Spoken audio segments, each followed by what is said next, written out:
The story begins on a rainy night. At the top of a mountain of corpses stood Feng. Despite suffering from a curse that accelerated his aging 100-fold, he had managed to clear the ruins of the ancient god. A woman holding a dagger looked at him with admiration and called him impressive before taking the divine artifact, the Eye of Judgment, for herself. Feng, gravely injured and on the brink of death, turned to Zhao and asked why she had betrayed him. Coldly, Zhao told him the truth. He was nothing more than an adopted child taken in by her parents. She had never considered him her brother since they shared no blood. A blond man named Song appeared, resting a hand on Zhao's shoulder while holding the artifact. He praised Feng for being useful and smiled, saying that without him, they never would have obtained the Eye of Judgment. To drain Feng's remaining lifespan all at once, Song had embedded the soul-stealing blade into his body, a blade he had painstakingly acquired for this exact moment. He asked mockingly if Feng liked his farewell gift. Feng had raised Zhao after their parents' death. He paid for her education, protected her when the game descended upon the world, and risked his life countless times for her sake. But now, seeing her betray him, he realized he had been blind. Zhao spoke again, her voice filled with disdain. After their parents died, Feng had controlled her life, giving her orders, watching her every move. He had been useful back then when she and Song needed protection. But now that they had the divine artifact, he was worthless. Song stepped forward to deliver the final blow, promising he would take good care of Zhao. Feng, filled with rage, vowed to never forgive them, but before he could finish speaking, Song ended his life. In 2025, the godforsaken game descended upon the world. Lifespan became the only currency. Dying cost you years, killing monsters granted you more. Players could spend lifespan to bring their game abilities into the real world. The strong could crush tanks with their bare hands, slice through airplanes with a blade, and endure nuclear blasts with nothing but their bodies. The world fell into chaos. Feng fought alongside Zhao through countless battles, enduring every hardship.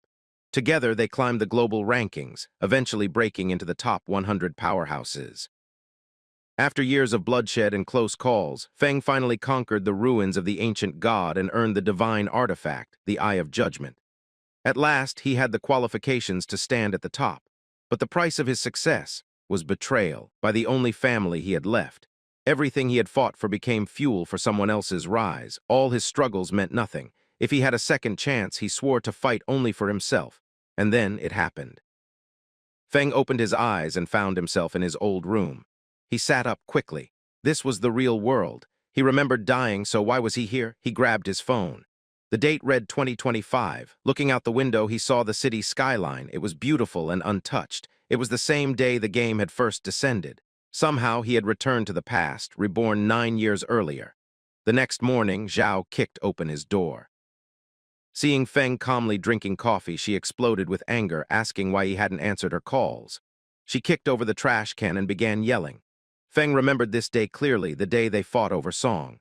Posters of Song still hung on the wall. Before the game's descent, Song had been a major underground idol.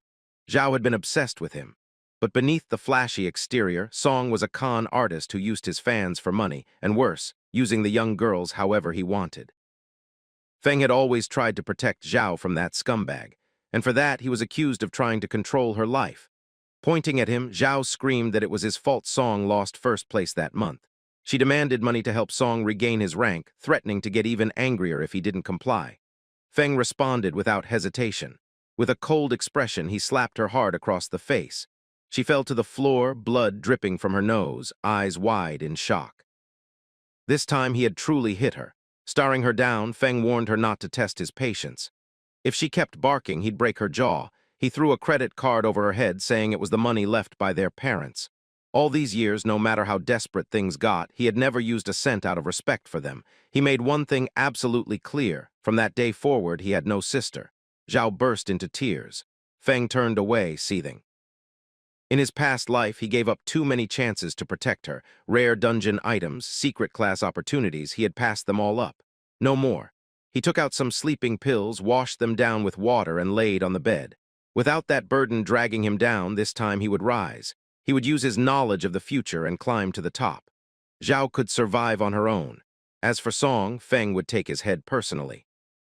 Feng drifted into sleep and found himself once more within the Hall of Choices. The sight stirred a strange nostalgia in him. The first time he'd stood here, he'd been paralyzed with nerves, taking hours to make his decision before stepping out. But things were different now. Time mattered, and he wasn't here to hesitate. In his past life, he'd chosen the warrior class, strong, durable, perfect for someone who had to protect another. But that reason no longer existed. With no sister to shield, he needed agility, precision, and speed. So without a second thought, he selected the assassin class.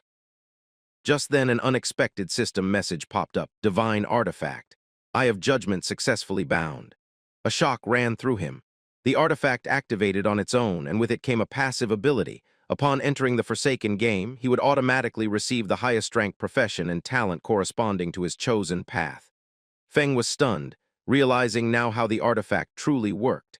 As long as it acknowledged a master, it couldn't be used by another, even if stolen. Perhaps this was the reason behind his rebirth. Darkness began pouring into him, transforming his body. His hair turned a ghostly white, and his figure dissolved into shadow. He wasn't just an assassin, he had unlocked Shadow, a rare, high-tier hidden class, a complete departure from his past life's warrior role. The sheer power flooding him was overwhelming. He recalled how rare it was to awaken a hidden version of a class, yet the Eye of Judgment's authority had made it a certainty. Another system message confirmed it. The authority of judgment was a primordial force, older than laws and beyond divine rule. While he couldn't actively use this authority without first acquiring divinity, its passive effect was already active. This revelation left him speechless. In his previous life, it wasn't until 7 years after the game arrived that a powerful player broke through the Forsaken realm and reached the realm of order. Only then did humanity learn of the concept of order. Yet even then, no one ever obtained the true power of order. And now, at the very beginning, Feng had already surpassed it. Now his objective had become clear: survive the Forsaken realm, obtain divinity, and activate the authority of judgment. With the class selection finalized, the system asked him to choose a username. He hesitated, then typed in Shadow, a reflection of what he had become. He was transported into the Forsaken realm, a broken, desolate land filled with ferocious beasts ready to devour his lifespan. This was the battlefield: kill to earn tradable life, die and lose half of your remaining time. Feng appeared in Shell Town, a temporary sanctuary. No monsters prowled within its borders, and players were safe from each other here. The acceleration of lifespan decay was reduced to normal within its boundaries. One by one, more players began to arrive, yanked into the game while sleeping, working, or simply unaware. Their gazes slowly turned to Feng. Something about him was different: his appearance, the air around him. Noticing the twin daggers at his waist, some deduced he was an assassin, but his presence felt unlike anything they had seen. Feng knew this window was brief. Soon, global elites would emerge: politicians, military leaders, celebrities, each using their influence to reshape this new world. If he wanted to stand above them, he had no time to waste. A sudden stir broke out as 3 men and an archer returned to the town, visibly shaken. Their faces were pale, their voices strained. They'd just returned from a battle and were lucky to be alive. Apparently, they had barely scratched a level 1 crawler. Even together, they had only reduced the monster's health to 1/3 before being killed. With their deaths, half their lifespan was gone. They turned to the archer, a girl named Lizzie, and asked what to do next. Feng quietly watched. Judging by her equipment, Lizzie had a hidden class too. She seemed to notice him and offered a polite smile, suggesting they form a team.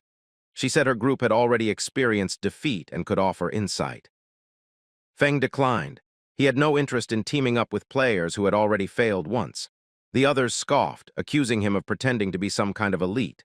According to them, even 5 people couldn't defeat that low-tier monster. What chance did he have solo? Lizzie quickly checked the system and learned his in-game name, Shadow.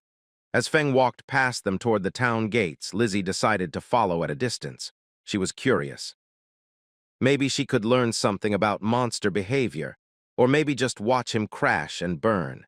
The land forsaken by the gods was a grim and perilous place, its very atmosphere instilling unease. Lizzie and her companions had begun tailing Feng quietly. She wasn't sure why she'd been dragged into this world, but years of experience in online gaming had taught her one thing: teamwork increased survival chances. So almost instinctively, she had gathered a party. However, the moment they left the safety of the town, reality struck hard. The very first monster they encountered wiped them out effortlessly. Lizzie understood then, this creature wasn't something level 1 players were meant to face. Her teammates, still reeling from their loss, were particularly upset when they noticed Feng's gear. While their group's assassin carried the standard dagger, Feng was wielding a short blade. Even more baffling was Feng's speed. He moved with a swiftness that shouldn't have been possible at this stage. The assassin among them couldn't hide his jealousy. By right, he should have had the highest agility, and yet Feng outpaced him. On top of that, Feng's outfit was unlike anything they'd seen so far. Everything about him felt off, as if he were on an entirely different playing field. That's what convinced Lizzie to keep watching. He might reveal something valuable. As Feng's eyes turned toward them, Lizzie tensed and ducked out of sight, uncertain whether he'd spotted them. But a moment later, he simply vanished. No sound, no trace, just gone. Bewildered, Lizzie and her teammates scanned the area.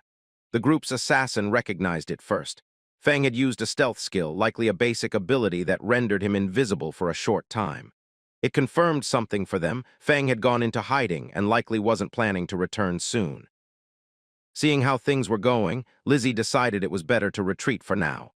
Venturing out again so soon was reckless, especially when they'd already suffered a loss.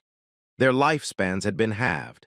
They returned to Shell Town to search for ways to improve, maybe uncover NPCs with hidden quests or treasure caches that could give them an edge. Meanwhile, Feng moved through the world under the effect of Shadow Sneak, a skill unique to his class. It granted temporary invisibility, breaking only if he launched an attack. The first strike after emerging from stealth inflicted increased damage. On top of that, Shadow's class-specific passive, Stealth Mastery, not only doubled his concealment time but also increased his stealth level, making detection nearly impossible, even for monsters. Feng found it laughable that Lizzie's group thought they'd find real growth in the starter town. It was just a haven, a holding area for players to adapt. The outside world was merciless. Weaklings weren't challengers here, they were nothing but fodder. A few moments later, the stealth effect wore off. While the duration wasn't long, its cooldown had already begun ticking the moment it was activated. It wouldn't be long before he could vanish again. A window popped up, revealing Feng's current status.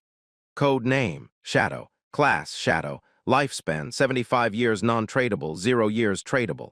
Attributes, Strength 13, Constitution 13, Agility 18, Spirit 15. Every player started with a base of 10 points in each stat, with bonus allocations based on their chosen class. In his previous life as a warrior, he'd only received minor increases in strength and constitution, just 3 points each.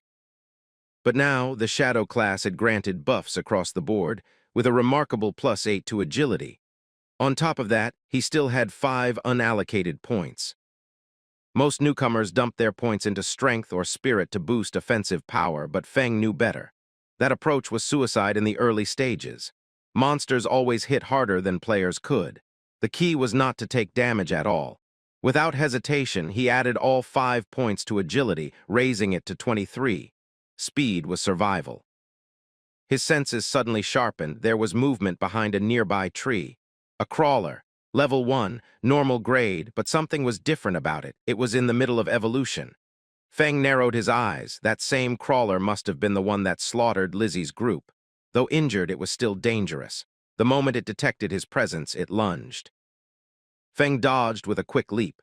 He knew how this worked. When monsters devoured players, they absorbed their lifespan. If they consumed enough, they could evolve. Without wasting time, Feng activated Shadow Sneak, drew his short blade, and vanished just as the crawler struck again. The creature hesitated, scanning for him. It saw nothing. And then, from above, Feng reappeared midair and struck with precision, executing a stealth break attack. The blade pierced straight into the crawler's head, dealing 174 points of damage, enough to kill it instantly. He earned 10 experience points. He hadn't expected such a clean kill, but the location of the strike, the nape, had triggered a critical hit. A system prompt appeared. The skill Backstab had been activated, doubling damage if the attack came from outside the enemy's field of vision. The stealth bonus, stealth break multiplier, and backstab effect had all stacked together, creating devastating force. Feng stared down at the crawler's corpse. He remembered struggling for dear life as a warrior, barely managing 40 damage with a critical hit. It took an eternity to kill even a crawler, and he'd almost died every time. Now, one strike, one kill. A glowing orb dropped from the dead monster. It was lifespan. Clenching his fist, Feng absorbed it. He gained 3 days of tradable lifespan and 54 years, 155 days of non-tradable lifespan. Considering 5 people had died, each likely losing 20 to 30 years, the crawler must have absorbed over 100 years total. Yet Feng had only recovered a portion. Still, it was a start. Then, unexpectedly, a new prompt appeared. The Eye of Judgment activated once more. A new talent was bestowed, infinite evolution. By slaying monsters on his own, Feng gained the rare opportunity to earn evolution points, an exclusive system tied to his unique ability. Every 24 hours, 5 evolution points were granted passively, and eliminating a boss-class enemy solo guaranteed additional points. At present, he had 5 available. With the power of infinite evolution at his fingertips, he could now enhance his skills, something that was unthinkable in his previous life. Back then, no matter how rare the loot or skill book dropped by monsters, its quality remained fixed. Nothing could surpass its inherent tier. But now, he possessed a force that transcended the system's natural laws, a force beyond structure and balance.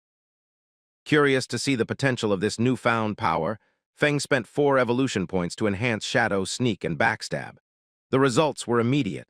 Shadow Sneak advanced from normal to bronze quality, increasing its duration from 12 to 16 seconds. The bonus damage from breaking stealth went up from 60% to 90%, and its cooldown dropped by 2 seconds. Backstab rose from inferior to normal grade, boosting its damage by 5%. With the enhancements and stealth mastery, Shadow Sneak now lasted an astonishing 32 seconds. That meant he could practically maintain invisibility indefinitely, simply waiting for the cooldown between activations. If he'd had these upgrades earlier, he might have eliminated that crawler even at full health with a single blow. Just then, a boy accompanied by a young woman wandered nearby, boasting that this game wasn't as difficult as people claimed. After all, even someone as scrawny as Feng had managed to take down a monster solo. The woman praised Feng's performance, joking that he looked strong enough to fend off 10 enemies at once. Encouraged, the boy grinned and promised to protect her. Feng, however, noticed something they didn't. There was a creature lurking among the branches. The boy turned to Feng and casually asked if he wanted to team up. But Feng, sensing imminent danger, activated Shadow Sneak without a word and vanished. The boy assumed that Feng had been intimidated by his muscular build. But the moment of arrogance was cut short when a monstrous spider descended from the trees. Panic set in. This wasn't an ordinary enemy. It was the Nurturer, a bronze-grade boss monster at level 1, known for its swarm of minions and overwhelming power. It was a notorious beginner boss, holding a total of 16 op points, far beyond what any rookie could handle. As the creature attacked and claimed the lives of the boy and girl instantly, Feng watched from the shadows, assessing the situation. With the Nurturer distracted and feeding, he struck. Unleashing a stealth break strike, Feng drove his short blade into the spider's eye. The creature retaliated furiously, but Feng's swift reflexes and high agility allowed him to evade the counterattack, though he took 9 damage in the process. His assault had inflicted a staggering 338 damage, more than he expected. He knew that a direct hit from the boss would have killed him on the spot. Impressed by the potency of his new abilities, Feng noted the chaos unfolding. The enraged Nurturer was smashing trees, striking wildly to flush out its hidden attacker. Even its smaller spiders were now alert, making a direct approach too risky. Seizing an opportunity, Feng lobbed a rock at the spider's abdomen. It landed perfectly, causing another 299 points of damage. He hurled a second rock and confirmed his theory. The real power came not from the rock, but from the ambush strike, backstab, and weak point attack skills activating simultaneously. As long as Shadow Sneak was off cooldown, he could keep repeating this process. Wait, disappear, strike, and vanish again. The moment Shadow Sneak was ready, Feng launched another rock, this time scoring 279 damage. He faded into the shadows once more, his simple strategy proving devastating. Hidden, silent, and methodical, Feng continued this routine until the final blow landed. Back in Shell Town, the system's leaderboard updated. A new name soared to the top. The player known only as Shadow had just slain the bronze-grade boss, Nurturer, becoming the first player to reach level 2 and seizing the top spot. Players across the town were stunned. Most hadn't even managed to handle common monsters yet. Many assumed it was a bug or system glitch. Lizzie and her party stared at the announcement in disbelief. They hadn't even survived their first fight, and yet the person they had followed briefly had already taken down a boss-class enemy. It felt impossible.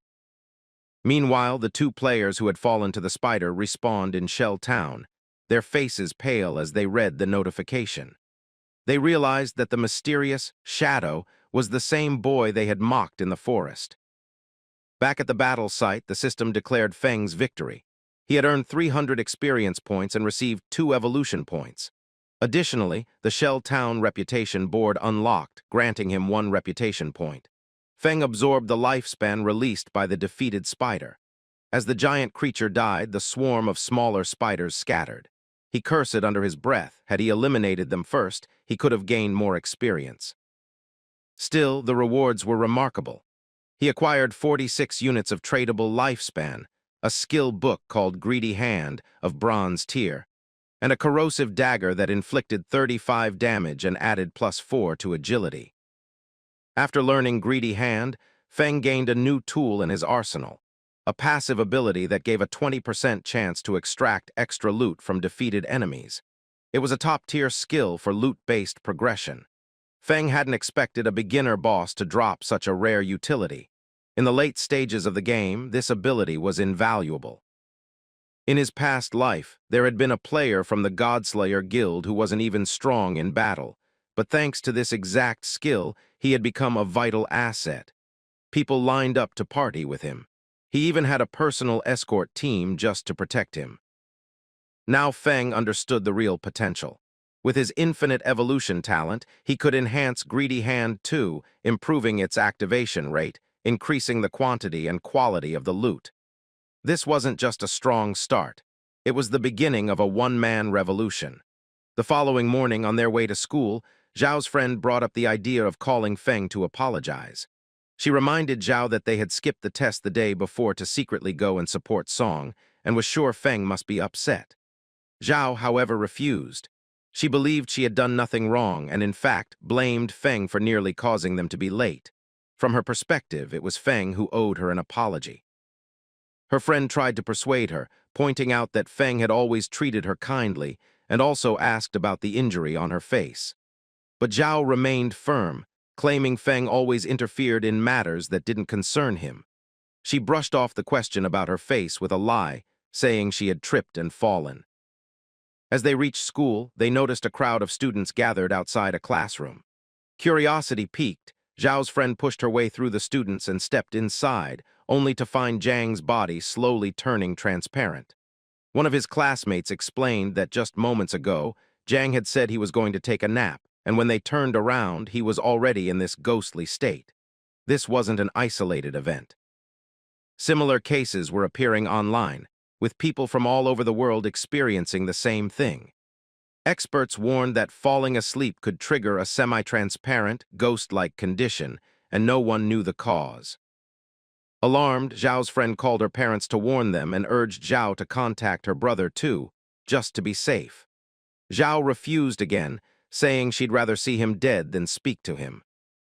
Meanwhile, Feng had just upgraded his skill, Greedy Hand, from bronze to gold quality.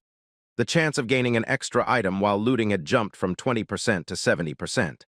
By mastering this skill, Feng earned 2 evolution points. He clenched his fist and activated the skill, gaining not only the 2 points but also 46 days of tradable lifespan.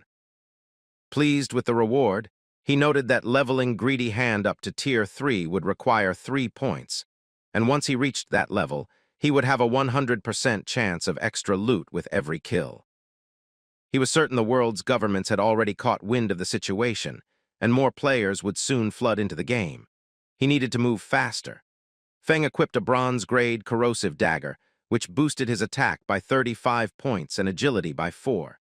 He activated Shadow Stealth to avoid monster detection, aware that it wouldn't be long before people discovered that skills and gear from the game could be brought into the real world, a revelation that would likely throw everything into chaos. To extract skills and equipment, two conditions had to be met: reaching level 10 and possessing enough tradable lifespan. Battling weak monsters was inefficient, so Feng set his sights on stronger enemies. While exploring, he heard the sounds of combat. Peering from a cliff, he spotted several players engaged in a fight with a level 2 sprint predator, a bronze-tier boss. It was a great opportunity. The creature lunged, but the attack was blocked by a player with a mace and shield, Wang Mang. Feng hadn't expected to run into him here. The rumors turned out to be true. When Wang Mang first joined the Forsaken game, he had formed a full squad of hidden class users. All 6 members of his party possessed secret professions. Wang Mang used Holy Barrier, conjuring a golden shield that repelled the monster. His hidden class, Holy Shield Warrior, gave him twice the base stats of a regular warrior and came with a passive invincibility trait.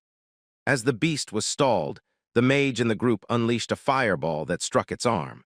Her hidden mage class, Prophet, doubled her magical damage and included a built-in fireball skill.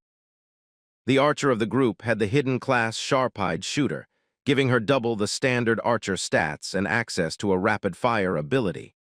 The team's priest held the Oracle Priest class, providing twice the healing capacity and a group heal function. Both the mage and archer launched attacks, but the monster dodged effortlessly and retaliated against Wang Mang, pushing him back. The archer began to panic, realizing their long-range attacks were too slow for this quick opponent. As the priest healed Wang Mang, he decided their best strategy was to steadily chip away at the monster's HP while relying on the healer's support. Feng thought Wang Mang was being far too hopeful. He knew they were overlooking one critical fact: they were in the wild, and drawn-out battles would attract other monsters. Right on cue, 2 more creatures emerged from behind Wang Mang. Feng immediately recognized the newcomers. They were corruptors, standard level 2 monsters, their bodies coated in thick dark brown sludge.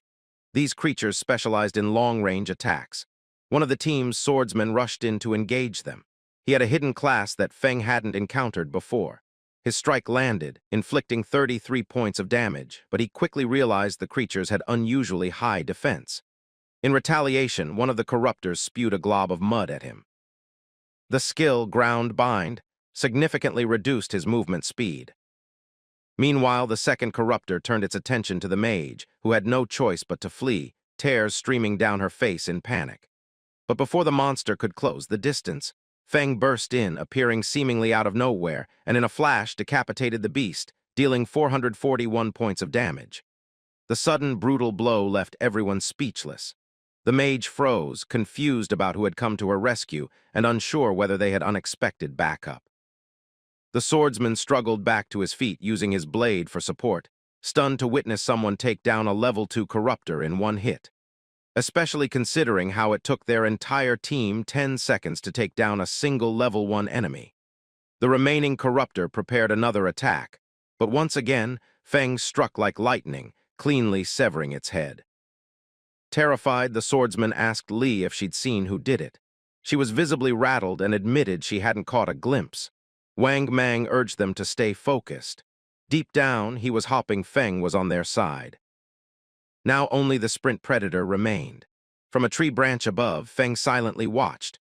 For eliminating the 2 corruptors, he received 40 experience points, 1 evolution point, a common quality skill book titled Venom Dart, and 8 days of tradable lifespan. Without delay, Feng upgraded Venom Dart, a perfect poison-based mid-range attack. Upon evolving, the skill rose to level 2 and its quality upgraded from common to silver. It allowed him to launch a poisoned dart with a max range of 14 meters, dealing 120 points of attack damage. On impact, it applied the Venom status effect, which dealt 50% of the original damage per second over 5 seconds. The effect couldn't stack and had a cooldown of just 5 seconds. The monster lunged again. Wang Mang managed to block the strike with his shield, but the creature drove a sharp limb into his abdomen. His shield and mace fell to the ground, and the monster used the opportunity to stab him again, causing excruciating pain. The archer began trembling and the priest panicked, knowing his healing abilities couldn't keep up with the damage being dealt. Realizing the severity of the situation, Wang Mang told the others to retreat. Just then, Feng fired a dart straight into the predator's skull. The attack dealt a massive 845 points of damage, slicing the boss's HP in half. The mage and archer stood frozen, astonished. The boss staggered, and venom oozed from its wounds. Eventually, it collapsed, suffering an additional 324 points of damage from the poison effect, which triggered repeatedly. Since Feng had dealt over 90% of the total damage, all the loot was his. For defeating the sprint predator, Feng earned 600 experience points, reaching level 3. He also received 2 evolution points and 55 days of tradable lifespan. He hadn't anticipated that the poison's damage over time would activate his class's passive ability. Thanks to stealth, he could now remain hidden while hurling darts endlessly. At this point, nothing in the early or mid-game could pose a threat to him. Loot began materializing beside the fallen boss. Wang Mang was stunned by the sheer damage output he had just witnessed. Seconds later, the loot vanished from sight. He got up and sincerely thanked Feng for stepping in. But Feng, cold and direct, told them not to trust anyone in the wildlands so easily, leaving the team visibly shaken. Wang Mang nodded, grateful for both the help and the warning, and told the others not to disturb Feng as he collected his spoils. He also added that if Feng ever needed assistance, he was welcome to come find him. While looting, Feng made a note. Wang Mang seemed like someone reliable, and more importantly, he had backing from Daxia's government, which had substantial resources. Feng considered finding a steady outlet to sell his unused loot. Using Greedy Hand, he earned 3 more evolution points and 55 additional days of tradable lifespan. Among the loot, he acquired a pair of Sprint Predator leather greaves of bronze quality. Equipping them boosted his physical defense by 9 points, all-element resistance by 5, and reduced his cooldowns by 15%. It had been an incredible haul. He still had plenty of class-specific gear and skill books, and once his inventory was full, he made his way back to town to trade it all in for lifespan. His eyes sparkled with determination. This time, his growth rate was 100-fold faster than in his previous life. Not too far from where Feng had been fighting, another group of players was struggling against an onslaught of monsters. As more enemies poured in, they quickly realized they were outmatched and attempted to retreat. But before they could escape, a much larger beast emerged. In an instant, it lashed out with razor-sharp vines, cutting down the entire team. The players respawned back in town, visibly frustrated. Monsters always appeared in swarms, and when injured, they would flee before anyone could finish them off. Rumors had it that only reaching level 3 would allow players to log out, but that goal felt more unreachable by the minute.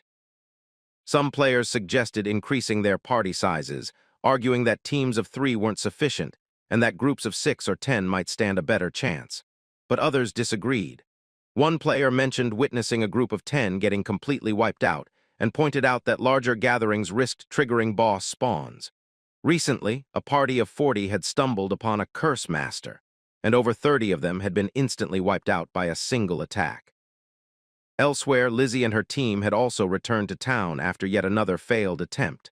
The situation was dire. Without reaching level 3, there was no way to escape.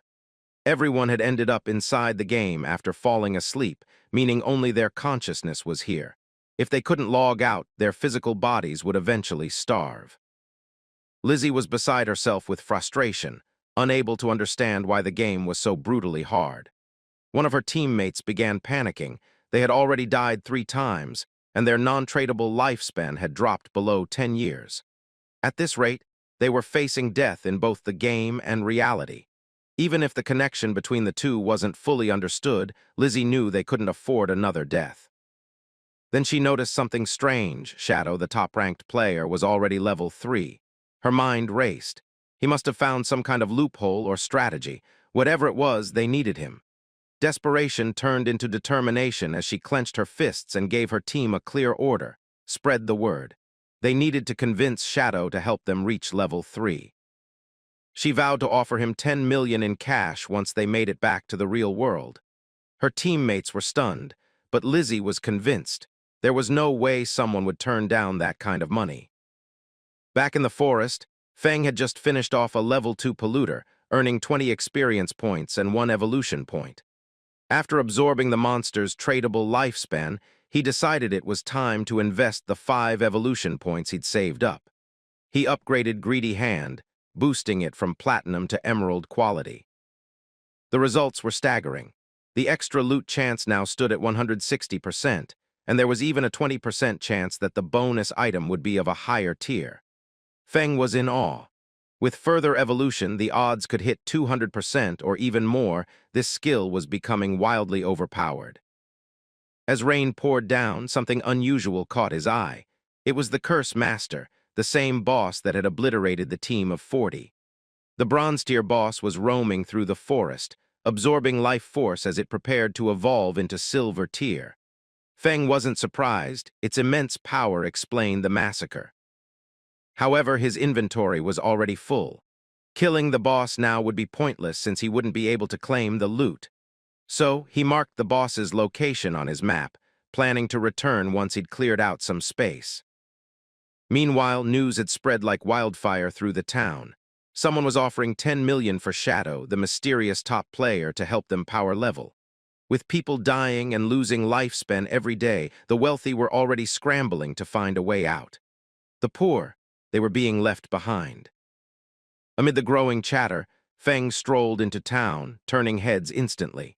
Without saying a word, he opened the market stall function through the system. A notification blared across the area, announcing that equipment and skill books would be on sale for the next 10 minutes. Gasps echoed through the crowd. Feng was not only equipped with 2 pieces of bronze-tier gear, he was selling 2 more.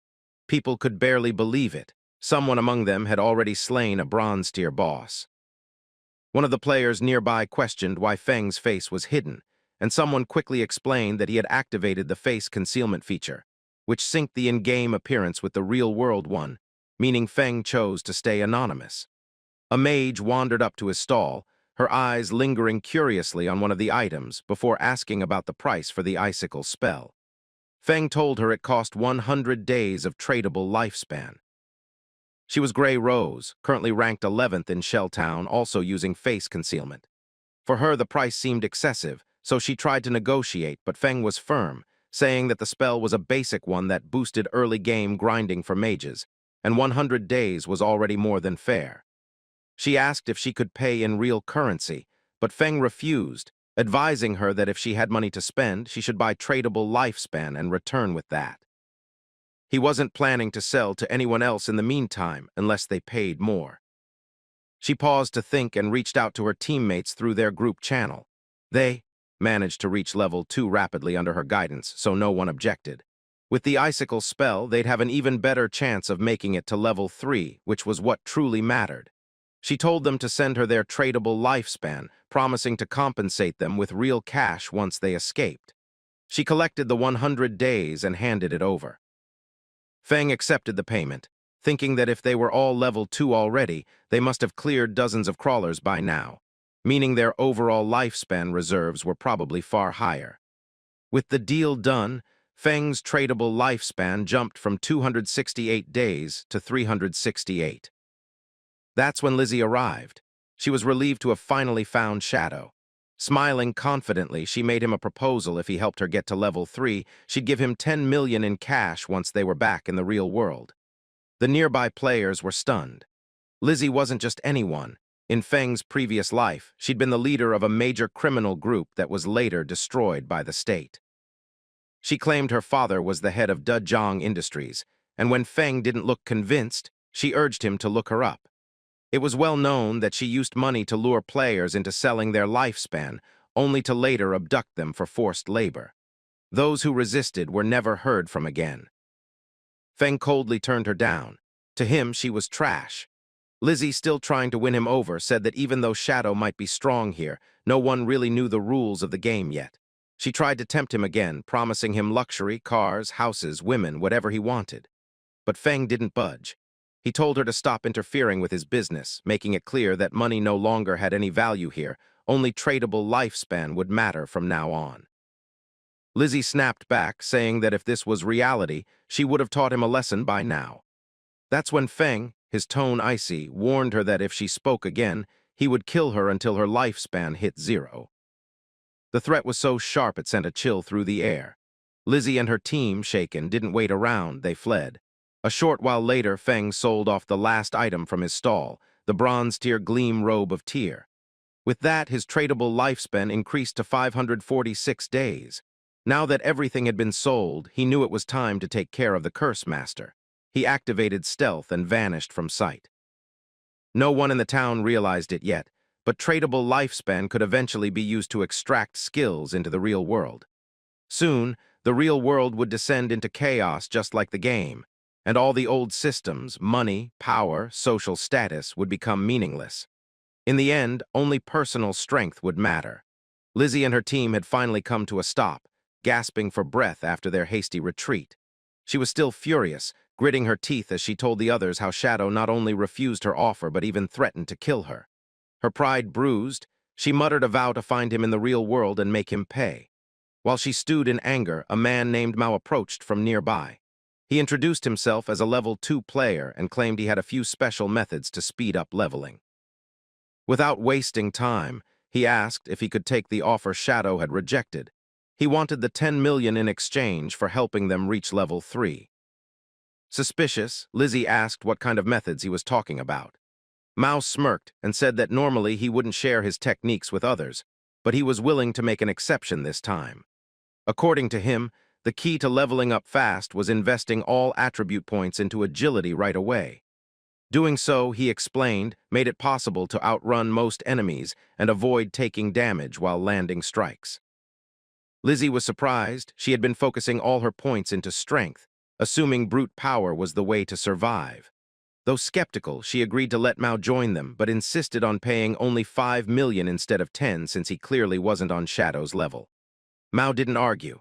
He pointed out that Shadow may have been powerful, but turning down that much money was still bizarre.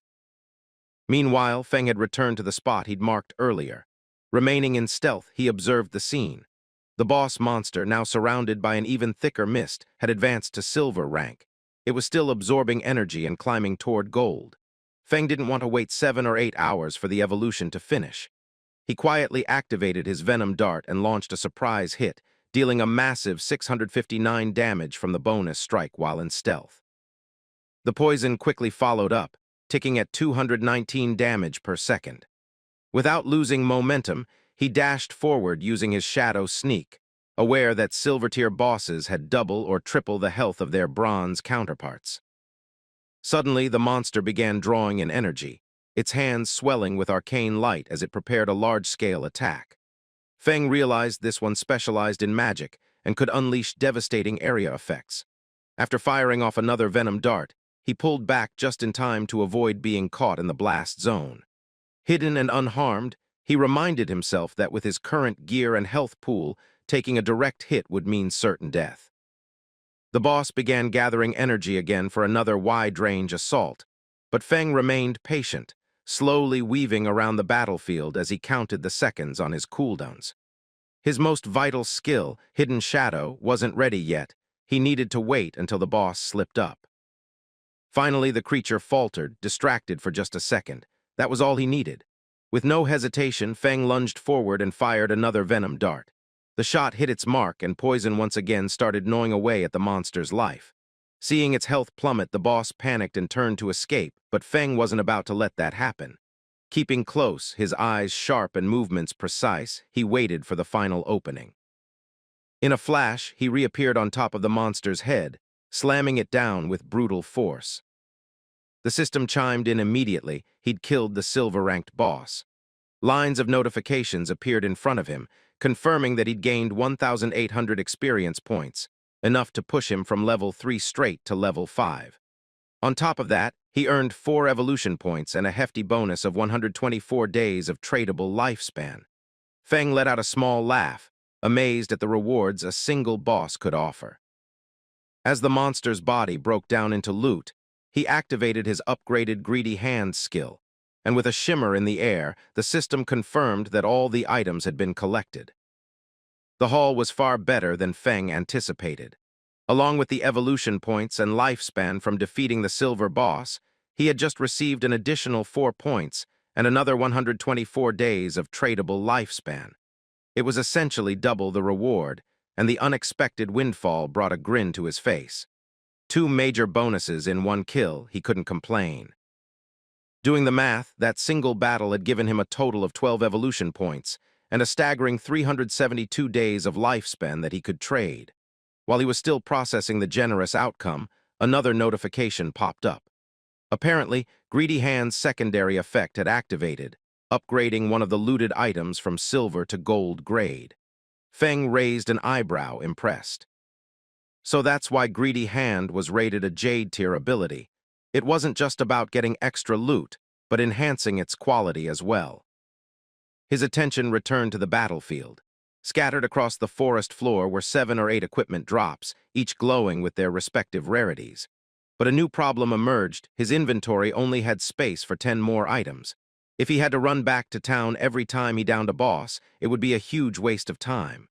A spatial ring or any portable storage solution would have solved this instantly. He made a mental note to prioritize that next. Just as he moved to inspect a particularly shiny piece of gear, the scene cut away. Back in Shell Town, a flicker of light announced the arrival of the mage from Wang Mang's squad. Relief was clear on her face. She'd made it back, all thanks to Wang Mang's leadership. One by one, the rest of the team appeared beside her. They voiced their gratitude, acknowledging that without him they wouldn't have made it to level 3, let alone survived the journey back. But Wang Mang downplayed the compliments, insisting their success was the result of collective effort, not just his guidance.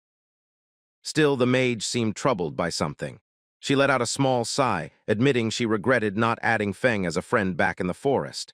Maybe it was the mud she was covered in, she joked. Her teammates chuckled. One of them gave her a wink and said that now, cleaned up and in her upgraded gear, she'd probably make a better impression next time. Their conversation was interrupted by a town-wide announcement. The leaderboard had just been updated. A hush fell over the plaza as players read the message. Shadow had reached level 5. The shock was instant. People started whispering, how had he climbed 2 levels so quickly? Someone guessed he must have brought down a boss monster. Another player mentioned seeing him just 10 minutes ago in the town square, casually selling gear. The news didn't add up. How had he jumped so far ahead in such a short time? One guy, half joking, said his sister had just turned 18 and maybe they should try setting her up with Shadow. After all, getting help from someone that powerful would be a lifesaver. His friend shot that idea down immediately, reminding him that Shadow had already turned down a 10 million offer. If that wasn't enough, a blind date wasn't going to do the trick either. Back at Wang Mang's camp, the mood shifted. Their earlier celebration suddenly felt hollow. Shadow had already broken through level 5 while they'd only just escaped level 3. Some started to worry, wondering if they'd fall behind for good. But Wang Mang remained composed. He urged his team to focus on what really mattered, logging out and warning their families. If this game was leaking into reality, they had to act fast. As their avatars began to fade, the system confirmed the logout process. Wang Mang's final words were steady and serious. If the world was tilting toward disaster, they had a duty to protect the people they loved. The scene cut to the real world. Wang Mang's eyes fluttered open. Almost immediately, voices called out for the captain. Uniformed officers rushed to his side, their expressions laced with anxiety. One of them admitted they'd panicked. His body had started going transparent while he was unconscious. The horrifying realization hit them. Players who died or ran out of lifespan in the game didn't just vanish from the digital world, they were wiped from reality too. But there was no time to dwell on it. Wang Mang stood up and called the team together. Something bigger was happening, and they had to be ready. Someone asked Wang Mang for a detailed statement, and he began explaining that his squad had entered as a coordinated party and that each member had unlocked a unique hidden class, which had given them a strong start. Yet, despite that, they had nearly been wiped out by a single elite monster. They would have died there if not for the sudden intervention of an unknown player called Shadow. Wang Mang confirmed the truth of everything in his account and went on to highlight just how fast Shadow had advanced. When Shadow saved them, he was already at level 3, but by the time their team finally hit that same level, Shadow had already climbed to 5, jumping 2 whole levels in what felt like no time at all. This news left the higher-ups unsettled. One of them voiced the question on everyone's mind. Does this mean Shadow is the top player in the world already? And how did he gain levels so quickly? Theories started flying, and Wang Mang offered one himself. Maybe Shadow had managed to bring down a high-ranking boss or had accomplished some feat beyond the usual leveling methods. But then, one officer noticed something strange from the report. If Shadow was already level 3 when he assisted them, why hadn't he logged out like the rest of them? It raised a troubling idea. Maybe Shadow didn't have anyone waiting for him outside. Maybe no family, no friends, nothing tying him back to reality. A female officer voiced a bold theory. She guessed that Shadow might actually be a transmigrator, someone who didn't belong in this world to begin with. People like that often grew strong fast and usually had no attachments like family. Her explanation made sense in a weird way, and she added that such people often came from nowhere and rose like they were fated to lead. Her cheeks turned red the moment the room fell quiet, and she realized what she'd just suggested.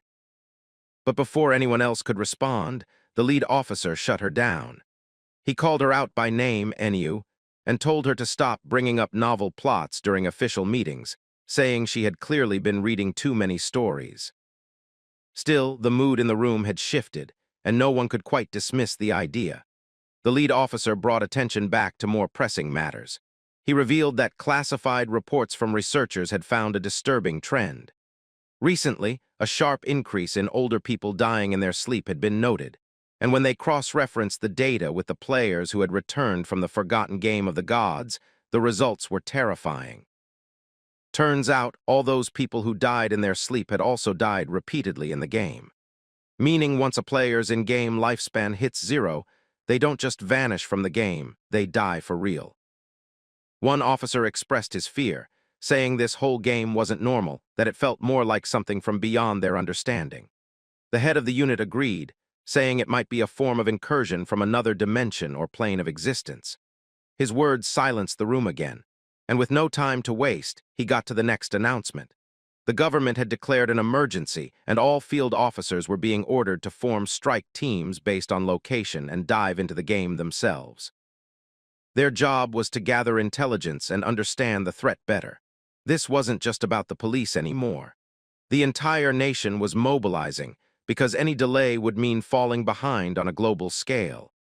Other countries were already reacting, and the risk of being left behind in this new reality was too great. The head then made it official. Enyu would lead Team 1 as its captain. She accepted without hesitation. Wang Mang would be her second in command, and both of them were given permission to choose their own teammates. Wang Mang nodded, understanding the weight of their role. The officer then turned to the topic of Shadow again. Based on what Wang Mang had described, Shadow didn't seem to have any hostile intentions, at least not yet, which made him a potential ally. The order was clear. Enyu and Wang Mang were to find him, build a relationship if possible, and bring him over to their side. The officer explained that the reason Enyu had been given leadership was due to her deep grasp of game theory and narrative tropes, which made her uniquely suited to figuring someone like Shadow out, someone whose progress and skills felt more like fiction than fact. If they succeeded, they would gain an invaluable asset, someone who could possibly act as their representative inside the game. The other officers were instructed to maintain civil order in the real world and prevent any panic from spreading. With that, the meeting came to a close, and the sun began to set outside, casting a warm golden hue across the city as the officers quietly braced themselves for what was to come. The next morning, the scene changed to a high school classroom, where the protagonist's younger sister sat quietly at her desk, surrounded by the usual chatter of her classmates. A group nearby was talking excitedly about a surprising bit of news. Apparently, Zhang, the student whose body had started fatting, had managed to reach level 3 and safely log out. He had also shared a curious discovery, that if multiple people from the same area went to sleep at the same time, they would wake up in the same starting village in the game. The idea filled the room with a mix of excitement and concern. One girl was visibly anxious, saying she couldn't leave her parents out of it. She wanted to bring them in, but was scared they'd get hurt since they had no gaming background. Another student disagreed and said they shouldn't be so quick to involve their families. They needed to get stronger first, and only then protect others when they were ready. The protagonist's sister, meanwhile, stared at her phone, her heart heavy with frustration. Her brother still hadn't messaged her, not a word, not even a single apology for hitting her. The silence was unbearable. It wasn't like him. Before, whenever they fought or even when she messed up, he would always patch things up somehow. But now, nothing. Not a text, not a call, not even a sign of regret. Their parents had never hit her, not even once, but her brother had raised his hand, and now was pretending like nothing had happened. She tried to justify her actions all over again. All she had done was skip class to attend Song's concert. Was that really such a big deal? She pouted stubbornly and made up her mind. Unless he called her and apologized 1,000 times, she would never forgive him ever again. Her bitterness slowly faded into something softer as she started thinking about Song. The concert last night had been amazing, and now she was glad she had gone because with everything happening, she might not get another chance to see him perform once the forgotten game of the gods took over the world. Her cheeks turned pink as she remembered how close she had been to the stage, the lights, the music, the way he smiled. It was all still fresh in her mind, and it made her heart race. A sudden realization hits her: if everyone enters the game world while asleep, then Song must be entering it too. Her cheeks flush at the thought of encountering him inside the game. Could this be her opportunity? Is destiny finally giving her a nudge in his direction? Her pulse quickens with anticipation. While preparing to sleep, another thought crosses her mind. Zhang had reached level 3 incredibly fast. That must mean he had already gotten a good grasp on the game. If she wanted to perform well, she'd need some solid guidance. Without wasting time, she sends Zhang a message, asking if he has any useful advice before she logs in. Zhang, sitting with a group of classmates, checks his phone and sees her message. A smirk forms on his lips. The school beauty asking him for help? It's unexpected and too good to pass up. He knows this is a golden chance to make a connection, whatever form it might take. He replies quickly, assuring her that she's come to the right person. His main tip: when she starts the game, she should allocate all her initial attribute points to agility. Without that, she won't be able to outrun the early game monsters and will keep getting killed. She's surprised. Wouldn't that be a problem if she chooses a mage class? Zhang confidently reassures her. Agility isn't just for physical fighters. Mages benefit from it too, especially since it increases casting speed, which makes a huge difference early on. Still doubtful, she asks what she should do if even that doesn't help. Zhang replies confidently she doesn't need to worry. Once someone in their starting village reaches level 5, the teleportation portal will unlock, linking all beginner villages. After that, she can team up with stronger players to level up faster. He also promises to come find her once the teleport system is live. Hearing that, her worries fade. Lying in bed, she smiles. People like Zhang are incredibly convenient. It looks like she has a reliable support system already. But just before she falls asleep, another plan begins to take shape. This is perfect. She'll enter the game before her brother does, level up faster and get stronger. And once he finally joins, she won't lift a finger to help. No guidance, no handouts. He'll have to survive on his own. Satisfied with that thought, she drifts off, her heart brimming with excitement for the game world that awaits her. Meanwhile, the story shifts back to the protagonist, who stands over the corpse of a defeated boss monster. Among the scattered loot, a glowing ring catches his eye. As he picks it up, a system message informs him that he has acquired the Cursed Ring, a rare gold-tier item. It's a universal accessory that increases all primary stats: strength, agility, intelligence, and endurance by 8 points each. In total, that's 32 extra stat points. It also raises dark element resistance by 26 and boosts weak point damage by 50%. The only requirement is that the wearer must be level 4 or above. He scans the item carefully. The stat bonus alone is worth nearly 3 full levels. With the added elemental defense and increased precision damage, this ring is clearly a powerful asset. Without hesitation, he puts it on and prepares to move forward.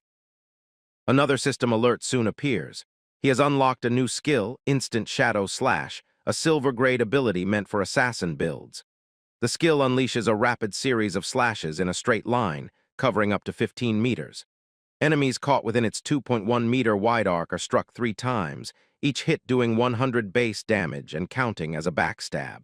The skill also grants 5 seconds of brief invisibility. Its only downside, it can't target weak points and it has a 12-second cooldown. It's a skill packed with potential, solid damage, area control, and a brief window of safety. He learns it immediately. Still holding a few evolution points, he decides to enhance one of his favorite abilities, Greedy Hand. Spending 8 evolution points, he evolves it from Jade rank to Diamond. The results are significant. The chance of getting bonus drops from enemies increases from 160% to 220%, and the odds of that loot being a higher tier jump from 20% to 40%. In short, almost every enemy he kills will now drop 2 pieces of loot, with a good chance that at least one of them will be top quality. Satisfied but not done, he uses 3 more evolution points to level up Instant Shadow Slash. The skill's range expands from 15 meters to 21, and the slash path widens to 3.1 meters. The damage per hit doubles from 100 to 200, and instead of 3 strikes, enemies now get hit 5 times. The cooldown drops to just over 10 seconds, and the invisibility duration stretches to 7 seconds. Every hit still triggers backstab effects, even if it can't land on weak points. Looking over the rest of the items, he sees mostly junk, but one thing stands out: a silver-grade warrior skill book titled Battle Roar. He can't use it himself, but he knows it'll fetch a good price when sold for tradable lifespan. Just as he finishes sorting through the loot, something catches his attention. In the distance, 3 towering creatures move toward him. He recognizes them right away: limb crawlers, dangerous level 4 beasts known for their grotesque appearance and unpredictable attacks. But instead of running, he sees an opportunity to test his new strength. He activates Instant Shadow Slash and vanishes into a blur of motion. A rapid chain of slashes cuts through all 3 monsters before they even react. As the bodies collapse to the ground, the system informs him that he's earned 80 experience points and 5 additional days of tradable lifespan. Standing among the wreckage, he feels a strange, ominous energy radiating from himself. His power has grown immensely. He thinks for a moment, if he combines Poison Dart with Instant Shadow Slash, he could potentially wipe out enemies before they ever fight back. It's a deadly combo. Checking his lifespan count, he sees that he has 618 days remaining. But to bring game abilities and items into the real world, he'll need at least 900. That's roughly 2.5 more years. He sets a goal. First, sell off all valuable items in his inventory. With the right trades, he might reach 900 days even faster. And once he hits level 10, he'll be able to bridge the 2 worlds, bringing everything he's built in the game back to reality. The scene shifts to the boy as he silently makes his way back to the starter town, cloaked by his latent image skill. Moving like a shadow, he picks up a conversation nearby. A man is congratulating a woman for reaching level 3, reminding her of a deal they had made earlier. Watching them from a distance, the boy recognizes the pair. It's Lizzie and Mao. From their conversation, it becomes clear that Mao had helped Lizzie level up to 3 so she could safely log out, in exchange for 5 million in cash. Now that she's reached the required level, he's expecting her to follow through on the payment. Lizzie assures him, scoffing at the idea that her father's company wouldn't be able to spare such a small amount. She says she'll log out and take care of the transaction in the real world. Before leaving, she hands him her phone number and tells him to contact her after he's out. Then she makes another offer. She wants to buy all of his tradable lifespan, offering 10,000 in cash per day's worth. Mao, clearly thrilled, agrees without hesitation. Smirking, he mocks King Fen for turning down a similar offer, saying they can finalize the rest once they meet in real life. Feng, completely hidden from view, watches from mere meters away, his presence unnoticed. Mao, still oblivious, continues boasting about how lifespan in the game isn't a big deal. In his eyes, it's no different from in-game currency, something that can be earned easily. To him, the smartest move is converting game progress into real-world profit, and he feels clever for figuring this out so early. Later in the starter town, Feng stands before the massive teleportation gate. As he extends his hand toward it, the gate begins to glow with a vivid blue light. As the glow intensifies, a system window appears congratulating him for activating Shell Town's teleportation formation and awarding him 1 reputation point. It also states that he can use the gate for free once each day, but any extra use will cost tradable lifespan. Unfortunately, since no other gates have been activated yet, it's currently of no use. Feng contemplates the teleportation mechanics. The system is bidirectional. Activating one end alone is meaningless. Another player in a different starting town must also reach level 5 and activate the corresponding gate for travel to be possible. He remembers from his past life that Song was in Firefly Town. Determined to stay ahead this time, Feng sets up a special altar that will notify him the moment the Firefly Town gate becomes active. He doesn't intend to wait idly. He's preparing to confront Song the moment the opportunity arises. Moving deeper into the town, his focus returns to his main objective. While most players obsess over fast travel between towns, Feng knows the real goal lies far beyond that. His true mission is to reach level 10 and enter the god's abandoned realm, where he can finally awaken his authority. That's when the true difficulty of this cursed game will begin. Not long after, he sets up a temporary shop. Instantly, a system notice appears, informing all nearby players that he's opened a store selling equipment and skill books, but only for 10 seconds. First come, first served. The announcement sends a wave of excitement through the crowd. Players rush toward him, calling him an expert. Some mention how they've saved up lifespan just for this moment. One boasts about having 150 days saved, while another recalls how the last time Feng opened shop, someone named Gray bought an icicle spell and climbed to 2nd place in the rankings. One player's eyes widen as he finds a silver-tier warrior skill book, Battle Roar, and buys it on the spot. A system message confirms the purchase, stating that the skill book was sold for a massive 300 days of tradable lifespan. The crowd gasps. Some question whether any skill is truly worth that much, but another player explains that Battle Roar significantly boosts a warrior's monster farming potential. With it, the buyer could easily earn back the 300 days in less than 2.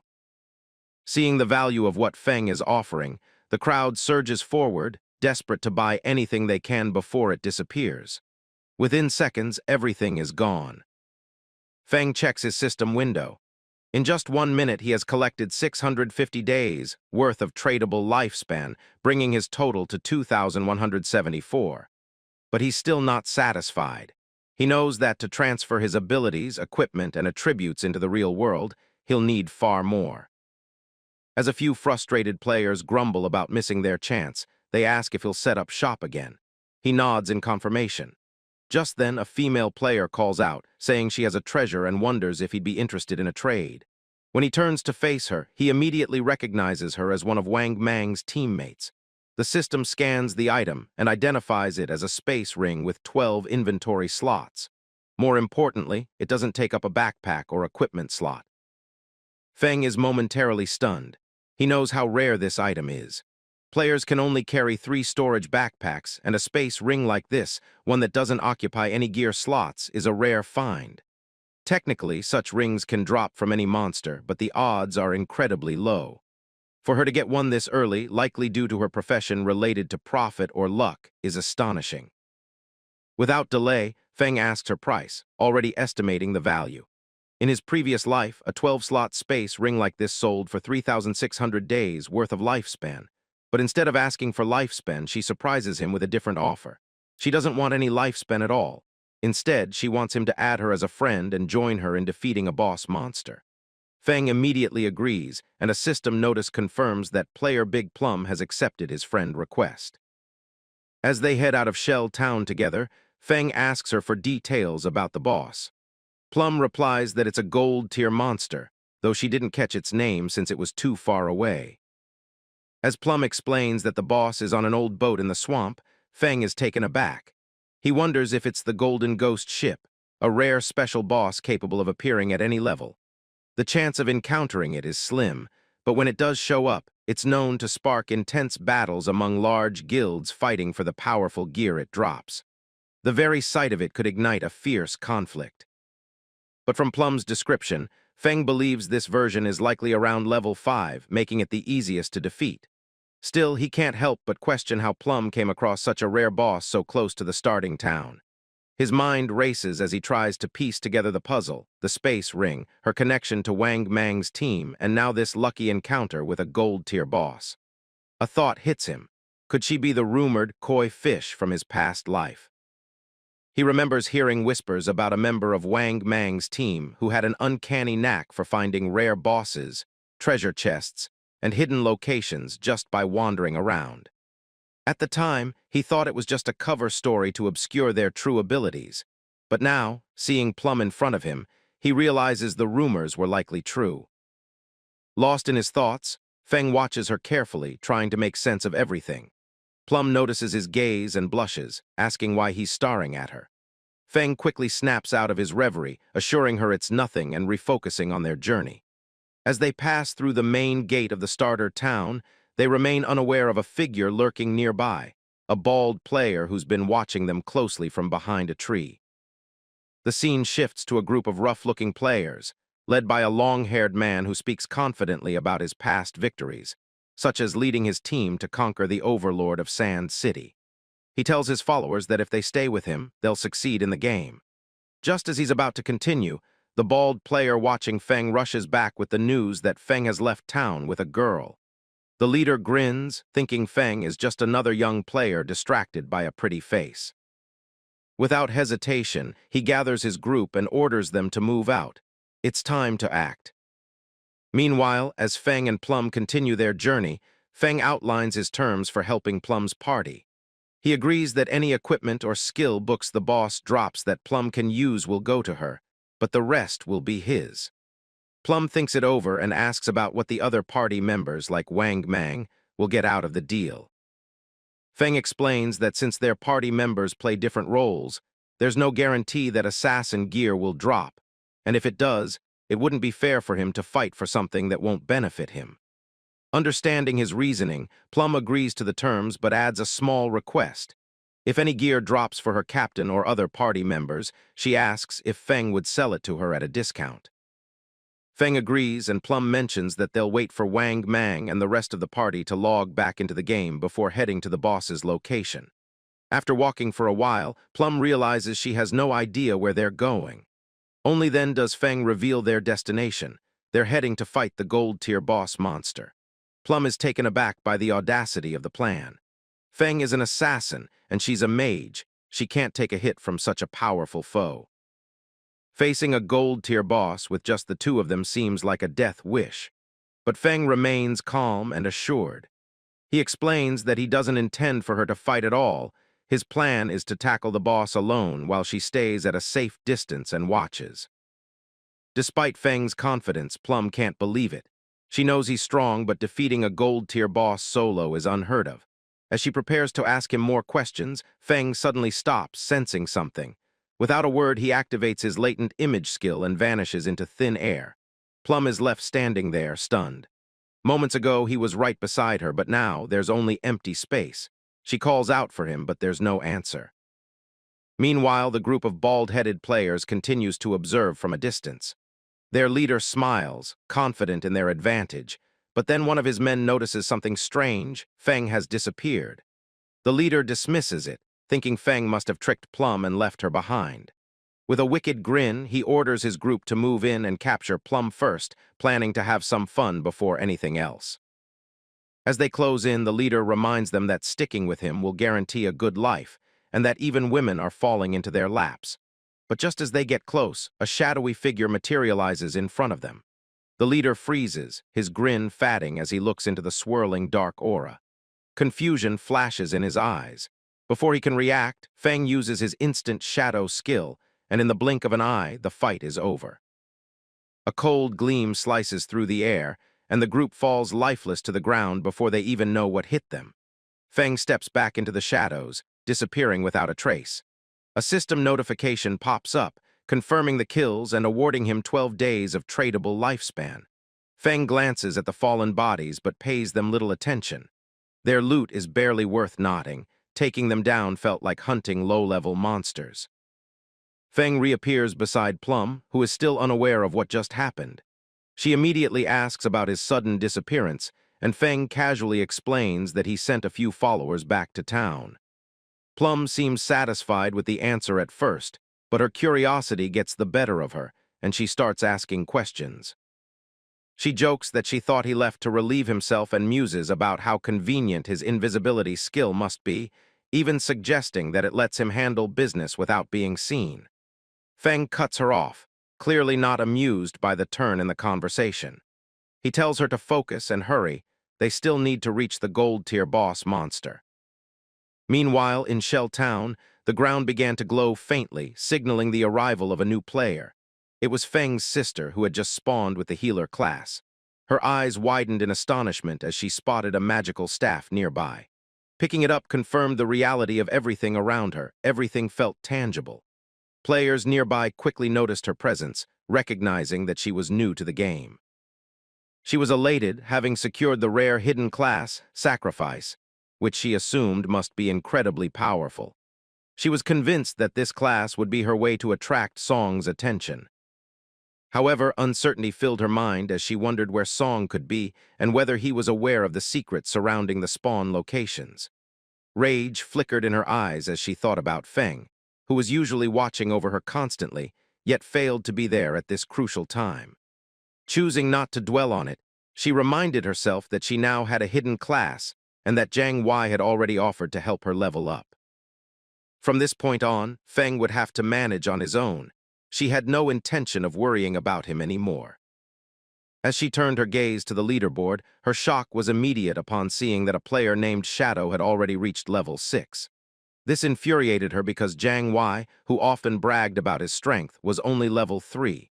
It became clear to her that Shadow was the real expert, and she reasoned that if she could team up with him, her progress would be far faster than with Jiang Wei.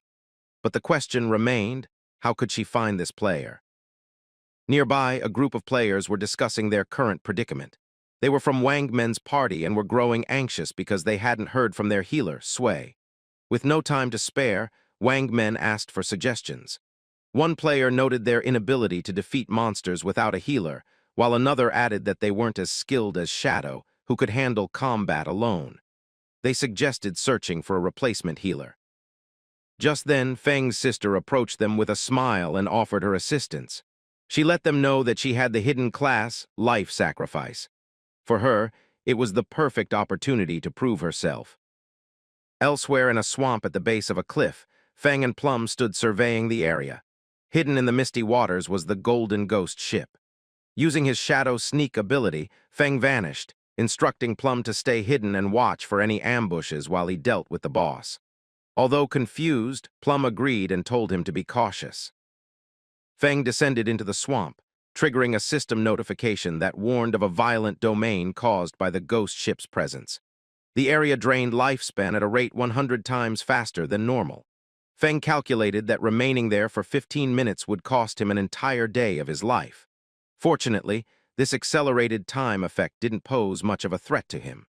The system then identified the Golden Tier ghost ship as a level 5 boss.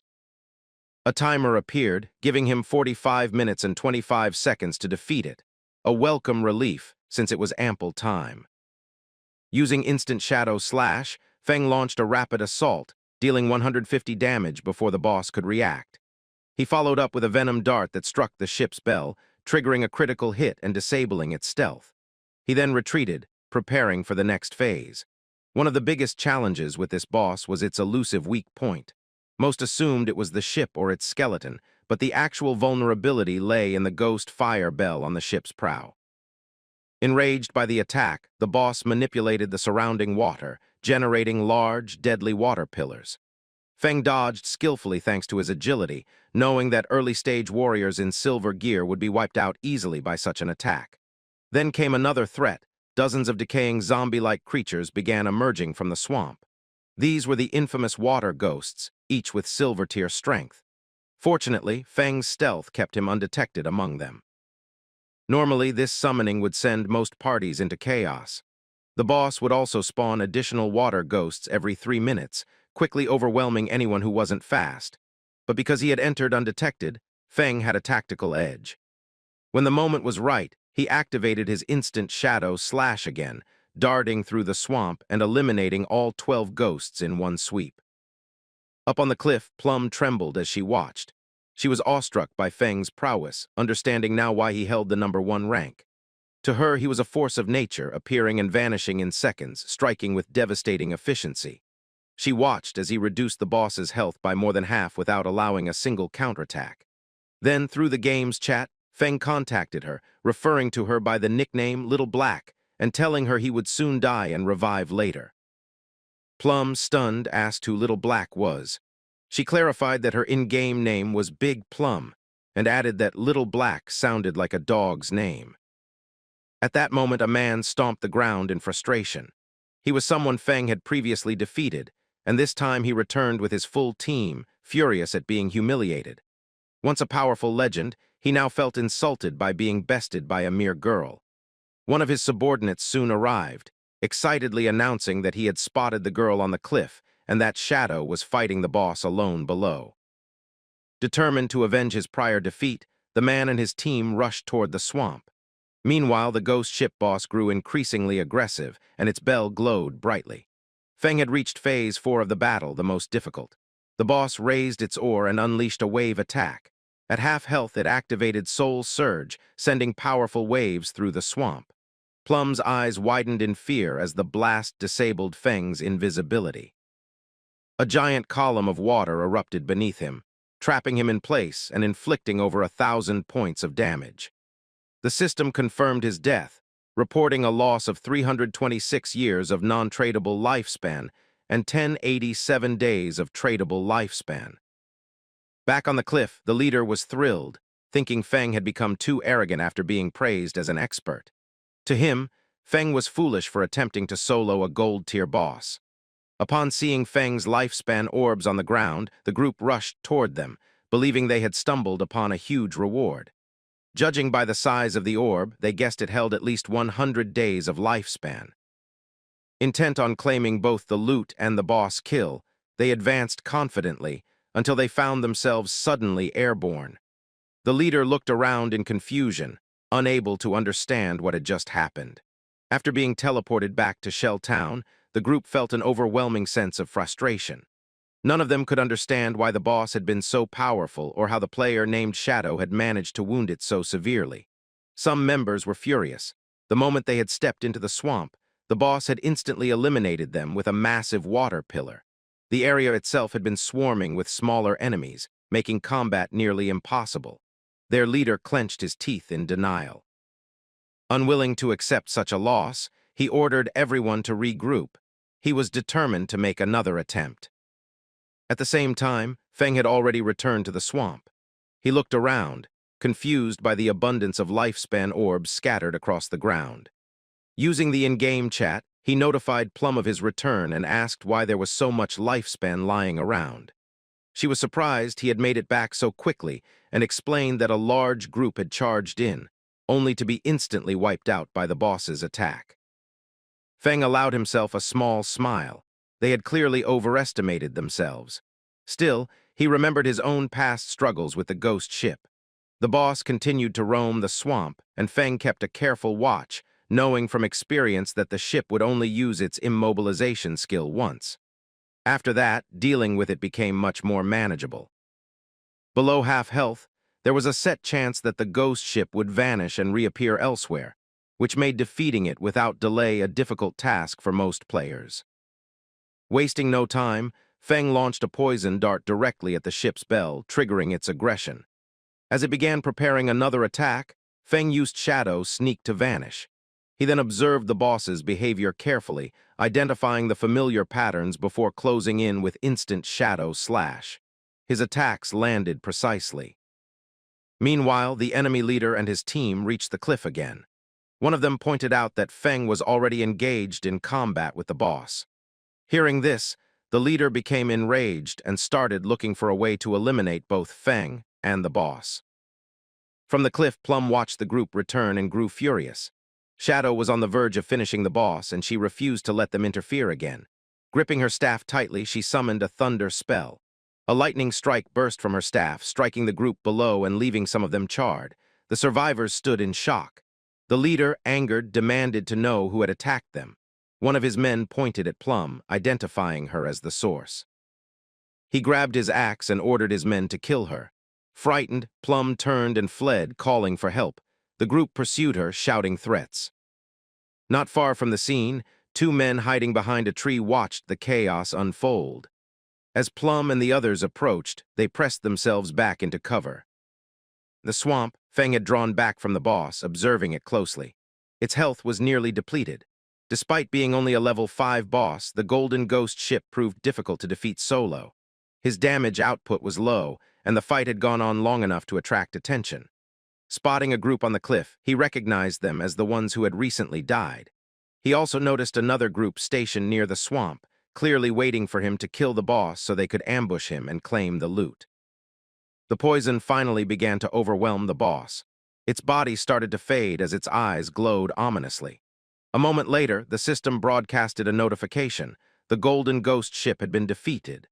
Feng gained 480 experience points, reaching level 8, along with 7 evolution points and 216 days of tradable lifespan. Activating Shadow's sneak once again, he disappeared into stealth. Across the server, a general announcement echoed. Shadow, a player from Shell Town, had become the first to kill a gold-grade boss. He earned 3 reputation points, and the notice drew the attention of nearby players. Most were baffled. No one knew who Shadow was or how he had managed such a feat. Many were furious, believing that such an achievement should have come from a top player in Han City. Wang Meng stared at the message in confusion.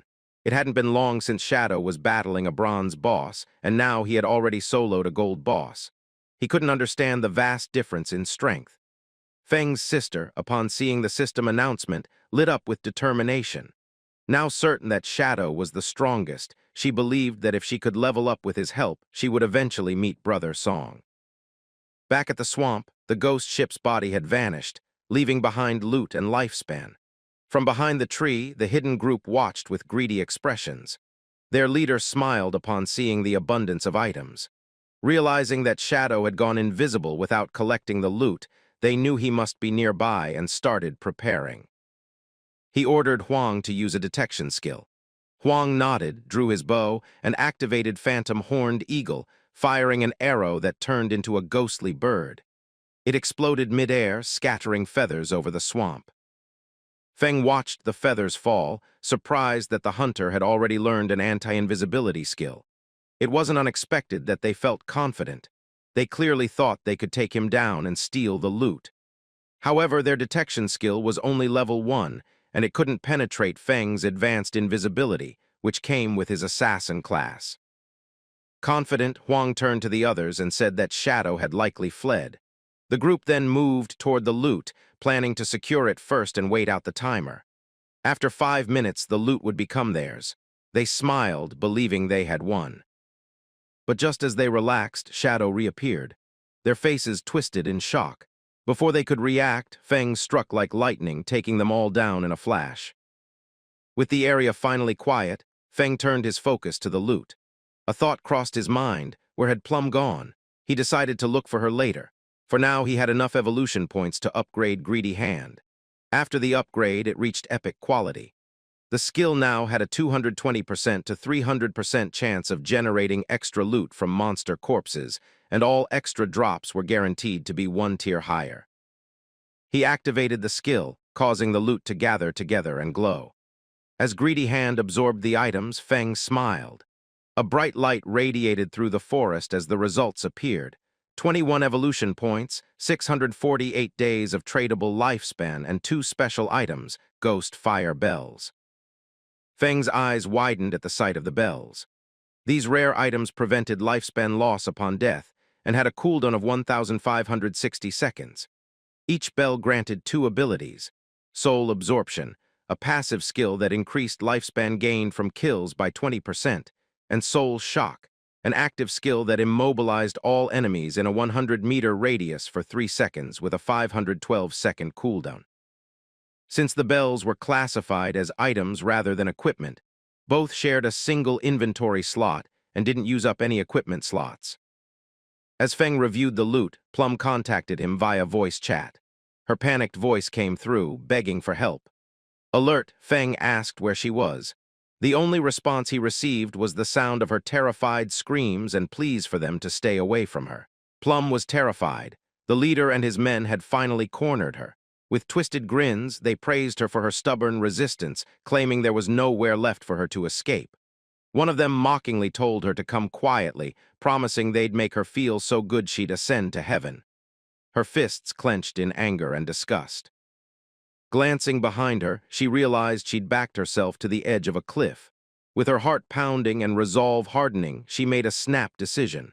She wasn't going to let these bastards have the satisfaction of killing her.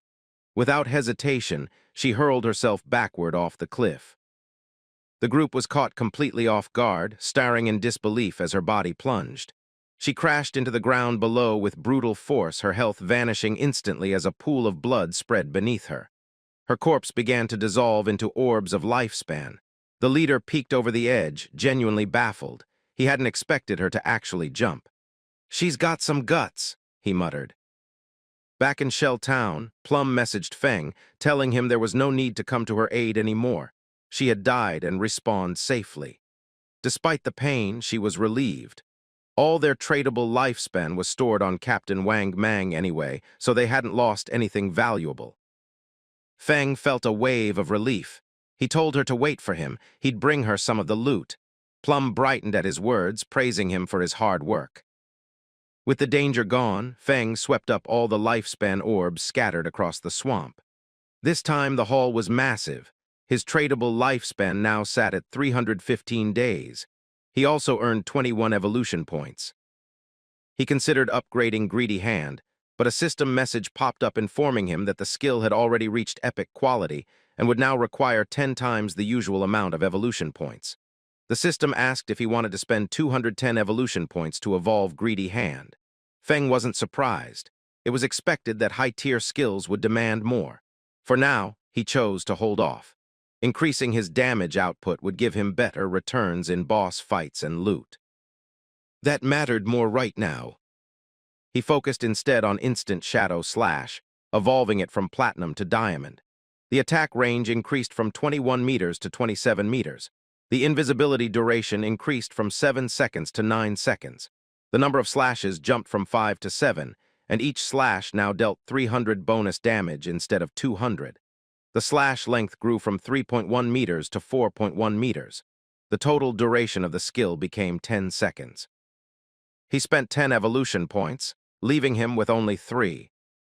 He then enhanced his initial skill, Backstab. It jumped from normal quality directly to gold, skipping bronze and silver entirely. The system updated the skill, increasing Backstab's damage boost from 15% to 30%. Feng smiled. With Instant Shadow Slash evolved and Backstab enhanced, his total damage output had more than doubled. Even without breaking stealth, he could now deal up to 3,000 damage. If he did break stealth, a full combo could reach between 6,000 and 7,000 damage. Opening the system window, he reviewed his newly upgraded arsenal. He recalled that gold-tier bosses usually dropped 2 to 4 silver items, with only a small chance of gold equipment. But thanks to Greedy Hand, he had received 11 gold-tier items and skill books, 2 platinum equipment pieces, and 1 platinum-tier skill book. Even better, 3 of the items were tailored for assassin classes. Among them were the Ghost Chip Dual Blades, platinum-tier assassin weapons with a base damage of 136, agility plus 22, attack speed plus 24%, and armor penetration plus 17. The level requirement was 5. The weapon had a unique effect. Each normal attack would deal damage twice. Feng equipped the dual blades. Though he rarely relied on normal attacks, the base stats alone were excellent. The boost to attack speed would also speed up his skill usage and reduce cooldowns, and the armor penetration was a bonus. Next, he equipped the Ghost Fire leather armor, a gold-tier chest piece with 25 physical defense, 50 fire resistance, 14 damage block, and an additional 419 health points. The level requirement was also 5. Feng was stunned. Despite leveling up, his base constitution hadn't increased much. His max HP was still 350. This armor piece alone had boosted his health significantly beyond that. With it equipped, most average players wouldn't even be able to scratch him. Using the system settings, he made his new armor invisible and switched his outward appearance back to the base assassin look. That way, enemies wouldn't realize how well-equipped he was unless they actually checked his profile. He wasn't done yet. There was one more item to review. In his inventory was a gold-tier skill book, Ghost Shadow Blur, an assassin-class ability. It granted a passive 15% dodge rate, and each time a dodge successfully triggered, it would provide full immunity to all damage for a moment. Feng grinned. He had finally acquired a survival skill fit for assassins. Then he remembered most players avoided this skill. The dodge stat was difficult to build up in this game, and focusing on it meant sacrificing other vital stats. If a dodge didn't activate, the player could be killed in an instant. But Feng was different. He could evolve skills without penalty. For him, raising dodge wouldn't weaken his other attributes. It was all upside. With everything sorted, he moved out from the area. The remaining loot consisted of gear for warriors, priests, and archers. He planned to sell them all to Wang Mang with a 10% discount. Even if they couldn't afford them now, he knew Wang Mang would sell them on credit without hesitation. This massive upgrade was all thanks to Plum. Without her koi-like luck, he never would have found a level 5 ghost ship in time. He made a mental note. He owed her one, and he would make sure to thank her properly. As Feng passed a tree, the furious leader and his remaining men appeared. They spotted each other at the same time, but it was the leader's side whose faces turned pale with fear. The moment they recognized him as Shadow, they started running, overwhelmed by panic. As expected, Feng had no intention of letting them escape. He activated Shadow Stealth and sighed lightly as the skill took effect. Before they could take another step, Feng dashed forward like a bolt of thunder, swiftly eliminating all of the subordinates in a single blur of motion. The leader panicked and tried to run at full speed, but Feng appeared directly in front of him, deactivating the stealth mode. The man's face nearly collided with Feng, and his eyes welled with tears. Trembling, he begged for mercy, admitting his mistake and pleading for forgiveness, saying he had less than a year of lifespan left. But Feng, staring at him with a cold, indifferent gaze, simply asked if he had considered his own fate when attacking others. Without hesitation or remorse, Feng struck him with a poisoned dart. As the man writhed in agony, Feng turned away and left. After killing so many players, a new system status activated. He had entered killer state. Currently at the first layer, this status meant that upon death, he would lose 75% of his remaining lifespan. Feng remained calm. He possessed the ghost fire bell, and even if he died once, it would protect him from any loss. Returning to Shell Town, he noticed that everyone was staring at him. Whispers and murmurs spread as people recognized him as the one who had slain a gold-tier boss. However, many were puzzled since he wore no visible equipment. Some assumed he had exploited game bugs to achieve victory. While he was passing through the area, a man ran up to him and asked him to wait. Feng turned, curious. The man, trying to appear casual, showed him a skill book and explained with a forced smile that they had bought the wrong item. It was meant for assassins, so he insisted Feng take it, adding that he hoped they could forget the past. The system identified the item. It was a common-tier skill book called Impale, a single-target skill that added 20 attack points and caused a 2-second stun with a cooldown of 22 seconds. Feng's eyes narrowed slightly in surprise. It was a control skill, rare and highly valuable. He accepted it and continued on his way while the group dispersed in another direction. Among the group, one man was furious and complained that they had been forced to give Feng a skill book just to appease him. Another man agreed, frustrated that they had been treated with such disrespect. One of them suggested using their contacts to gather more people, claiming that even if each person only contributed a spit, they could drown Feng with sheer numbers. Zan Shah, their leader, stared ahead with a serious expression. He noted how fast Shadow was leveling and growing, clearly operating solo, which meant he likely had a powerful secret. Zan Shah proposed tracking him down in real life and kidnapping him. If they could uncover his secret, they could even force him to work as their slave and gather lifespan for them. Another man praised Zan Shah for the clever plan. Since Shadow's voice sounded unfamiliar and clearly not local, they assumed he was poor. It wouldn't be hard to manipulate someone like that. They agreed to send in a professional beauty, to lure him in and get information. Meanwhile, Feng had met up with Plum and told her to accept the trade, saying he had something for her. Her eyes lit up with joy, though she corrected him, saying her name wasn't Little Black but Big Plum. Feng handed her a powerful necklace containing a fire-based skill. As soon as she used it, flames erupted from her staff, and her face brightened with excitement. The skill significantly increased her damage output and more than doubled her mana regeneration. She thanked him sincerely, but Feng brushed it off, saying he was just honoring their agreement. Then he asked for the space ring. She smiled shyly as she took it from her inventory, telling him he could keep it. Her cheeks reddened slightly as she explained that while she was running through the forest earlier, she had stumbled upon an underground cave that looked like the entrance to a ruin, and asked if he was interested.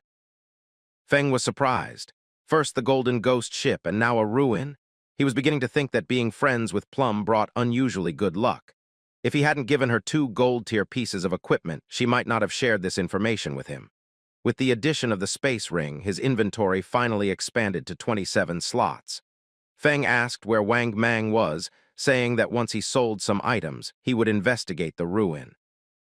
She raised her hand and explained that Wang Mang and the others had gone to train a new priest and wouldn't return soon. Opening the map, she marked the location of the entrance. She told him that there was a stone slab behind the bushes which she had moved aside while hiding. She had only taken a few steps inside before she heard terrifying screams and fled. That was when the others caught her. Without another word, Feng disappeared and made his way to the ruins. Plum was left standing there, a bit confused by his sudden departure. Feng moved through the forest at speed. His original plan had been to grind until he reached level 10, but now that a ruin was available, there was no need. There were generally 3 kinds of ruins that could appear near a beginner town: tombs, cursed ruins, and temples of faith. Regardless of type, the regular monsters inside were bronze tier, and there was a decent chance of encountering silver tier enemies as well. To him, that meant nothing but a sea of lifespan and evolution points waiting to be claimed. Following the map Plum had marked, Feng soon arrived at the ruin entrance. Wasting no time, he stepped inside, mind turning over possibilities. Whether this was a tomb, a cursed ruin, or a forgotten temple, he was ready for what lay ahead. There wasn't much to say about the tombs. Monsters were packed tight within them, and taking them all out was a difficult task, especially considering that at the end, there was almost always a golden tier boss waiting. The cursed ruins were filled with creatures twisted by ancient and evil gods, many of whom had once been human. Some had gone mad during life, and others had transformed into ghosts after death. As for temples of faith, they were labyrinthine structures filled with believers of long-lost deities, decorated with ancient murals that wrapped around every corridor. If one could manage to survive both the cursed ruins and the temples of faith, they would be rewarded with a special item or a rare skill book. As Feng walked through the passageways of this particular ruin, he recognized the symbols and carvings on the walls and soon realized that he was in a temple of faith. The murals struck him with a strange familiarity, and just as he began to study them more closely, distant roars echoed through the corridor. He continued forward and quickly identified this place as the Temple of Faith belonging to the ancient god of judgment, the same origin as his Eye of Judgment skill. Elsewhere in the forest, Wang Mang and his party were locked in battle with a beast. Shield raised, Wang Mang absorbed the first wave of attacks, but the moment he dropped his guard, the monster lunged forward and swiped him violently into the air, his body slamming against a tree and crumpling with heavy damage. Seeing their leader fall, the archer of the party panicked and yelled at the healer to cast a healing spell, but Feng's sister froze. Eyes wide with tears, clutching her staff tightly, she stammered and asked how she was supposed to cast a spell. While everyone was distracted, the monster pounced again. The party's swordsman drew his blade and shouted for her to use her skill, but instead of responding, she dropped to her knees, let go of her staff, and began to cry uncontrollably. The creature showed no mercy, attacking again, and before long the entire party was wiped out and forcefully returned to Shell Town. Their return didn't go unnoticed. Plum happened to be nearby and greeted them with a teasing smile, asking why they were back so soon. She added that since Shadow hadn't returned yet, they wouldn't be able to buy any new equipment. The party's archer, his frustration boiling over, pointed a shaking finger at Feng's sister and shouted that he had never seen anyone so stupid. She didn't know how to dodge, didn't know how to use a single skill. Zhao burst into tears again, overwhelmed and unsure of what to do. Plum stepped in front of her protectively and asked the archer why he was acting so harshly, reminding him that this was her first time playing the game, and it was only natural for a beginner to die once. The archer, his rage undimmed, warned her to move aside, threatening that he'd scold Zhao to death. The swordsman added that they hadn't died just once. They had died 3 times in under an hour.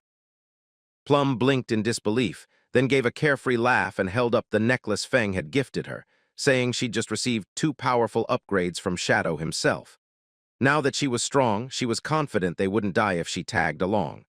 Wang Mang stepped forward and called for calm. He agreed with Plum, having her on the team might turn things around. And maybe, just maybe, they'd meet Shadow again when they returned. Though Zhao was fuming inside, she put on a mask of gratitude, apologized, and swore she'd try harder. She was disgusted by how quickly they had blamed her after failing themselves, and if not for their connection to Shadow, she would have left them behind without a second thought. Meanwhile, Feng entered a wide stone chamber deep within the ruin, and what he saw made him pause, 2 monsters kneeling before him. The system identified them as devout followers of the ancient god of judgment. They were level 10 silver-tier monsters, and Feng narrowed his eyes. These weren't just any mobs. He activated instant shadow slash and vanished into stealth, then slipped behind one of the kneeling beasts to strike. Despite breaking his stealth and executing a precise backstab, he barely made a dent in their health bars. It was expected. These were silver-tier bosses, and combined, their health was even higher than the gold-tier boss of the ghost ship he had defeated earlier. Just as he was about to press the attack, he noticed something strange. The monsters knelt again, facing him. He hadn't moved or made a sound. Was it the eye of judgment they were responding to? Had they recognized its divine signature? Feng quietly wondered whether they could understand him and asked them if they knew the path forward. But instead of answering, their heads jerked up and they let out guttural roars, revealing their decomposed features. Whatever sanity or faith they once had was gone. Corruption had twisted them into creatures of madness, devouring lifespan wherever they found it.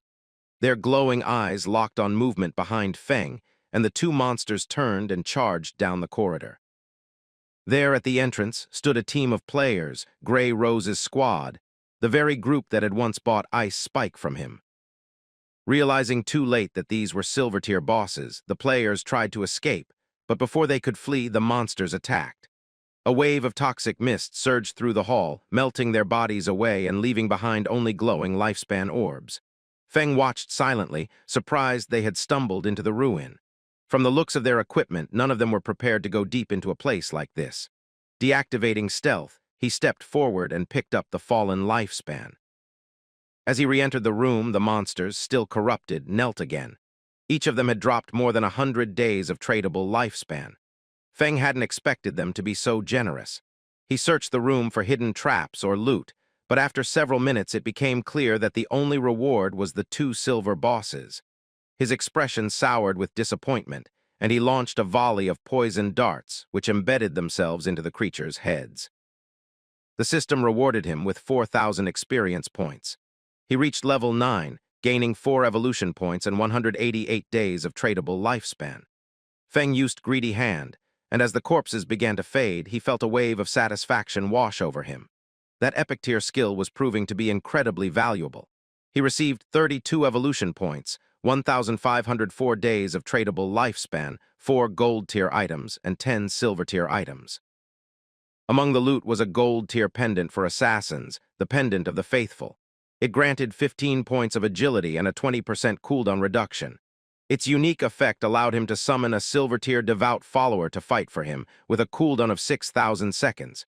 He clenched his fist in triumph. The pendant was excellent.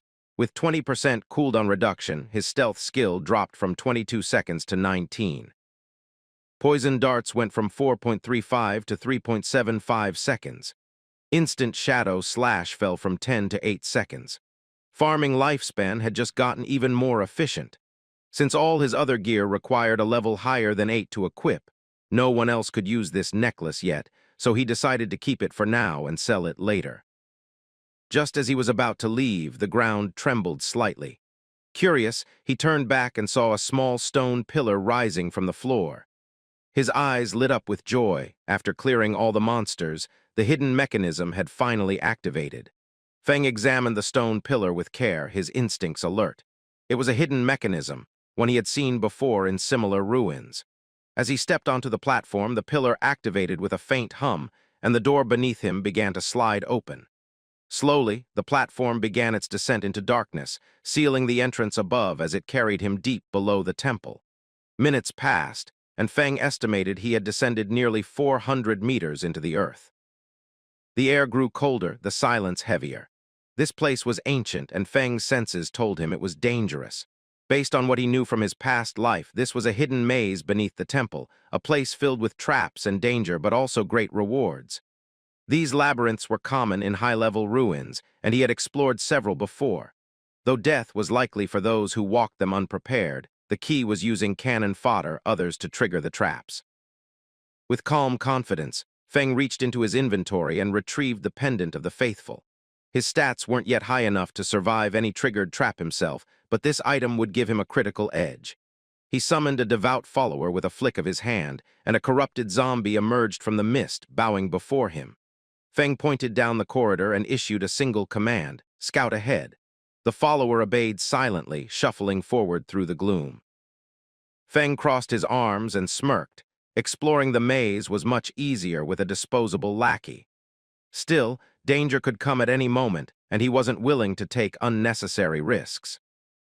He brought up his interface and spent 11 evolution points to enhance his passive dodge skill, Ghost Shadow Blur, evolving it from Gold to Epic Tier. The upgrade was astonishing.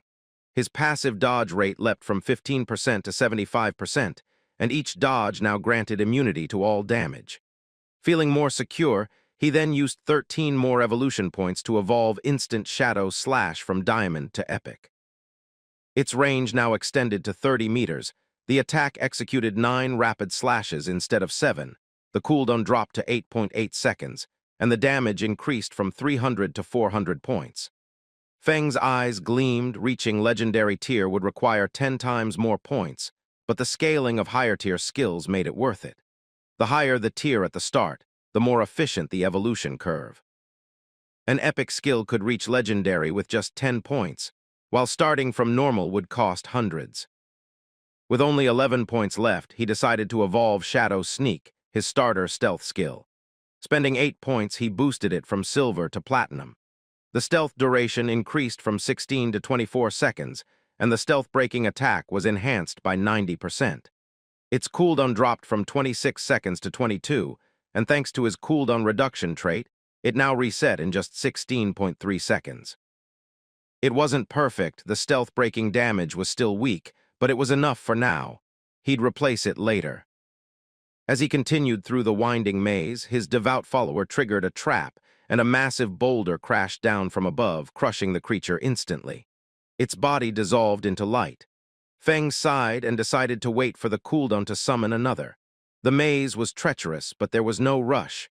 Each step had to be taken with care. Meanwhile, on the temple's upper floor, a man with a shield and a hooded woman peeked into the room Feng had once stood in. The man turned to Grey Rose and reported that the monsters were gone. Grey Rose, surprised, stepped inside and noticed the lifespan orbs were also missing. Someone had defeated the silver-tier bosses. She guessed correctly it had to be Shadow. That expert was the only one capable of such a feat, but something else bothered her. She remembered seeing someone seemingly communicating with the monsters earlier. Could it be that Shadow had a skill that allowed him to charm bosses? That kind of power was terrifying and mysterious. Back below, Feng summoned another devout follower and continued forward. For 3 hours, he had explored the maze, avoiding traps and mapping its structure. At last, he reached what seemed to be the final door. From past experience, he knew that getting to this point often meant hundreds of players would have died acting as bait. He ordered the summon to open the door, but despite straining with all its strength, the monster couldn't move it. Feng frowned and approached, placing a hand on the cold stone. As soon as he did, the door began to shift and open, releasing a wave of smoke that rolled across the floor. Feng wiped the sweat from his brow. This wasn't good. On the other side was a large chamber filled with cracked pillars. In the center stood a chest wrapped in thorn-covered vines. Beside it knelt an NPC, an eerie woman with the lower half of her face wrapped in bandages. Feng triggered his system to scan her stats, but nothing appeared. No information at all. That had never happened before. The woman began whispering in a strange language and slowly faded into light. Feng watched in stunned silence. As she vanished, the vines on the chest disintegrated. Though suspicious, he knew this woman had to be connected to the Eye of Judgment. The chest began to glow with golden light, an unmistakable sign of rare loot, but Feng remained cautious. Traps and mimics were always a risk. He signaled to his summon to open it. The monster obeyed, and as it lifted the lid, a beam of light erupted from the chest. Inside was a skill book, one that glowed with a godly aura. Inside the chest lay a treasure worthy of legends, a skill book tailored perfectly for an assassin. Its title, Bestowal of Mercy, was a deceptive name for such a lethal ability. The book shimmered with an epic-tier glow, and upon inspection, Feng discovered it granted both a passive and an active effect. The passive alone was absurd. It provided a 100% correction when aiming at weak points and doubled the damage dealt to them. Even more impressive, it expanded the enemy's weak point hitbox, making precise attacks nearly effortless. But it was the active skill that truly caught Feng's attention, Slit Throat. This devastating technique enhanced Shadow's next attack with a powerful debuff. The target would bleed for the same amount of damage inflicted per second for 3 seconds. A strike dealing 300 damage would result in a total of 1,200 points of pain, triple the initial impact. Due to Feng's cooldown reduction stats, the skill's 60-second timer was reduced to just 44.4 seconds. Though Slit Throat only applied to the first strike of a multi-hit move like Instant Shadow Slash, the potential for burst damage was monstrous. And with the skill being epic tier, evolving it to legendary would cost only 10 points. This alone made the loot haul one of his best yet. Satisfied with the outcome, Feng decided to wrap up his expedition.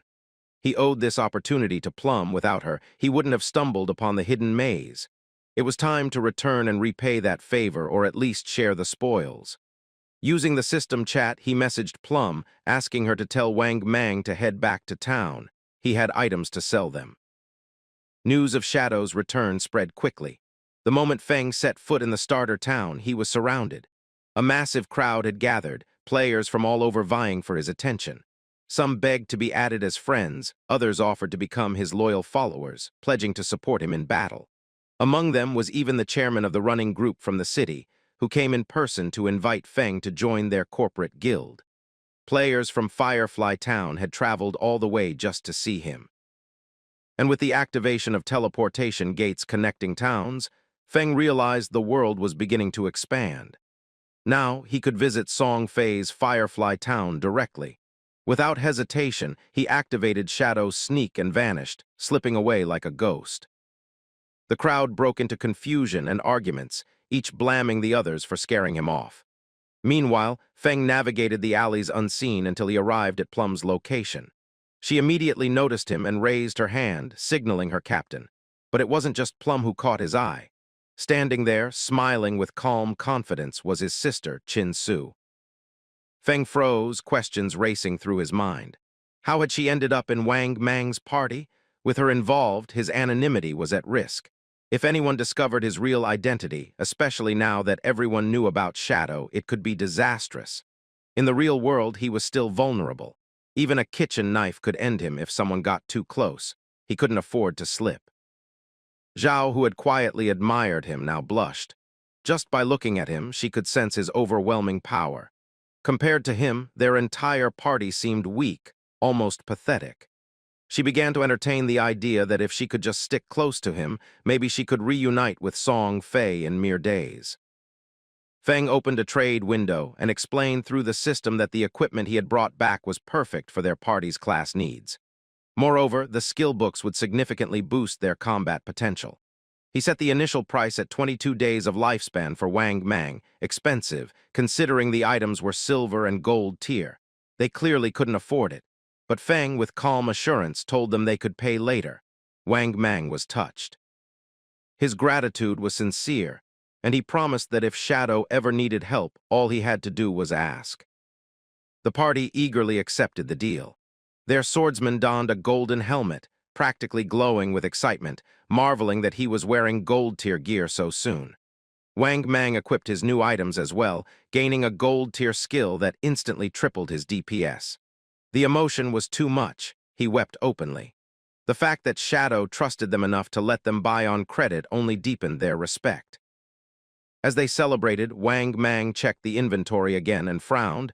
There was nothing for a priest. Zhao looked visibly confused and a little disappointed. Meanwhile, the archer clenched her fists in frustration.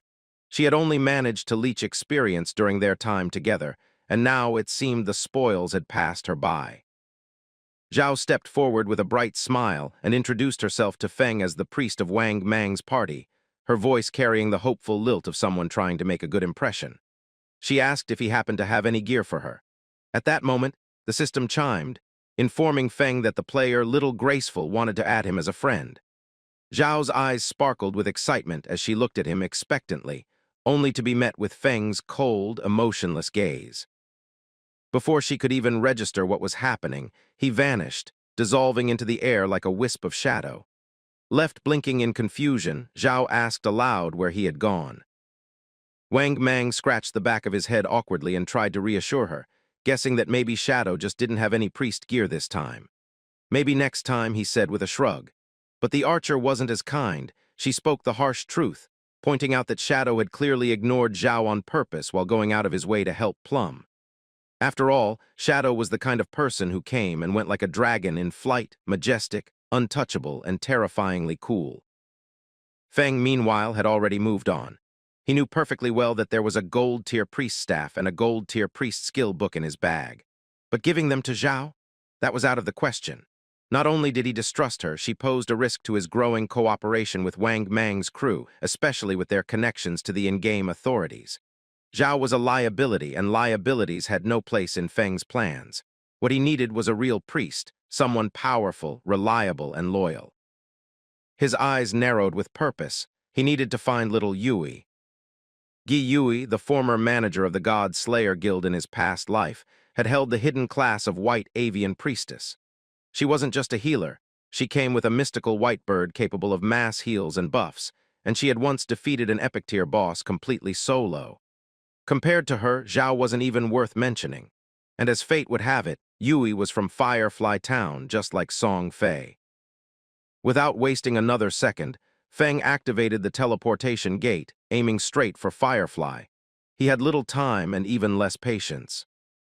Firefly Town was a sharp contrast to the starter town. It was bustling, stylized, and bathed in warm, ethereal light.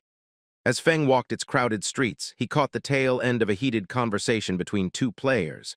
They were rushing back to the Wailing Valley. A silver-tier boss was below half health, and they couldn't risk someone stealing the kill. One of them cursed aloud, blaming Song Fei.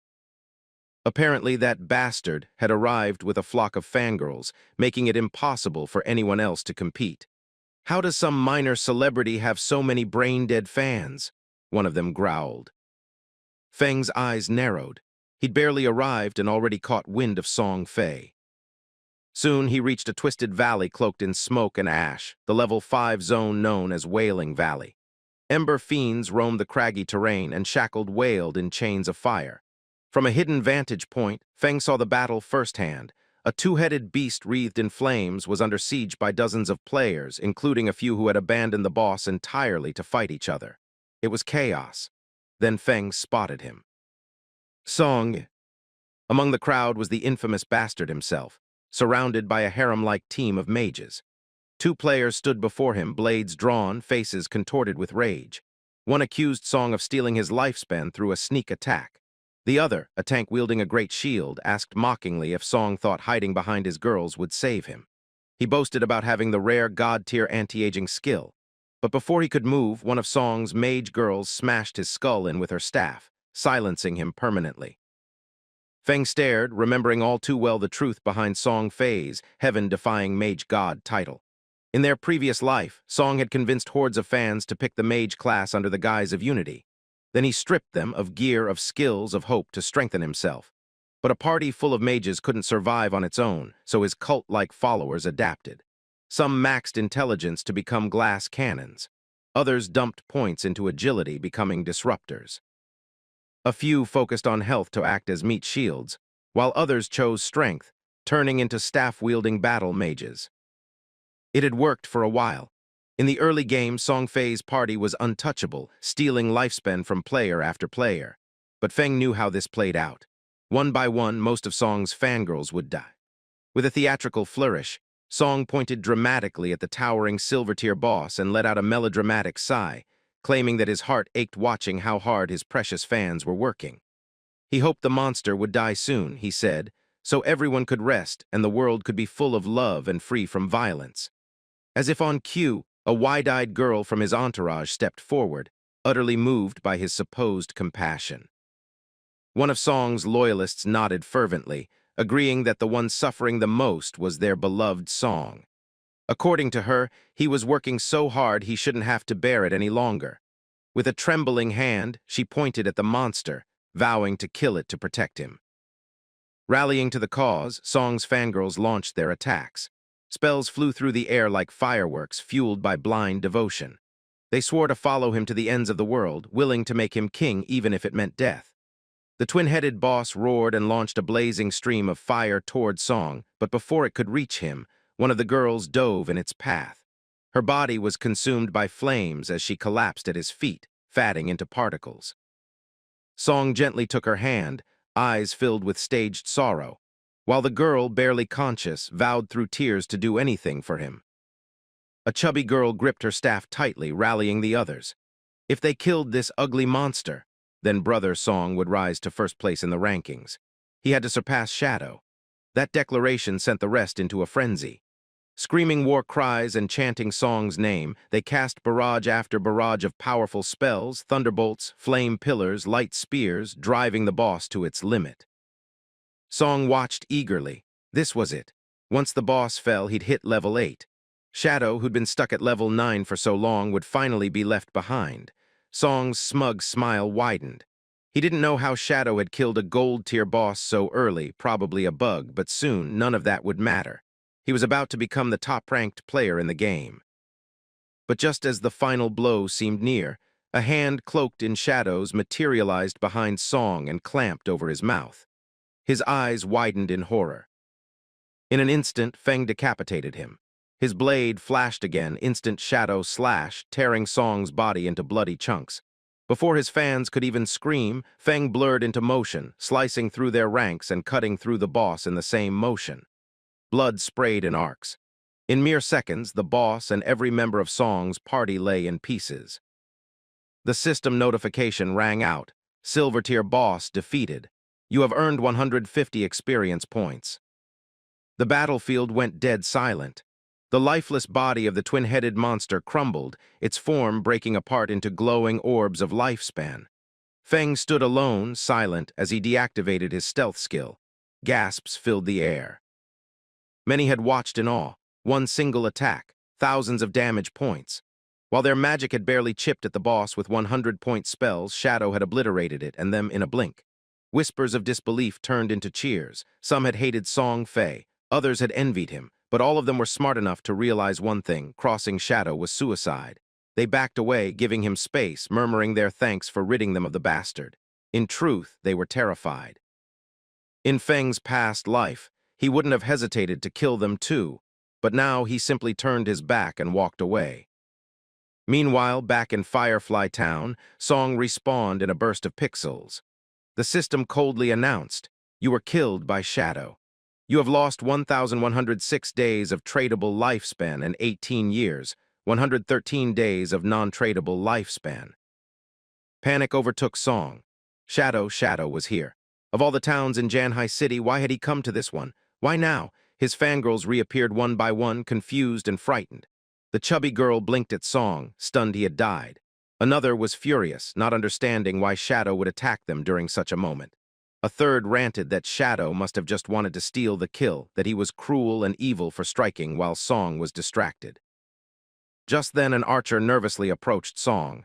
She admitted she had the skill Eagle Eye, which could detect invisible players. She asked humbly if she could join his team. Song's fans immediately jeered, yelling that Song only accepted mages into his party. She'd slow them down. She wasn't worthy. But Song, ever the manipulative showman, stretched out his arms and gently smiled. He said it didn't matter that she was an archer. What mattered was the strength of her emotions. He took her hand and promised her a place in his family. Together, he claimed, they would strive, grow, and one day take revenge on the evil shadow, all in the name of love. Having Song so close made the archer girl blush. Her cheeks flushed with warmth as tears of joy streamed down her face. It was as if being accepted into his family had fulfilled some lifelong dream. Another girl, a dark-robed assassin, stepped out of the shadows, her voice full of venom as she declared that she too could become invisible, and that she would make Shadow pay for what he'd done to their beloved leader. A mage chimed in, her eyes gleaming with righteous fury, proudly revealing that she had just learned a new area of effect spell capable of freezing Shadow in place. Song, ever the performer, stretched his arms wide and smiled benevolently, proclaiming that any girl who believed in love was welcome in his family. His words triggered another wave of sobs. The girls wept with joy, overwhelmed by his kindness and charisma, and swore eternal loyalty. They cursed Shadow's name, branding him a coward with no honor for attacking Song by surprise. They swore they would track him down and force him to kneel before Song, to learn the consequences of crossing their shining beacon of justice. Two nearby players watched the bizarre scene unfold with mixed amusement and disbelief. Though they didn't know exactly what had happened, they knew one thing: someone had wiped out Song and his squad, and it had been glorious. With so many mage girls defending him, the only one who could have pulled it off was Shadow. They quietly agreed that Shadow was on another level, while privately thinking that Song's fanatics were completely out of their minds. Meanwhile, Song wore a satisfied grin. With so many people watching, once he finally defeated Shadow, the world would understand that strength meant nothing without support. According to him, Shadow was just a soft-hearted loner, an assassin who had dared to challenge a noble mage like himself. He couldn't wait to humiliate him. Unbothered by all of this, Feng looted the battlefield with surgical efficiency. Using Greedy Hand, he collected 16 evolution points, 217 days of tradable lifespan, 6 silver-tier items, and 1 piece of golden-tier loot. Without hesitation, he spent 10 evolution points to upgrade Graceful Liberation. The skill surged from epic to legendary. Its passive effect, Weak Point Attack Correction, doubled from 100% to 200%, meaning his attacks were now twice as likely to target vital spots. The multiplier for weak point damage also doubled, and the active effect, Throat Slit, now dealt 150% damage per second for 3 seconds instead of 100%, with the cooldown reduced from 30 to 18.5 seconds. With 200% weak point correction, even half of an enemy's body could now count as a weak point, possibly even triggering weak point effects with Shadow Slash. However, Feng knew that taking a skill from Legendary to Mythical required 100 times more evolution points. Just reaching Mythical with Graceful Liberation would need 200 points. That meant the cost for evolving Greedy Hand would be massive, 210 for Legendary and 340 for Mythical. With 9 points left, he chose to upgrade Backstab Enhancement. Spending 8 points, it went from Gold to Platinum, and its passive damage bonus increased from 30% to 40%. All in all, between the Silver-tier boss and the slaughtered fanatics, he had gained over 140 days of tradable lifespan. With his objective complete, Feng decided it was time to leave. But as he turned to go, a girl suddenly launched a surprise attack. Her blade came fast, but Feng, silent, still, precise, dodged without effort. She tried again, but he evaded every strike like a phantom, each step a silent refusal. Stunned, she activated stealth and vanished. From atop a nearby cliff, Song's fangirls appeared again. Their eyes burned with rage. They had found him, and they had come to take revenge for Song.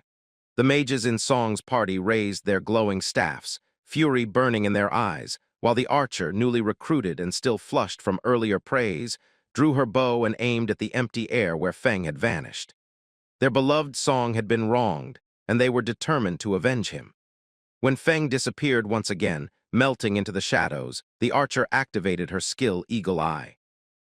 Her arrow transformed into a spectral eagle that soared high, scanning the terrain before exploding in midair, scattering ethereal feathers like shimmering rain. As the feathers floated down, one landed on the assassin girl from their own party, breaking her stealth and revealing her position. The chubby mage's eyes lit up with glee as she clenched her fists in excitement, believing they had caught King Fang. Without hesitation, she ordered the others to unleash everything they had. Spells rained from the heavens, fire, lightning, ice, slamming into the poor assassin who screamed that she wasn't the enemy. It was too late. The explosions consumed her, erasing her existence in a brilliant burst of magical fire. Instead of remorse, the chubby girl turned furious, accusing the dead assassin of lacking devotion. She claimed it was divine punishment, proof that anyone who wasn't a mage couldn't possibly love Song sincerely. With brutal detachment, she ordered the archer to fire another eagle and find the real target. But before the skill could be activated again, Feng rang the ghost fire bell. Its eerie chime unleashed the active effect Soul Attack, freezing all enemies within 100 meters for 3 seconds. A shimmering aura wrapped around Song's party as their bodies locked up, confusion dawning just before the slaughter began. Like a bolt of thunder, Feng emerged from invisibility, his blade slashing through bodies with ruthless precision. They had no time to scream, no chance to resist. One by one, they collapsed, their lifespans bursting from their corpses like vapor trails of doomed devotion. Hiding around the corner, Song peeked out and froze at the sight of the carnage.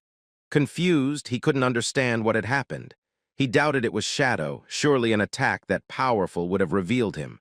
But then came the voice. Cold, inevitable. King Fang. Appearing before him, cloaked in arrogance and silence, Feng made it clear that Song's end had come. In panic, Song activated a magic shield, a shimmering barrier wrapping around him like armor. But Feng calmly launched a poison dart, which sliced through the shield like paper, striking Song in the forehead. The scream that followed was shrill, desperate, and then silent as Song collapsed, his body unraveling into glowing orbs of lifespan. As the final traces of Song vanished, Feng deactivated his stealth. He observed the orbs and realized that Song had originally held over 2,000 days of tradable lifespan, but none of his fanatical followers had any. Confused, he quickly pieced it together. They had donated all their lifespan to him. It was absurd, disturbing. The blind loyalty of people who still believed the godforsaken game was just a game. Now all that tradable lifespan, hundreds of years, worth, would vanish into the bellies of nearby monsters. Back in Firefly Town, Song and his fans respawned. Rage twisted Song's features as he stared at the system message confirming his loss. More than 1,500 days of tradable lifespan gone, leaving him with barely 500. With a scowl, he turned to the archer and demanded to know why she hadn't detected King Fang. Nervously, she explained that she had used Eagle Eye, but the only presence it revealed was their own assassin girl. The chubby mage, frowning, noted that her attribute panel did show a stealth level, but perhaps Shadow was higher than they'd accounted for. The archer admitted that her detection skill only worked on stealth levels of 1 or below. If Shadow's stealth was higher, he would remain completely invisible to her. Song gritted his teeth, utterly frustrated. Shadow appeared, struck, and vanished again like a phantom. There was no defense against that. Touching his face, Song muttered to himself, insisting that he hadn't done anything to offend Shadow. Surely, now that he'd already stolen the boss kill, he had no reason to target him again. But then a troubling thought came to him. What if Shadow was just jealous of his unparalleled beauty? Maybe he was coming back simply out of envy. To protect their beloved leader, Song's fans raised their weapons once more. They decided they would level up somewhere safer, somewhere Shadow wouldn't find them. Wherever Song went, his fans vowed to follow, their devotion as blind as it was fanatical. Meanwhile, Feng also returned to Firefly Town after a quick search for traces of them. Finding nothing, he deactivated stealth and approached a player loitering nearby.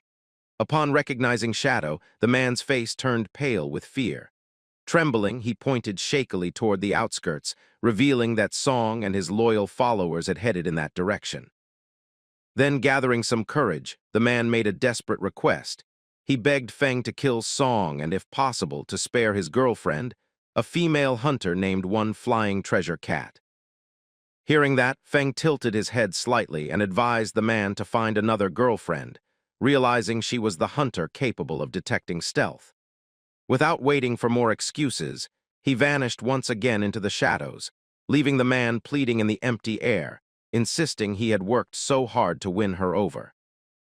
Even though Feng now knew the general direction they had gone, the vastness of the area made tracking them difficult and time-consuming. Just as he was considering his next move, the desperate man cupped his hands around his mouth and began calling out for Shadow in hopes of helping him somehow. Feng ignored him. His priority was to find someone who could track better than any panicked bystander. At that moment, a woman strolled past him, catching his attention. He blinked, momentarily surprised. This girl was none other than Gu Yui.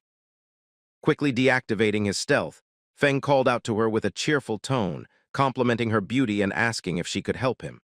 Gu Yui, recognizing Shadow, couldn't hide her shock. Smiling mischievously, Feng pulled out a golden-grade staff from his inventory and dangled it temptingly, mentioning that he had heard her class could search for targets across a wide area.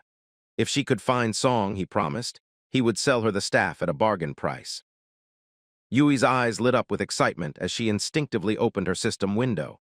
Curiosity sparkled in her gaze as she asked how he knew about her tracking abilities. She had never told anyone. Feng only grinned and asked if she wanted the staff or not. Yui immediately said yes, though her voice faltered, unsure if she could afford such a treasure.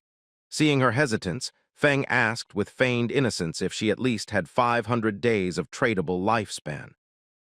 He teased her, revealing that the staff's original price should have been around 700 or 800 days. Checking her system window, Yui realized she did indeed have around 700 days. Relieved, she quickly agreed to the deal.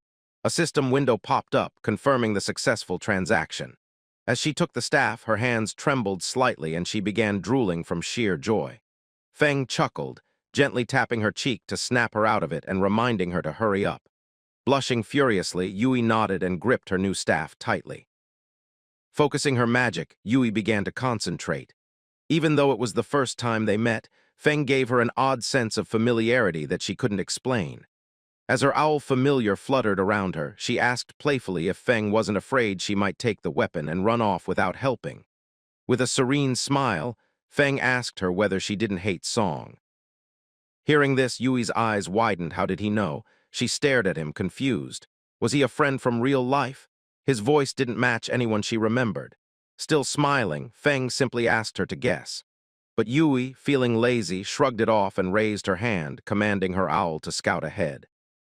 Moments later, her expression changed. Her owl circled over the distant canyons, and through its eyes, she spotted them. Song and his army of love-struck fans clustered together like lost sheep in the wastelands.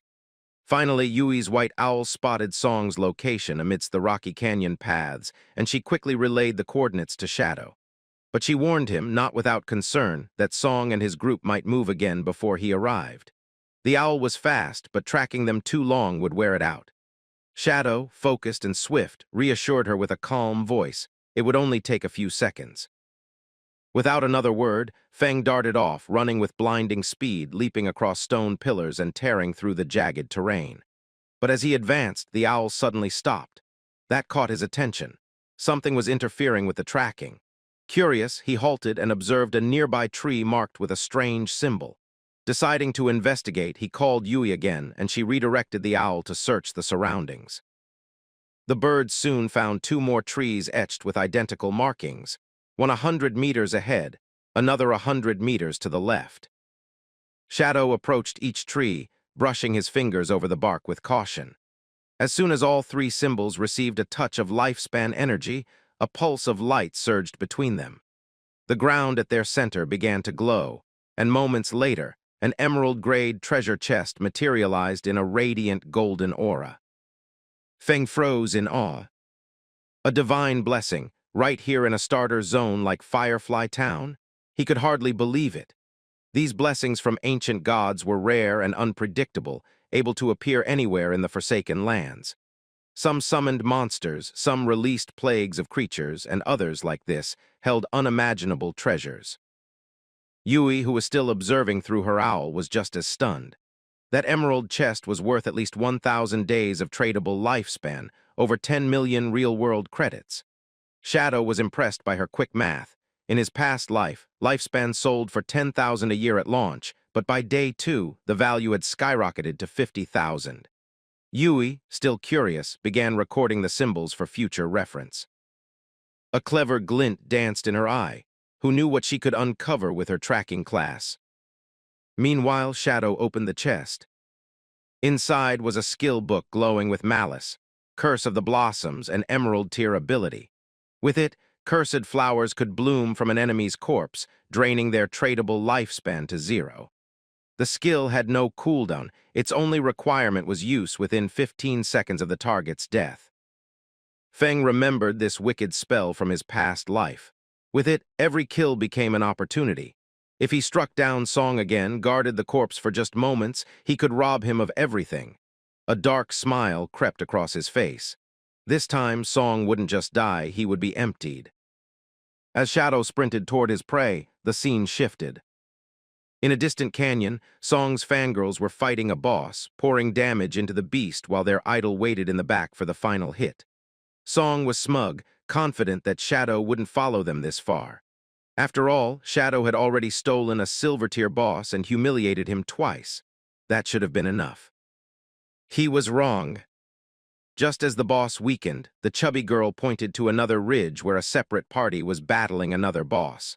Song, with the grace of a serpent, manipulated his fans again. He claimed the rival group was a fan guild of another idol, one trying to outshine him. The girls' expressions twisted in rage. No one would surpass their beloved Song. Without hesitation, they descended upon the unsuspecting group. The enemy team, thinking they'd gained allies, welcomed them.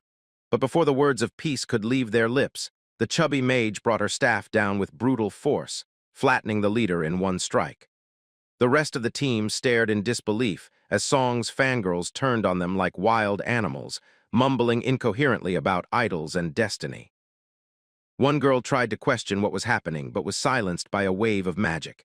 In a bizarre flourish, the fanatics began reciting twisted poetry, proclaiming Song's divine arrival. With the enemy party wiped out, the girls stepped aside as their golden prince stepped forward to land the final blow on the boss. Song, still playing the innocent, thanked them all with fake sincerity, spinning lies about nearly being ambushed and praising their heroism. His words made them blush and giggle. They were completely lost in his delusion. But the show was over. As the camera pulled back, a lone shadow emerged at the edge of the canyon. Song sensed something was wrong. A chill ran down his spine. He turned too late. Feng's blade cleaved through the air like a flash of divine judgment. Instant slash. Song's head flew clean off and his body collapsed. But this time, Shadow didn't walk away. He knelt beside the corpse and invoked Curse of the Blossoms. A massive red flower sprouted from Song's chest, its petals pulsing as they drank the tradable lifespan from the brat's body. The fangirls stared, dumbfounded, unable to comprehend what they were seeing. As the scene shifted, Song reappeared at the portal of Firefly Town, dazed and frustrated, still unable to comprehend why Shadow kept targeting him so relentlessly. In his twisted rationale, he convinced himself that it had to be jealousy. Perhaps Shadow was bitter over the crowd of fangirls constantly surrounding him. Or maybe one of those girls was someone Shadow liked. The brat thought the boy's constant visits to Firefly Town were no coincidence, and figured it was all some long-winded ploy for revenge. But while he stewed in his overinflated theories, a sudden system notification sliced through his thoughts, warning him that his tradable lifespan was decreasing at a constant rate and had already plummeted drastically in just the few seconds following his latest death. Confusion gave way to panic as Song stared at the notification, unable to understand what was happening, until he speculated it could be some sort of penalty for dying too often. But before he could sort through the mess in his head, the rest of his fan club began arriving at the portal too. The chubby mage among them breathlessly informed Song about what they had seen, A sinister blood-red flower had bloomed over his corpse, clearly leaching something vital from the body. It didn't take long for Song to connect the dots. The cursed flower, the rapidly draining lifespan, it was all the work of Shadow, who had unleashed a new terrifying skill. Realization dawned on him with the weight of a hammer, and the brat snapped, commanding his followers to log off immediately. If they continued dying under Shadow's hand, their tradable lifespan would hit 0, and that meant true death. Still playing the charismatic puppet master, he called them his family, as he told them he'd head into reality to buy more time and later return with gear purchased using accumulated lifespan. The girls, still enchanted by their idol, accepted the idea wholeheartedly, each one dreaming of a triumphant comeback where they would confront Shadow with overwhelming power. Even as Song's digital presence vanished from the game, his face twisted in bitter frustration. He refused to accept this as defeat. After grinding for 2.5 years to build his current fame and resources, he couldn't believe that some nameless nobody could threaten it all. In his world, money crushed everything. He just needed time. Meanwhile, back on the battlefield, blood-red blossoms bloomed across the ground, each one rooted to a corpse, silently siphoning the tradable lifespan out of Song's fanatics. Due to Shadow's ruthless spree, his Slayer tier had risen to level 4, causing a brutal 96.8% loss of tradable lifespan upon death. But Shadow didn't care. He estimated that this ambush had earned him another 1,000 days of life, a reward rightfully stolen from Song Fei and his delusional crew, who had clearly slain plenty of monsters before becoming fertilizer themselves. Yet the feast didn't last. The flowers gradually dimmed, and the flow of energy ceased. Shadow realized then that the players had all logged off to escape the effect. Above him, the white owl continued to circle silently. Yui had seen everything, and even she was shaken by the overwhelming display of power.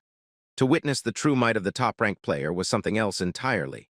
When Shadow turned toward her and asked whether Song had truly logged off, the girl confirmed it with a nod, explaining that the entire group had vanished to buy time.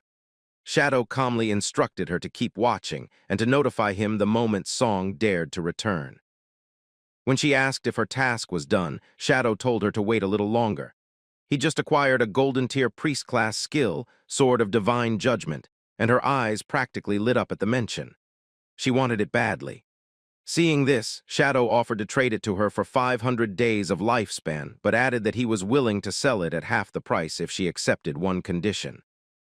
At first, the girl narrowed her eyes and snapped that she wasn't about to sell her body, which made even Shadow flinch, as he quickly clarified that she was really overthinking it. All he wanted was for her to join his team as their long-term healer. Her expression relaxed, and with a light laugh, she agreed almost immediately, though she warned him that if the team turned out to be a bunch of useless idiots, she'd personally blame him. Shadow assured her they were far from shabby and decided to contact them right away. The perspective then shifted to another part of the Forsaken Lands, where Wang Mang stood triumphantly over the twitching corpse of a poisonous monster, finally having slain the thing and grinning in celebration over the XP gain. He called out to Zhao, requesting a heal and an antidote, but the girl remained frozen and flustered, still completely unsure of what to do next. Wang tried to explain once more that Zhao's priest class came with a detoxification skill, but before she could even listen properly, she fired it off at a tree instead of her poisoned teammate. Time slipped through their fingers, and before another word could be said, Wang collapsed onto the ground and died from the lingering venom, his kill rendered meaningless. The rest of the team stood there in stunned silence, anger slowly boiling beneath the surface, each of them staring at Feng's little sister with disbelief. They weren't sure what to do with someone so catastrophically unhelpful. Later, as they stood by the teleportation stone, the team leader grimaced. He knew he had no choice but to replace the healer, but every capable hidden class priest had long since been recruited. Still, they couldn't go on like this. Meanwhile, Zhao remained utterly unaware of her own incompetence, floating in delusions of grandeur as she convinced herself she must be some kind of chosen one, a goddess of this new world. She was convinced that leveling to 4 with no effort was proof that the game was simple and her greatness inevitable. Soon, she thought, she'd be reunited with her glorious brother Song.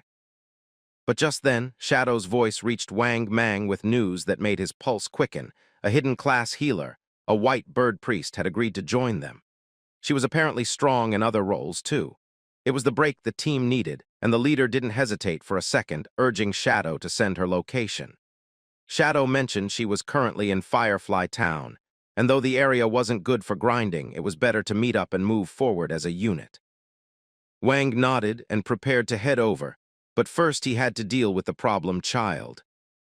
He turned to Zhao and gently explained that their team needed to relocate to a higher-level zone due to the dense population in Shell Town. He claimed, with well-practiced tact, that her level was simply too low to survive there. But before she could say anything, the entire party sprinted off without her, whooping in relief now that they were finally free from the burden of a healer who couldn't even heal. Zhao, however, remained unfazed. She believed their departure was a blessing in disguise. Clearly, they were too weak to be worthy of her. Now she would track down Shadow herself and make him carry her forward. In the meantime, Wang Mang arrived at Firefly Town and met with both Shadow and Yu. The moment he spotted them, he handed over the tradable lifespan he'd earned from their recent monster battle, eager to settle his debt and move forward. Even with their progress, he was beginning to realize how tough survival in this game really was. As they discussed their plans, Wang mentioned someone new, a captain named Enyu. The name froze Shadow in place, his mind racing. That name, it couldn't be a coincidence. And just like that, the girl arrived. Waving cheerfully at them, Enyu's presence drew both men's eyes immediately. Shadow couldn't believe what he was seeing. The stunning young woman in front of him was indeed that Enyu, codenamed Justice Execution, the only player in the entire game to wield the hidden class of Dragon Swordsman. In his past life, she had ranked among the global top 20 and had served as one of the key figures behind the official forces of the country. A national pillar, revered and feared in equal measure. And now she was here, early, radiant, and blushing as she greeted Shadow with admiration in her eyes. She introduced herself warmly, confessing that she'd always looked up to him, even joking that he might be a time traveler or a reincarnated hero, given the insane pace of his growth.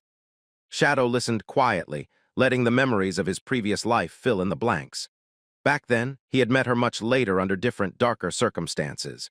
She hadn't been on the same team as Wang, which made this unexpected meeting all the more shocking. She already possessed a significant amount of tradable lifespan, likely accumulated on behalf of the government factions. And as a dragon swordsman, a class famous for its resilience, she was the perfect vessel for that kind of power. It was a smart, calculated move by the officials, and Shadow respected that. Enyu didn't mince words either. She made it clear that if Shadow had any gear he was willing to part with, she and her people would buy it all. She reminded him, sweetly yet firmly, that she carried the burden of a city's hope on her shoulders. Shadow had no reason to eliminate her, and they both knew it. He agreed easily, stating that he wasn't short-sighted enough to ruin such a mutually beneficial opportunity.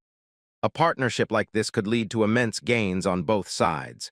Deep down, he knew that Enyu might seem cheerful and harmless on the surface, but her mind was sharp and her strategies thunderous. Those who underestimated her quickly learned why she was so feared. As soon as one of the girls from Song's group logged out of the game, she read an article and realized that, according to news released by the officials, the lifespans in the Forsaken game were too real. If it hit 0, the person would meet their end in real life as well. Another member started screaming on the phone, telling the others that before they met their end, they should subscribe to the channel so they could get the latest chapter fastest. She was starting to wonder, were they just playing a game, or had this suddenly become a matter of life and death? Because she had already given all her tradable lifespan to Song and had nothing left. Another girl started crying, telling her friends that she only had a few years to live. The fourth girl wondered how she had so little lifespan left, and the crying girl explained that because she had taken out quite a few other players for Song, she had earned a killer status. Dying once felt like losing 2 years of her life, which meant that if she died 2 or 3 more times, her lifespan would be over.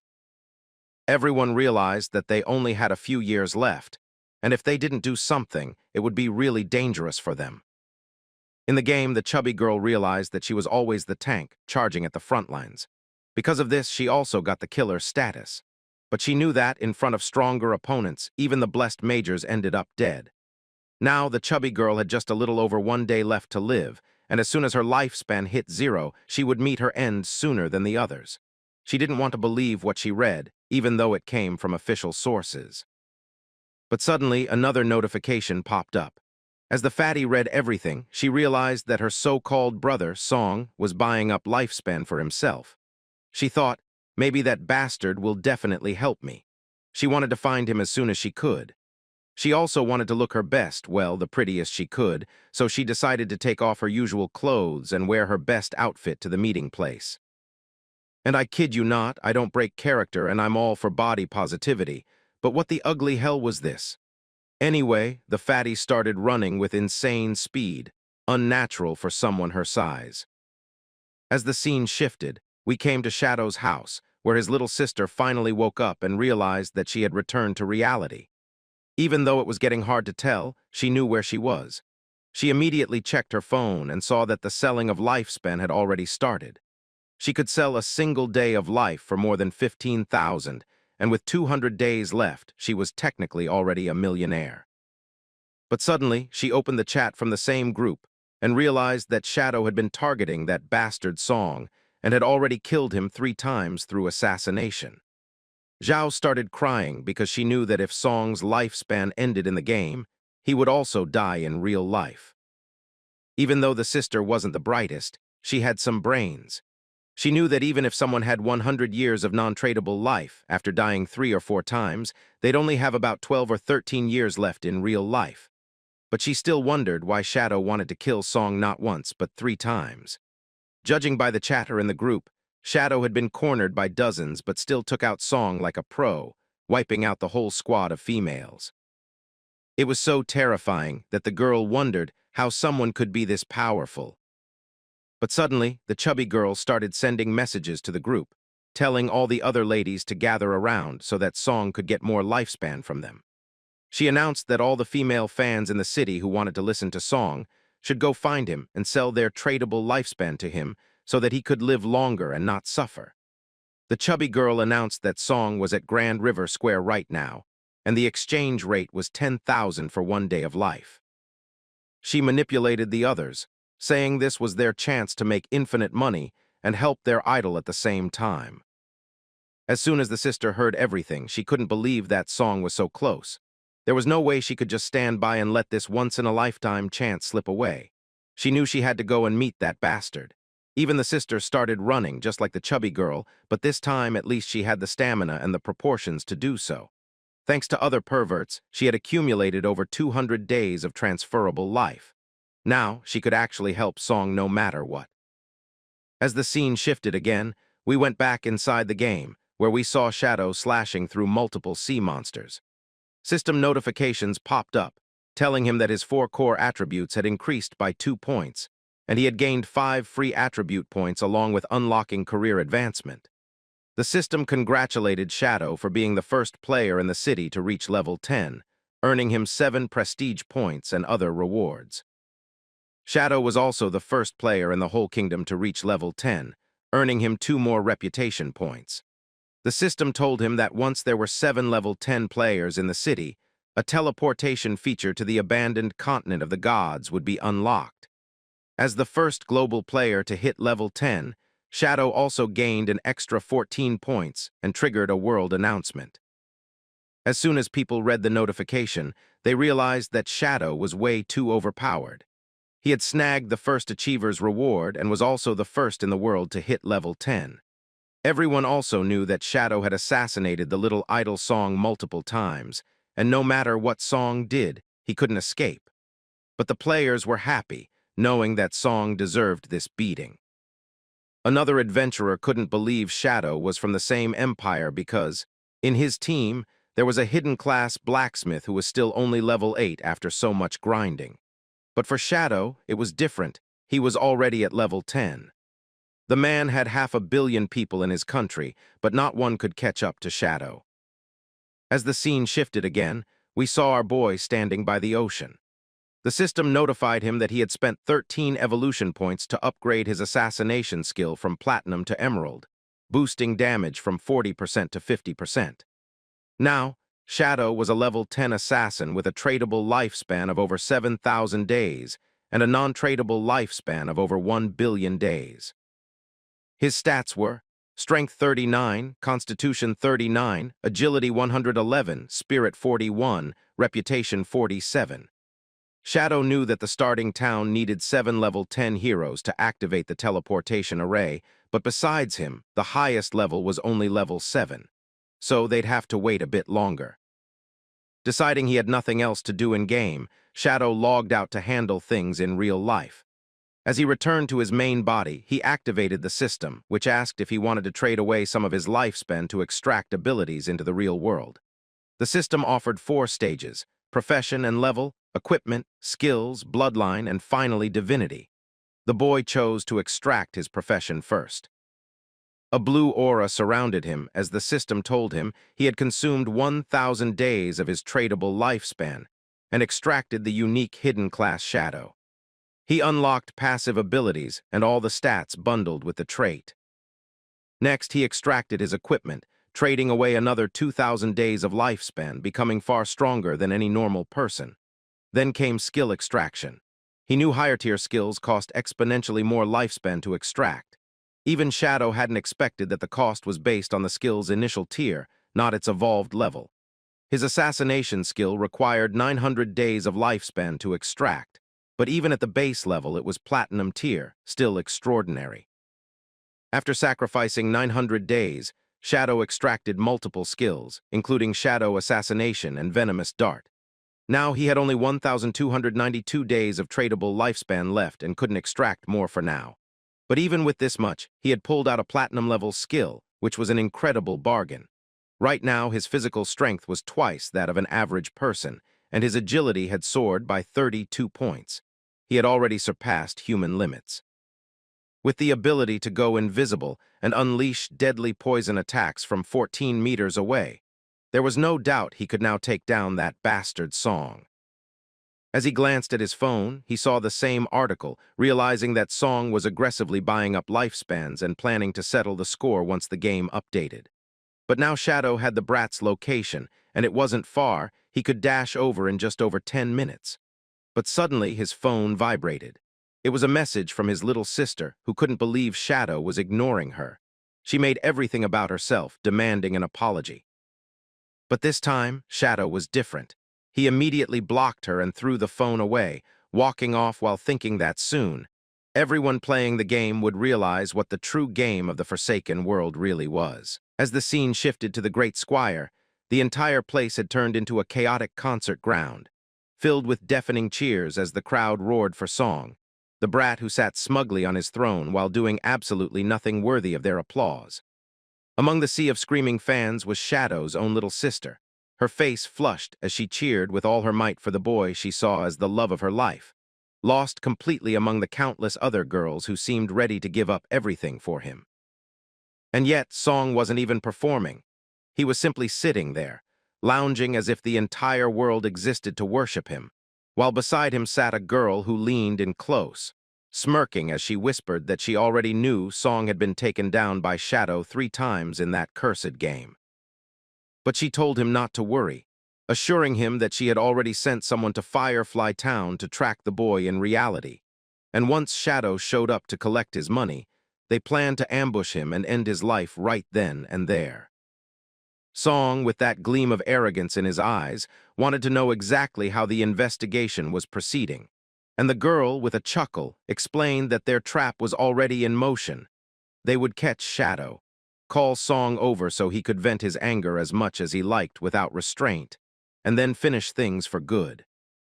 It only made Song's confidence swell even more, especially when he remembered hearing that the ladies' company had already used similar tactics to manipulate and control countless players, turning them into unpaid slaves. And as he beamed at her, she laughed even harder. She started boasting that all the players who had fallen into her schemes were just a bunch of clueless fools, struggling in life and easy to exploit, while on Song's side, things were far better because he had an army of women ready to throw away their lives for him, women so blind that some would even die if he asked. Song sat there, glowing in self-importance, But just as the scene seemed locked in this sick parade of manipulation, a loud shout tore through the noise. Someone from the audience, a lone man, screamed out for everyone to stop recklessly selling their lifespan, warning them that according to the official statement, once their lifespan hit 0, they would die in real life too, something most of them hadn't even bothered to consider. His voice struck like lightning, and he called out Song directly, accusing him of knowing the truth, of buying up the fans' lifespans while fully aware it meant their deaths, branding him a reckless monster who endangered lives without a shred of shame. The crowd wavered, eyes flickering uncertainly, but Song, broken in his arrogance, refused to let the situation slip from his hands. He dismissed the man in his mind as nothing more than another troublemaker and slowly stood up, masking his manipulation behind a new performance. He addressed the girls sweetly, calling them his esteemed friends, and said he had noticed some debates among them, admitting with a carefully crafted sigh that while he was aware his acquisition of lifespans had caused some public stir, he wanted them all to know he felt deep regret and offered his sincerest apologies if he had caused any inconvenience. That single lie was enough to spark an uproar as the girls, now whipped into an emotional frenzy, shouted back that he had done nothing wrong and didn't need to apologize for anything, because they were giving their lifespan away by their own will. Seeing his trap working perfectly, Song pretended to be overwhelmed with gratitude, thanking his fans for their endless support while urging them with mock sincerity that all love should be positive and uplifting. He urged them to have rational minds while still pursuing their idols endlessly, throwing in empty words about mastering oneself and striving for a brighter future in the unique era of the Forsaken Games. His speech flowed smoothly, each word calculated, as he claimed he had been cooperating with authorities and putting his all into beating the game, not for his own sake, but to give back to his beloved fans. He painted himself as a selfless hero who wanted everyone to live happily, embracing peace together, and even faked tears as he trembled and told them that if he had unintentionally hurt anyone, he was deeply sorry. That was all it took for the crowd to fall even harder. The girls refused to accept his apology, insisting he was too gentle, and claimed they felt like they were ascending to heaven just listening to his trembling voice. Even the so-called ugly girls, their faces twisted in tear-streaked devotion, turned on the man who had dared to expose Song, screaming that he was just a savage seeking attention. And if things weren't already sick enough, the chubby girl burst onto the scene, stomping her way onto the stage in her hideous suit, her mere presence making it painful to watch. But she didn't care, she bellowed at the girls, asking how they dared to question Song, their one and only idol, and called them fools for believing any chaotic rumors spread by outsiders. She sneered at the official statements that claimed the game's lifespan mechanic affected reality, insisting that if that were true, she would already be dead, since the system had warned her she had less than a day left to live. Yet here she stood, proudly sacrificing herself for Song. And to her, even if she died in a day, it didn't matter, because her heart was in the right place, and she would never badmouth Song even in her dreams.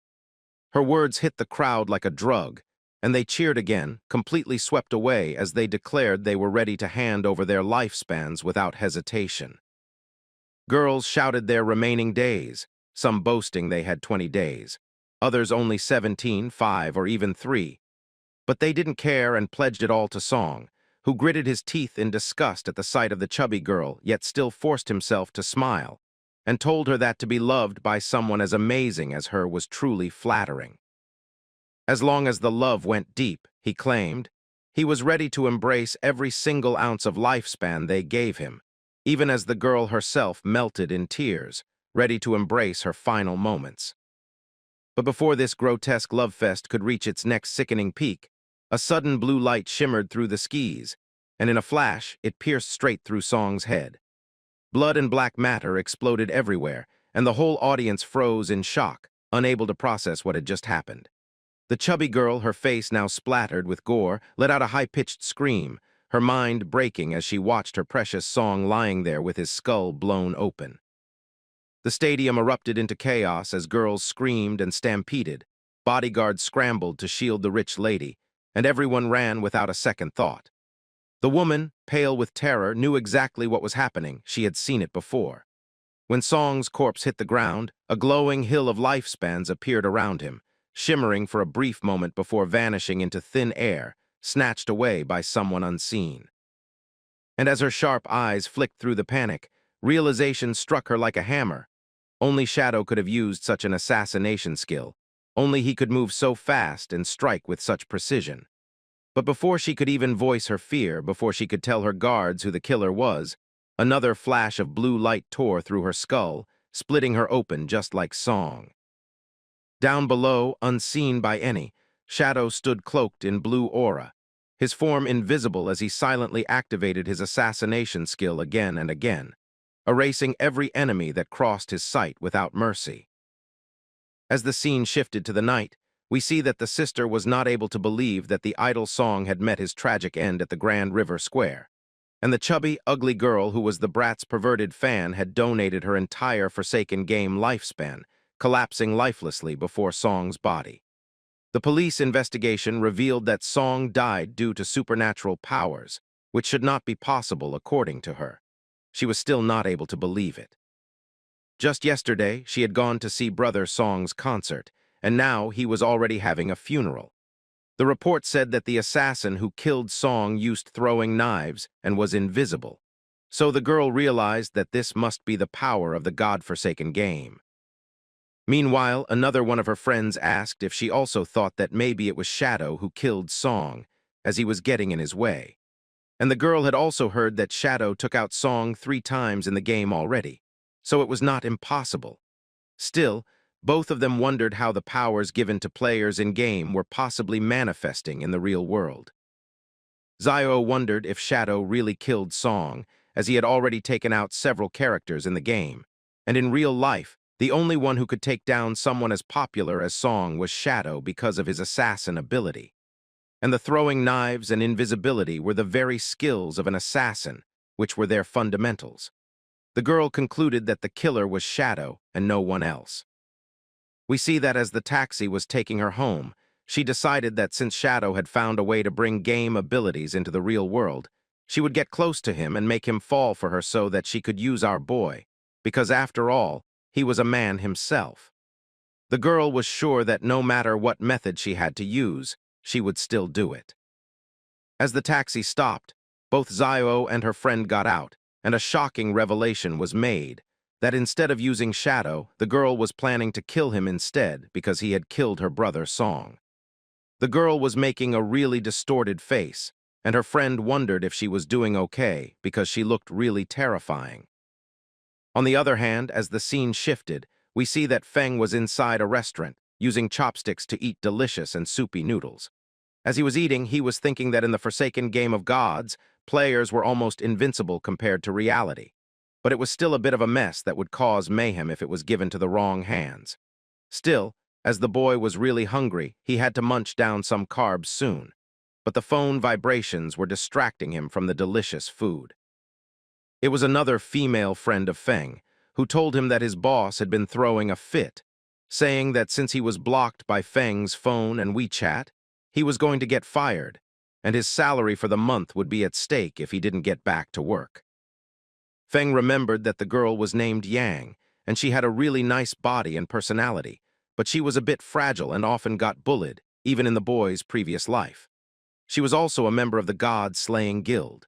Feng decided to text her back, telling her not to worry about the boss and to just skip work so they could dive into the God-forsaken game and level up. Hearing that, the girl wondered if Feng had ever stepped into the God-forsaken game. She had heard that it was a real nightmare inside, as people were losing their lives at an alarming rate. The boy decided to help the lady, telling her that whatever her profession was at first, she should just stack her points on agility. The girl agreed, asking Feng how much lifespan he had, because she knew that inside the God-forsaken game, lifespan was really getting pricey and they could buy valuable goods with it. The girl wanted to know how much he had earned and what he was doing, but Feng decided to lie, telling her that he was almost out of it all. The boy told her that he had bought a house and cars so he could live his life lavishly, and the girl was shocked, saying no wonder he had blocked his previous boss. But as Feng remembered, he realized that the fat boss was just a psychopath. The real trouble was his boss's boss, as she was the daughter of the chairman of the Quinn Group. Feng's previous company was part of the Quinn group, and the young lady spent her days doing nothing but targeting men. She was also involved in doing multiple dirty things with 6 middle-aged men as they checked into a hotel, and she had also gone out with 3 African-American guys for a joyride when it was time. Feng wanted to stay as far away from her as he could, because she had local power in her hands by being the daughter of the chairman. Quinn was the kind of person who idolized foreign trends, and not long after the game's mass abandonment, she left the country and headed to North America, founding one of the top 3 guilds in the region, Alice's Wonderland, specifically opposing her own country. Even in the boy's past life, she had brought endless trouble to both his country and the god-slaying guild. The boy knew that he needed to figure out a way to take care of her before she left for abroad. Otherwise, once she set foot in North America, dealing with her would become a whole different ball game.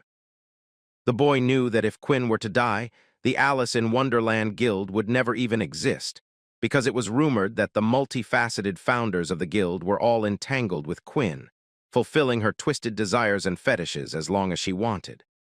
So as soon as Quinn herself died, the founders would also naturally lose their connection, and just like that, the guild would fade away. But as soon as Yang put down the phone, his sister Xiao called Feng, surprised that he was out of the game safe and sound. She was shocked that he had not died. Since her brother was still alive, she just wanted to let him know that she had bought a house with her own money, so he should not come bothering her anymore. But instead of the fearful reaction the girl expected, Feng calmly told her that he wouldn't do so and wouldn't even call her again. This surprised the girl as she started blabbering in astonishment, telling her brother that from now on, he should not bother with her and not try to find out where she lived. But as the girl kept rambling, our boy told her that if she had nothing fruitful to say, he was hanging up. At last, the girl angrily told him that she was cutting all ties with him. But as calm as ever, Feng simply ended the call without saying anything and put the phone in his pocket. He decided to head back into the game and level up some more, as it wouldn't be long before someone reached level 10, and once that happened, the ability to extract powers into reality would be known to everyone. Feng was sure that when that time came, the world would know no peace again. As the scene shifted, we entered the godforsaken game, where one of Xiao's friends could not believe that she had really cut ties with her brother. She was shocked by Xiao's dumb behavior and told her to just apologize to him because he seemed genuinely furious this time. But Xiao, as dumb as expected, was not ready to apologize even when it was her mistake.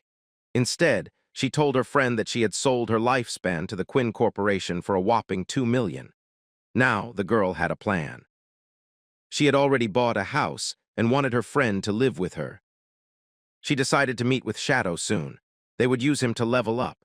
But suddenly, a middle-aged man called out to Xiao, giving her the assassin skill book she wanted.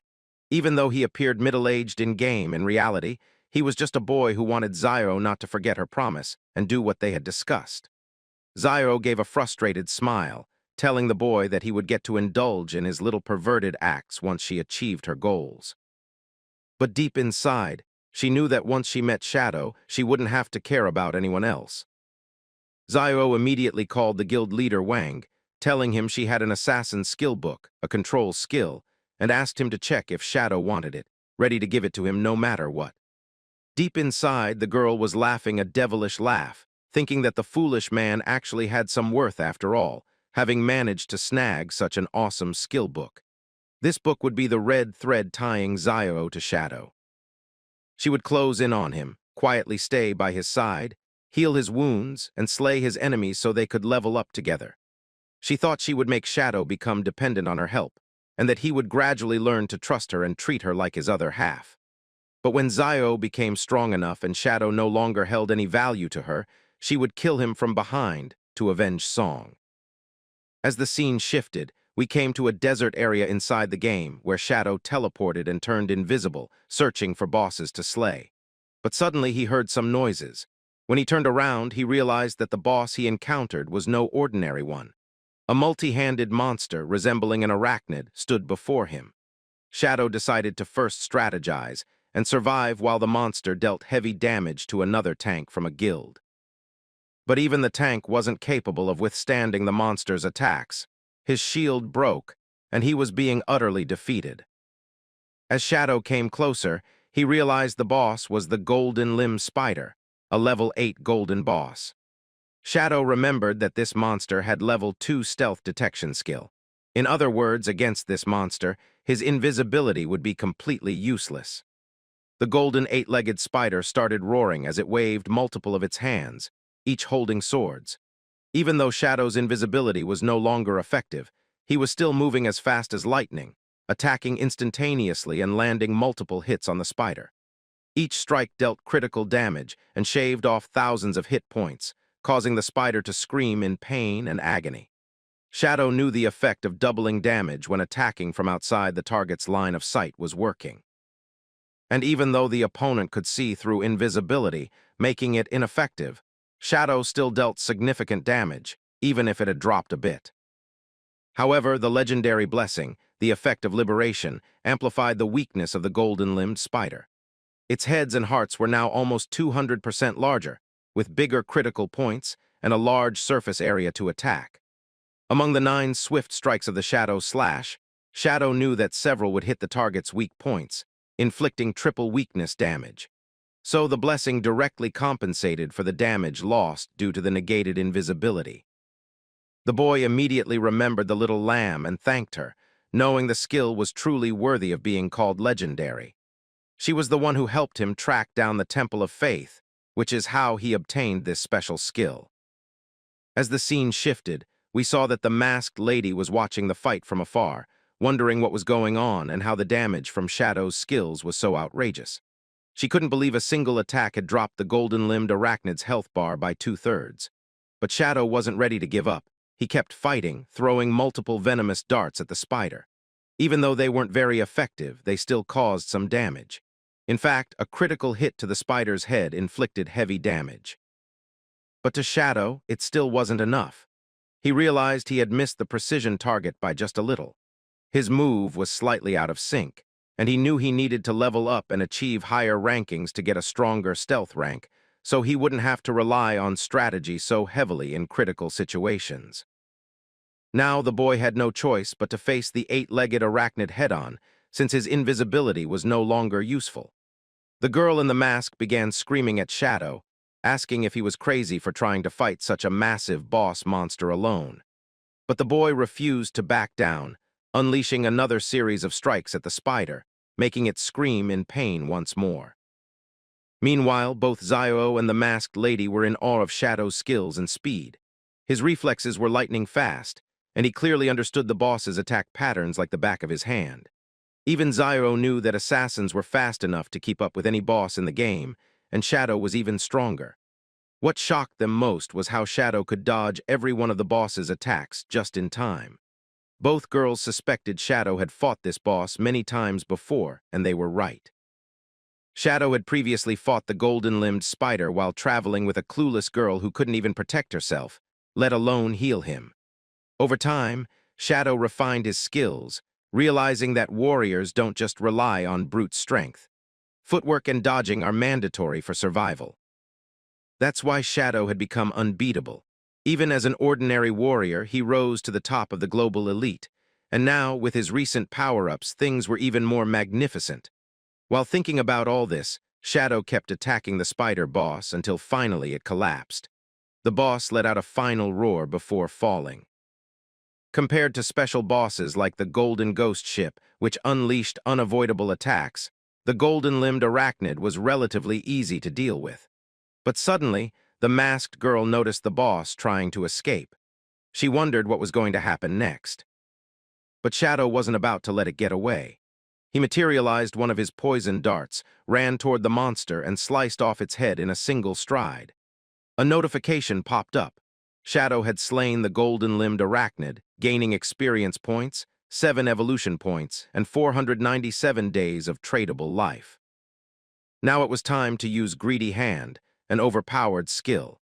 Shadow gained 21 extra evolution points and another 497 days of lifespan. He was stunned.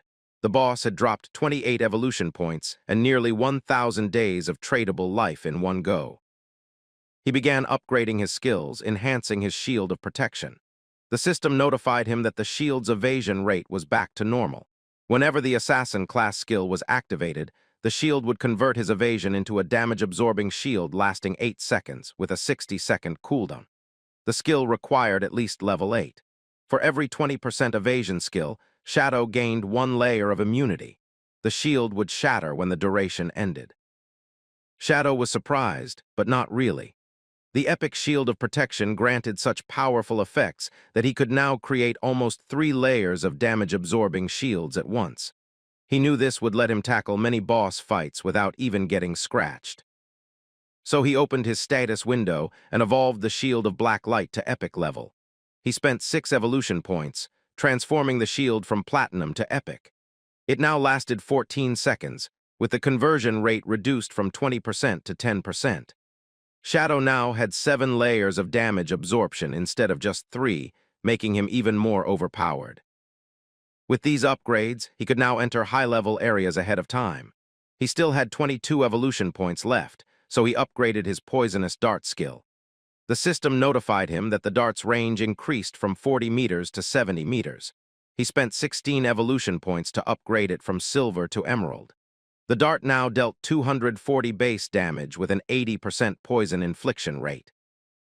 After triple evolution, the dart's damage output had at least doubled. With a 5-second base cooldown, the sustained damage rivaled that of Shadow's slash. The surprises weren't over. Shadow noticed that 2 pieces of assassin gear had dropped. He equipped them immediately. The first was the Ring of Agility, which gave him plus 20 agility, plus 20% movement speed, attack speed, and cooldown speed. The second was a pair of heavy red leather gloves of gold tier, increasing agility by 15, constitution by 12, physical defense by 18, and granting infinite elemental resistance. His health jumped by 588 points. Shadow realized his cooldown speed had skyrocketed to 55%. A skill like Shadow Slash, which used to take 12 seconds, now only took 7.7 seconds. He had also boosted his constitution by 51 points, physical defense by 106, and health by a massive 1,517 points. Shadow knew he was becoming a broken character. His current stats could tank 3 hits from a golden boss without a scratch. He truly was getting powerful. Soon the girls and the tank arrived, shocked that Shadow had taken down a boss even large guilds couldn't handle solo. The masked girl was so impressed she offered to buy any special skills or gear from him, no matter the cost. Shadow turned to her, pulling out a golden book that shimmered with light. He told her it was a level 7 group skill called Frost Bounce *, which launched ice orbs that bounced up to 10 times. He offered to sell it for only 800 days of tradable life. The girls objected, saying 800 days was outrageous.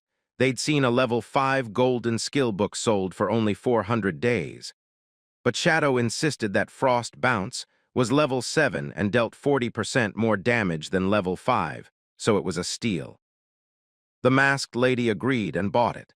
Shadow received a notification that he had sold the skill and gained 800 days of tradable life. He turned invisible and teleported away, realizing there were barely any bosses left that could pose a threat. He decided to return to town and spread the word, offering rewards for the locations of silver and gold tier boss monsters. Shadow knew this would give him a never-ending stream of bosses to slay and skyrocket his growth. Suddenly, a system notification appeared. It was a message from Wang. He said that their former teammate, Zio, wanted him to meet Shadow and hand over a skill book. Shadow refused immediately, calling the skill trash. He suspected that since most people now believed he was responsible for Song's death, Zio giving him a skill would look suspicious. Shadow told Wang firmly that it was trash and she should keep it to herself. He wondered whether Zio was trying to climb up with his help or out for revenge. Maybe both. The girl couldn't believe Shadow had rejected her offer. The scene shifted again. Shadow called Wang, asking him to come to town so he could guide him to the Western Temple. He hinted at a wild and thrilling adventure there. But Wang was serious. He wanted to ask Shadow directly, was he the one who killed Song with his assassin skills? Shadow knew there was no point in hiding anymore.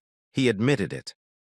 Wang, being his friend, knew that Shadow had been offline during Song's assassination and that no one else could have pulled off such a hit. The motive and timing aligned perfectly. And since Wang had asked, Shadow realized the authorities had probably figured everything out. In just 2 more hours, other players would reach level 10, and the truth about ability extraction would be impossible to hide. Shadow knew this was the moment to gauge his country's official response. It would serve as a literal test. As the scene shifted, Shadow entered a large chamber where the military officials had gathered alongside their teams. Enyu directly asked Shadow if he admitted to assassinating Song. Without hesitation, Shadow said yes. The woman then explained that they had conducted an investigation and found Shadow to be the prime suspect. Everyone in the room stared at him, yet they all knew the truth. Song and Jiang had harbored malicious intentions toward the boy, and Jiang Industries had been imprisoning players, abusing them, and forcing them into labor. So with both of them dead by Shadow's hand, the act could be justified as self-defense. However, Shadow was well aware that, because the military had yet to confirm the boy's true identity as Feng, they had decided to continue their alliance with him, for now. In his previous life, Shadow had maintained a clean record while working with the authorities. But this time, things were different. He had already taken out both Song Fei and Jiang himself, and he was certain this act would cause a major shift in the balance.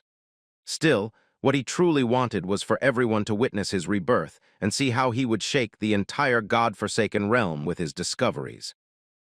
Opening his inventory, Shadow realized he could now sell the platinum-grade items he no longer needed. Backed by official sources, anyone could now purchase gear and skill books from any profession. The official lifespan allocated to these items was more than sufficient, even for someone like Song. One by one, Shadow dropped various loot items. The crowd was stunned. They were staring at actual platinum-level gear and skill books. He told them that he had slain a high-level boss 10 times to acquire these platinum items and even took down a golden boss that hadn't been officially announced yet. Skepticism spread at his words. No golden boss takedown had been broadcast. But Shadow explained that he'd stumbled upon a treasure chest thanks to his good luck and had even obtained an emerald-grade skill book. The young mage from Wang's team confirmed it, stating that she had witnessed Shadow open the emerald chest and saw the amazing items that had dropped. Her name turned out to be Little Snow, though Shadow affectionately referred to her as Little Lamb. Hearing that nickname annoyed the girl. Shadow asked her if she preferred being called Little Blakey instead, but she snapped, demanding he just pick one name and stick with it. Regardless of the banter, everyone now knew they couldn't compare Shadow to any other player. While they struggled to bring down even a single silver boss, Shadow casually opened platinum and emerald chests like they were nothing. Now came the moment to sell. Shadow started with the platinum-grade sharpshooter skill book, offering it for a flat 2,500 days of lifespan. Then came the platinum-grade berserker weapon for 1,500 days and a mage skill book for 3,000. A golden-grade skill book and robust yellow armor were priced at 4,000 days total. That was his final offer. With 25 items remaining, he offered them all at a discount, 16,000 tradable days for the lot. Enyu agreed instantly, even when told her not to haggle and just pay the full amount. The deal was sealed. Shadow called the captain the true heroine for making such a great deal, but deep down he knew that once tradable lifespan surpassed 10,000 days, the unit switched to years. At the current exchange rate, 60 years translating to roughly 22,000 days. That was equivalent to about 400 million in cash. Even for city officials, it was a massive sum, but the benefits far outweighed the cost. With this many gears and skill books, the government's official team could gain a powerful lead in the game. The stronger the government, the fewer future disruptions. It could even give them an edge in global conflicts. Then Enyu brought up a new issue.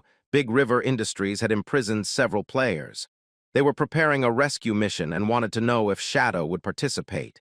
He figured this might be their attempt to recruit him, maybe even whitewash his record for killing Song. But he had too much on his plate. He declined the mission, though he was willing to share some vital information. Shadow revealed that he had indeed brought his in-game powers into the real world to defeat Song and Jiang. As long as the godforsaken game existed, players could grind up to level 10 and then sacrifice their lifespan to extract their abilities into reality. It was exactly what he had done, and he warned them that time was of the essence. They needed to grasp what that meant. The captain understood immediately. If Jiang Industries people reached level 10 and unlocked real-world abilities, the rescue mission would face serious complications. Having said his piece, Shadow teleported away from the hall.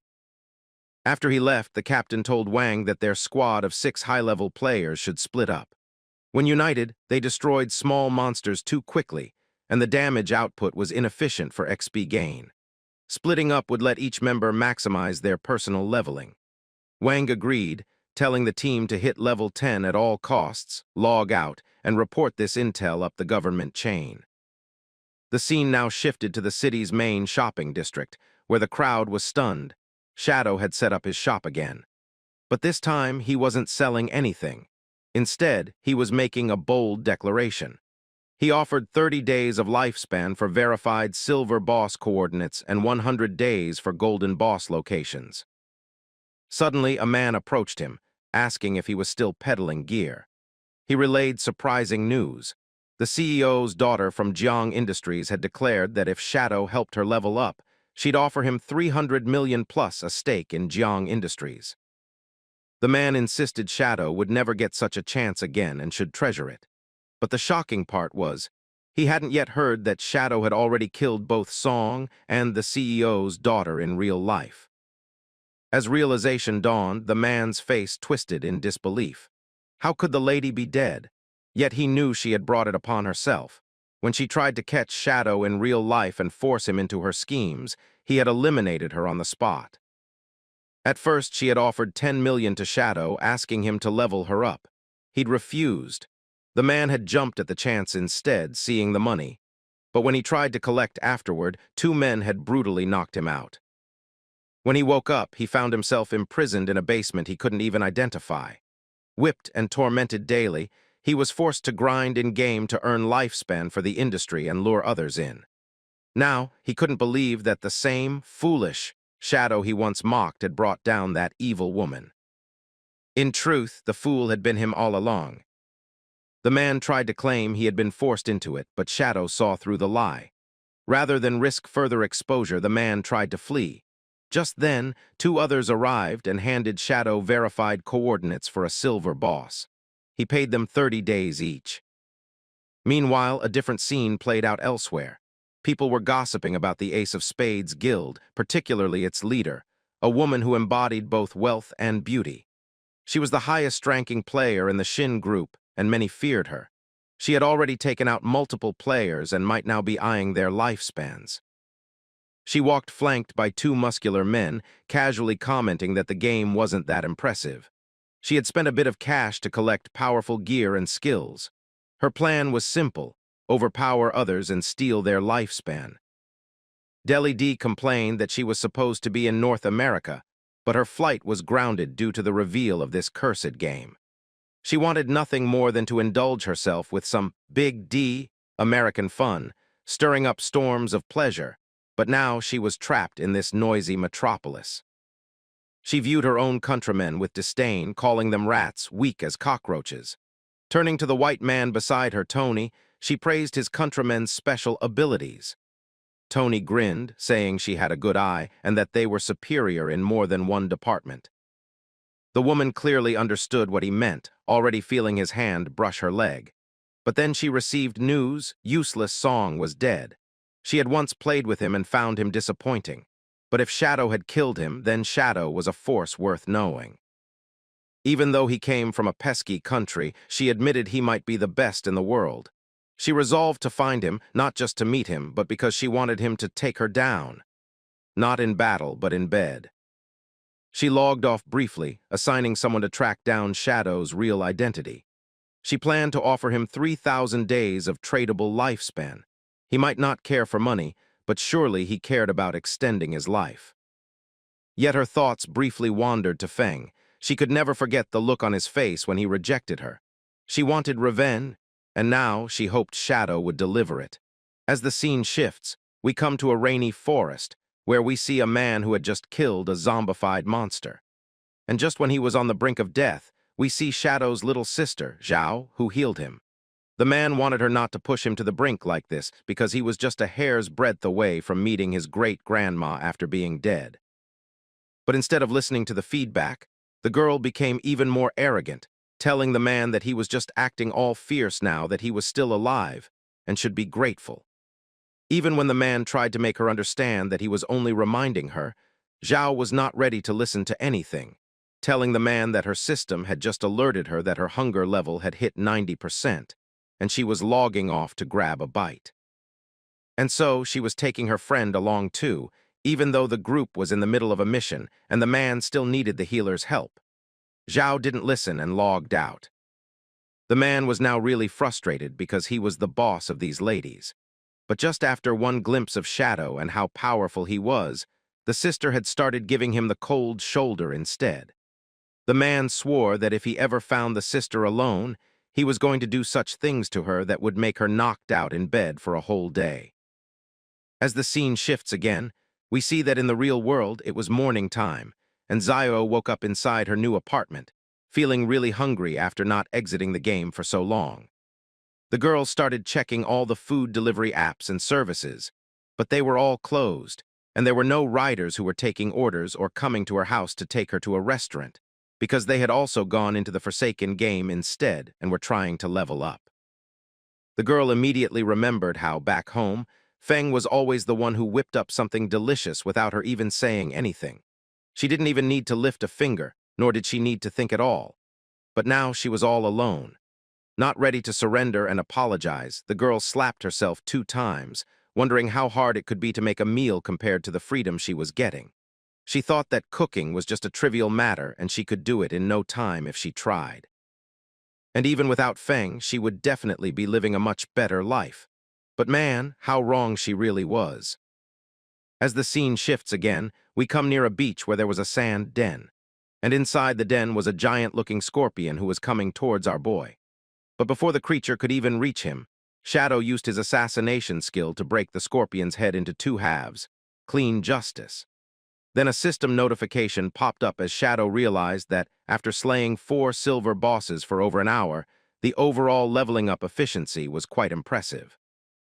He had slain 4 silver bosses, and each time he took one down, he got a dazzling 16 evolution points. On average, each silver-level boss could yield an astonishing 3,500 days, and all the gear that Shadow was wearing made it even easier because they were gold tier or better. The current cooldown speed had skyrocketed from 55% to a dazzling 75%, and the Shadow Slash, which previously needed 12 seconds, had now transformed into an almost instant cooldown. The power output had also skyrocketed to an incredible level. As there were no platinum-level bosses on the outskirts of the safe town, the golden-level ones were already the only option. And to soar higher than where Shadow actually was, there was only one path of career advancement. He knew that the platinum-tier bosses he would face in the future would each have at least level 2 stealth detection. So he needed to level up his career and class as soon as possible, getting his stealth to level 3. But he was still over 20,000 experience points short. He knew that only by reaching level 3 or higher in the spell could he minimize the chances of unexpected surprises when facing a platinum-level boss.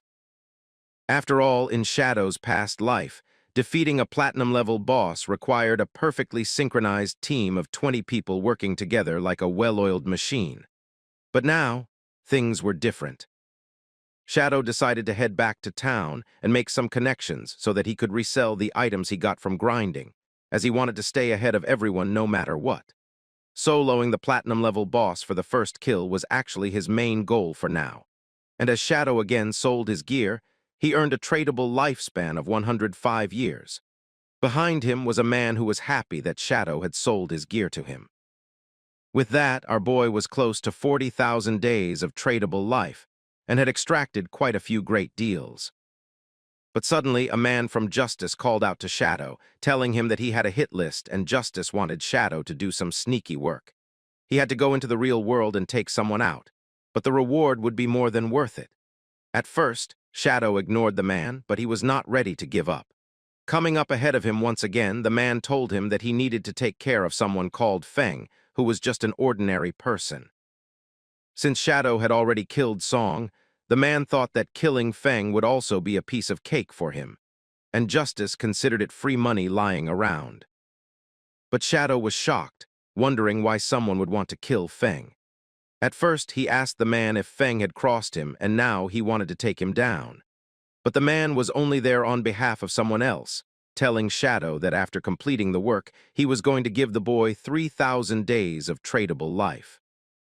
Hearing that, Shadow was stunned, wondering why there was a bounty of 3,000 days on Feng's head and who had the resources to offer it. As far as he could remember, he had not offended anyone in the real world yet. And from all the players he knew, he realized that the real person behind it must be someone else entirely. In his previous life, he had his share of conflicts with others, but that was during the late stages of the God-forsaken game. Getting targeted this early must be due to some old grudge from before the Forsaken game descended. It had to be someone who held a serious grudge against our boy to offer such a high price. And now the boy realized who was behind this. The only woman who had the motive and the means to hire someone to kill Feng was none other than the lady from the Shin group. However, with the financial might of the group, if she truly wanted Feng dead, then she could have taken him out long before the God-forsaken game even arrived. So Shadow knew the deal must have some hidden motive. Now the boy realized that maybe the lady's primary goal was to make an acquaintance with Shadow.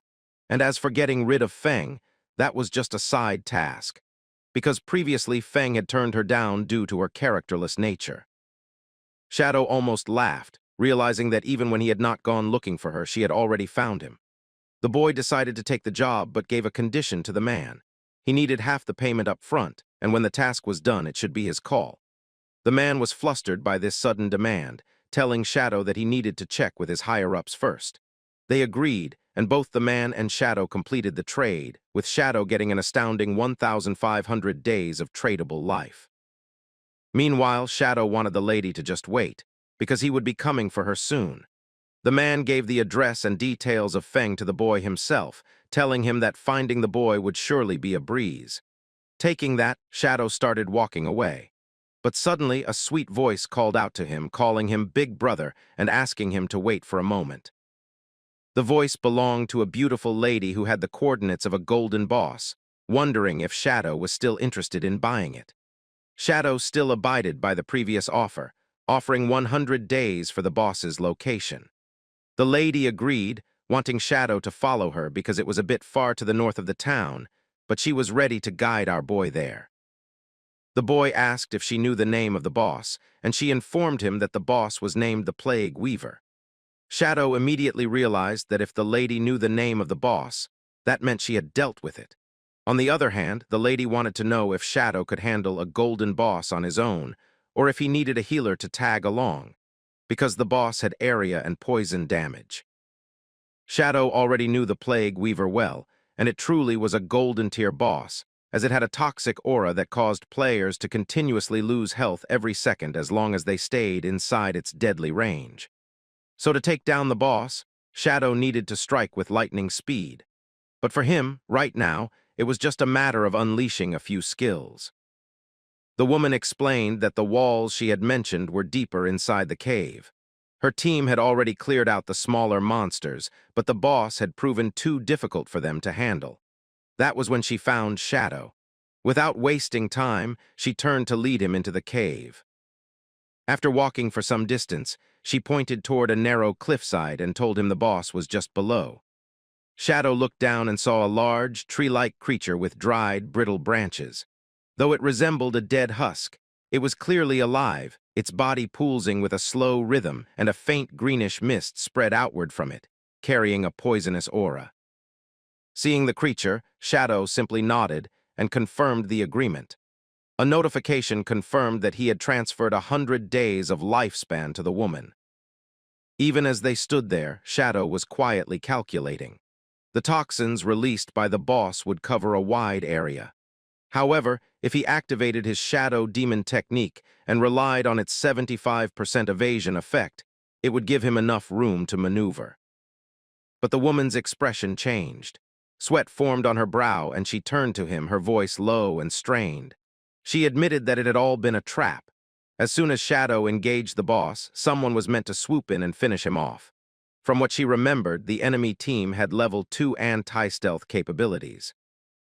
Shadow didn't seem fazed and told her it didn't matter, but the woman was visibly uncomfortable. She confessed that the others had forced her to pretend to admire him and get close to uncover his true identity. That was her only role. He listened silently, a faint grin behind the mask.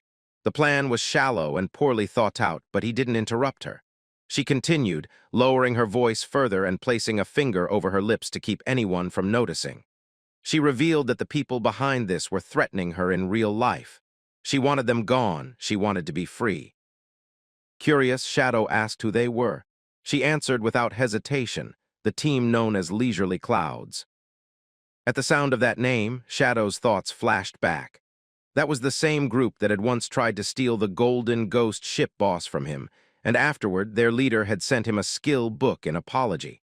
So they were still around, and clearly hadn't learned much. The woman went on, saying that if Shadow had the strength to take down someone like Song, then these people wouldn't be a problem for him either. Their leader's name was Dongfang, and she was placing all her trust in Shadow now.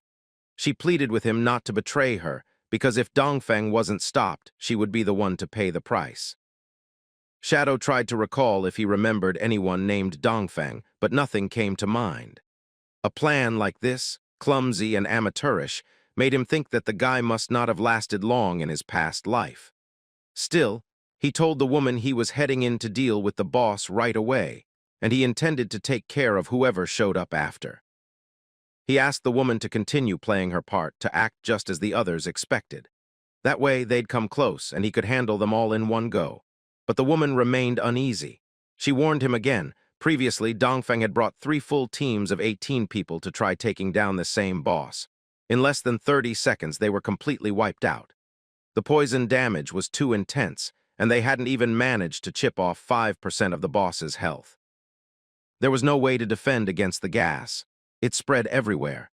The only real option was to find a way to end the fight quickly or escape entirely. But by now, Shadow was already deep in his assassination stance, blending into the shadows and circling for an opening. The tree-like boss began to stir, forming a glowing red sphere at its core. The energy buildup was ominous. Clearly, a high lethality skill was on its way, but Shadow didn't back off. Activating his throat-slitting assassination technique, he launched forward with blinding speed, slashing through the boss's brittle limbs with precise, repeated strikes. His movements were fast enough to leave afterimages, and the damage from the installed techniques racked up quickly. The creature let out a distorted screech as its health plummeted below half in seconds. From above, the woman could barely believe what she was seeing. One swift charge, and Shadow had already taken down 2/3 of the boss's HP. The damage dealt exceeded 80,000 in total. She wondered whether he was even human. Moments later, Shadow struck again. With just one more combination of attacks, the boss crumbled like a dead tree finally cut for lumber.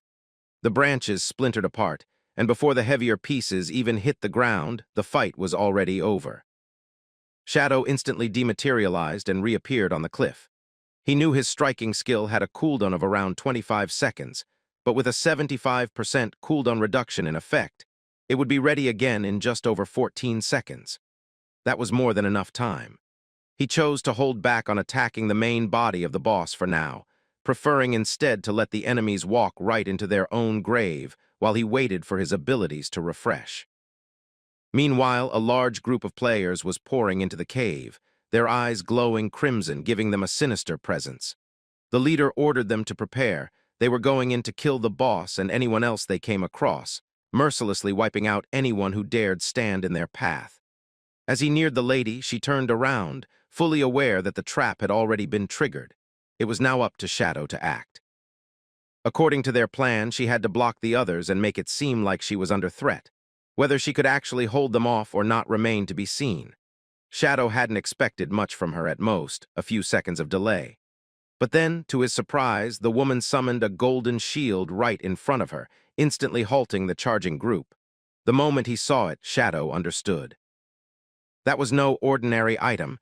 It was a golden elite shield, a defense tool of absurd durability in the early game. He guessed she must have received it as a divine reward from some ancient god, likely during an encounter involving a golden treasure chest in the wilderness. But it didn't matter anymore. Now it was his turn. He launched himself forward and activated Shadow Slash, sweeping through the crowd with precision and lethal speed. The skill wasn't just flashy, it was brutal. Anyone who had come close enough to try their luck was sliced down in an instant. Their bodies collapsed before they could even cry out. But Shadow wasn't finished. He unleashed the crimson flower of life absorption, and soon, eerie red blossoms sprouted from the corpses, drawing out every remaining shred of life essence from the fallen. The lady stood frozen, both in awe and in terror. What she was seeing went far beyond her expectations. A single skill had massacred the entire group, and now their bodies were infested with grotesque crimson flowers feeding off them. She quietly thanked the gods that she hadn't followed Dongfang's instructions to the letter. If she had, she'd be lying among the dead.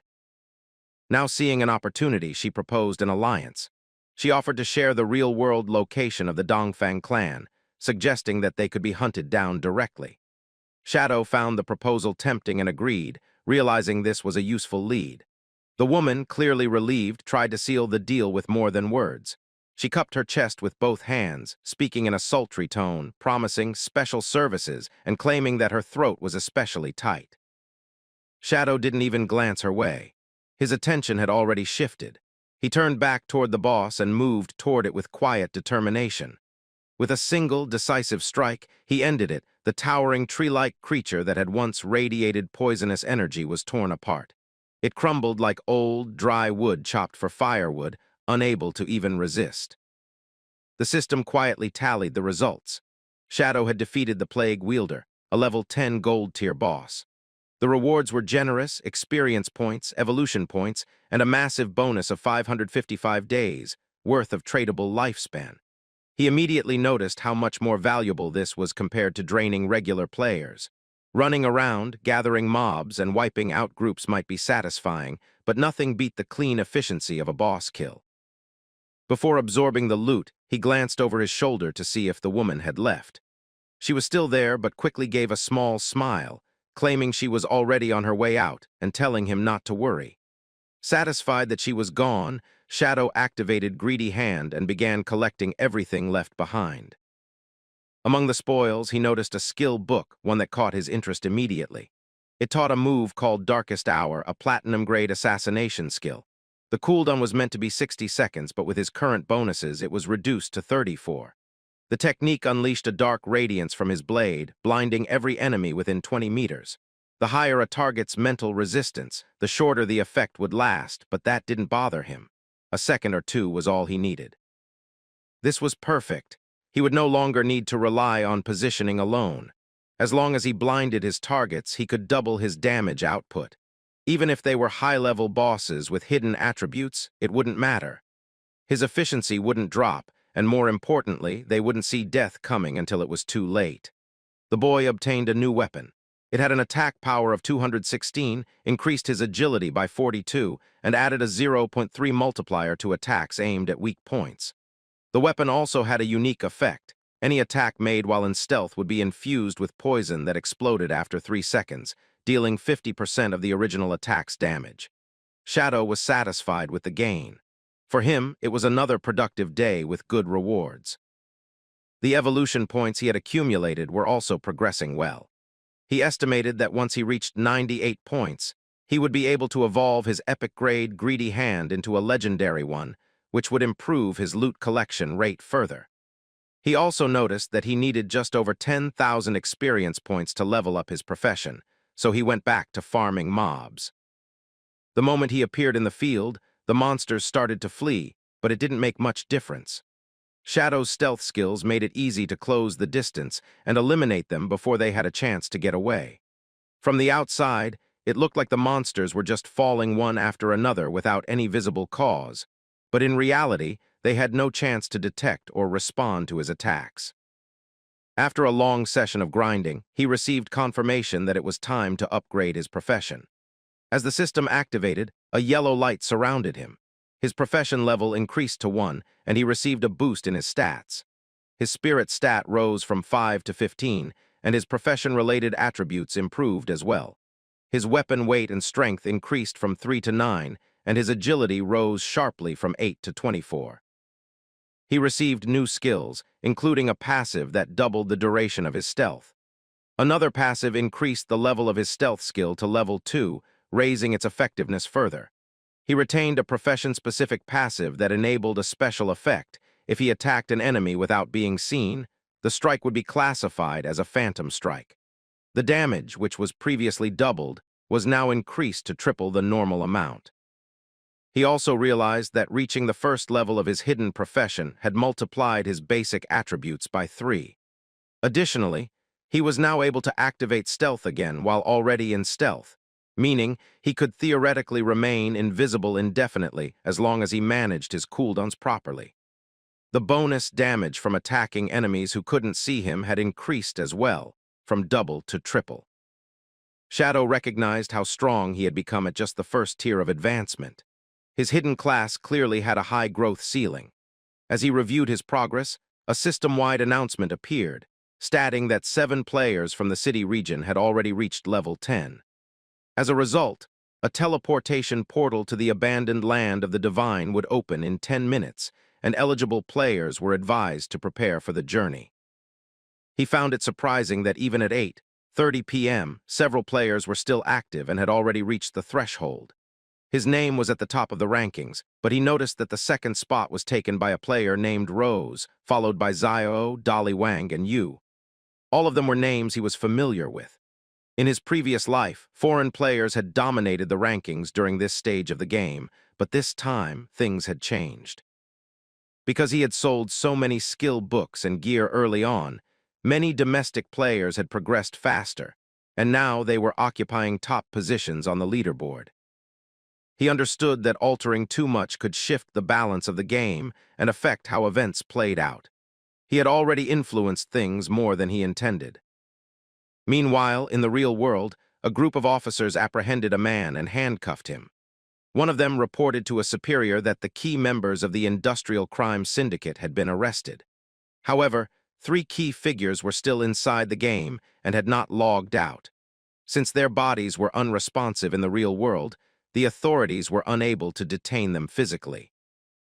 The officer asked for further instructions, but the superior told him to report the situation to an Yu and let her find a way to force the suspects to log in or return from the game. The police had already developed effective ways to catch people playing the game. No matter how strong they were in-game, they still had to return to their real bodies eventually. Hunger, fatigue, and basic needs made it necessary. Once the suspects logged out to eat or rest, they would be apprehended immediately. Even criminals couldn't avoid that. This time, the process had gone unusually smoothly. The police were aware that it was largely due to Shadow. He had provided them with information about Great River Industries and tipped them off about the possibility of extracting in-game abilities into reality. The senior officer understood that if they had delayed the arrest any longer, the syndicate leader, Jiang, would have likely reached level 10. At that point, the extraction of game powers into the real world would have been completed, and any attempt at capture would have led to violent confrontation. Thanks to Shadow's timely information and actions, that scenario had been avoided. Their country, unlike several others, had been spared from the chaos that had already claimed thousands of lives elsewhere. The police had even sent their own personnel into the game.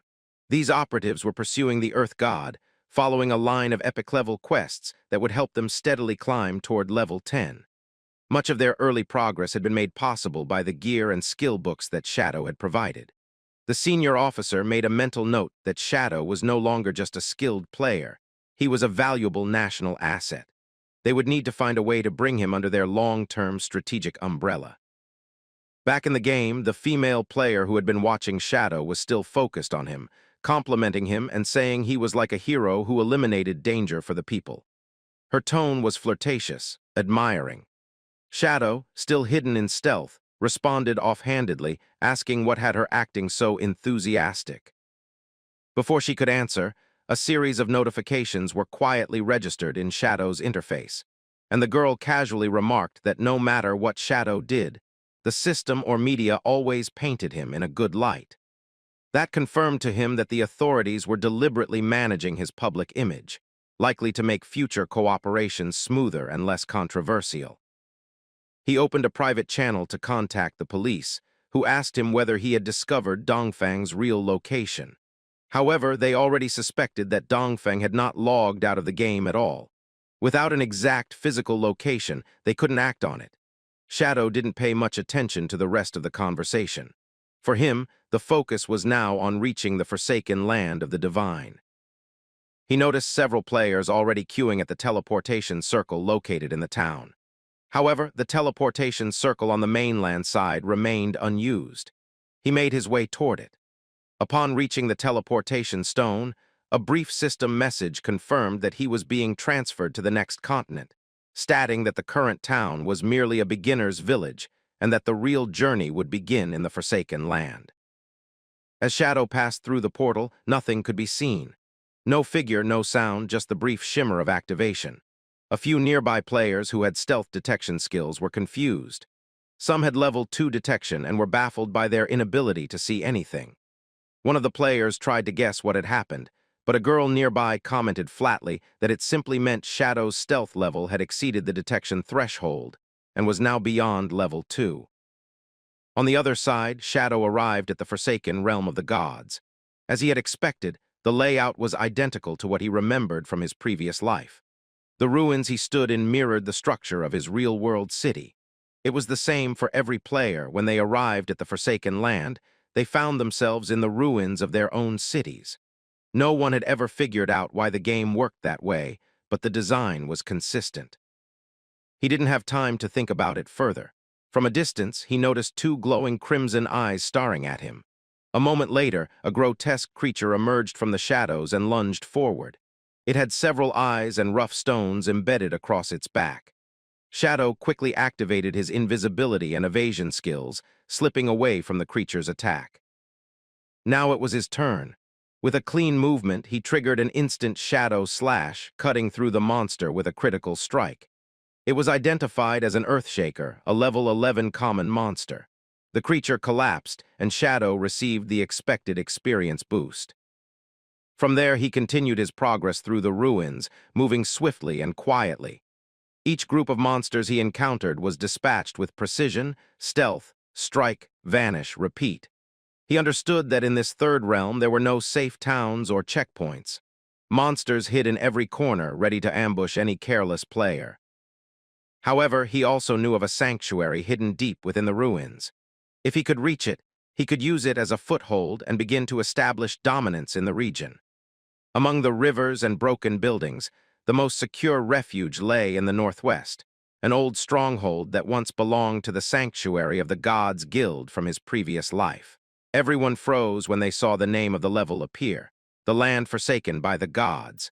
Feng immediately recognized the ruins around him. What stood before them looked disturbingly similar to the remains of a modern city. That was when the woman beside him realized the horrifying truth. This level wasn't modeled after any city. It was their city, reduced to rubble, as if the system had mirrored it into a desolate battlefield. And yet, amidst the destruction, the towering landmark of their city still stood tall. From the distance, they could spot someone, likely Shadow, teleporting into the tower. The woman wanted to chase after him, but another girl advised against it, warning her that Shadow could turn invisible. Searching for him now would be pointless.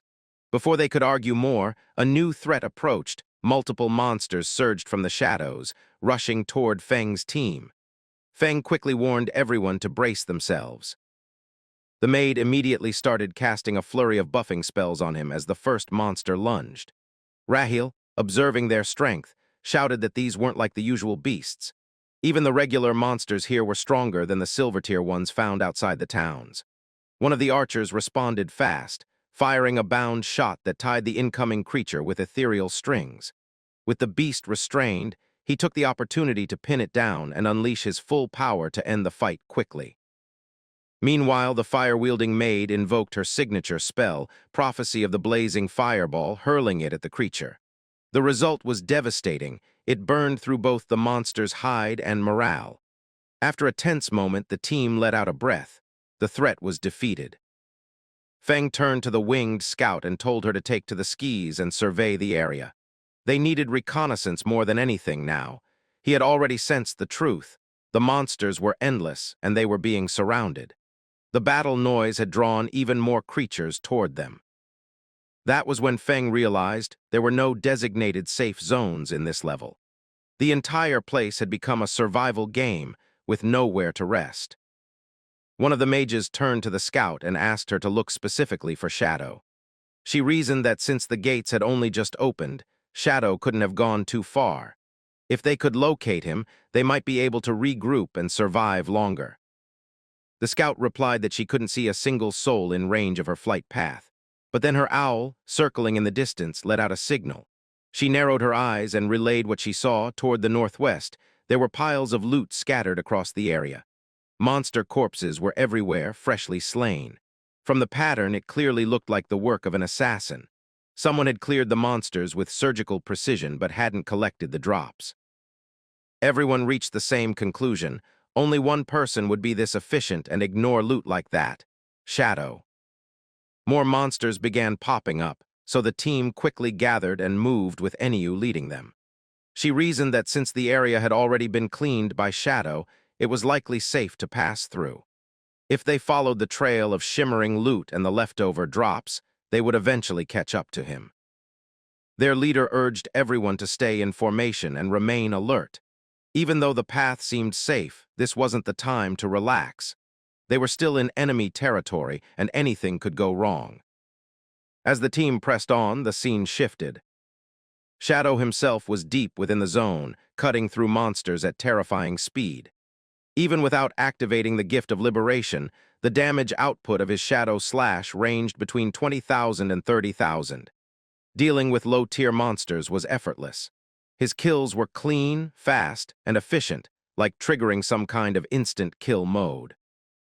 This level was practically a paradise for assassins like him. The density of enemies, combined with their experience and lifespan drop rates, made it the perfect grinding spot. He had finally reached a location marked on his map, the hideout deep beneath the desolate ruin. It was a massive underground palace, one that took ages to discover in his past life. With over 1,000 resting rooms and a dozen grand halls, the place stood out as the largest hideout in the entire ruined city. In his previous life, it had served as the stronghold for his guild, the Godslayer Guild, until it was overtaken by another faction. Now the hideout was like an underground city. Traps were everywhere. Monsters lurked in every corridor. A powerful guardian boss protected the core. Back then, Shadow had needed 3 full squads, 18 elite players, all level 15 and fully equipped, to barely capture the place. But this time, he was aiming to take it down alone. Just then, a system notification appeared, confirming that he had entered the regional hideout. To claim the territory, he would first need to defeat the Guardian.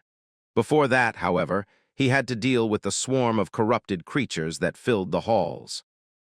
He spotted one of them, a level 12 golden tier crater, a spirit-type monster that harnessed elemental energy. It lunged at him, followed by its kin. Shadow reacted instantly, weaving through their attacks. His body blurred as he slashed through them, the Shadow Slash carving clean paths through groups of monsters in seconds. Experience flooded in with every kill. Despite the number of enemies, Shadow continued grinding without pause. He knew he had to clear every room, every corridor to trigger the appearance of the Guardian. The hideout wasn't small. There were thousands of chambers and dozens of halls. But he wasn't worried. He unleashed a blinding skill, casting darkness over the room and plunging the monsters into disarray. In their blinded state, his attacks gained even more strength. Even his basic strikes were fatal now. Within moments, 15 more monsters were gone, disintegrated by the power of his blows. But this was only the beginning. The land of pure souls, as this underground palace was also known, was enormous. It was a monumental task to clear, but Shadow remained determined. With every room he cleared, the power stored in his greedy hand scale continued to grow. He knew that once the hideout was fully purged, he'd finally be able to evolve the skill once again. And when that happened, the Guardian, the true test of this level, would finally appear. And it would not be happy. Meanwhile, players from all over had begun to enter the level known as the Land Forsaken by the Gods, and like Feng's group, they too were stunned. The scenery around them looked strangely familiar, and the more they looked, the more disturbing the truth became clear. This wasn't just a corrupted battleground, it was the ruins of their very own city. The realization struck them hard. Each group from different regions had been transported into a ruined version of their real-world cities. The resemblance wasn't superficial, it matched every street and landmark down to exact geography. But there was no time to stand around in shock. Monsters were everywhere, and they were relentless.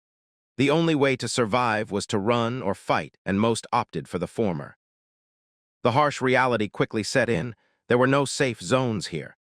Even the rivers and seas that once flowed through the cities were now scattered with drifting loot and tradable life spans, tempting but dangerous. Elsewhere in the ruins, Meng and some members of his squad had found a relatively quiet corner. With no monsters nearby, they chose to remain hidden, holding off from making any moves. Despite their earlier confidence, they had underestimated the scale of the danger. Even when they believed they could take on Shadow and others, now that real threats were looming, they found themselves trembling like leaves, crouched beneath the shadows of broken towers and crumbling statues. Meng felt a tinge of embarrassment when Anu remarked that their current posture was far from heroic. But given the situation, she thought the description was fair. One of the mages among them brought up the obvious issue: they would need to establish a hideout of their own. With monsters constantly patrolling the ruins and no areas marked as safe, running blindly wasn't a long-term option. They needed somewhere defensible, or they'd be wiped out before they made any real progress. A girl in the group raised a pressing concern. If they died here, where exactly would they respawn? No one had the answer, and that silence spoke volumes. She suggested they postpone any attempts at serious combat for now and instead grind levels until all 6 of them reached level 10. Only then would they stand a chance at handling the real dangers of this level. The captain considered her advice and agreed. They would play it smart, no unnecessary fights, no heroics. For now, their focus was survival and leveling. But then something caught the attention of the treasure hunter girl. Her eyes gleamed as she spotted something valuable in the distance. At the same time, the owl from their reconnaissance team was still sweeping the skis, following the trail of loot and signs of activity. But something was off. The trail abruptly vanished. The loot stopped mid-path, as if its collector had vanished into thin air. She was almost drooling at the sight of the gold and gear left behind, but Meng quickly warned her to hold back. He explained that Shadow might have intentionally left that loot, and if they touched it without checking, they could be crossing a line. The items were still valuable, and he'd rather talk to Shadow before assuming anything. On the other side of the ruins, Shadow was still moving. He had been grinding non-stop, slicing through every monster in his path. The halls of the underground palace had been cleared one by one. In total, he had already conquered over 40 grand halls and thousands of smaller rooms. His kill count was impressive. More than 400 lesser monsters, 4 bronze-level bosses, and 2 silver-level bosses had already fallen to his blades. And in the process, he had gathered over 80,000 evening slave monsters as part of the drops. His experience bar was surging, and his evolution points had reached 205. He only needed 5 more points to trigger the next evolution of his greedy hand skill. With the current pace, he was confident that wouldn't take long. Then his communicator buzzed. It was Meng finally reaching out. Meng messaged him, mentioning the scattered loot left behind by Shadow. He asked if Shadow would be willing to trade some of the gear in exchange for lifespan, a resource that was becoming the most valuable currency in the game. Shadow raised an eyebrow, realizing Meng and his team had also made it into the land forsaken by the gods. He didn't reply immediately. There was something more urgent he had to handle first. Still, he noted the coordinates Meng sent and kept them in mind. He'd follow up after his current task was complete. because something big was coming. Shadow had slain so many creatures that he knew the Guardian was about to spawn. The entire underground began to hum with unnatural energy. A blue, crackling aura began forming at the center of the palace. A system notification popped up in front of him, confirming his suspicion. You have triggered the emergence of the platinum-ranked Guardian of the pure soul realm. Soul Keeper, Faisal level 15. Shadow narrowed his eyes. This was no ordinary fight.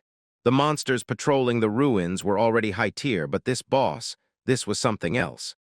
Even back in his previous life, Faisal had been one of the most powerful region bosses in the game, a top-tier guardian in every sense.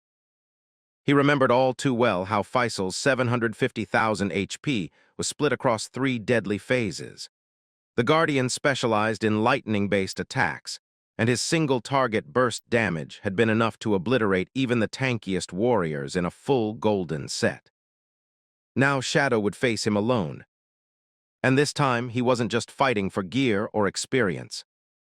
He was fighting to claim mastery over the pure soul realm and take control of the most powerful hideout in the land forsaken by the gods. But now Shadow was different. He wasn't some desperate frontliner anymore. He was a mercenary, a solo killer who had clawed his way to power. And unlike the past, he didn't even need to worry about resisting that single-target lightning skill. He could just activate his shadow slash and weave through attacks like a ghost. Without hesitation, the boy activated one of his assassination skills, closing the gap in a blink. A vicious throat slash carved across the elemental monster's form, slicing deep and instantly dropping its health by a considerable margin.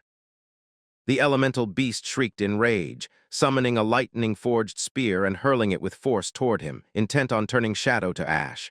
But Shadow already knew what he was dealing with. If even a single bolt of lightning struck him in his current state, he'd be roasted on the spot. Bosses ranked platinum and above had a hit correction mechanism. That meant they were unnaturally accurate, far more so than regular monsters. Luckily, Shadow's evasion stats were monstrous.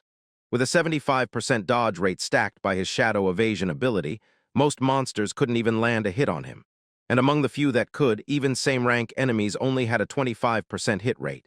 But Soul Reapers like this one were an exception. They had an accuracy rate close to 50%, meaning at least 1 out of every 2 attacks was going to connect no matter how fast he was. Still, Shadow didn't flinch. He trusted his speed. With his agility now at a staggering 182 points, Shadow's sprinting speed broke through all normal thresholds. He was running at 40 meters per second when fully unleashed.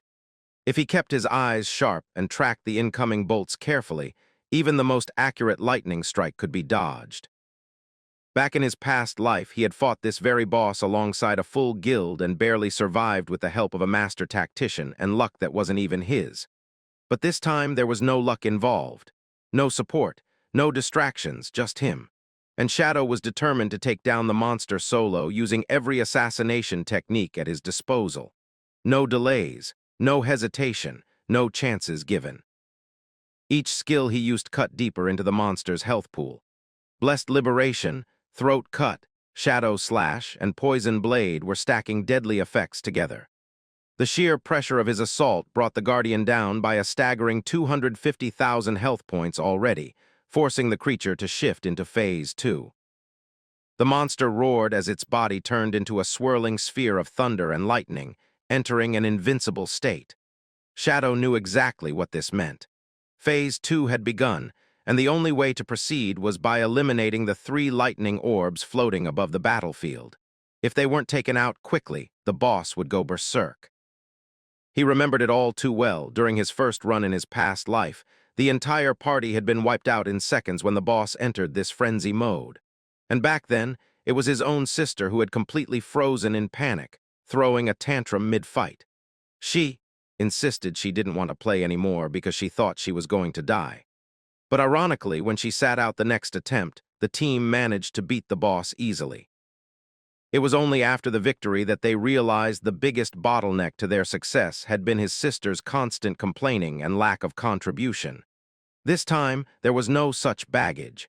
Shadow already knew the weakness, and he was going to exploit it to the fullest. Without hesitation, he locked onto the energy orbs and hurled 3 poison darts in rapid succession. The darts struck true, each one disrupting the flow of the thunder energy. With every orb destroyed, the boss's health took a mirrored hit. Shadow knew he only had to take down all 3 to trigger the final transformation. And right on cue, as the last orb cracked and shattered, the Guardian's form flickered with unstable lightning. Its eyes began to glow ominously, and the entire field around Shadow shifted. The air sizzled as the terrain was electrified from beneath and above. Phase 3 had begun. Shadow braced himself. He knew this phase well. It was a storm of constant lightning strikes and devastating electric pulses that rained down without rest. In his previous life, the guild's players had only survived it by wearing full sets of lightning-resistant gear. And even then, they'd needed 4 priest-class supports casting barriers and heals non-stop just to keep from getting fried. But now, Shadow didn't need any of that. He was far too powerful. There was no need to overthink it or stretch the fight with complex mechanics. He calmly activated the dark shield, enveloping himself in an orb of protective energy. As lightning crashed above and crackled beneath, the protective field shimmered but held strong. Not stopping there, Shadow launched himself into the air, triggering his mobility skills to their maximum. It was time to launch an aerial assault. Shadow was flying in the sky when he realized that the Lightning Guardian was intentionally creating a lightning storm on the ground. So, he decided to start with an aerial assault. He began using his holy gift, the Shadow Slash, while applying the Darkness Shield. At the precise moment, Shadow attacked the Lightning Guardian with extreme precision, breaking away its helm and defeating the boss in one shot. A notification informed him that he had slain the Soul Reaper of Platinum level and had finally reached level 11. His core attributes had increased by 4 points, and he had also earned 10 free attribute points. Along with that, he had gained 1,520 days of tradable lifespan, which was really awesome. Another system notification popped up, telling Shadow that he had achieved the world's first kill of a platinum-level boss. His name would now be announced across the world. He also received an extra 10 attribute points for his achievement, along with becoming the master of the Sanctum of Purity. The boy knew that the Sanctum not only offered refuge in the game, but also served as a treasure trove and more. Most importantly, it could also be extracted into the real world. Because the moment the game of the Forsaken God descended, real-world weapons had already begun to rot, especially the most devastating of them all, the nuclear bomb, which became unusable on the first day. Aircraft and tanks might barely scrape by for a month or two, but ultimately, they were doomed to become nothing more than heaps of scrap metal. So the key battles of the future in reality would rely entirely on the extraction points given inside the game, along with the abilities that individuals acquired. Once the hidden place was extracted into reality, it would unleash a magical barrier, transforming into an impregnable sanctuary of absolute safety. In his previous life, Shadow was the one who had slain gods, and his guild had used this place as a stronghold, which constantly evolved.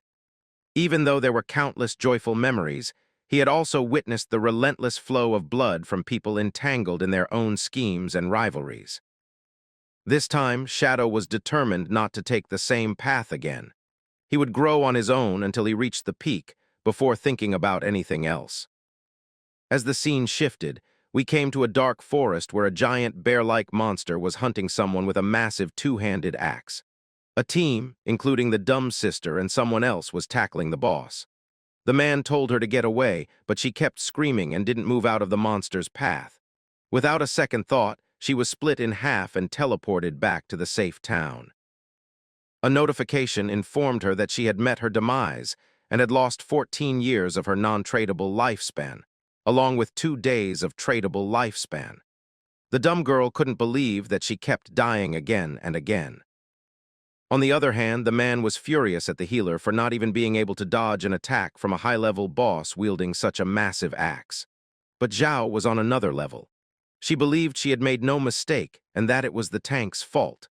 According to her, if he couldn't keep the boss in check, then she wouldn't bother dodging the attack. The man tried to knock some sense into her, telling her the monster had performed an area of effect skill, and there was no way the tank could defend against it. But when the girl refused to listen, the player left the team and abandoned them mid-fight. Her frightened friend tried to explain that, with the tank gone, they needed to find help or they would all be killed. But before the dumb girl could even react, her friend was also slain by the monster and sent back to the safe zone. While crying, the friend told Shadow's sister that they should fight lower-level monsters first so they could level up, because their time and lifespan were running out. Things were starting to get scary.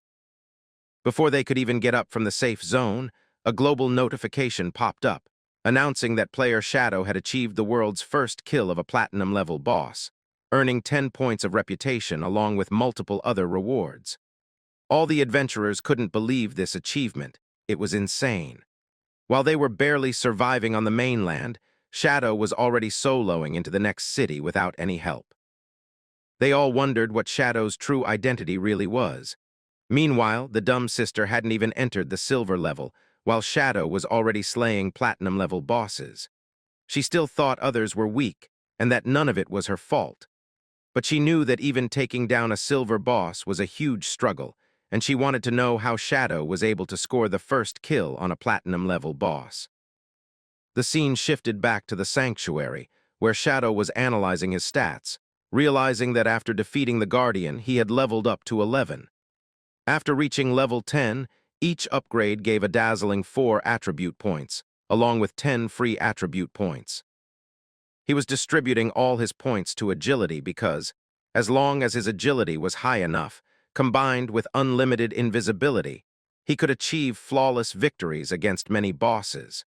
He couldn't believe that the Platinum boss had handed him 20 evolution points, allowing him to evolve the greedy hand once more.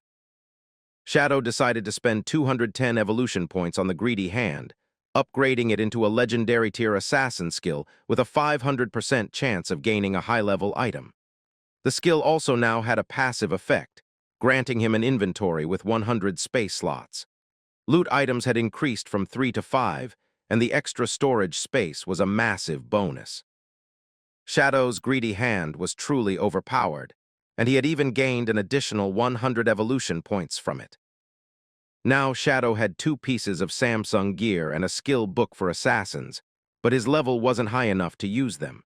So, for now, he decided to stash them away in the hideout storage. Shadow was also able to summon the devotee Shadow Believer. He ordered the undead follower to gather all the spoils from the palace and pile them up in one place. He realized that he still had 115 evolution points left, enough to elevate any non-epic skill to the legendary level. He upgraded the stealth duration from 36 seconds to a dazzling 60 seconds, and the sneak attack power from 300 to a whopping 500. The cooldown was also reduced from 22 seconds to just 8.5 seconds. He then upgraded the Shadow Wave technique, boosting its power to 75%, along with the backstab boost, which increased backstab damage by 50%. He also improved the blindness skill. The cooldown was reduced from 60 to 34 seconds, and the skill became an epic-level ability with a range of 50 meters. The higher the target's mental attribute, the shorter the effect duration, but it didn't matter much. Finally, he upgraded the skill Flower Bloom Curse, which could now simultaneously strip 500 remaining non-tradable lifespans and absorb scattered orbs of non-tradable lifespan. Shadow couldn't believe it. He could now absorb non-tradable lifespan, which had previously been impossible. In many high-end areas, the rage zones of special bosses accelerated the passage of time 100-fold, or even 1,000-fold. These zones prioritized consuming non-tradable lifespan. From now on, Shadow would never lack tradable lifespan. The skill he had now was practically divine. Just then, the lady from the dungeon contacted him again, congratulating him for scoring the first kill on a platinum-level boss, and saying she had fantastic news.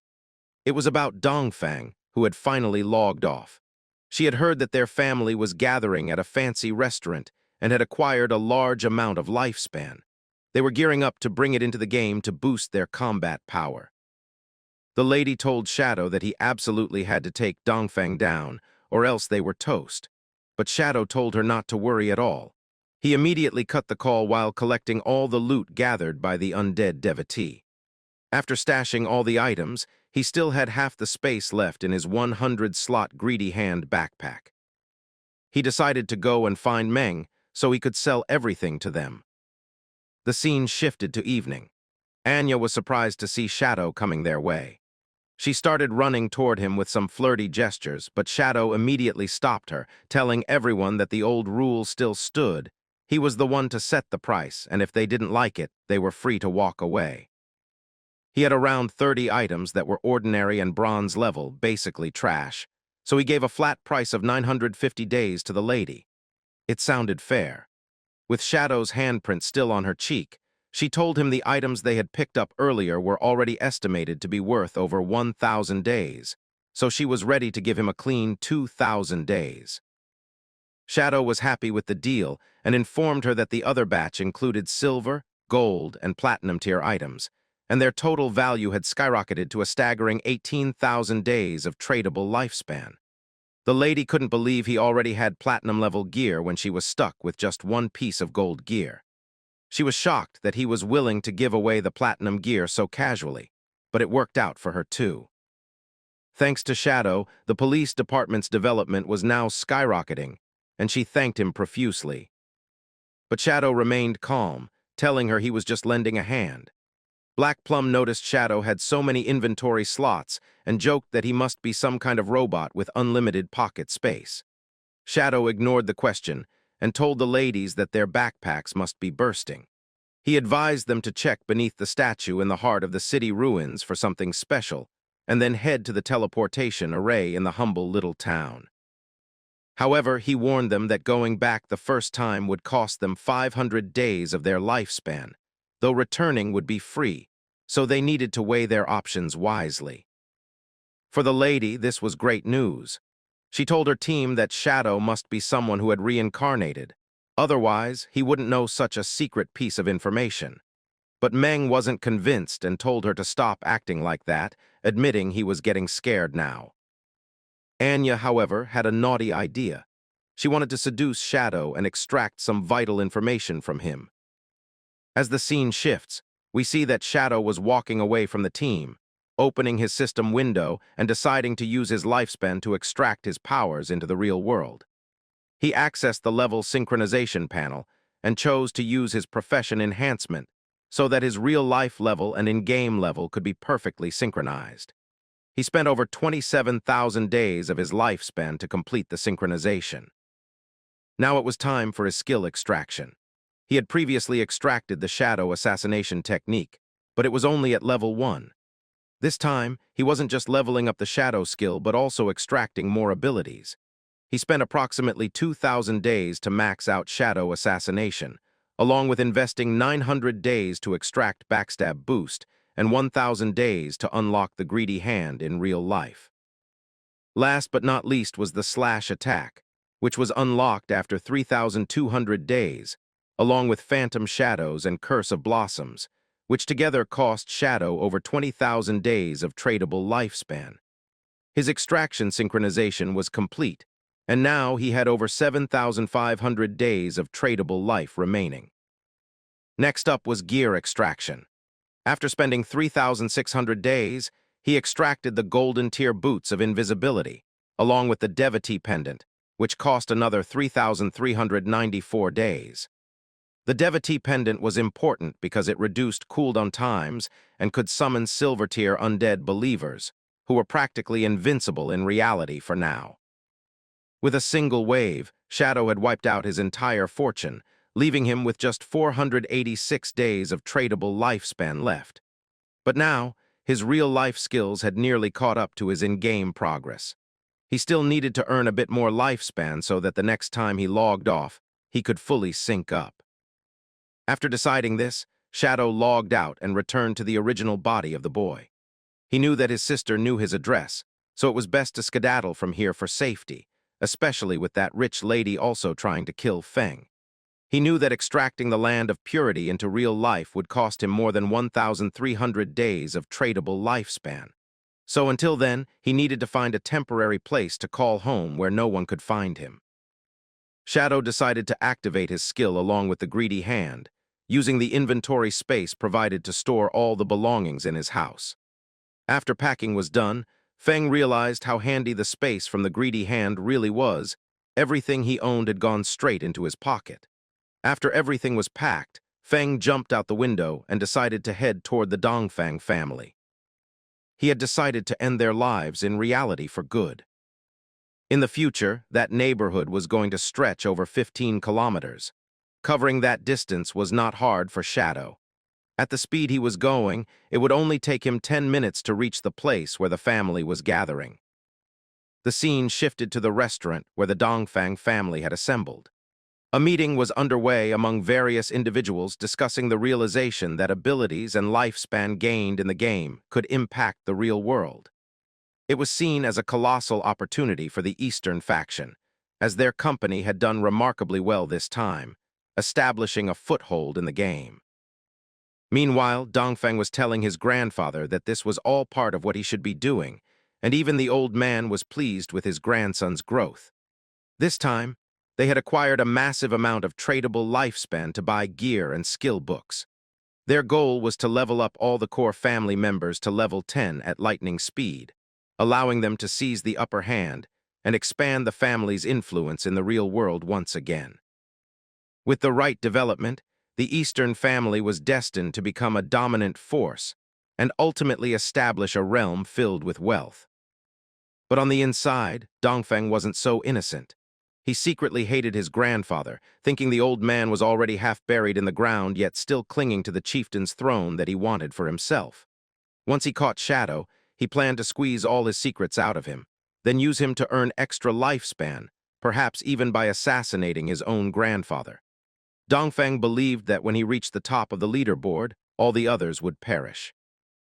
Suddenly, his thoughts were interrupted by his grandfather, who asked how the plan to deal with Shadow was coming along.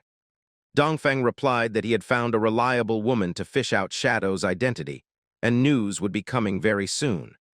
The old man wanted to capture Shadow alive and harness his true power for the Eastern family so they could reap tremendous rewards. Meanwhile, on the outside, Shadow had already beaten all the guards. No weapons were working on him. The boy had never expected noble families to actually carry guns, but even though he couldn't guarantee a perfect dodge every time, he still managed to handle them, despite not bringing any armor into the real world. He knew that even a single bullet to a vital point could be game over, but he was determined to finish the job. To be cautious, he summoned one silver-level undead devotee. He ordered the creature to go inside and leave no survivors. As a silver-tier boss, the undead had formidable damage resistance. Even under heavy gunfire, it could endure for quite a while. The undead followed its master's orders and headed inside. The moment the people inside saw it, they were shocked. Screams erupted as they tried to make sense of what the creature was. But they soon realized it wasn't a person, it was a monster from the godforsaken game. They opened fire on the undead, but it had no effect. The creature leapt onto the guards, slashing and tearing through them as they screamed in pain and agony. The undead pierced the chests of multiple security guards while the chaos grew. After finishing off the bodyguards, it immediately lunged at the old man of the Dongfang family, biting into his neck and causing him to bleed heavily. The old man screamed for his grandson to save him, but it was no use. Dongfang was already fleeing, desperate to escape. He thought that if he could just dive into the game, he would be safe.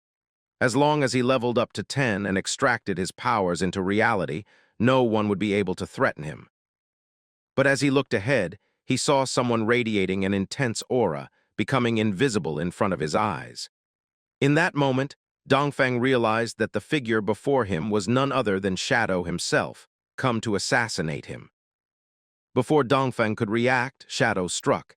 His head flew into the air and Shadow vanished once again. Shadow then used the flower curse to absorb all the tradable and non-tradable lifespan he could. After the harvest was complete, a system notification popped up, informing him that he had exchanged 27,000 days of tradable lifespan, along with 482 years of non-tradable lifespan. Shadow smiled. It was a bountiful harvest indeed. After the blooming curse fully took effect, Shadow could see that this time, the impact of the curse's strike was tremendous. It absorbed an enormous amount of energy, erasing every last trace of blood and corpses from the scene. But more than that, it drained every drop of lifespan from the souls who had been assassinated. And yet Feng was smiling. He understood just how calm the world seemed right now, blissfully unaware of the chaos that would erupt in the future, once all those in-game powers started manifesting in reality. But suddenly, Shadow's heightened senses picked up something alarming. Someone had called the police. There had been gunshots and desperate screams coming from the private room. The police arrived quickly, aware that this particular restaurant was the Eastern Dongfeng family's usual gathering spot for banquets. They stormed inside, expecting the worst, but found nothing. The entire room was spotless. Not a drop of blood, not a single corpse, just some fallen chairs and a quiet, eerie stillness. The police chief frowned. Everything about the booth was a mess, exactly what you'd expect after a shootout. But why were there no bodies, no signs of anyone at all? No shells, no blood, not even a fingerprint. He asked the officers whether anyone had entered or exited the hotel. But the guards at the entrance swore that they hadn't seen a single soul. No one had gone in or out. To the police, it was a baffling mystery. The entire Dongfeng family had vanished into thin air. And they had, because at that very moment, Shadow slipped out of the restaurant, completely invisible. He was unharmed, and his mind had already shifted to his next target, the Quinn Group, one of the forces actively hunting him. Unfortunately, the Quinn Group's headquarters had already been relocated long ago, well before the arrival of Forsaken by the God in North America. Only one member of interest remained nearby, the president's beloved daughter, Shishi, who was now trapped within the magical urban district. Shadow needed to extract her before she could leave the country. If she made it abroad, the situation would spiral out of control, stretching from this city into the heart of the magical metropolis. The distance was nearly 300 kilometers. Even for Shadow, it would take 2 or 3 hours to reach it on foot, a complete waste of time. So he decided it was better to find another route, and maybe snag himself a reliable steed. Meanwhile, Feng sat quietly back in his room, preparing to dive into the game once more. The system notification popped up, welcoming him again into Forsaken by the God, the second time he had been chosen by the divine. He returned to the sanctuary.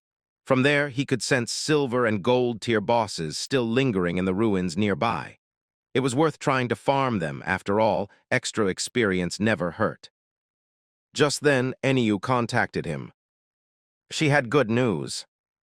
Their team had just discovered the entrance to a tomb, but it was guarded by a golden-level vengeful spirit, and they couldn't defeat it on their own. Shadow raised an eyebrow. How did the little lamb always manage to stumble across these kinds of opportunities? Eniu explained that while returning to the starting town, they decided to take a detour to avoid the smaller monsters. As they wandered off route, they noticed something unusual, a strange shadow. They investigated, and after a bit of searching, realized what had happened. The little lamb had fallen into a hidden pit and discovered the entrance to a secret zone. Since it was a special dungeon area, team chat was disabled. They couldn't communicate once inside. Still, with a full team, they decided to risk it. They ventured into the pit and were immediately greeted by a level 12 golden boss, swinging a massive weapon at them. But thanks to their fast reflexes and nimble weapons, they narrowly avoided serious injury and managed to escape just in time. Eniu told Shadow that they were now back at Shell Town, and if he wanted to come to the tomb, she could send the coordinates. Shadow was genuinely impressed. The little lamb was truly a golden finder. Still, he knew how dangerous the ruins could be. One wrong step and even someone like him could meet their end. But tombs, like the temples of faith and the cursed ruins, were full of random opportunities. Anything could spawn inside, from treasure to nightmares. He agreed and asked Eniu to send the coordinates. Eniu, ever sly, added with a teasing tone that if there was anything inside the tomb he didn't plan to use, she would happily claim it. Shadow didn't mind. It wasn't a big deal. But he silently acknowledged that Enyu was sharper than she let on. She knew how to spin situations in her favor. Soon, Shadow arrived at the coordinates Enyu had sent. As he looked around, he saw a huge, well-like structure and couldn't believe it. This was the entrance. How had the little lamb just walked into it and fallen down? The well was massive, clearly visible to anyone with eyes, and yet she had somehow stumbled straight into it without anyone noticing. Shadow could only shake his head, realizing once again that the girl was a true piece of work. Finally, Shadow leapt into the entrance. As he descended, a system notification appeared, informing him that he had entered the tomb of resentment and that all long-range communications would now be severed. As Shadow began walking through the tomb's dark, suffocating corridors, he suddenly noticed crimson-red eyes glaring at him from the darkness. A low, guttural growl echoed, not loud, but chilling enough to make anyone pause. And then the vengeful spirit revealed itself. It was a gold-tier boss, humanoid in shape but wielding two massive butcher swords that looked capable of slicing clean through bone. Shadow instantly recognized this was the enemy he had to defeat, though he had never encountered this particular boss in his previous life. Still, judging by its appearance, he could tell that the boss had extremely high attack power and a wide area of effect. It was going to be a wild dance if he hoped to survive. Only now did Shadow truly understand why Enyu and her team had fled in panic. The gear and skill books he'd sold them were all attack-oriented. They had virtually no defensive value, and against an aggressive, high-damage boss like this one, that setup was practically useless. Shadow estimated his health to be around 5,000, but he knew just one clean strike from this boss could take off nearly half of it. A second or third hit would finish him for good. He had no choice but to run. As the spirit launched its first strike, Shadow activated Shadow Flash, instantly vanishing into thin air and reappearing behind the enemy. This not only granted him assassination points, but gave him the first strike advantage. He aimed straight for the monster's arms, slicing at both with precise intent, hopping to disarm the creature and limit its offensive reach. The blow landed, but Shadow could feel the boss's immense defense. It absorbed nearly 80% of the damage. Still, the attack wasn't in vain. With one clean follow-up from his graceful liberation skill, Shadow landed a throat-splitting critical strike that should have been enough to end most enemies. But just then, something unexpected happened. The severed hands began to twist and writhe unnaturally, reattaching themselves to the boss's body, but not for healing. Instead, they detonated in a violent explosion aimed straight at Shadow's face. He barely had time to react. By pure instinct, Shadow activated ghostly evasion, dodging the blast with unreal speed. As he landed on the other side, he exhaled in relief, knowing that if he hadn't triggered the skill in time, he'd be nothing more than charred remains. It had been careless of him to lower his guard. He recalled a similar moment from his past life, when a team member rushed toward a new boss's corpse to loot it, only to be caught in a self-detonation trap and wiped out. Some entire teams had been obliterated like that, even against lower-tier platinum bosses. And yet, here was a golden-tier spirit pulling off the same trick. He hadn't expected this. Then, the final system notification popped up. You have slain the vengeful spirit. Reward, 1,010 days of tradable lifespan plus 20 evolution points and the skill book, Nightfall Crescent Blade. Shadow immediately used Greedy Hand, claiming an additional 6,300 days of tradable lifespan and looting the platinum-level Resentment leather armor. Finally, he had scored a skill book and gear he could genuinely use. He equipped the new skill Shadow Blade, which dealt shadow elemental damage to all enemies within a 5-meter radius. He hadn't expected a proper area of effect elemental attack to be available for the assassin class, but here it was.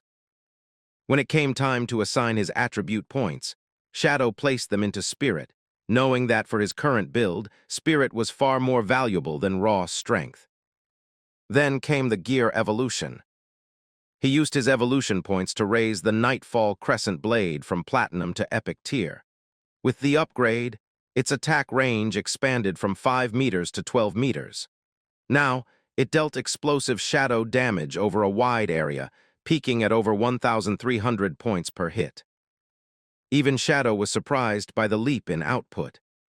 Still, he knew that because it was an area attack, the individual damage was diluted. It couldn't compare to the single-target brutality of Shadow Slash. But for clearing out waves of enemies or being surrounded by hordes of minions, this new skill was perfect. He swapped out his old level 5 Golden Ghost fire armor and equipped the Resentment leather armor, which drastically improved his physical resistance and block rate. It boosted several core attributes, reinforcing his survivability, and was a significant upgrade across the board. Now that the fight was over, Shadow tallied the remaining loot, nearly 20 valuable pieces in total. Selling them would likely earn him over 10,000 days of tradable lifespan. With that thought in mind, he turned his eyes to the sealed gate ahead. It was time to enter the actual crypt. And this time he crossed his fingers, hoping to find not just gold-tier loot, but maybe even a decent writing creature. The ultimate prize. As the scene shifted, the setting moved to a dense forest where a hideous goblin stood grinning perversely. He was staring at Shadow's sister and her friend, who were clearly overwhelmed. They couldn't even land a single scratch on the creature. Instead, they were being killed again and again in a seemingly endless loop. Nearby, another teammate had finally had enough. Frustrated and fuming, he grabbed the collar of the girl and shouted in anger. According to him, she was nothing more than a brainless waste of space, relying only on her face and figure, yet unable to even use those properly. He blamed her entirely for the repeated team wipes. With only 2 years of lifespan left, the boy snapped. He shoved her away, yelling that if she ever showed her face at the academy again, he would make her life a living hell. Then he logged out. Zhao's friend, seeing the situation unfold, walked over to console her. She gently suggested that Zhao join her and her parents' community group, a support guild dedicated to helping the elderly and players who weren't skilled at the game. It was a peaceful group, built for survival and mutual aid, but the advice was lost on Zhao. Instead of listening, her mind was filled with revenge. She kept replaying the moment in her head, wondering how a guy who was barely a 4 out of 10 had the nerve to threaten her. In her view, she was the one making a compromise by even teaming up with someone like him. It was his fault they died, not hers. He was the tank, and he failed to do his job. Dismissing her friend's suggestion, Zhao told her to go run off and play house with her little family group. Boiling with rage, she logged out of the game. Back in reality, she woke up in her lavish bedroom, though lavish was just an illusion now.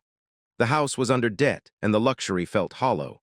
Restless, she picked up her phone and started messaging every guy she had in her contacts, asking if they were up for leveling with her and helping her survive.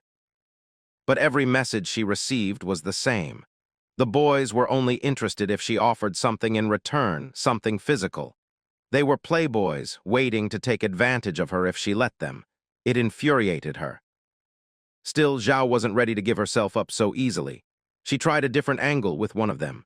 She texted him, claiming she had feelings for him all along, but her brother Feng had kept her on a tight leash. That's why she never accepted the boy's past confessions. But now, she said, she had cut ties with Feng and was finally ready. The reply was sharp and merciless. The boy had moved on. He laughed at her, calling her a joke. If she could betray her gentle brother so easily, who knew what she'd do in a relationship? Frustrated, Zhao continued texting others. Some ignored her. Others hinted they help, but only if she had some fun first. She was surrounded by the same kind of people she used to manipulate, but now she saw no one truly cared. And still, she stayed in denial, calling them all worthless men and convincing herself that not one of them could be trusted. But then the harsh truth struck her. Her non-tradable lifespan was down to 6 months. Originally, she had 2 years, but a year and a half had already passed, and she had done nothing useful with that time. Desperate now, Zhao finally thought of Feng. Despite everything, she believed her older brother wouldn't abandon her. Surely he'd have a solution. She decided she would visit him and use a few soft words, not a real apology, of course. In her mind, she hadn't done anything wrong. but the situation called for a little temporary submission. Once he helped her level up and stabilize her lifespan, she planned to cut ties again and switch over to stronger allies like Shadow. She thought herself clever, a true strategist. She arrived at Feng's apartment, ready to play her part. But no one answered the door. Confused, she knocked again, then louder, and eventually lost patience. Her real personality emerged as she kicked the door open and marched inside, shouting that Feng was getting too full of himself. But then her eyes widened in disbelief. The apartment was completely empty. Feng was gone. Even his bed and table had vanished. As a final act of desperation, Zhao pulled out her phone and dialed his number. It was still saved. But the call didn't go through. The number was unreachable. It was switched off. She stood there, stunned, unsure where Feng had disappeared to. And as the scene shifted again, we returned to the grave of resentment, where Shadow was in the midst of carving through waves of monsters. He had already slain over 200 lesser enemies and even dispatched several bronze and silver bosses along the way. The system informed him he was just shy of reaching level 12. Beside him, his faithful undead companion stood silently. "Open the coffin," Shadow ordered, pointing toward the large sealed sarcophagus at the end of the dungeon. The undead obeyed, but as soon as the lid was cracked open, a grotesque shriek echoed from within. A black fog burst out, engulfing the undead instantly. The creature inside possessed it and shredded it to pieces within seconds. Shadow's eyes narrowed. He recognized this monster. It was a golden tier boss known as Dark Miasma, a horrifying entity with no solid form, completely immune to physical attacks. In his previous life, someone had accidentally released this boss, and it unleashed chaos. The black fog it produced covered entire regions, leading to massive casualties. Those touched by the miasma were either killed or possessed. The only way to survive was to be saved by a teammate or to possess a rare class with invincibility skills. Otherwise, death was inevitable. But this time, Shadow was prepared. He activated Knight's Embrace, summoning a full-body armor that surrounded him in an indestructible shell. He knew the trick. Inside the swirling fog was a core, a parasite-like root that formed the boss's main body. Targeting it was the key. After a sharp, focused battle, Shadow struck true. The core shattered. The system announced that the golden tier boss had been slain, but Shadow couldn't believe it. The power level of the boss clearly surpassed platinum. Why was it only listed as gold? To make matters worse, the loot was also listed as golden tier. It didn't seem worth the risk. Still, Shadow was grateful he had learned the Shadow Knight Blade, which allowed for magical damage. Without it, the fight would have been unwinnable. He activated Greedy Hand, pulling in the dropped loot, and although he felt a bit disappointed, the system chimed again. "You have received a rare item." He looked at it and frowned. It was just a simple bell. But on closer inspection, he realized what it actually was. A mount-summoning bell used to call a writing creature. And finally, Shadow smiled. Shadow couldn't believe what had just happened. The mount for him had actually appeared, and it was thanks to the golden bell in his hand. It was the summoning bell of the Phantom Night Walker Wolf, which summoned a spectral night wolf of high level upon use. This ethereal beast could aid Shadow in battle and also serve as his trusty steed. However, it required the user to be at least level 11. Shadow was amazed that he had obtained the Phantom Night Walker Wolf, one of the fastest mounts he could get early on. It had a strong presence and came equipped with multiple agility-enhancing body parts. The mount would gain experience alongside its master and level up accordingly. However, if he traded the mount's bell, its level would reset to its original state. As Shadow rang the bell, a ferocious being appeared behind him. At first, it looked like the creature was going to eat him, but nothing happened. Instead, its movement speed was boosted by 245%. During nighttime, after mounting it, Shadow would permanently stay at 1 HP. However, attacking would break this stealth state and grant an extra 120 points of piercing damage. Once revealed, he would have to wait 60 seconds to re-enter stealth, but stealth could be activated again through the mount, letting the chase begin once more. It had a cooldown of 12 seconds, and physical defense as well as elemental resistance were boosted for a total of 1800 seconds. Now, Shadow could strike a single target repeatedly, adding a whopping 267 points of physical attack power with each blow. The Phantom Wolf also granted allied units an extra 35 points of attack power. Shadow couldn't believe that he now had both a steed and a battle companion all at once, and it even came with invisibility, which was a huge bonus. In fact, it was a complete win. As Shadow traveled through the area, he bounced on the back of his new ride while it activated stealth and ran at insane speeds. Shadow was invisible while deciding to level up to level 15 and gather enough lifespan to summon his mount into the real world. Next time he logged off, he planned to head directly to the magical city and eliminate the queen, putting an end to any future problems. As the steed hopped across the buildings, Shadow commanded it to head to the Jianghai Arena. The area was vast, with 2 underground levels, a labyrinth of intricate pathways, and an overwhelming number of monsters. It was the perfect place to level up quickly, so he ordered the lone walker wolf to take him straight there. As Shadow entered the arena, hopping and jumping all around, multiple soldiers sensed something and turned toward his direction, even though they couldn't see him. Shadow already knew this arena was a paradise for powerful monsters, and that much was expected. Soon, both the Phantom Wolf and its master leapt into action, attacking the monsters without delay. Shadow began using Shadow Slash instantly, starting his grind to level up. Meanwhile, the scene shifted to the desert, where Enyu and her team were working tirelessly to defeat monsters alongside the Black Lamb and a fat guy. The boy was introduced as Nolly, the son of a city director. As he watched the ladies fighting, he clapped and commented that their damage was impressive. He knew Enyu had the hidden class of Dragon Swordsman, which really packed a punch, and he began admiring her, thinking he could get away with it since he was from a powerful background. Suddenly, Meng came over, and Enyu turned around, saying the boss they were fighting was only level 8, and that they could take it down without much trouble. However, it had still taken them over 10 minutes, and she couldn't understand how Shadow had managed to defeat a platinum boss all by himself. Hearing Enyu praise, someone else wounded the fat man's pride.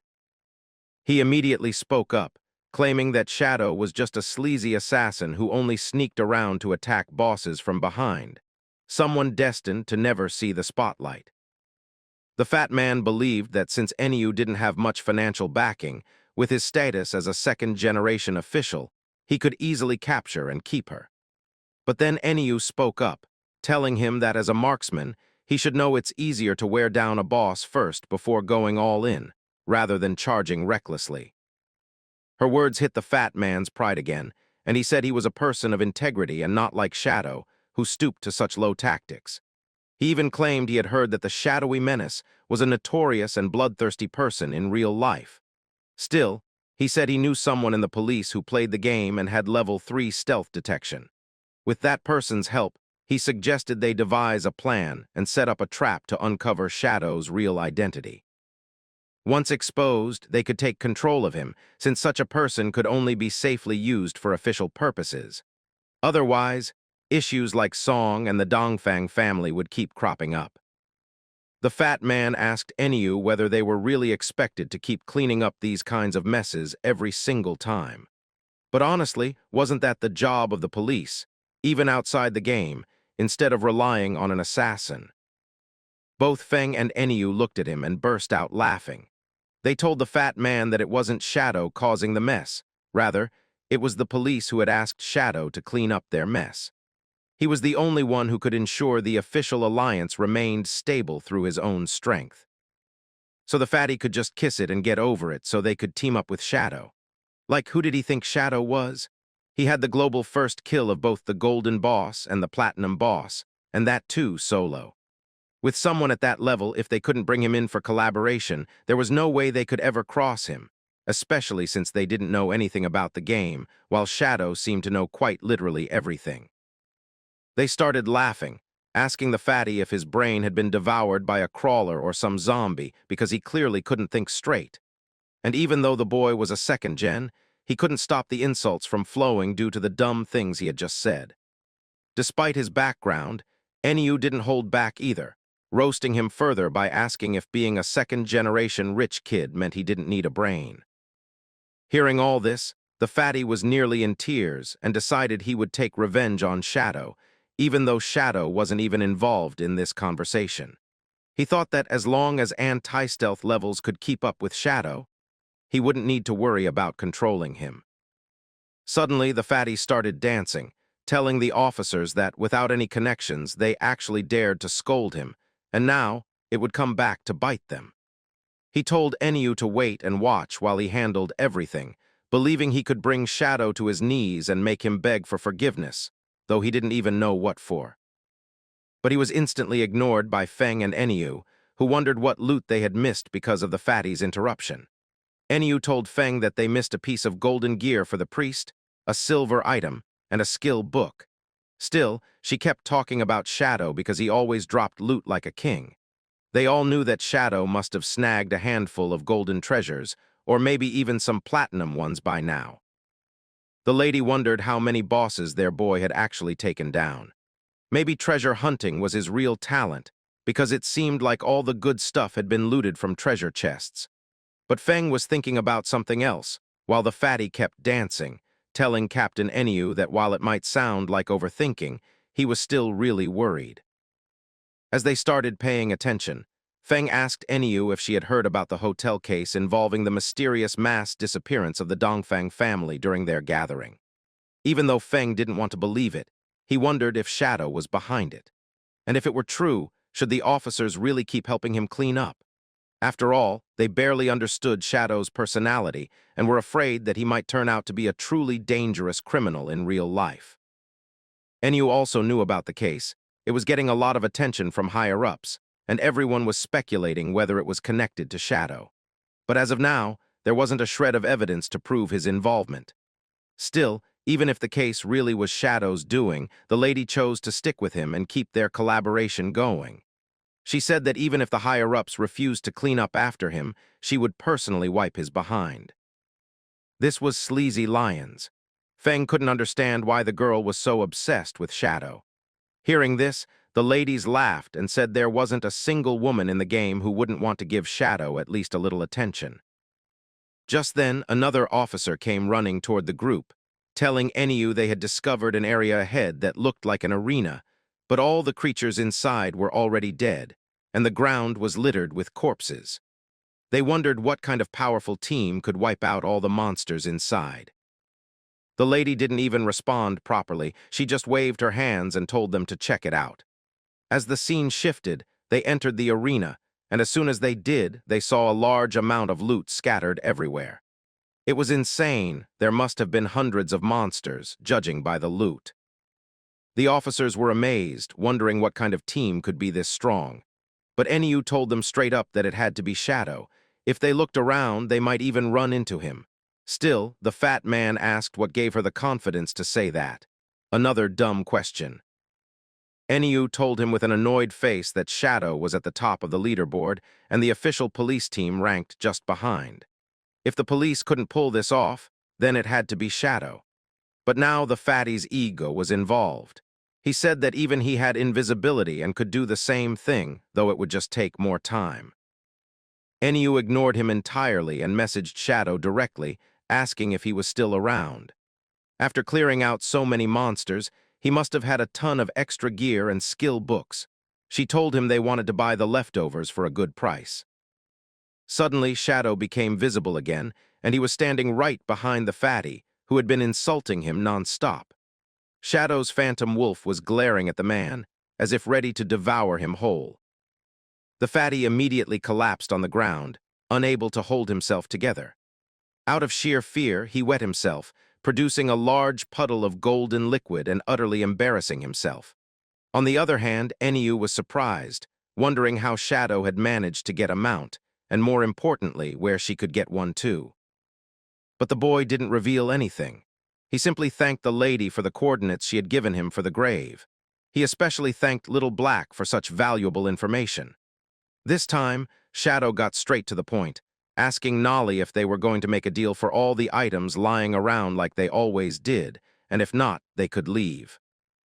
Enyu stopped him, telling him that they already knew how he made deals and that it was always fair. She was ready. As Enyu laughed and chatted with Shadow, the fatty burned with jealousy from the inside. Even after humiliating himself, he was still plotting revenge, unable to accept the fact that they had made him look like a fool in front of everyone.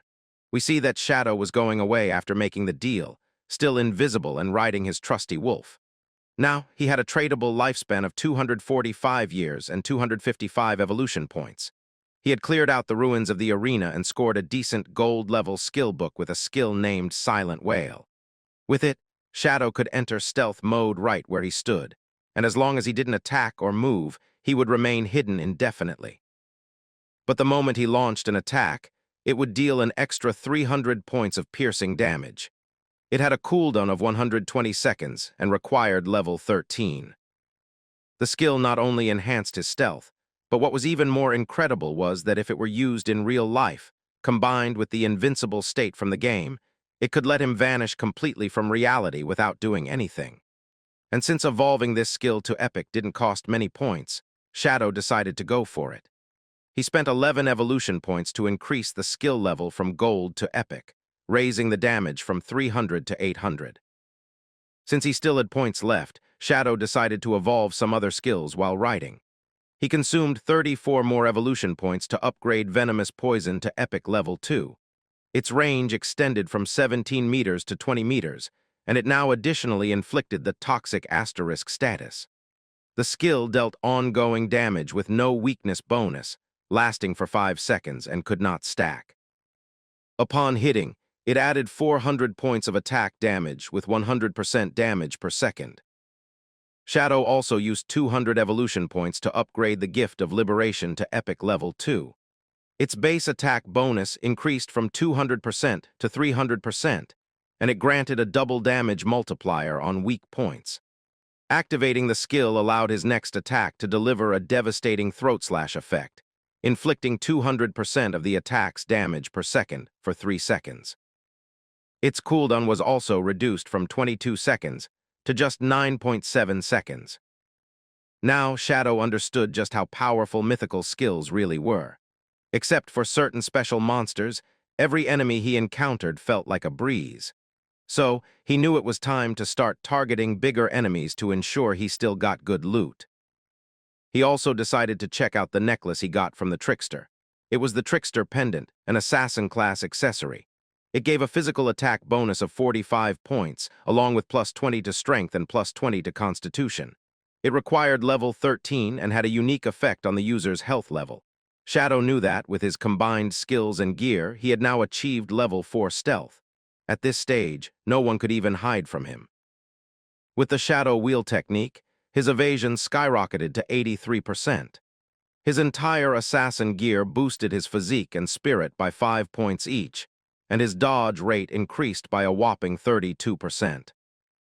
Shadow then started heading toward the desolated city once again when he noticed something in the sky resembling a sandstorm. He wondered what it was.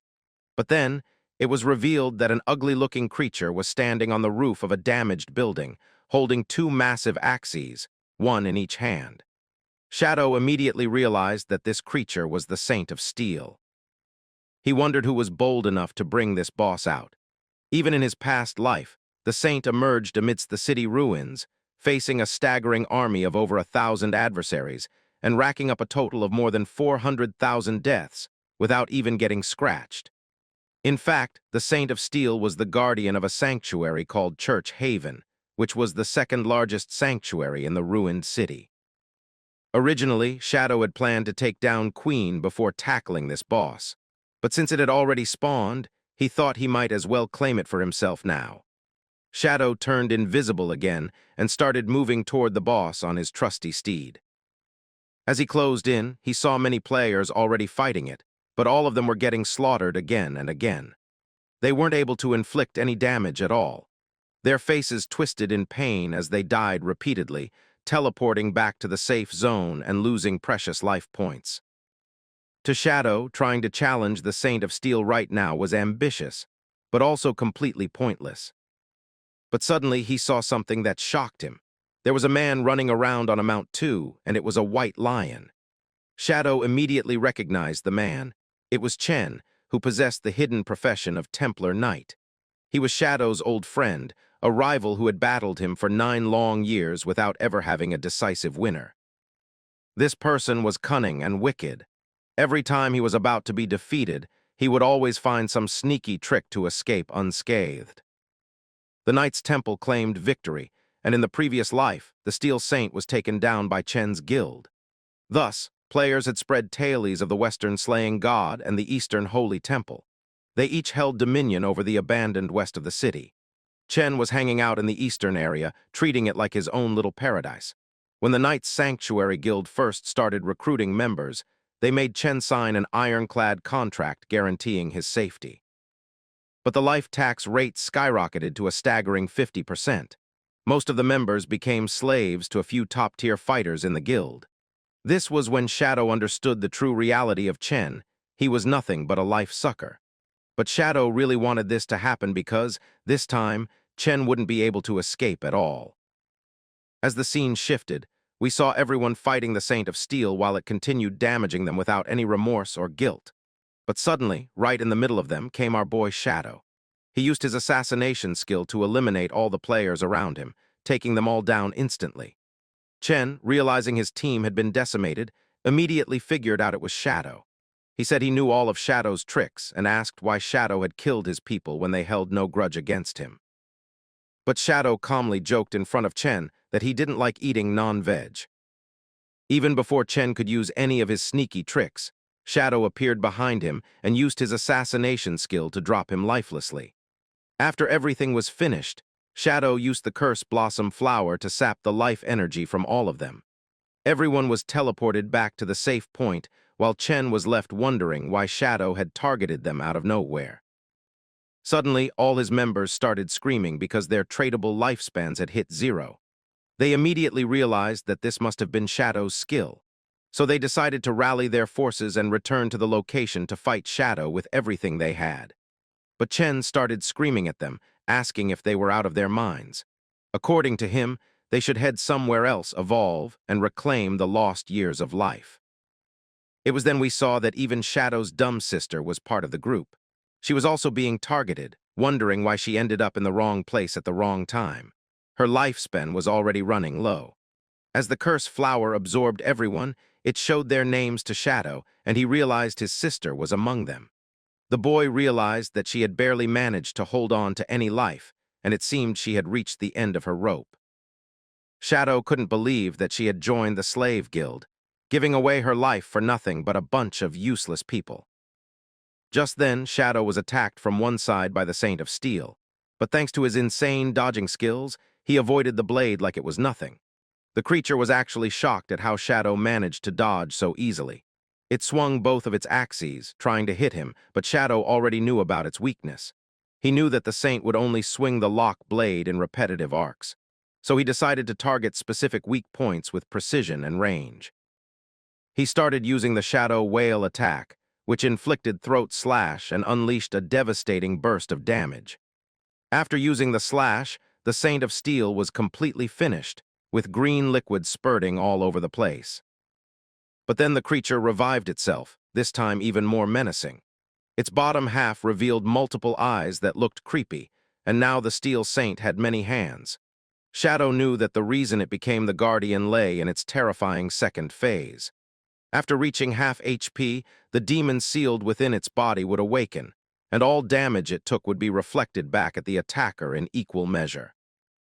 There were legends that said, within the demon's belly lay a portal, and those devoured by it would be transported to an unknown realm, which was the depths of a volcano. Yet in the last life, no one ever succeeded in passing through. Shadow suspected that some fool must have mixed up the settings from another game with this one. The enemy team was looking at Shadow, complimenting his skill that had just pushed the boss to its second phase, and it was none other than the Saint of Steel itself. They were not able to believe that Shadow was able to do something like this because the Saint of Steel was a platinum tier burst. But they had no reason to doubt what they saw, as they had been watching the boss the whole time. And the moment Shadow showed up, All the guild members were completely wiped out as he started fighting with the Saint of Steel. Then Shadow unleashed a skill all of a sudden, and the boss's health dropped to half as it began transitioning into the second phase. As the scene shifted, we saw the multiple hands of the Saint of Steel trying to catch Shadow, but he was turning invisible to protect himself while thinking that the Saint of Steel had a crucial weakness in its second phase. Whenever it struck, the reflect damage effect briefly faltered. In other words, as long as Shadow could strike during its attack, he could avoid the backlash and deal significant damage to the Saint of Steel. But Shadow didn't have any usable skill at the moment. All he had were Shadow Slash, Shadow Dominion Blade, and Venom Dart. All these skills inflicted enduring damage, and if Shadow used them, he could still suffer from the counter damage. With Shadow's current development, he knew that he would instantly perish due to his own skills. Suddenly, Shadow noticed a group of players upstairs who had been watching him for quite some time. Deciding to use them to his advantage, we then saw that the group of players was approached by someone coming towards them, asking them to step aside because he wanted to analyze the situation. It was then revealed that he was the group's senior, and everyone else was happy to see him. They immediately reported that they had been watching the whole situation for a while and that the Steel Saint had a handful of skills, all of which the players had noted down. But just when the boss's health hit half, it suddenly went still and its body started to change, hinting at new skills. The senior realized that Shadow was going solo against the boss, and once the boss entered the second phase, he vanished into thin air.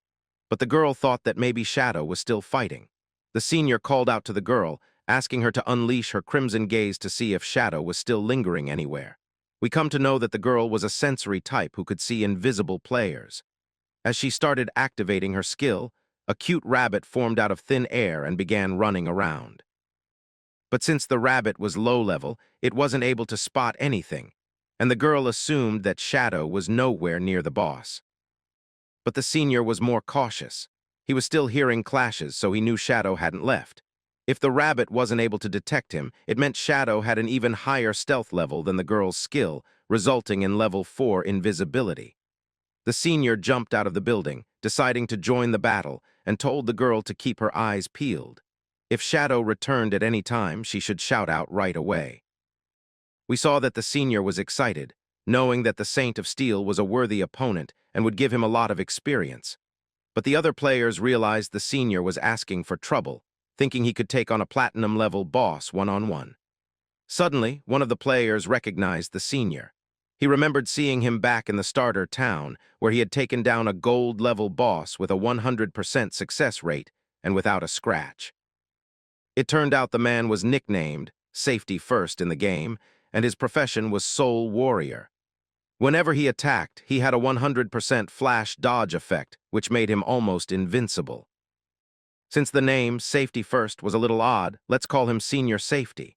We came to know that he was a big shot who was once a top-tier Souls game streamer in the world, with off-the-charts reflexes and a solid reputation.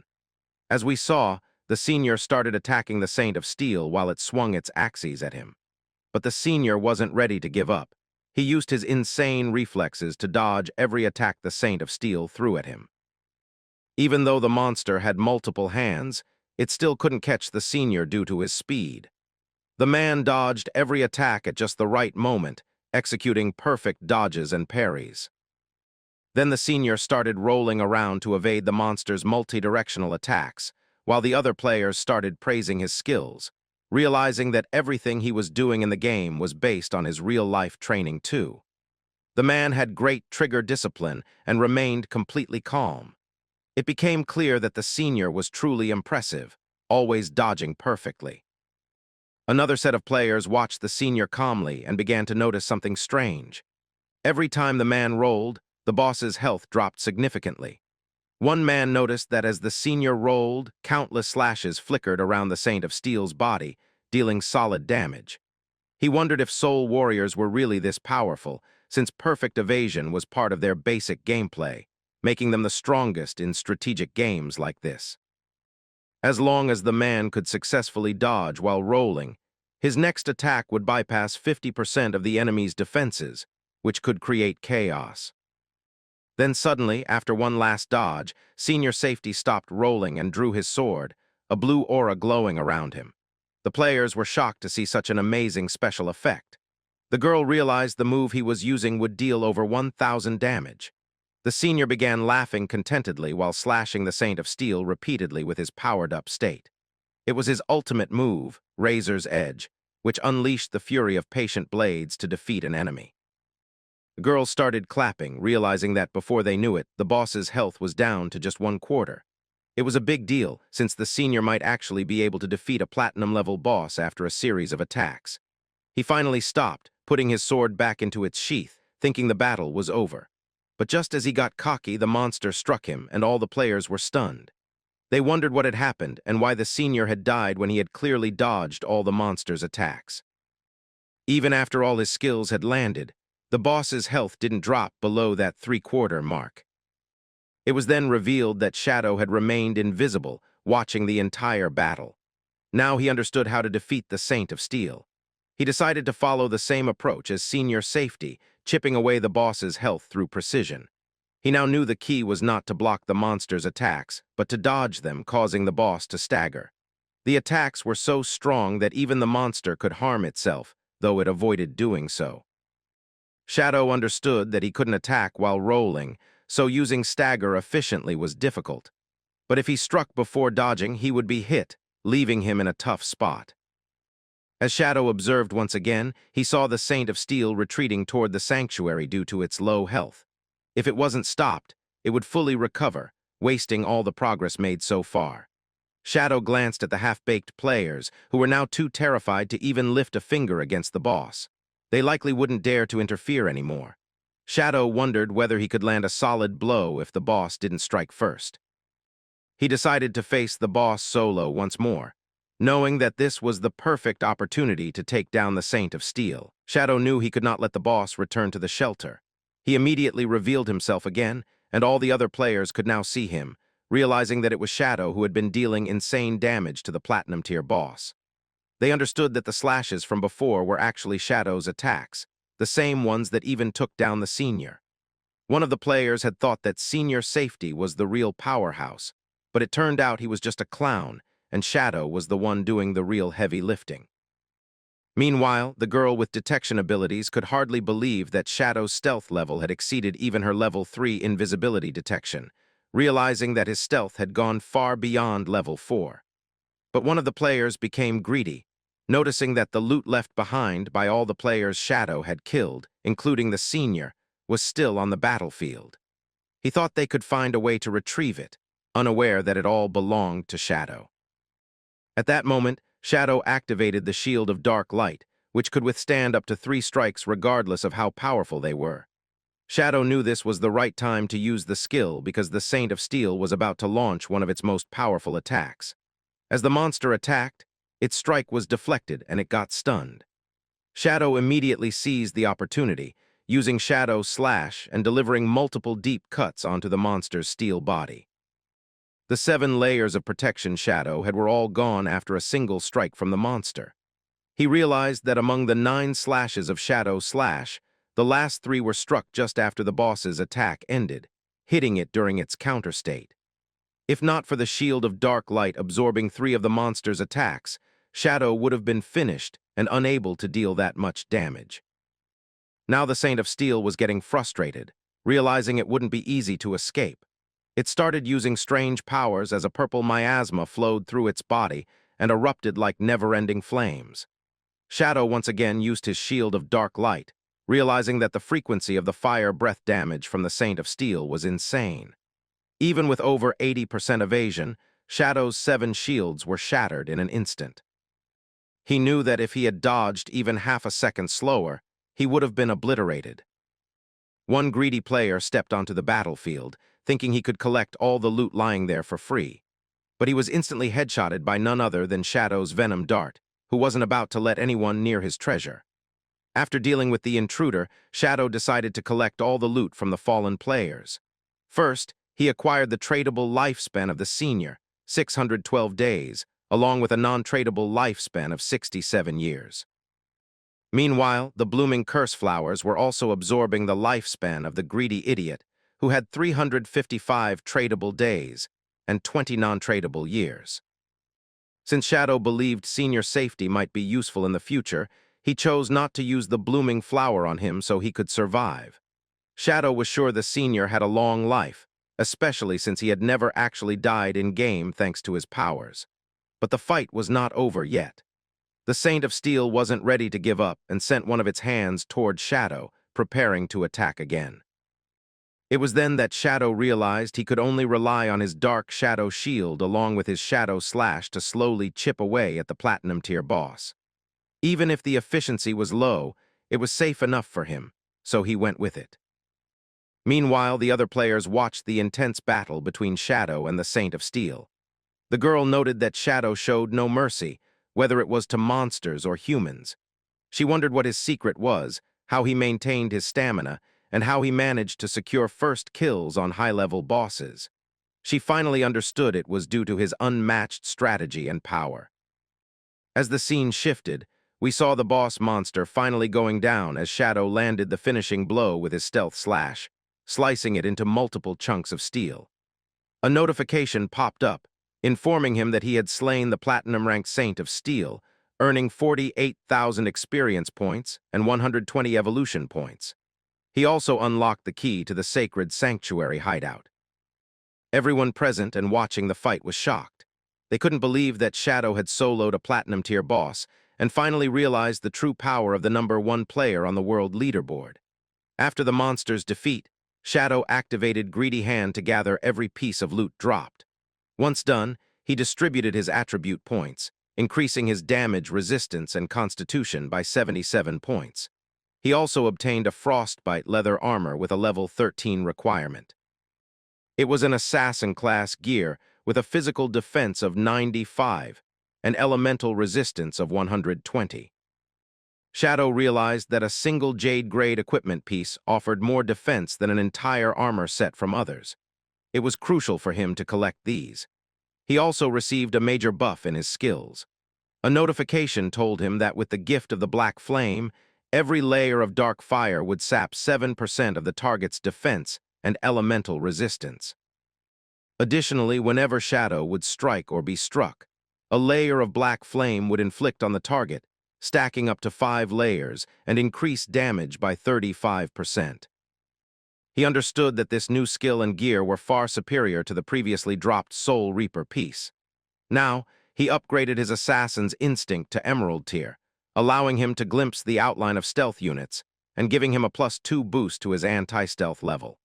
This meant he could detect hidden enemies much earlier. He also couldn't believe he had acquired a reverse stealth skill that could be upgraded straight to Legendary. Spending 33 evolution points, he upgraded the skill to Legendary and increased his weakness attack modifier by 50%. With a level 5 anti-invisibility, 50% weakness attack modifier, and the stacking passive from Divine Liberation, his total damage could now reach 350%. Shadow was so confident that he believed he could now hit an enemy's weak point with his eyes closed. With 97 evolution points left, he decided to evolve Ghostly Shadow into a legendary skill. It was a passive that boosted evasion rate from 75% to 85%. Finally, the scene shifted again as Officer Anya and other police department members approached, waving at Shadow. The lady asked him what awesome stuff he had for her. Shadow wondered if the girl was really human or a dog, since she came sniffing around the moment he got loot. Anya was excited and mentioned that although she hadn't checked the leaderboard, she couldn't believe Shadow jumped to level 13 overnight. It was incredible and dangerous. Meng congratulated Shadow and said that despite grinding all night, they were only halfway to level 11, while Shadow had already reached 13, which was insane. Anya playfully slammed Meng on the head and laughed, telling Shadow to take it as a joke. Shadow didn't care and casually told her that he had some new stuff and had priced it. The lady completed the transaction, paying the appropriate amount to buy the whole package. But then Shadow told her that there was another fantastic item for sale and asked if she knew anything about the hideout or the sanctuary. Anya had done her research. She knew that although there were no safe zones in the ruins of the game forsaken by the gods, player clans could seize hideouts as strongholds. These hideouts could store supplies and deploy magical defense barriers during critical moments. Shadow realized she was referring to small hideouts dropped by golden bosses.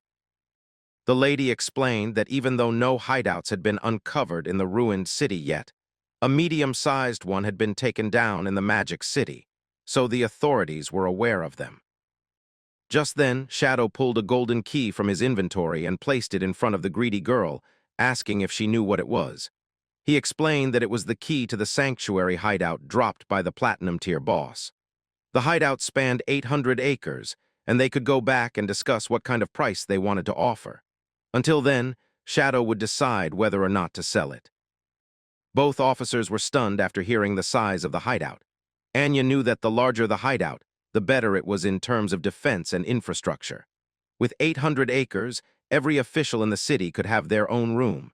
Anya immediately apologized for her boldness and asked Shadow how much he wanted to sell the key for. Shadow told her to return and discuss it internally, so they could propose a fair price and he could negotiate without bias. But deep down, Shadow knew that in his past life, the sanctuary hideout fetched him 2,000 years of lifespan. If he sold it to the authorities, along with the lifespans he had already collected, it would be enough to bring his gears, skills, and levels into reality. Anya agreed and said she would report it to her superiors, but before leaving, she asked Shadow for one more favor. Shadow was curious and asked what it was. Anya explained that she had received word from Shadow Moon Town. It had encountered a gathering of golden-tier bosses, 7 in one place. Many lives had already been lost, and the police department was willing to trade 10 years of lifespan if Shadow could handle them. Shadow, being smart, knew that even with 7 golden-tier bosses, the officials working together should have enough strength to clear them out, though it would take time. But since Anya had come to invite him personally, it meant something had gone wrong. Anya was pleased that Shadow understood without needing full explanation and felt his intuition was impressive. Then the main issue was revealed. Even though the police had found a way to kill the bosses, the moment they were slain, they came back to life, and so did the others. Not only did they revive, but their stats were also massively boosted. The team sent to subdue them had been wiped out. After hearing this, something clicked inside Shadow. He realized that a boss thriving in packs and capable of resurrection must have been born from the cursed slab of the ancient god's tablet. Knowing this, Shadow understood he couldn't let such an opportunity go to waste. He turned and walked away from the lady, telling her to message him the boss location directly so he could head there immediately. Anya was thrilled to hear that Shadow had accepted the mission. Shadow started jumping from building to building as he leaped with the help of his new ride, moving through the desolated ruins of the place. But suddenly, he noticed something. He saw some people ganging up on his sister. Wondering what was going on, he looked closer and saw that his sister was getting badly beaten by some female thugs who were planning and scheming to seduce the president. They were angry because the sister started talking about joining their guild. We come to know that the dumb sister was trying to seduce the president of a really popular guild, and she was caught by some girls who were also eyeing the same president. So now they were bullying her and beating her to death, warning her to keep her distance from the president or else they would tear her ego apart.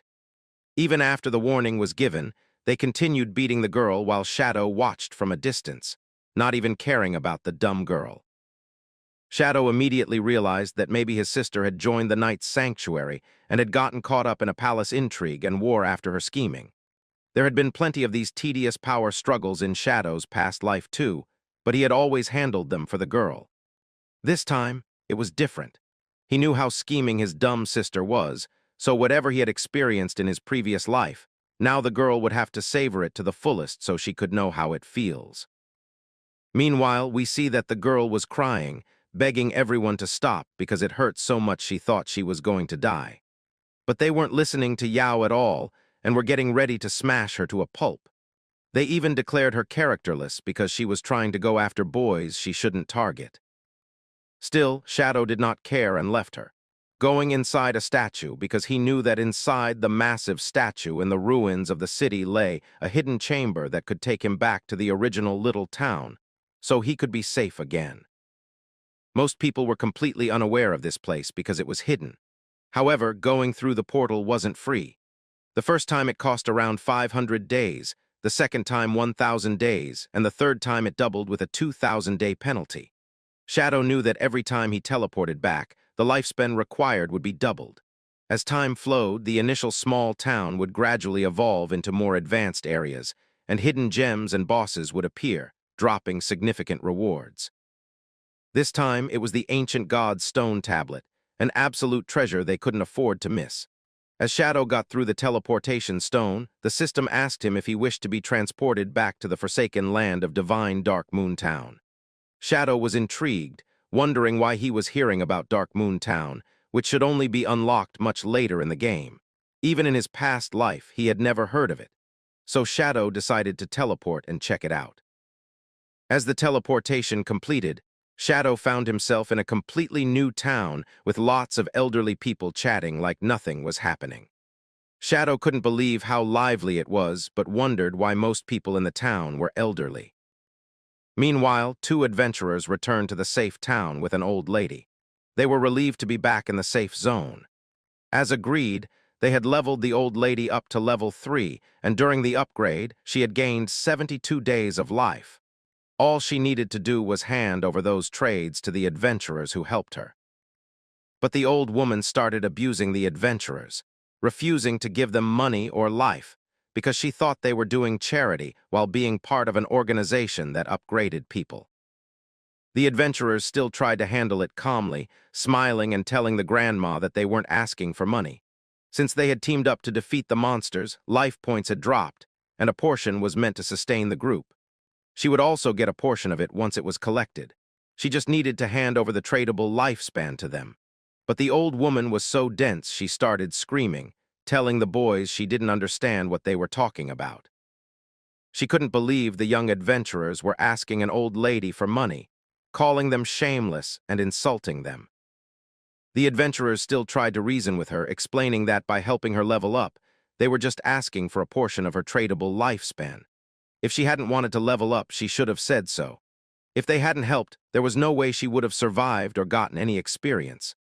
But now, the old lady was playing the victim card, screaming not to be touched, when no one was touching her, and claiming the charity group was being inappropriate. Just then, Shadow grabbed the old lady and threw her away. No one saw what was happening, and before she could react, Shadow was ready to slay her. In an instant, she was completely drained of life. After the old lady was finished, the adventurers realized she had been scamming them and thanked Shadow, even though they didn't know who he was. Shadow told them to go ahead and take the lifespan for themselves. It was just a little something they could handle. As Shadow left, the adventurers checked the life and realized the lady already had 72 days of tradable lifespan, even though she shouldn't have had that much. They confirmed she was a complete scammer. While walking away, Shadow remembered the Dream Sand River Guild, who operated from Dark Moon Town. The guild was dedicated to charitable activities, selflessly guiding the elderly to survive in the Forsaken Lands. With official recognition and strong support, they had become the largest guild in the whole city. Shadow knew that in the chaotic apocalypse, they would need more people like them who genuinely wanted to help. Meanwhile, the scene shifts. Yao's friend was fighting with her mother, who was giving her a buff. The lady was using multiple lightning strikes to defeat a monster, and the girl's father was also helping, eventually defeating the monster. The girl knew both her parents were amazing, and the mother knew that as long as the family gave full effort and followed their teachings, they could surpass any monster. The girl's father asked if her friend Yao was also joining the Knight's Sanctuary Guild, since the membership fees were sky-high. The girl told her father that even though she wanted Yao to join their charity guild, she wasn't ready. Even after being told it was a community guild where people who weren't gaming pros could help each other, she still wasn't willing. But Yao had already reached level 10, thanks to help from the Knight's Sanctuary Guild. The mother knew that joining that guild wasn't easy. They always required a 3-year contract and drained the players dry. She believed that if the sister didn't have real skills, it was best for her to stay quiet and just become a small fighter, defeating little monsters and retreating when necessary. Her friend already knew that Yao was so dumb she thought she was extraordinary just because she had a hidden profession, and believed she was better than everyone. Just then, multiple arrows interrupted the girl's thoughts. She screamed, unable to comprehend what was happening. A group of thugs revealed themselves, happy they had taken out a man with just a few arrows. Others didn't even praise the shooter, saying the man was just a worker from the community guild and was trash anyway, dead weight that wouldn't give much experience. The leader stepped forward, threatening the two women and asking them to calmly give up their lifespans if they wanted to live. The girl resisted, reminding him that murder in the wild was explicitly banned by the authorities, and asked if he wasn't afraid of consequences. But the leader didn't care. He told them to stop talking and give up their lifespans within 3 seconds. The mother, being the smarter one, got ready to give up the lifespan, but the girl foolishly stopped her, thinking she could hold the thugs off while her mother called for backup. Just then, the leader attacked both of them, intending to keep them for fun since they looked young. But before he could do anything, spells repelled them. The attack hadn't come from the girl, it came from Shadow. He took the leader's head in an instant, while his ride grabbed the others by the neck. Everything was over in just a few seconds. The leader and his group finally arrived at the safe town and were instantly teleported inside. But confusion and dread quickly settled over them as they realized they had lost a significant amount of their lifespan. The leader in particular was left with nothing, no lifespan to trade or recover, and he couldn't understand how it had all vanished. He speculated that perhaps their failure to follow the game's hidden rules had triggered a penalty. But even so, he couldn't believe that such a brutal consequence could be enforced simply because he was the killer. The thought gnawed at him. If this trend continued, he would die in real life. Desperation took over as he recognized that the only way to regain any ground was to slay monsters, collect lifespan, and try to survive. Just as that thought took root, he was ambushed once again. A sword forged from pure light tore through the air toward the group, catching them completely off guard. They hadn't anticipated a second attack, nor did they understand who set the rules they were being punished by. The leader had assumed that bending the system wouldn't have consequences, but now he stood stunned, barely comprehending the threat. When the boy demanded to know who they were, the attackers revealed themselves as official hunters. They insisted that the leader provide real-world identification so that legal action could be taken outside the game's confines. One officer warned that resistance from him or his crew would result in immediate termination, and worse, repeated killings before they could even log out. Elsewhere, Shadow was draining all the experience points and lifespan from the boy using his cursed technique. The girl beside him thanked him sincerely, saying that if not for his help, both she and her mother would have been doomed. Shadow, still cloaked in his usual mystery, was caught off guard by her gratitude. Her name, as it turned out, was Cheyenne. Not even Zhao or the boy had expected that these two would ever become friends, and yet now, as they prepared to part ways, something about the connection still felt remarkable. But before Cheyenne could say anything else, Shadow vanished without a trace, leaving her puzzled and alone. Clutching the lifespan that her father had lost, she resolved to return it to him, while her mother quietly questioned where Shadow had disappeared to and what could have driven him to leave so suddenly without seeking a reward or recognition. Neither of them could comprehend that they had just met Shadow, the #1 ranked player in the game, second only to the gods. Unlike anyone else, he stood apart from the rest in both skill and demeanor. The scene shifted to a desolate jungle where several adventurers waited in silence. Captain Anya had assured them that Shadow would meet them there, but half an hour had already passed and doubts were beginning to rise. They whispered amongst themselves, questioning whether Shadow could truly defeat the bosses within. The rumor was that these bosses could respawn endlessly, and even Shadow might be no match for a hive-mind creature resurrecting infinitely. Still, what they didn't know was that Shadow was already there, invisible, listening to every word. Without making a sound, he moved toward the boss, his thoughts focused on the ancient god's stone tablet that lay hidden nearby. He knew that once activated, the tablet would bestow a powerful bonus affix on his gear, along with a dangerous negative effect. In Shadow's possession, this tablet wouldn't just tweak his stats, it could transform his class completely. He recalled witnessing the world's 7th-ranked master summon ethereal forms of ancient gods using 7 tablets during battle, obliterating legendary bosses with ease. But this tablet was different. It was the foundation of the hive mind boss's power. Unlike others, this tablet came with a unique and unpredictable mechanic. Some bosses it spawned were invisible, their stealth capabilities so high that players died without ever seeing their killer. Others were led by illusion-casting wizards who slew players before the boss even entered the field. And now, the current boss had the ability to resurrect endlessly. Shadow understood that each time the boss died, it returned stronger, stacking a frenzy attribute.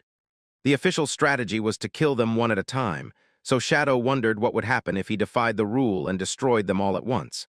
Deciding it was worth the risk, he summoned his undead army and set them loose. The undead swarmed the bosses with relentless force, taking damage but dealing plenty in return.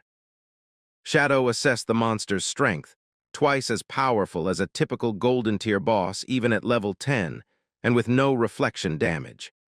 Channeling his Dark Knight aura, he cloaked himself and began executing each boss while they were distracted by the undead. When the last of the monsters fell, the real chaos began. Their corpses began merging together, fusing in unnatural ways. Shadow watched closely, realizing that his gamble had paid off.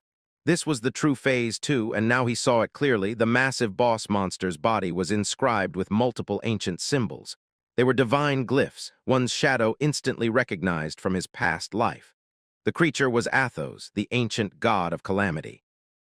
Each glyph held a word, and together they formed an ancient sentence that revealed the sequence in which the boss's body needed to be attacked. Grinning to himself, Shadow remembered how he had once studied the divine ruins to no avail in his previous life. Now, finally, that useless knowledge was about to prove vital. He moved with precision, striking each symbol in the correct order until the monster began to sink beneath the ground. Yet even then, the nightmare wasn't over. A monstrous form emerged from the river, refusing to submit. Dozens of stone tablets and sealed coffins rose from the depths around it. Shadow understood immediately. The inscriptions matched those from the monster's body. It meant that the demon could only be permanently slain if defeated near its corresponding coffin. With the ancient god's stone tablet now in hand and clarity at last, Shadow moved in for the final blow. The time for hesitation was over. He would end this fight and the demon for good. Crows flew over the battlefield where Shadow was engaged in combat with the ancient god known as Slate.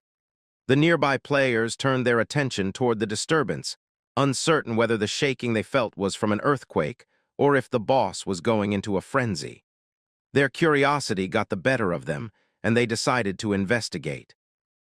The team's mage asked where Shadow could be, doubtful he'd show up at all. Her teammate agreed, thinking there was no chance Shadow could beat the boss on his own. Just then, the swordsman in the group noticed something unusual and called the others over. The entire area was empty, no sign of either Shadow or the boss. The scene left them speechless. As they explored the area, they noticed the ground had started to crack. The players began to speculate, had some natural event eliminated the boss, or was something else going on? Captain Anu sent them a message instructing them to retreat. Shadow had already handled the boss. The players were stunned and confused. They couldn't believe it. Shadow had taken down the powerful enemy by himself. The once-occupied coffins were now empty, and the chains that held the bosses were broken. Just minutes ago, they'd been skeptical of Shadow's chances, yet now all 7 bosses were gone without them even seeing him arrive. They started to understand why their leader had so much faith in Shadow.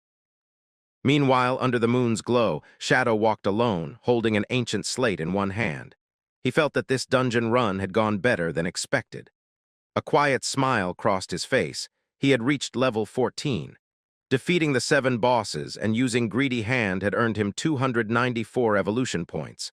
But what mattered most was the ancient slate he now possessed. Because of its complex design, the game's administrators wouldn't be able to decode it for at least a month, which would cause serious losses on their end. Shadow spent 210 of his evolution points, keeping 115 in reserve. One of his skills, Shadow Flash Slash, was upgraded from Epic to Legendary. The upgrades were impressive.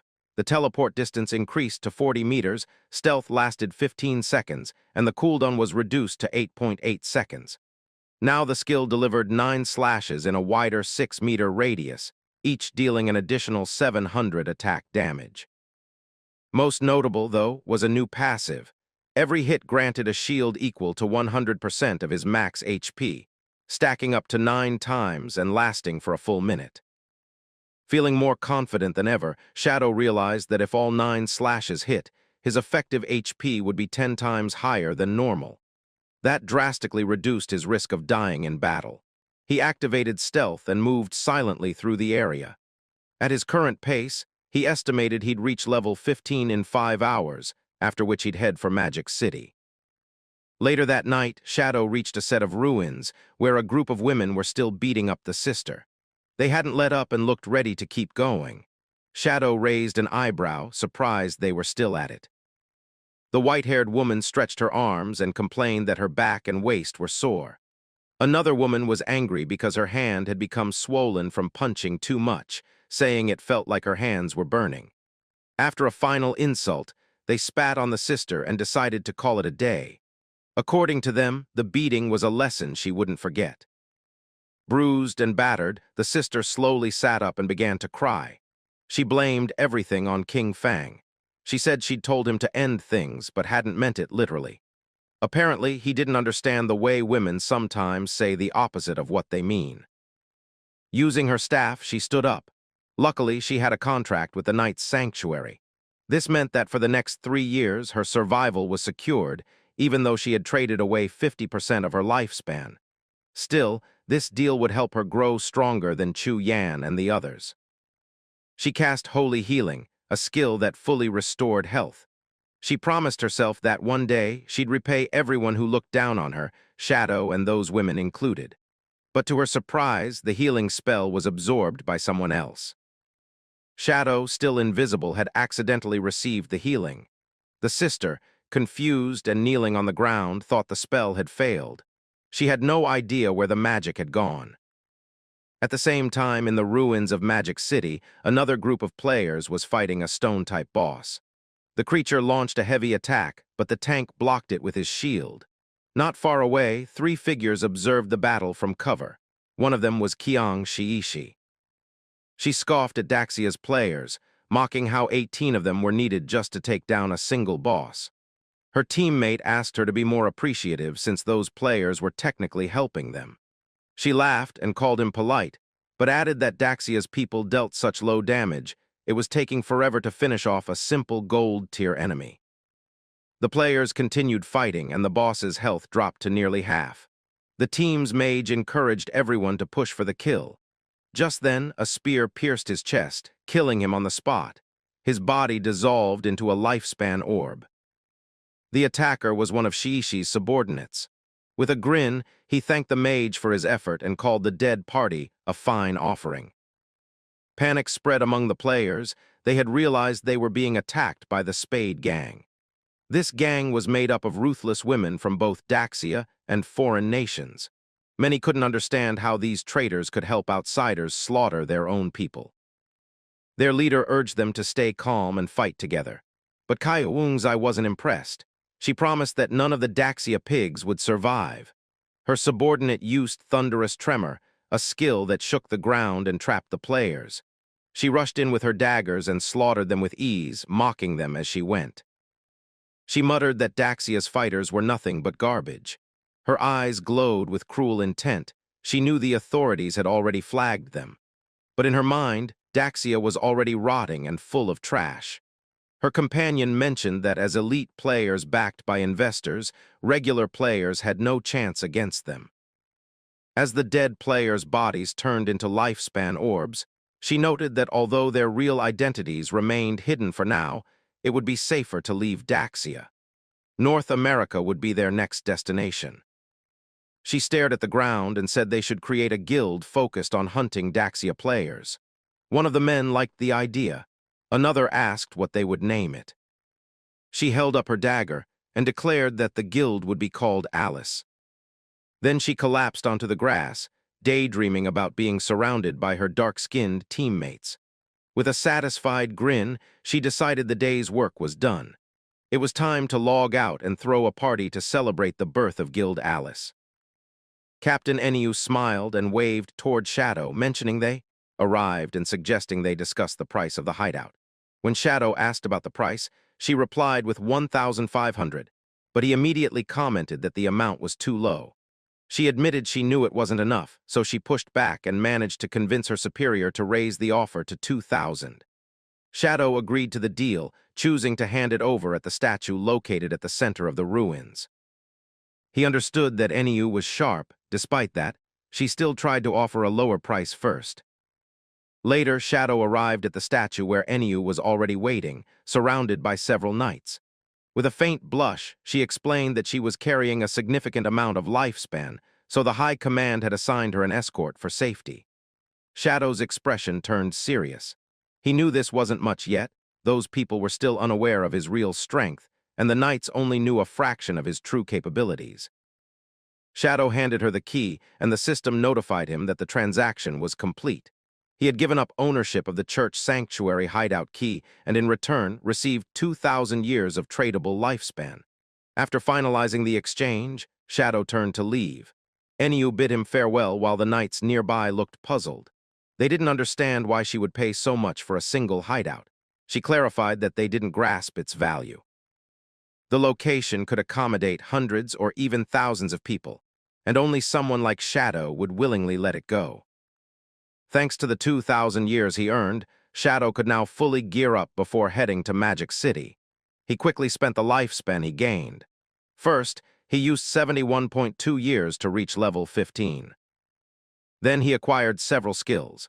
A mythic tier 1 named Blessed Liberation for 161.7 years, a legendary tier skill called Assassin's Instinct for 71.12 years, and 3 epic tier skills, Shadow Ring Blade for 36.35 years, Silent Concealment for 23.71 years, and Darkest Hour for 34.65 years.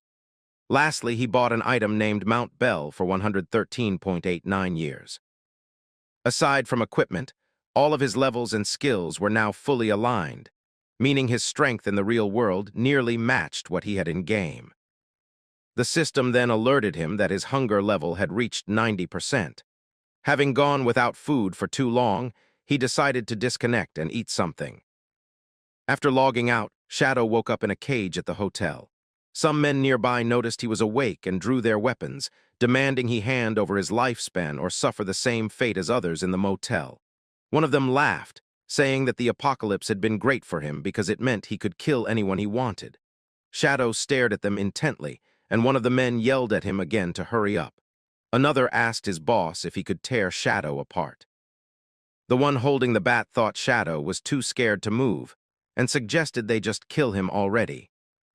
Before they could act, a strange force began to fill the air. Shadow activated Shadow Ring Blade, and soon the entire hotel began collapsing. He grabbed a pack of instant noodles, realizing that his increased power came with a greater energy cost. Regular food was no longer enough to sustain him. While eating, Shadow reminded himself that after settling things with Qiang Shishi and her guild Alice, his next target would be the divine gifted book. Riding on his wolf, he set out. He knew she was clever and far harder to track than Song Fi, but he planned to use the Killing Fang mission he had accepted earlier as bait to draw her in. Hungry but focused, he made his way toward Magic City, hopping to find something to eat on the way. Meanwhile, in Magic City, King Zai was throwing a party. She praised her men, hugging 2 of them and mentioning how amazing it felt to wake up and enter the game again after such an intense experience. They complimented her as well, calling her skills unbeatable. Amid the laughter, they jokingly referred to her as a crazy hot chick. Then, one of her subordinates walked in and informed her that Shadow had sent a message. Qinfang was dead. He wanted to meet in Magic City in real life, to hand over Qinfang's head and collect the final payment. She considered the request too risky. Instead, she asked him to send a photo. However, her subordinate explained that Shadow didn't use a phone due to concerns about being tracked by the authorities. Hearing this, she smiled. She was pleased to learn that Shadow, too, was cautious around the government. Since the authorities were stepping up their pressure, she decided to use this moment to lure him in. If they could bring Shadow into Guild Alice, the Daxia officials would lose one of their most powerful threats. To test him, she came up with a plan. She sent Shadow coordinates to meet in-game first, choosing the Spectre Academy ruins. Calling out for Skywalker, She used affectionate words, saying she missed him and needed help handling a certain someone. At that time, Shadow was meditating. He had activated silent concealment, which allowed him to stay completely hidden as long as he remained still. He realized she wanted to meet him in the game. The coordinates were close, so he logged in, ready to see what she had planned. A few hours later, Shadow arrived at Spectre Academy while still invisible. Just then, government agents appeared and confronted King Shishi. They identified her as Spade A, the leader of the infamous Spade Gang, and ordered her to surrender or face military action. She smiled and addressed Tianxing Jian, telling him to inform his Daxia comrades that their group was no longer Spade Gang, they were now Guild Alice. Showing off her charm, she stated that their new goal was to hunt down members of Shio's forces. Her boldness left Tyne and his men blushing and furious. They accused her of being shameless and vowed that the authorities would bring her to justice. In response, she teased them, implying that if they gave a good performance, she might act even more boldly. Shadow quietly observed from above. Tyne Jian clenched his fists, visibly frustrated. Shadow remembered that he was Chu Hanan, codenamed Tyne Jian, a key informant who once helped the Alice Guild but ultimately fell in the 7th year of the game. It intrigued him that Qiang Shishi and Chu Hanan were scheming together so early. He knew they were testing him. If he helped Qiang Shishi, he'd be seen as opposing the authorities. If he stayed neutral, she might refuse to meet in the real world. Taking a leap, Shadow dropped from the sky and unleashed Shadow Ring Blade, covering the area in a red aura that slowly drained the health of Tyne Jian and his men. The system confirmed their deaths. Qiang Shishi and her allies looked confused, unsure what had happened. As the bodies turned into lifespan orbs, Shadow finally revealed himself and introduced his name. Shadow introduced himself to Shishi, and the lady immediately started acting flirty, grabbing her chest and complimenting how handsome and powerful he looked.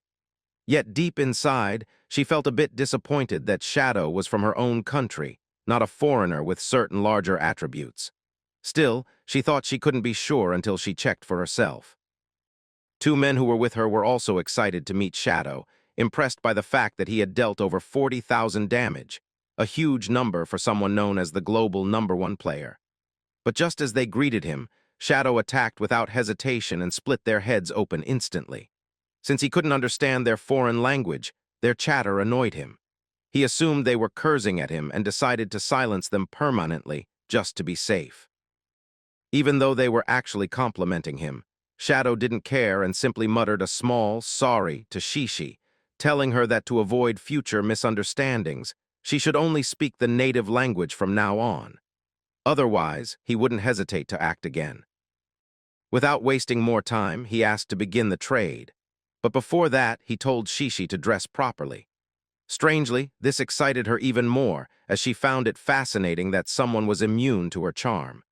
She wondered where Feng's mind was and started thinking that Shadow was just a weirdo who didn't want to look at her body, but she couldn't help loving it. Shadow then explained that although he had the target's head in reality, he couldn't bring it into the game as an item. However, if she wanted, he could show it to her in person. Impressed, Shishi believed in Shadow's power and trusted that he wouldn't deceive her.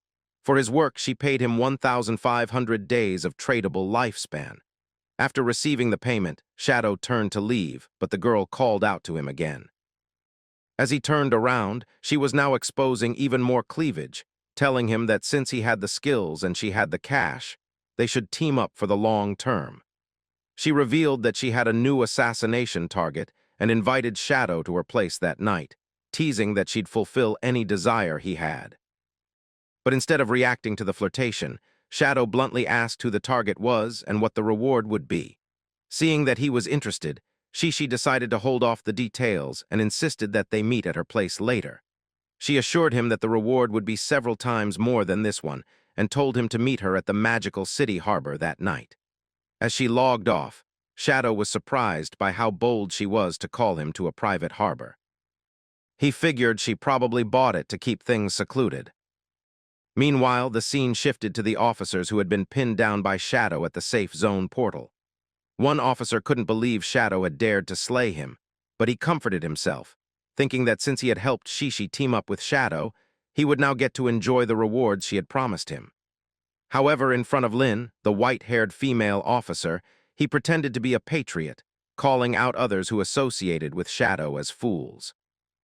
He insisted that Lin take everyone to claim their tradable lifespan quickly, so they could act later. But Lin wasn't that easily fooled. She had a gut feeling that something wasn't right. She couldn't believe Shadow would conspire with the Speed's gang. If it were true, she thought, even if it cost her life, she had to find a way to eliminate him. She also understood clearly how vast the power gap between her and Shadow was. She didn't even see him when he assassinated the officer. As night fell, Shadow arrived at the harbor and boarded Shishi's private yacht. He was heavily hooded to avoid being identified.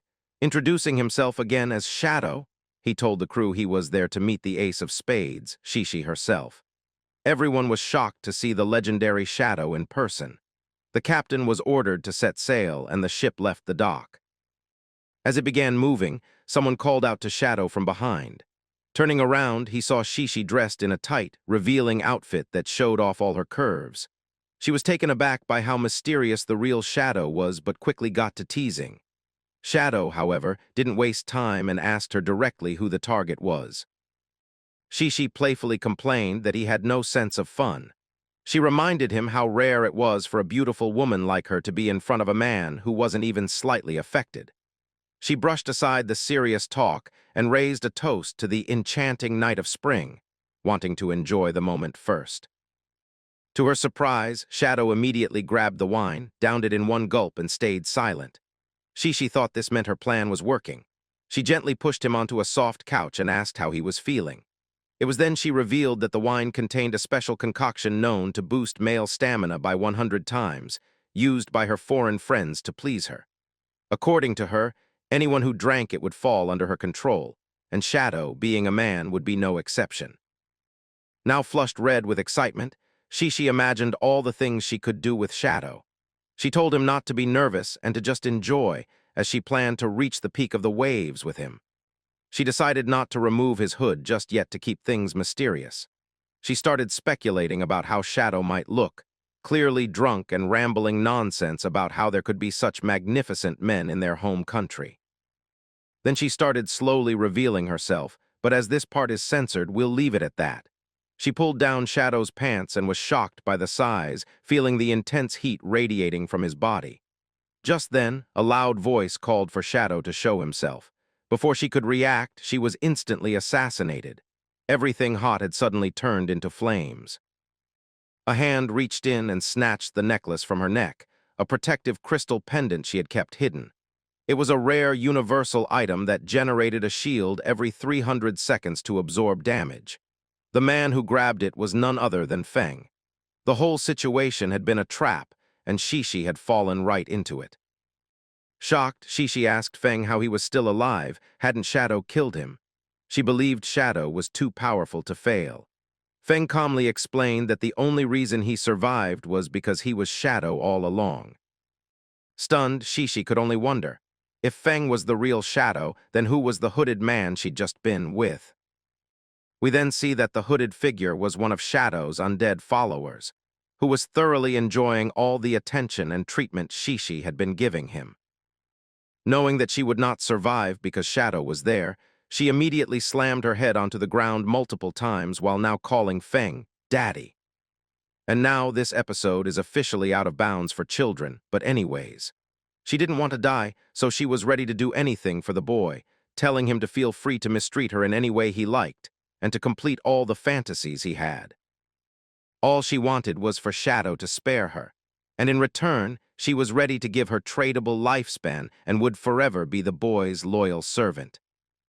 But Feng was actually getting annoyed, asking the lady about the 5 foreigners that she was with. The girl was crying while acting like a stupid person who always thought about naughty things, while she told Shadow that he would be told everything by her, after he promised that she wouldn't die by his hands. But before the girl could even finish her sentence, her head was twisted 180 degrees, and it was all over for her.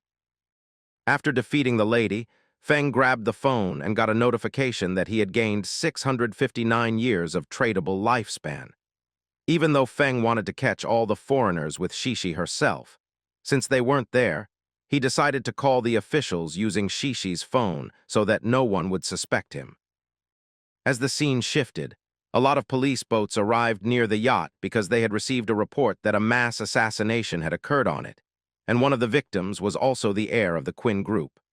According to the person who had reported it, the skills used by the killer closely resembled those of Shadow in the game, making it pretty much certain that they could identify the suspect. The search team was immediately dispatched to the crime scene. One of the police officers was actually cursing Shadow, while deep inside he just wanted the melons that the lady had, but now it was not possible.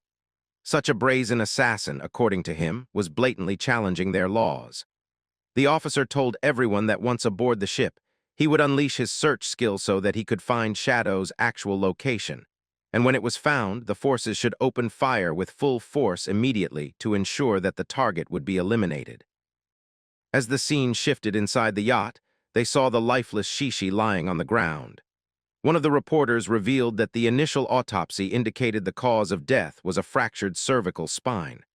They also found unidentified DNA samples in her oral cavities, accompanied by signs of burns. The officer thought that maybe before killing the lady, Shadow had done some naughty things with her. The officer then revealed his name as Non, also known as Jayan, who had an ability that allowed him, after touching the corpse of the lifeless, to gain the killer's location for 5 minutes, making it easy to find Shadow. But right after revealing the location, the officer knew that Shadow was just behind him. And even before he could take out his gun and shoot, Jayan was assassinated as well, all his dreams of grabbing the oranges shattering in front of him. Meanwhile, Officer Lin was shocked. She put up a barrier given to her by the police and declared that Shadow had killed the investigator, wondering if he wanted to go against the officials. Now they were enemies. But suddenly a strange voice was heard by everyone, telling them that there was no need to be nervous, that the person had killed Jayan because he had been feeding official intel to Shishi for his own game of grabbing oranges all this time, and he was a traitor. As for the evidence, it should be sitting on his phone, so they should check it out after unlocking it. One of the officers grabbed the brat's phone and told Captain Lin that he had found records of communication between Jayan and Shishi on it. It was then that Lin understood that Shishi was actually the ace of spades in the game. She immediately grabbed the phone from the officer, and he blushed, knowing that it was going to be bad. But as the lady looked at the phone, she saw both of them really getting hot and kissing each other like crazy, wondering what on earth these photos were, and who even records this stuff. But as the lady was enjoying the view, she also knew that whatever Shadow had said was indeed true. Lin realized that the last time when Shadow had killed all of them was just to gain the lady's trust. And as he had gained her trust and found her in reality, he settled the score and then called the police himself, luring and killing Jayan in the process.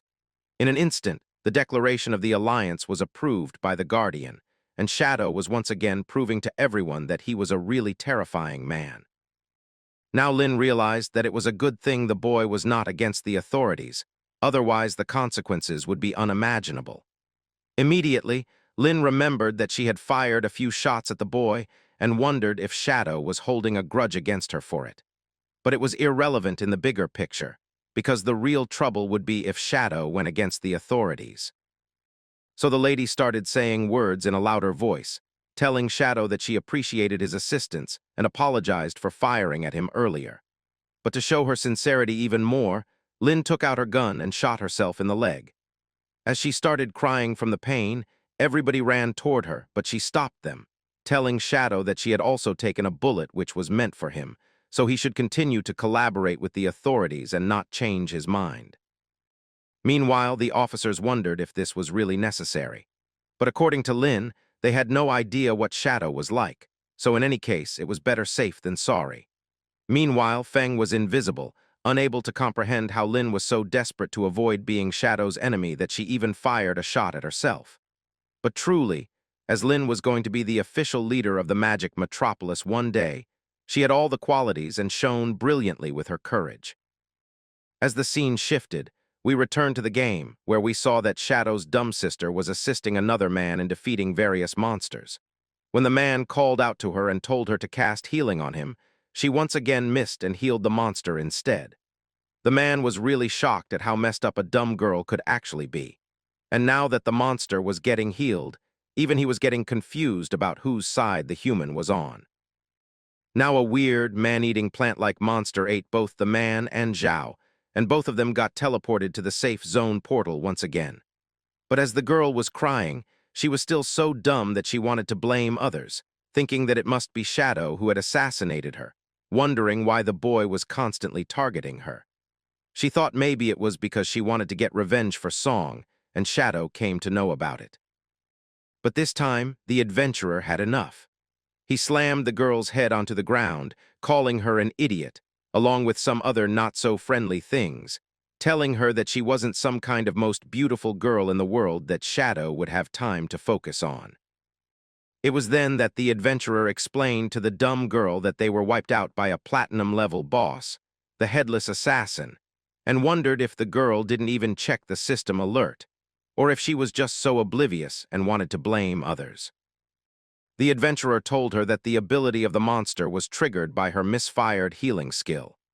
Being a high-level individual, he threatened the lady, telling her that if the president dared to assign her to his team once again, then he would definitely end it all. Zhao was crying because just a little punch had hurt the crybaby. But then two huge legs landed in front of the duo, and as the adventurer turned around, he was shaken to the core. The boss had actually followed them to the safe place and was now just ahead, so they could not escape in any way. The adventurer didn't waste any time running for his life, leaving the girl alone as she stood there petrified. As the scene shifts, we come to a giant house where we see that a plate has fallen onto the ground. A girl came running inside after throwing the plate, saying to someone on the phone that he was a waste of space because he had wasted a golden opportunity to take down Shadow. Even when he was in the official rank, he was not able to do anything, despite laying low in the official scene for so many years. Yet, whenever it truly mattered, he was just utterly useless.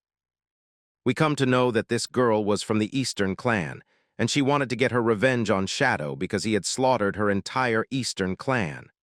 According to her, the blood of her Eastern family cannot be shed in vain, no matter what method the man chose.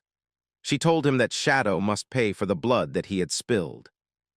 The lady then intimidated the man on the phone, telling him that, as his father-in-law had also met his end by Shadow's hand, he should also do something and not just rest around. A strange-looking human appeared behind the lady and told her that he had a plan that could vanquish Shadow. The boy looked really dangerous and psychotic, and behind him was the body of the naughty lady. As the lady turned around, we come to know that the boy was named Tian, and the lady wondered if he had any tricks up his sleeve because the game forsaken by the god only allowed adults over 18 to enter the realm of the game, and he still could not get in even if he wanted to. We come to know that this Tian boy was a psychotic brat who was also the son of the lady. He told his mom that even though he couldn't dive into the game just yet, he could still flex his brain power. He asked his mom if Shadow was fond of killing, thinking that he would send a few folks to take him out. Then, he could set Shadow up at his dad's fireworks factory, getting everything ready in advance. And when Shadow came to take out the folks, they would ignite the whole factory so that the thousands of fireworks would become Shadow's funeral offerings, allowing the whole world to witness his demise. And even if they failed, Shadow would never be able to reach them because of their status. After hearing her son, the lady smiled, happy that the teachings of their family had worked well on Tian. She turned toward the man and called him Mr. Chu. It is then that we come to know Mr. Chu was actually the husband of the lady and the father of the child. But still, he was scolded by the lady, who told him that his son was more useful than him. Mr. Chu told the lady that whatever they were planning needed to be kept under wraps, because the official stance toward Shadow was still focused on winning him over. So his big brother and second brother would not be able to help the family in this. The lady realized that she would have to take care of the matter herself and decided to do it anyway. But suddenly, as the scene shifts once again, the lady turned towards Tian, asking him what the matter was and why the lowly peasant still refused to hand over her lifespan. It is then that we come to know the boy was completely psychotic, apologizing to his mom that he couldn't hold back for a moment and had actually ended her life. The scene shifts back to the game forsaken by the god, where we come to the ruins of the demonic metropolis. We see that the Dark Sister was getting slashed once again, and everyone else saw it, witnessing the demise of the group who suddenly dropped dead. We see that someone went invisible and took them out in a heartbeat, finishing them off without any mercy. The others who were still alive decided to make a run for it, thinking that Shadow had gone mad and was slaughtering innocents everywhere. But we see that Shadow was not even in the game. He was using his powers in real life. Looking at the beautiful scenery, we come to know that Shadow wanted to move his hideout right near the beach, deciding to extract it into reality, costing him 1,315 years of his life to bring forth the pure soul realm. As the hideout was an underground structure, the notification suggested Shadow mark it on a map. With a final warning, the notification told him that after extracting the hiding place, all materials overlapping with it would be annihilated. It asked whether the boy would confirm it or not. After confirmation was done, a giant building appeared right underground in the sea. After appearing, it broke down all the land that was in between. Shadow saw a pothole-like thing just above the water where he was standing. As the scene shifts, we see that a huge building had now appeared on the surface beneath the sea, but it would still not be visible to anyone else because it was soon going to be hidden by water. The notification told the boy that the extraction was complete. He knew that it was time for him to go and fetch the divine tomb. But suddenly a call appeared as soon as the boy entered the game. Feng was asking him if he was on a rampage slaughtering players because someone had reported it. Shadow was shocked, but Feng was a bit of a genius himself and had already noticed that Shadow was not online at all. So it was not him, and the situation did not involve him. After that, he dug a little deeper, and it turned out that the man who was impersonating Shadow was actually a platinum-level boss. The name of it was the Headless Assassin, who was attacking players relentlessly. Because her stealth level was sky-high, no one could see her. So Feng wondered if Shadow was going to make a move and do something. As the scene shifts to that place once again, we see that multiple adventurers were slaughtered because of the Headless Assassin. Even one of Feng's teammates was shocked because she wondered what kind of over-the-top platinum numbers it was. Even after having level 3 anti-invisibility skill, she was not able to detect it. She was just not able to see it, or otherwise she could have held everything off. But it was completely different. She thought that even if Shadow were to come, the boss would be completely helpless. Suddenly, another girl told the man to keep it down because she didn't want to attract the boss's attention.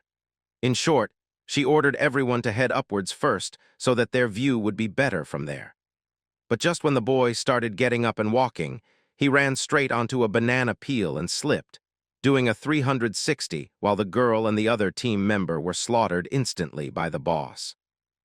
The man was not able to comprehend how it had happened, but still, it had already been done, and the Headless Assassin was right in front of him. Now he was the one who would have to do something. But the Headless Assassin was not that easy to defeat. She gave a proper fight and even tried to kick the man. As he started dodging and rolling, he knew that he rolled too soon. He was just like a new player in Elden Ring who only rolls away and is not able to do anything. The man was constantly rolling, getting dizzy with every passing second, and the Headless Assassin just waited for this stupidity to end. He rolled and then finally dropped on the ground because his eyes were all blurry, and he was not able to see the Headless Assassin properly. Thinking that it had vanished, but the platinum-level boss was still there, immediately coming closer to the boy and slamming him down, killing him in one fell swoop while she started celebrating because the stupidity was finally over. But a blue flame appeared in the sky, and the platinum-level boss wondered who it was. Before anyone could do anything, we all know it was none other than Shadow himself, who got onto the back of the platinum boss monster and stabbed her in the back so that she could not move anymore, jokingly asking the boss if her name was Radish because she was completely white and cut from the top, just like a radish top. We go into a flashback just moments before Shadow appeared. Among the ruins, the dumb sister was getting completely obliterated by the other team members, who were all convinced it was her fault the healing spell was unleashed on the Headless Assassin. Now, because the boss had locked onto her, it was trailing her all the way to the resurrection point, slaughtering everyone in its path. Even when the sister tried to put on a cute face and claimed she didn't mean to do it, the men were too annoyed to care. They told the president that this kind of trashy woman wasn't even worth being in their radius, let alone on their team. By the time she acted, they'd all be long dead. Still, the president told them to keep it down in fear of attracting the boss. Though he was angry too, asking Zhao if she was really cut out for battle or not. He didn't think so. From now on, he ordered she should just focus on cracking down on hiding spots. If she managed to find a golden hideout, he'd reward her with 3 extra years of life. And if she found a platinum level one, then 10 years. But deep down, the president was disappointed. When he first saw her hidden class, he thought he'd struck gold, but she turned out completely useless. Even after giving her everything, she was still dying to the weakest monsters, wasting resources every day. So, he gave her just 2 extra days of tradable life. The sister thanked him again, despite having only 2 days and 13 hours left. Meanwhile, the other girls were frustrated, wondering how she kept getting privileges and the president's attention. They assumed she was scheming and decided to start acting like that too, so they could win the president over themselves. Suddenly, while the group was still hiding, Shadow finished off the headless assassin boss in a flash, descending to the floor and shocking everyone. The president was so furious he beat one of his own subordinates in frustration. This should never have happened. But before anyone could respond, the entire ground began to tremble. Something heavy was coming closer, and the atmosphere started changing. It was all focused around the dumb sister. The president, seeing the danger, kicked her off to protect the rest of the group. She flew into the air, carried by something invisible. Thanks to Shadow's high-level anti-invisibility skill, he was able to see the swarm of headless assassin bosses surrounding her, all preparing to end her. Now, everyone else could see them too. No one had believed there were actually 5 headless assassin bosses, but 4 were still alive, and only one had been killed by Shadow earlier. It now made sense why it had always felt like the boss was everywhere. The sister saw Shadow and thought she was saved. Crying and begging, she finally called him brother, hoping to appeal to his better side. Somehow that awakened the small sliver of humanity left in Shadow. Powering up, he activated his Shadow Assassin technique and began slashing through the bosses at incredible speed.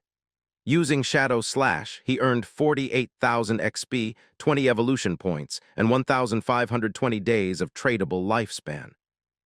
But it turned out that the girl was also slain in the chaos along with the bosses. Shadow didn't care, he only lamented that the loot was too little. He decided to activate Hand of Greed to boost the drops, knowing that aside from the 1,520 days built into the bosses, they were also holding onto orbs filled with lifespans they had siphoned from other players but hadn't digested yet.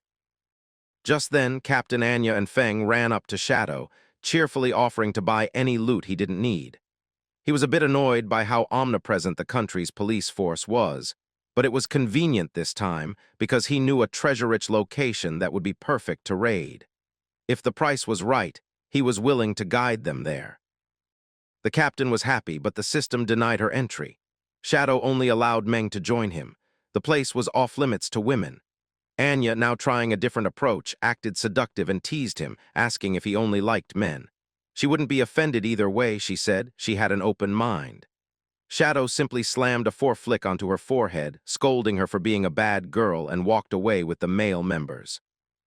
As they followed, he told them the place they were headed to stood just outside the northern city gate, the towering temple of divine authority.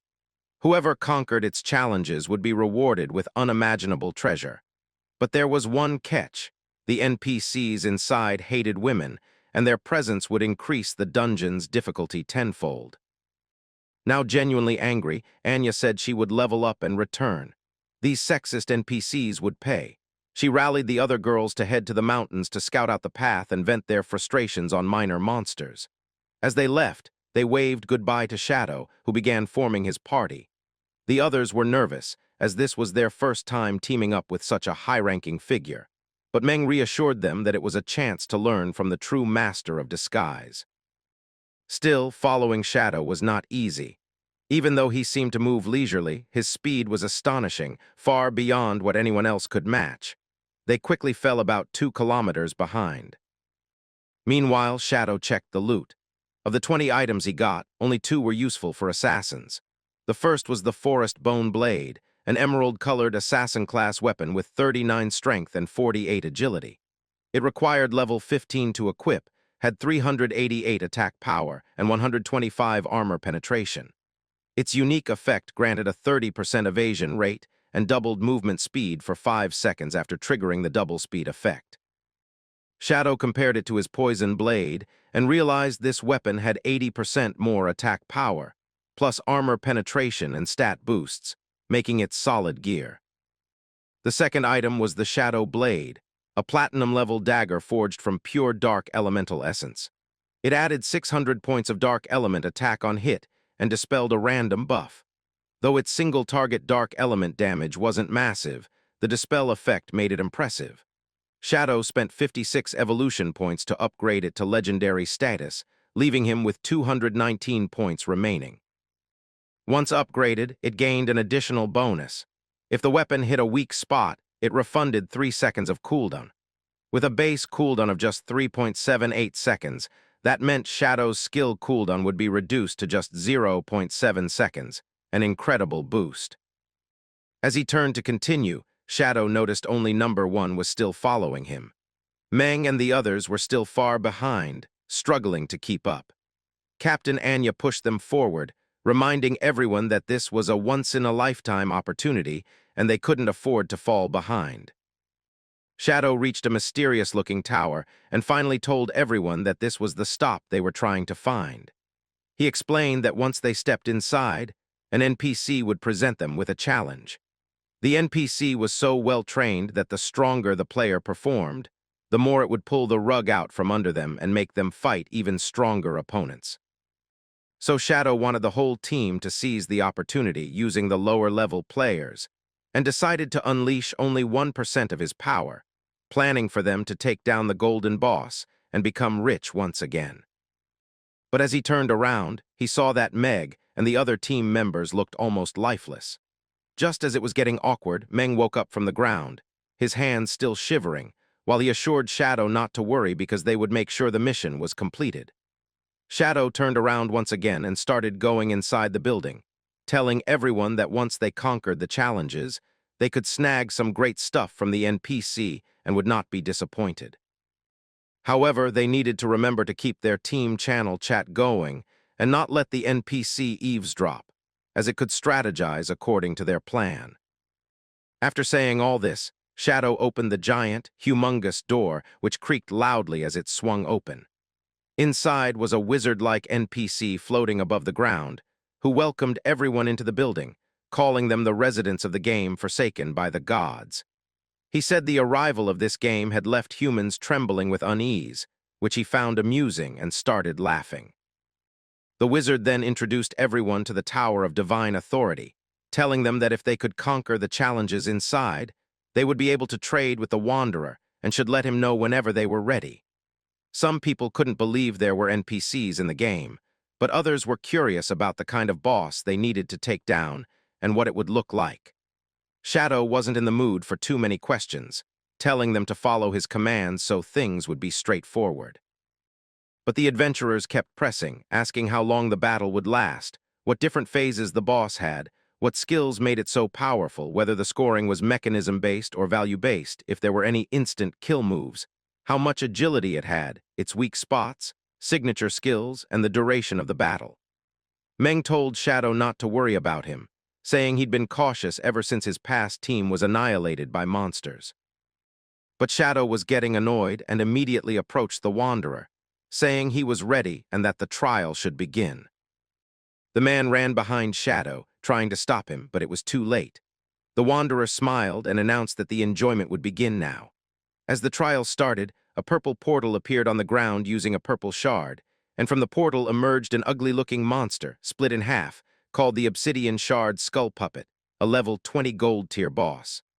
Everyone was shocked upon seeing the system notification, as the highest level monster they had encountered until now was only level 11. The Obsidian Skull charged at the adventurers, but Shadow told them not to worry and to focus on defeating it. Meng got ready with his high-level shield, but one adventurer was immediately devoured by the monster as it rushed forward. The monster attacked Meng's shield recklessly, throwing him several meters and even impacting Shadow, making him unstable.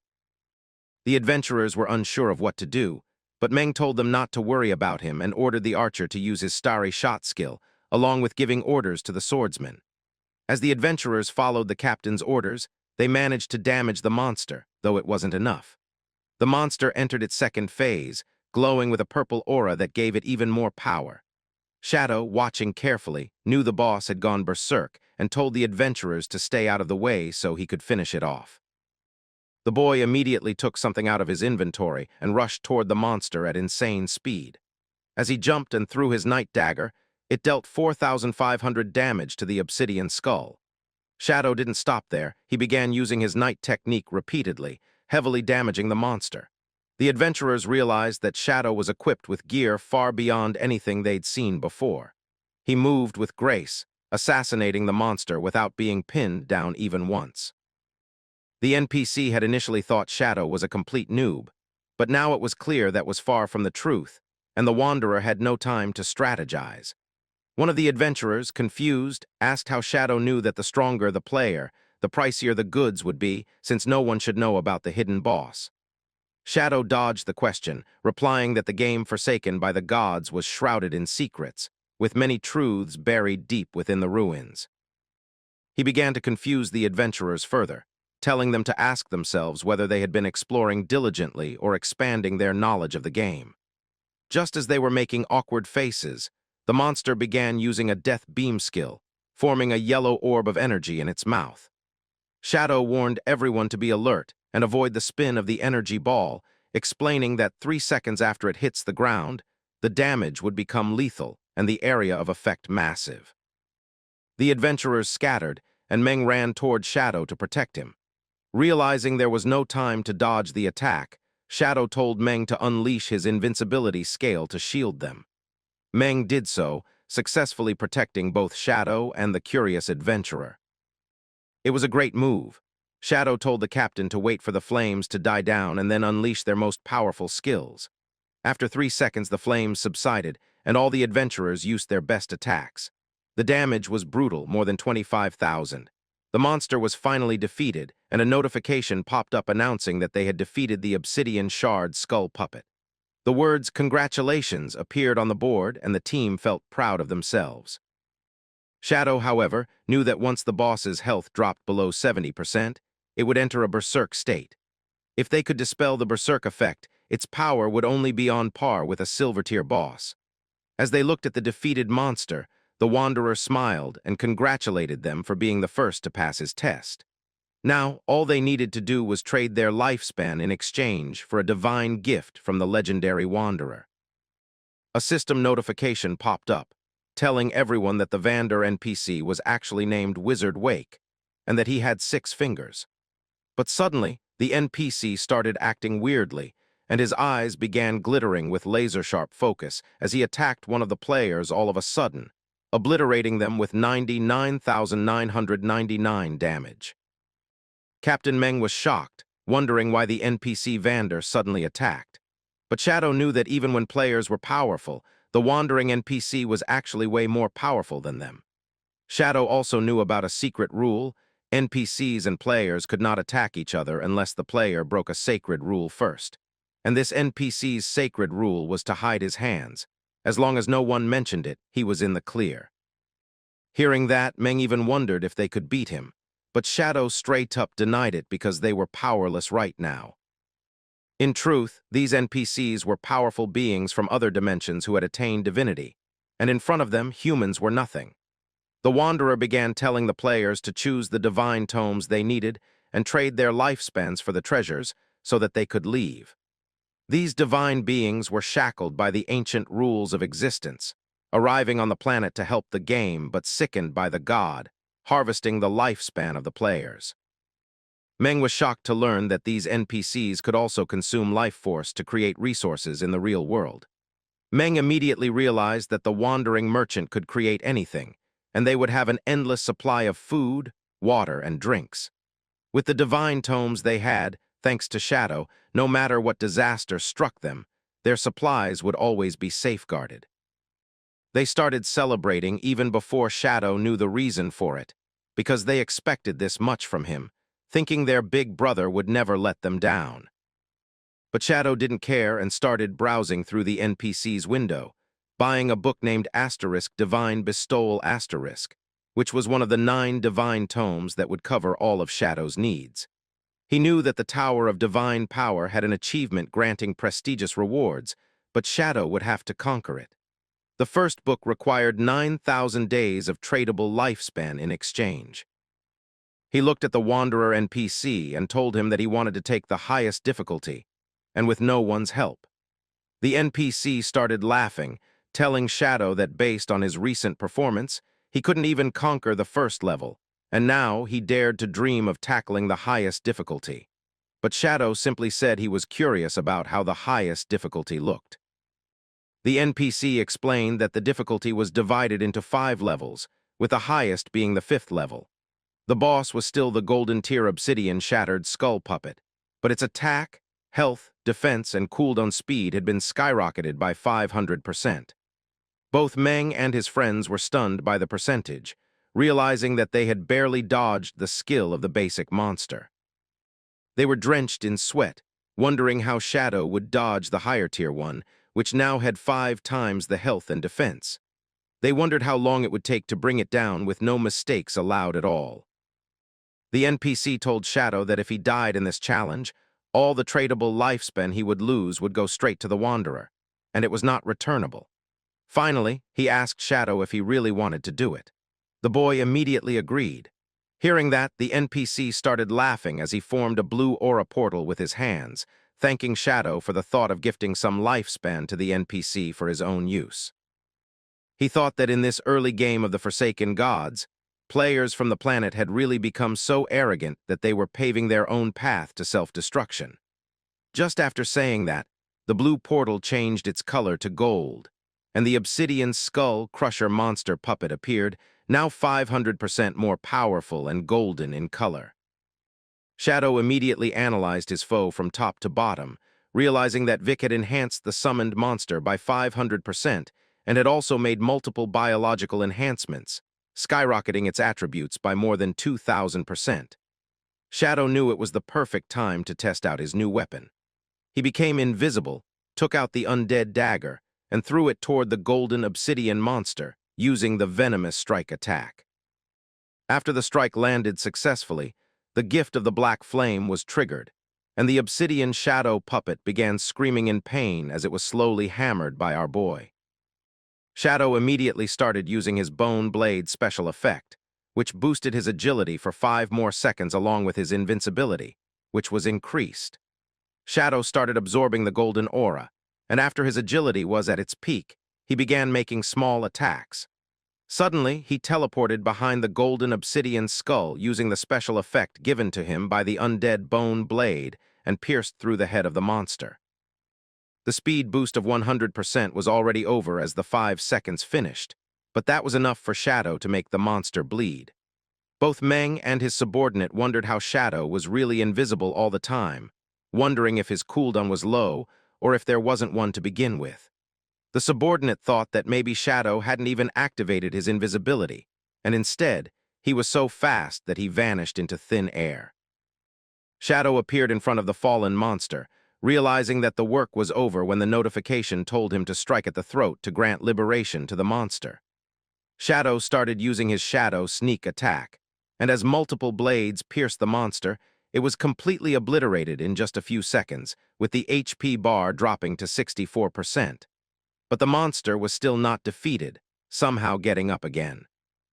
Shadow already realized the resilience of the monster, and knew he would have to use his shadow sneak slash multiple times to give the monster maximum damage, because only one strike was not enough, even when a third of the monster's health was dropped by one hit. Even doing this sequence of attacks 2 more times was hectic because of the monster's resilience. On the other hand, the NPC was getting cold feet, wondering how it was possible, because the Forsaken Game of the Gods had just opened its gate on Shadow's planet, and there was no way someone could be this powerful this early in the game. It was so troublesome that it was bothering the wandering NPC, Wizard. But Shadow was not going to stop, immediately activating his throat slit attack and inflicting 200% of his attack damage per second. This attack was enough to constantly damage the monster and finally finish it off after 2 more slashes. The system congratulated Shadow for conquering the 5th-level challenge of the Tower of Divine Authority and gaining 5 prestige points as the achievement was complete. The system showcased Shadow's victory in the first 4 years of difficulty, along with the highest one to everyone. Shadow had also earned a dazzling 10 points of reputation, while the system congratulated him for completing the Tower of Divine Authority solo and clearing this challenge for the first time. In total, Shadow had earned 75 points of prestige, and a huge notification popped up in front of everyone that player Shadow had conquered the Tower of Divine Authority. But to everyone's surprise, no one knew what the Tower of Authority actually was, because no one had figured it out yet. Some thought their city was a wasteland, so there wasn't a single tower structure. Others were fearful that Shadow was walking ahead of them over and over again. Meanwhile, the NPC was agonizing over his decisions, telling Shadow that he was scamming him and that the planet folks were so cunning. If the wandering wizard had known this fact about his powers, he would have charged them a fortune of tradable lifespan for any divine book. The NPC was so angry that he started using his teleportation skill along with his laser skill, furious at being scammed, and told the humans he never wanted to see them again. Captain Meng wondered what the NPC was up to, and his subordinate thought maybe he was about to bring out the big guns. But just then, Shadow appeared, and as the attack was about to hit them, the boy was calm and composed because he knew it was nothing but a teleportation array. As they exited the Tower of Divine Authority, everyone was relieved to realize that they were in the outside world, not dead, and instead had just been ported out. Shadow reminded them of the rule that NPCs cannot attack players if the rule was not broken. The boy explained that since they had wrapped up everything, they should call it a day, because now Shadow was logging off to grab a bite. The captain thanked Shadow again and again for enlightening them, promising that if there was ever a chance like this again, they must tag along to reap the benefits. Shadow agreed and started walking away. As the scene shifts to the real world, we see that inside the castle, which was protected underwater, the huge building stood tall. The 9 divine books were extracted, consuming 90 days of tradable lifespan by Shadow. He also spent 1.06 years of life buying luxurious furniture, daily essentials, and delectable ingredients, and also an all-powerful artificial intelligence maid, which happily greeted her master. It was her pleasure to meet our boy for the first time, as she asked Feng if he was looking for someone to help him in handling affairs at home. She explained that the boy should feel free to reach out with any requests, and he should just say the word. The maid was there to help him, even in that. Yes, even in what you all are thinking. Shadow explained to the maid that she should tidy up the house and whip up a feast for him, and the maid started working immediately, diving into full house cleaning mode right away. In the outside world, we come back to the city where we see a body lying on the ground, lifeless, with a white cloth covering it. We come to know that it was a female corpse discovered this week, the 3rd one in the continuous parade of bodies. Just like the previous 2, the body's limbs had been taken out, and the eyes were also missing. The investigators realized that the killer must be the same person. One of the officers asked if the investigator had found any clues, and the other officer explained that even the investigator was finding it difficult to get clues regarding this psychopath. The killer was coming out at the perfect time, something not taken into consideration while the investigator searched for evidence, and he was always able to escape. The senior officer told another subordinate that they should go and ask Captain Anya how much longer it would take for the investigator to advance in his career, because they could not delay the matter any further and must catch the psychopath killer. Suddenly, the other officer tried telling the senior something and explained that maybe it was the work of Shadow, because he compared the timeline of Shadow's activity, and it perfectly aligned with the girl's time of demise. But the senior straight up told him that maybe it was just a coincidence, because matching timelines was not enough to prove anything.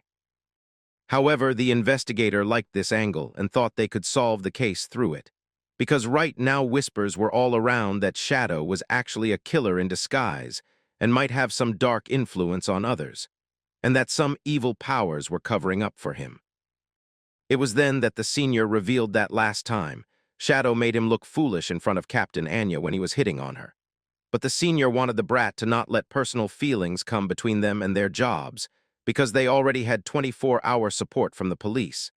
They needed to crack the case wide open and bring justice. Now, however, the brat was angry because he was not allowed to work on the angle of Shadow being the killer. As the scene shifts to the game once again, we come inside the ruins of the demon city in the godforsaken game, and we see that Shadow was invisible while looking at a castle that was still standing and had not been destroyed. Shadow knew this place was called the Evil Spirit Academy, and this academy was a platinum-grade hideaway. Even though it was not concealed, its barrier's strength was said to be the mightiest in all of the country. Shadow started forming the Shadow Gear, losing 2.74 years of tradable lifespan in the process, because he needed to secure the hideout outside under the banner of his own guild. That's why he had to resort to this method and lose his lifespan, even when he was in the Wasteland City. The boy knew that shelters could teleport between each other, and from now on, traveling back and forth between the magic metropolis and the river city would be a breeze because of the two hideouts in Shadow's possession. After forming the guild, the boy started going inside while still being invisible to any threat looming inside the castle.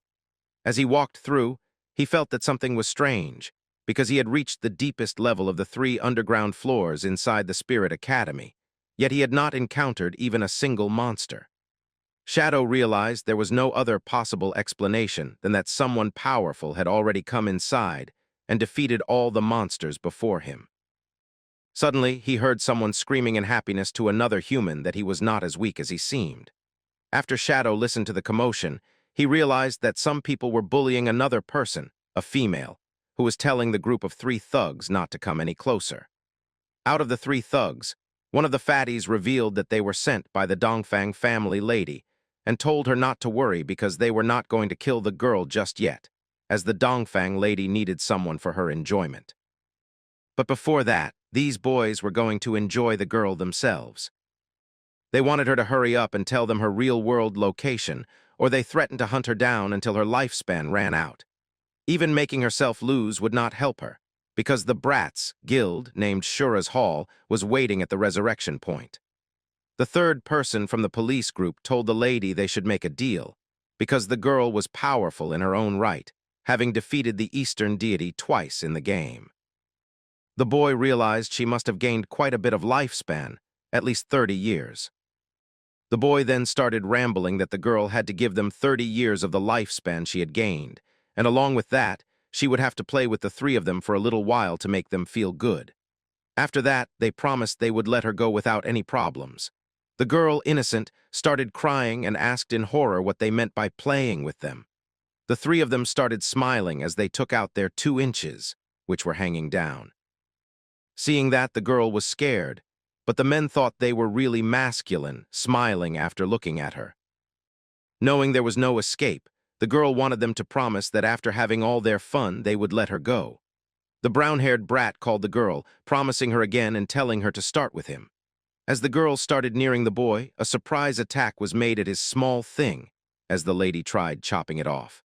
But the third person, with bandages over his eyes, immediately attacked the lady, calling her a troublemaker for thinking like that. The brat once again came back near the girl, telling her this was her final chance to correct everything.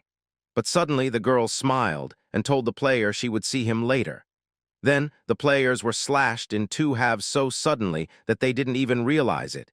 Even the man in bandages was being choked by long strips of paper, which were completely full of magic and worked like chains.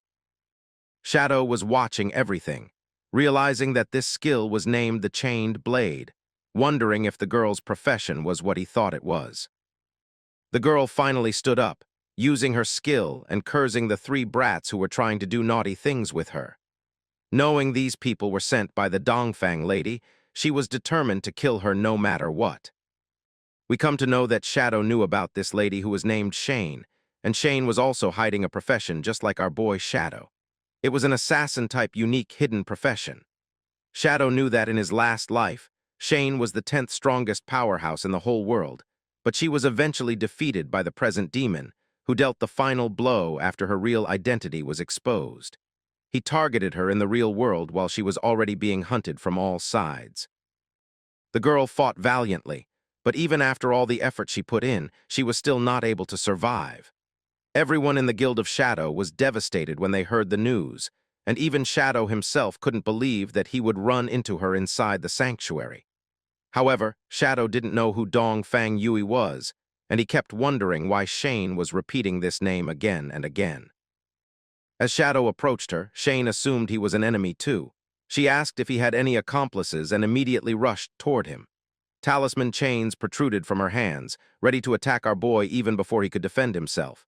And even when Shadow wanted to speak to her, she cut him off, telling him to talk less and concentrate, or he would die. Shane hurled her talisman chain blade towards Shadow, attempting to bind him with its sturdy chains.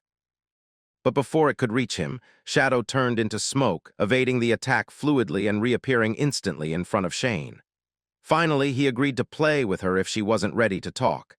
This shocked the girl, but it was already too late. She would have to fight. She jumped back and lashed her talisman chains toward the boy once again. Being an assassin-type professional as well, Shane turned into smoke herself, activating invisibility and vanishing without a trace. At first, Shadow was alert, but then he laughed at her audacity, pulling an assassination trick in front of him. He couldn't believe she thought invisibility would work. So he answered in kind, also vanishing without leaving the slightest trace in the visible world. Time passed in silence. Neither of them appeared on the battlefield. Shane was the first to re-emerge, confused about where Shadow had gone. Her Hellblade had built-in level 4 stealth detection, yet she still couldn't sense him. She couldn't believe it. Then she remembered hearing about someone named Shadow, ranked at the top of the entire game leaderboard, with powers eerily similar to the one she was fighting now. Suddenly, Shadow appeared right in front of her, causing Shane to scream in shock. He mockingly told her that she should figure out how to deal with him, or things would get very bad for her. But the girl wasn't ready to give up. She kept leaping around, attacking with her talisman chains, though she still couldn't believe her level 4 invisibility and stealth detection skills were useless against him. Frustrated, she decided to unleash her trump card, chasing Soul's spirit of the ghost path. With this move, the talisman gained a consciousness of its own, moving like a living being. It was her strongest attack, though it consumed a lot of energy. But to Shadow, it was still nothing. He calmly observed the chain writhing like a snake, hissing and moving on its own. He quickly realized that the chains, now with their own will, were able to locate him, even when invisible. The technique was so powerful it could sense enemies Shane's eyes couldn't see, and anyone marked by it could not escape.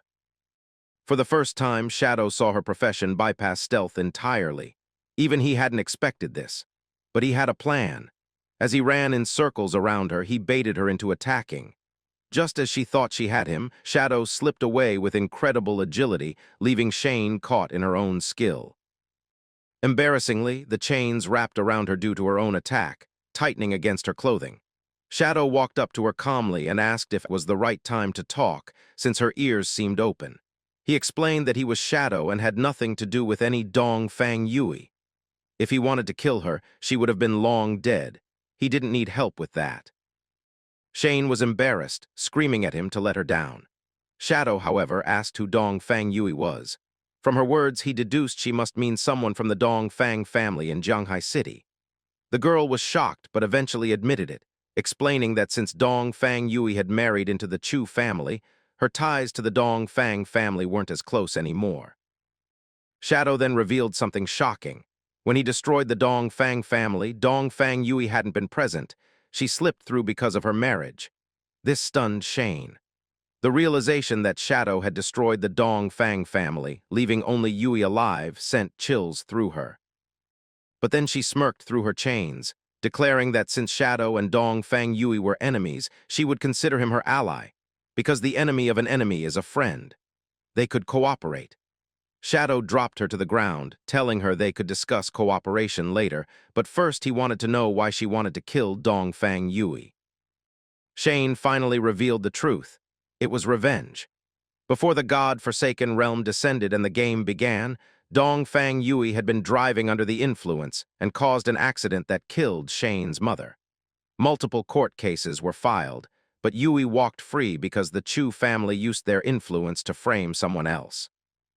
Her father refused to accept it and even found evidence to convict Dong Fang Yui. But the very next day, he was found dead in the river.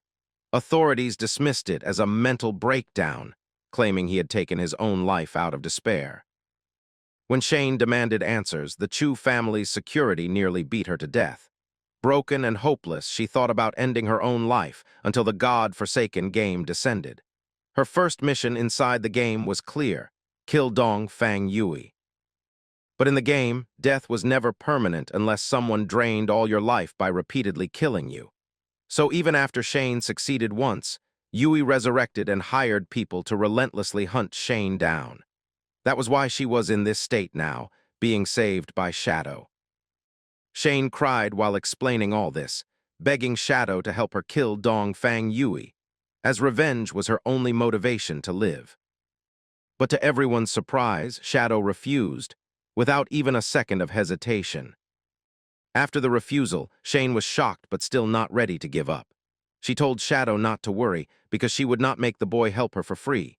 She decided to give him everything she had, including her body, which could become the Shadow's servant.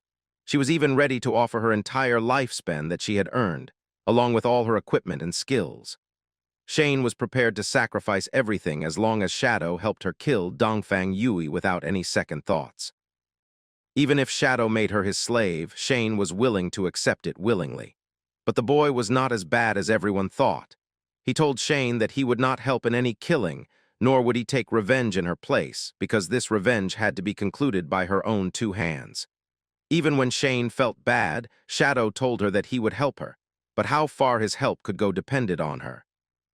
The lady was shocked, still crying and wondering how Shadow was going to help her. Then the boy revealed that he wanted Shane to join his guild and become his ally so he could support her in achieving her revenge. A system notification popped up and the lady read everything. Shadow wanted her to join his guild, also named Shadow. She realized that the guild had only one member, our boy, Shadow himself. She wondered if all she had to do was just join the guild, and if that alone would be enough. But now Shane joined the guild because Shadow requested it, and her in-game name, Ghost, appeared on the guild list. Our boy also accepted the lady's friend request and was happy that she agreed to do whatever he asked. He told her that now she only needed to do one more thing: career advancement to the next level. As for what career advancement was and how to achieve it, she would have to explore that herself. Whenever she succeeded, Shadow would help her. But if she failed, Shane had to be ready to forget about any kind of revenge she wanted, because currently she was too powerless. The scene shifted to another place, where we saw Shadow inside the secret sanctuary, realizing that the blade of the underworld had limitless potential. Since Shane was already given a little guidance, Shadow knew that she was stubborn, and with her big heart, she would definitely take one step at a time. He believed that whenever she matured, she might even be able to help Shadow, who was considered the strongest character right now.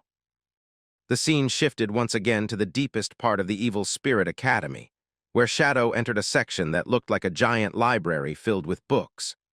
While invisible, the boy encountered the transmutated witch named Stana, a level 15 golden grade witch with multiple heads, and the body of a female wearing a long, frilled dress. We learned that this witch was the guardian of the Evil Spirit Academy. Without wasting any time, Shadow launched an assassination attack, damaging one of Stana's 4 heads. He knew that in the first phase, only one of the boss's 4 heads would activate, and then they would become immune to physical damage. From then on, Shadow could only use elemental skills with slightly lower damage, but still enough to deal a lot of harm.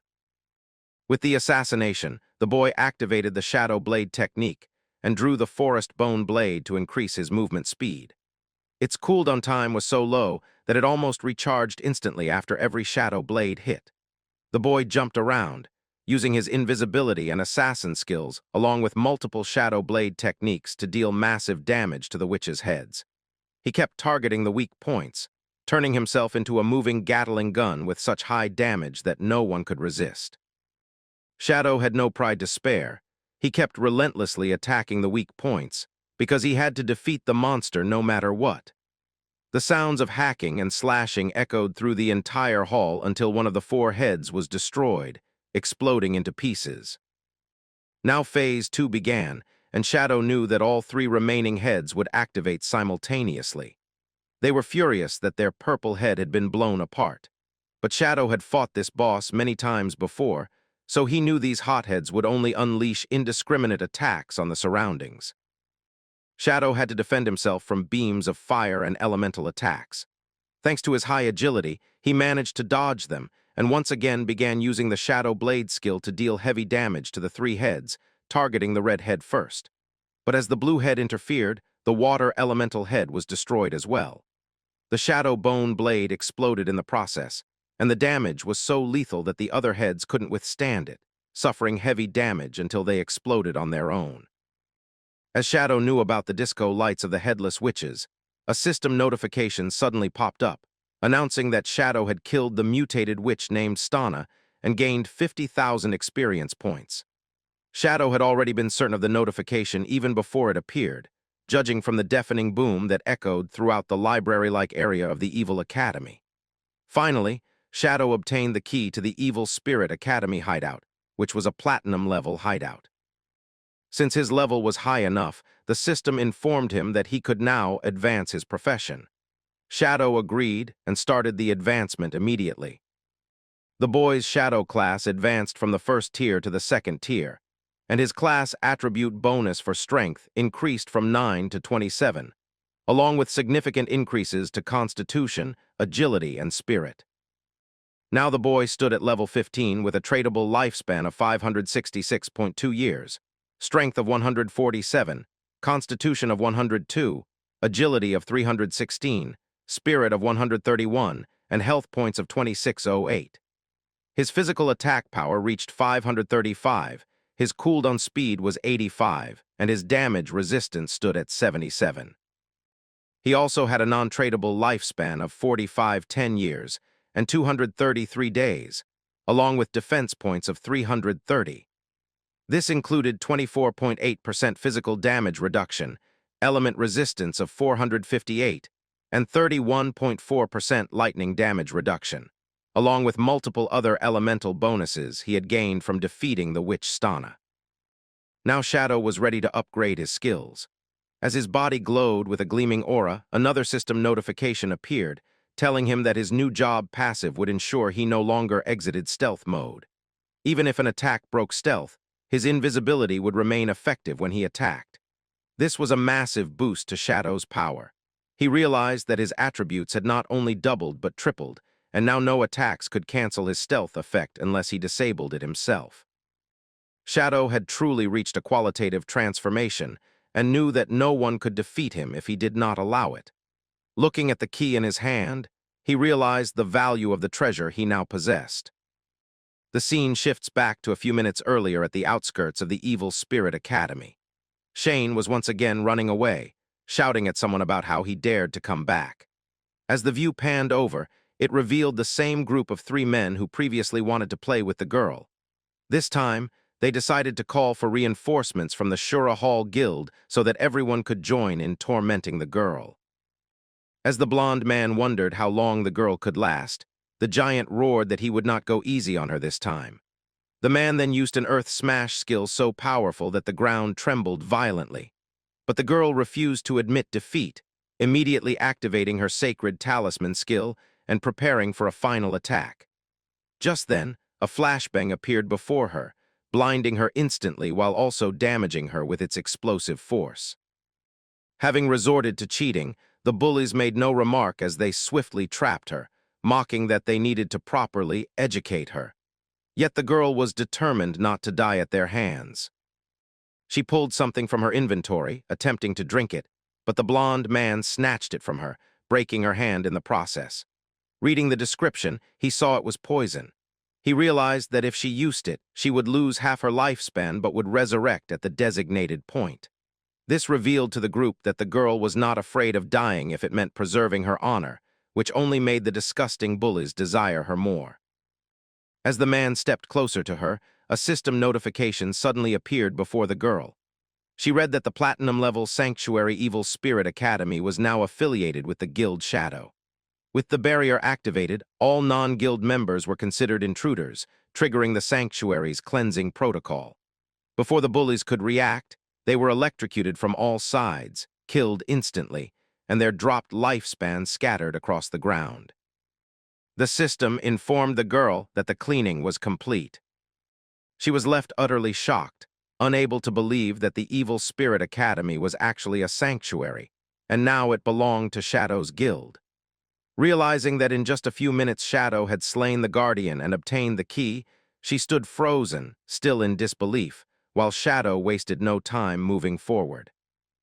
After activating the sanctuary, Shadow obtained multiple items, including the witch's transmutation ring from the three-headed witch. This ring was universal for all classes and added plus 22 to all attributes, along with a cooldown speed increase of 30%. The equipment requirement was level 14, and it had a unique effect of increasing skill range by 25% and area damage by 100 points. Shadow also acquired the Toxic Trap, a platinum-level equipment that provided level 5 invisibility. Enemies that stepped on it would take 500 immediate damage plus continuous poison damage, applying additional poison elemental damage and inflicting a slowdown for 5 seconds. It dealt 1,000 poison damage per second, and Shadow could place up to 3 traps with a placement cooldown of 4.65 seconds. Each trap lasted a maximum of 3,600 seconds. He knew he had obtained 2 items specifically for the Assassin class, and even the ring was excellent since it enhanced both Shadow Slash and the Night Ring Blade, as they were both area skills and would be greatly boosted now. Shadow had 363 evolution points left, which was just enough to enhance Backstab to Legendary. He consumed 340 evolution points and upgraded Backstab from Epic to Legendary, increasing its passive damage effect from 75% to 100%, and gaining the legendary special effect of invisibility. Now, all his damage would count as backstab damage if Shadow was invisible during the attack. Shadow realized that he had achieved a stable backstab damage increase along with the permanent invisibility of the advanced class, which significantly improved both his damage output and survivability. But suddenly, Little Lamb called out to Shadow, telling him that she had come across another ruin and wondered if he wanted to take a look. The boy asked where it was, and the girl explained that it was in the ruins of the city, near the entrance of a temple, with some murals on the stone that looked very similar to those in the ruins of Beginner Town. Shadow wondered why she hadn't explored the place on her own, since with her strength, she should have been able to take on a platinum-level boss by now. Little Lamb, however, was frustrated and explained that even though she wanted to fight, after clearing the monsters at the end, everything reversed. Even when she and the others tried to kill the new monsters, they couldn't touch them, and then the whole place locked down, stating that she needed to have a faithful connection to enter. She wondered if Shadow might be someone like that. The boy understood everything and told her to wait for him, since he had also found some equipment and wanted everyone to prepare some tradable lifespan because he had a lot of things to exchange. Now that Shadow had 2 teleportation shelters, it was much easier for him to travel from the ruins of Magic City to the ruins of Jianghai City.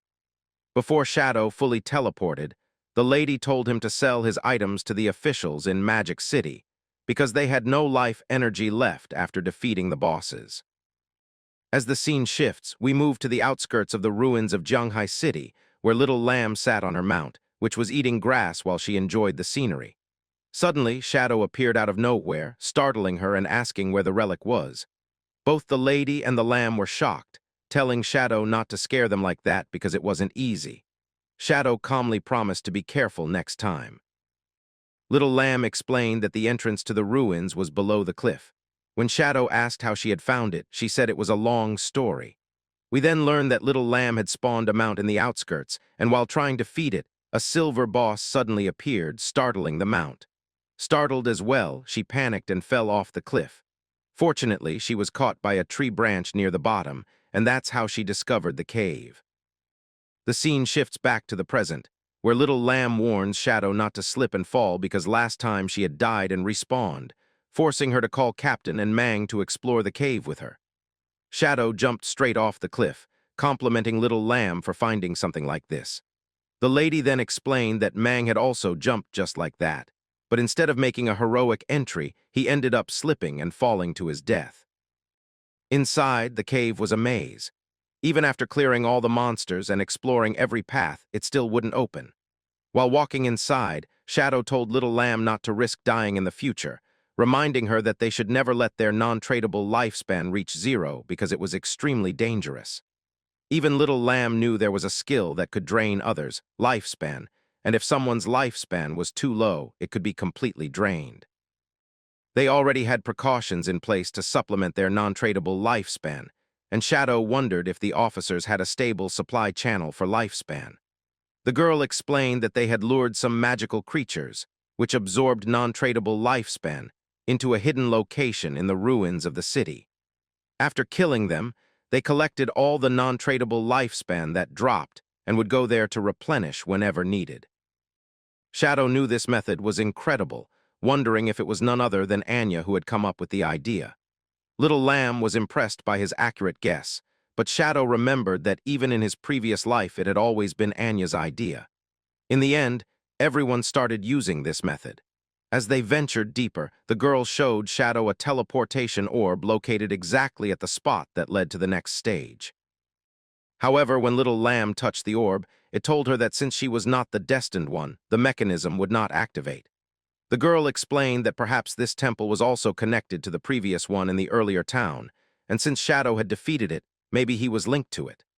Shadow agreed and placed his hand on the teleportation orb. As it began to gleam and activate, Little Lamb was shocked, covering her eyes due to the immense energy. Within just a few seconds, both Shadow and the teleportation orb disappeared. Little Lamb's guess that Shadow was the chosen one turned out to be true. The scene shifted to another area of the cave, where a notification appeared, informing Shadow that he had arrived at the Eyes-Tide Cavern. It also stated that his long-range communications would be blocked. Shadow realized that the Eyes-Tide Cavern was no joke. He also received a mission to protect the Iced Crystal, a shiny ice shard. Shadow recalled that the crystal would unleash a tide of ice whenever it was attacked. Looking around, Shadow noticed multiple caves from which monsters would emerge, doing everything they could to attack the crystal. If he let them succeed, he would have no choice but to die, and although his death wasn't important to him, the failure of the mission was. If the mission failed, the place might never return, and the rewards could never be obtained again. Shadow decided to evolve his toxic trap immediately, formulating a plan and consuming 6 evolution points for it. The trap's deceleration increased by 50%. It now had a stealth level of 8, and an additional 1,200 damage points. The deceleration and poison damage would last for 8 seconds, and Shadow could now place 9 traps in total. He quickly started placing traps, setting 3 of them at 3 passages.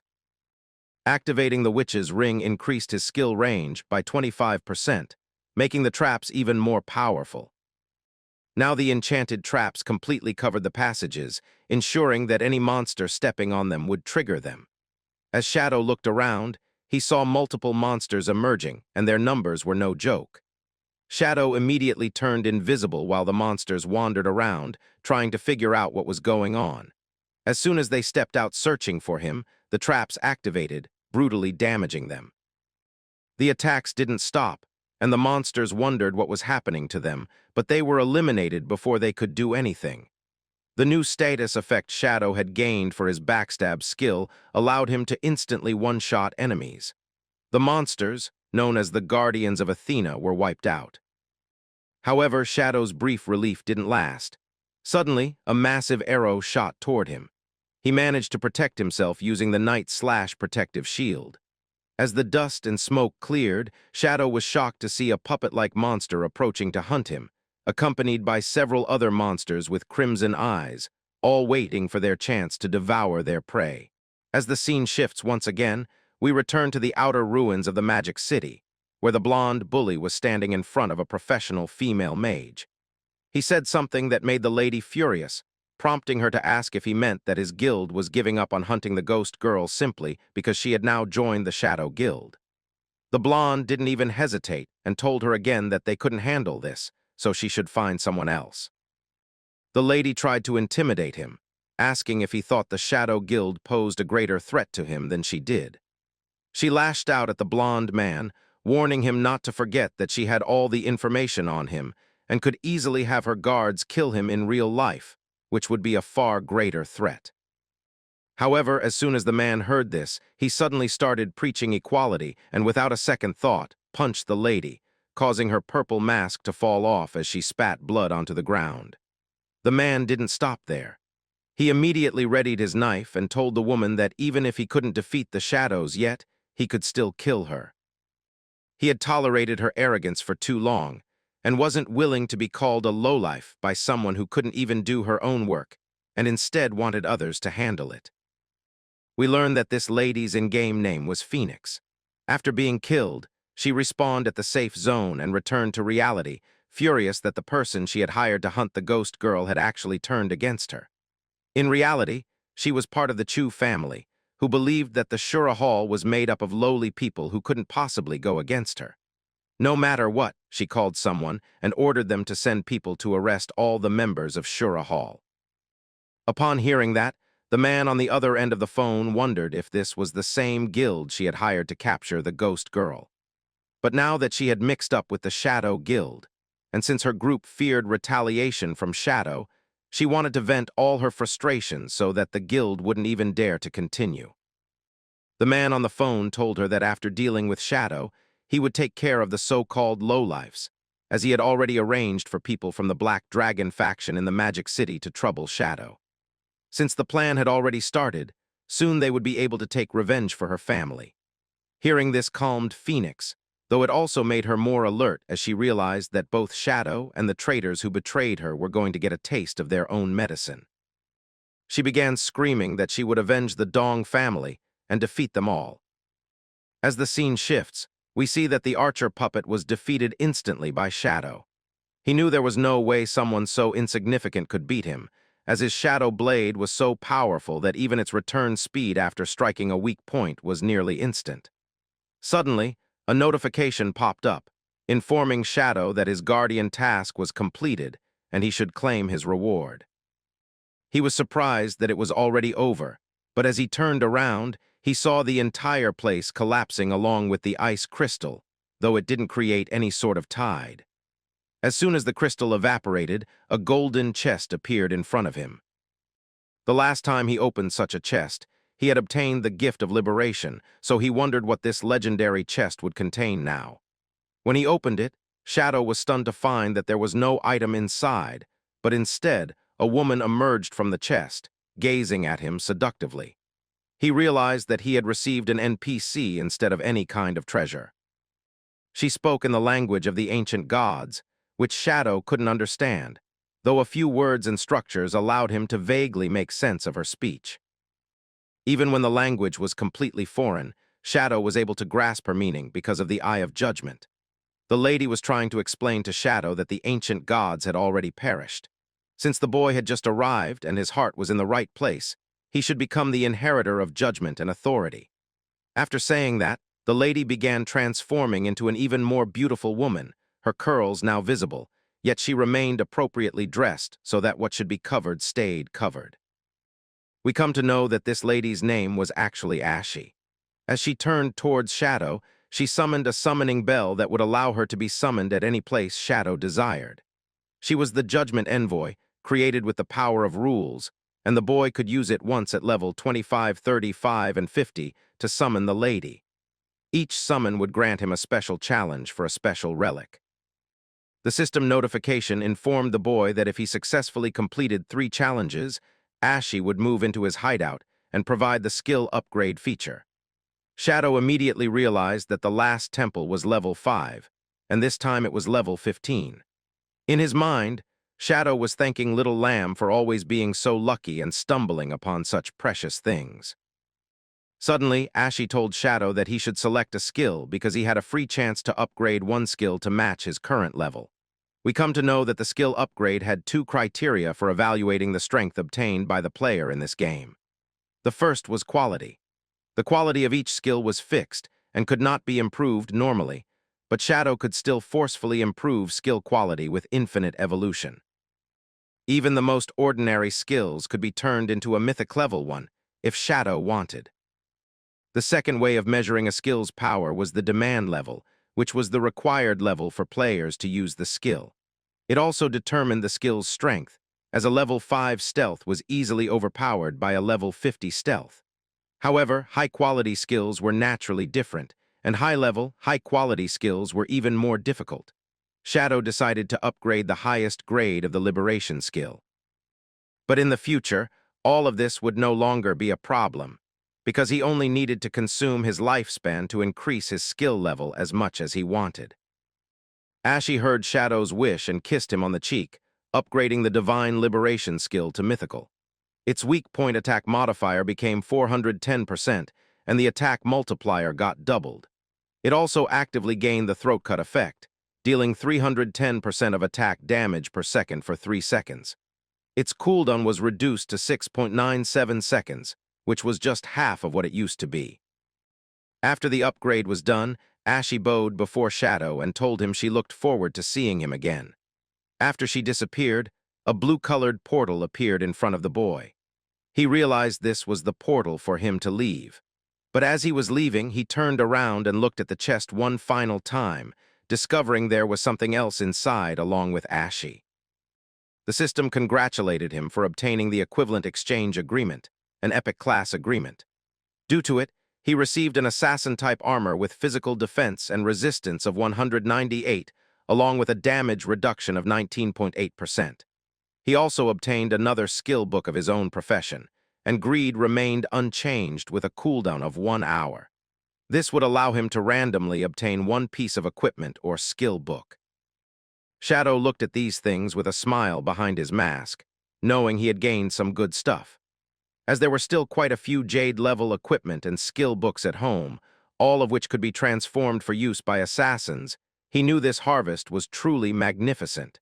He decided he would really thank Little Lamb as soon as he got back. As Shadow came back from the dungeon after collecting all the rewards, he was surprised to see Little Black still waiting for him outside with her cute steed. Shadow wondered if the girl hadn't gone to level up during all this time, but she explained that, while Shadow was inside the dungeon, she decided to stay at the gate and wait for him to make sure no one could ambush him while he was busy. Shadow was moved by her thoughtfulness, thanking her and handing her a skill book, explaining that since it had dropped inside the dungeon, it would be better if she took it. Little Black's eyes glittered with excitement as she accepted it, thanking Shadow again and again. She knew that with this new skill book, her chances of survival had greatly increased. Happily, she mounted her steed and waved goodbye to Shadow as she left, overjoyed with her new skills. Shadow, on the other hand, decided it was time to log out of the game, since he was feeling really hungry and wanted to fill his stomach. The scene then shifted to another part of the game, in the ruins of Jianghai City, where a small building was being protected by a barrier. This was the Knight Templar Guild sanctuary of silver level. Inside, one man was laughing and boasting to the others, declaring that the Knights of the Holy Mountain finally got what they deserved, and that this day should be remembered.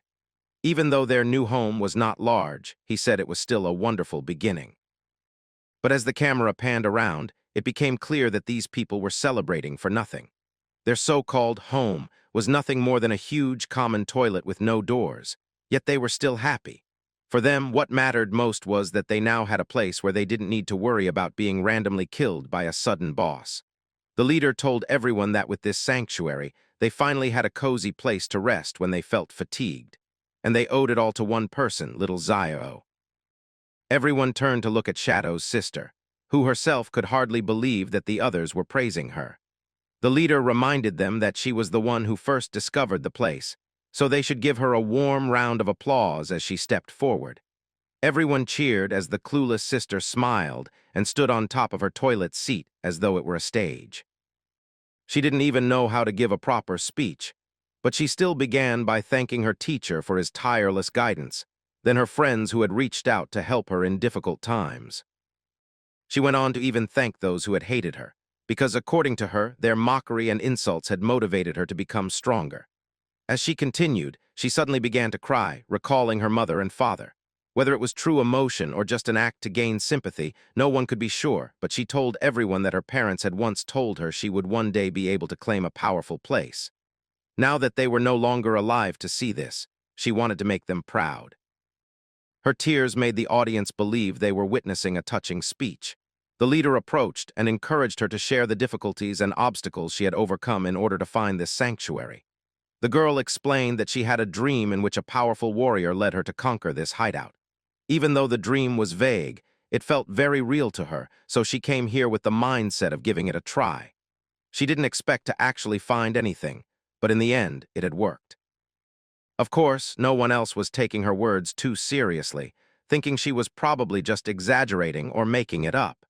Many believed the girl was simply being funny.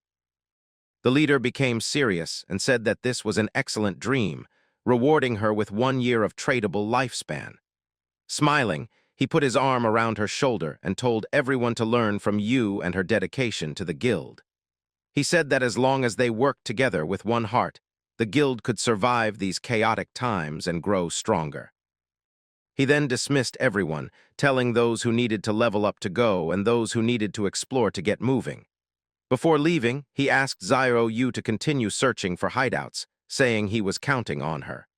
Her eyes lit up with joy, and she nodded with a smile. A few hours later, with her staff in hand, Yu was inside the Jianghai city ruins. She looked worried as she followed the feeling from her dream, but she couldn't find the place she was searching for. Meanwhile, some guild members were secretly following her. They noticed she had gone straight to this area after the meeting and wondered if she was really looking for the platinum-grade hideout. When she entered a building, they quietly followed behind. Inside, Yu walked through a tunnel. The place was similar to her dream but also different, and she felt like someone was following her. Taking a deep breath, she reminded herself that she was a life priest with a hidden class and nothing could harm her easily. But when she opened her eyes, she saw a monster with eyes growing from its mouth standing in front of her. Shocked, she could only scream. The monster didn't attack her. Instead, it pushed her aside and rushed toward the guild members hiding behind her. Startled, they shouted in disgust and told each other to kill it, but before they could act, the monster wrapped its tentacles around one of them and shoved the tentacles from its mouth into hers. In an instant, the woman weakened as her lifespan was drained away. The others realized the danger and screamed as they ran in fear, knowing the monster could kill them by draining their lives. The monster chased after them, not willing to let them escape. Yu woke up from the shock and, with fear on her face, saw the monster draining the women's lifespan. Without making a sound, she quickly ran away. She found a spiral staircase and rushed down, tripping and hitting the ground hard. Tears filled her eyes from the pain, but when she looked up, she saw a large door. Her eyes widened in shock as she recognized it. This was the entrance from her dream. She had finally found the platinum-grade hideout. She quickly notified the guild leader, who was surprised but told her not to move. He said he was bringing people over and asked her to join his party so they could find her location. She agreed and told him she would wait. But then she heard noises behind her. Turning around, her eyes went wide again. The same monster was there, staring at her with a sinister smile. Even though she was scared, she clenched her teeth and forced herself to stay calm, telling herself she could handle it. As the sinister creature glared at her, the sister steadied herself and gripped her magic staff, convincing herself that she could win. She was no longer the same weak girl she had once been. A powerful aura radiated from her body, and with a confident smile she reminded herself that she carried the noble hidden class of life priest. Lifting her staff high, the dumb girl activated her strongest skill, venomous vines. Dark vines burst forth from her staff, wrapping tightly around the monster and draining over 500 hit points. Delighted at the success, she cheered as she realized the poison would keep eating away at it while she set up her next spell. She aimed her staff once again and released corrupting poison mist, a foul cloud that spread quickly and continuously sapped the monster's health. Unlike normal poison, this was a vicious toxin that spread far more aggressively. Within moments, the mist had expanded to fill the entire chamber. Panic struck her as fear crept into her eyes. This was an enclosed space, and the suffocating poison covered everything. She frantically tried fanning it away with her hands, but soon her chest burned and she could no longer hold her breath. At that moment, she remembered her life priest abilities and quickly used her antidote spell. The greenish haze slowly began to fade, but doing so also lifted the effect from the monster. Its gaze turned on her, a grin curling across its face. Tears welled in her eyes as she gasped, accidentally inhaling a bit of the lingering mist. The poison hit instantly, and her body collapsed into nothing but lifespan. A system notification appeared. The dumb sister had killed herself. She respawned in the guild's hideout, where the guild leader immediately contacted her, asking why she had returned. She explained that a monster inside had ended her life. The leader told her that he and his men had already defeated it. Curious, he asked if she meant the soul-sucking hag, the silver-grade monster they had just taken down. He was confused since the hag was slow and weak in attack, though it drained the entire lifespan of anyone it caught. He wondered how she had possibly survived such an encounter. Smiling, she told him that she had chosen to end her own life rather than be drained by the hag. Shocked but impressed, the leader praised her for finding the only path to survival and even called her a genius. She accepted his praise with gratitude and informed him that she was heading back. Excitement built as she realized those 3 people who had been tailing her were now gone for good. This was what happened to anyone who crossed her. A while later, the dumb girl reached the hideout's entrance and explained to the guild leader that the platinum-grade hideout lay just beyond the door. The leader patted her on the back, told her she had done well, and promised her a reward once they secured it. He then turned to his men and ordered Big Head to take a squad and make sure no other players interfered. Big Head nodded confidently, promising to kill anyone who dared intrude, even if it were Shadow himself. Pointing to the door, the leader gave the command to charge. All they needed to do was defeat the guardian within, and the hideout would belong to them. Several of the men stepped forward and prepared to push open the door, raising their weapons and shouting war cries. They urged each other on to charge, defeat the guardian, and claim victory for the Knights Templar. While pressing those at the front to hurry, one of them turned to the leader and said that the stone door wouldn't budge. The leader narrowed his eyes thoughtfully. He recalled that in this game, every hideout had a guardian. In that moment, everything became clear. With confidence, he pointed at the massive stone door and declared that the door itself was the guardian. One of the men swung his axe at it, striking with full force. A damage marker appeared, 320 hit points. That was proof enough. The stone door really was the guardian. The guild members shouted praise at the leader's insight. Smiling, the guild master announced that this platinum hideout was practically a gift and ordered everyone to bring it down. In unison, they accepted. His men rushed forward, hammering at the door until a thick curtain of dust rose into the air. At that moment, several system notifications appeared before Shadow. His hideout, the land of purified souls, was under attack. The stone door's durability had dropped to 99.3% and was steadily taking damage, though the magic defense barrier remained untouched at 100%. The system also warned him that standard teleportation into the hideout had been blocked, offering War Teleport as his only option for the day. Shadow's expression hardened. Someone had discovered the entrance to the land of purified souls and was trying to breach it. Mounting his wolf, he rode toward the hideout.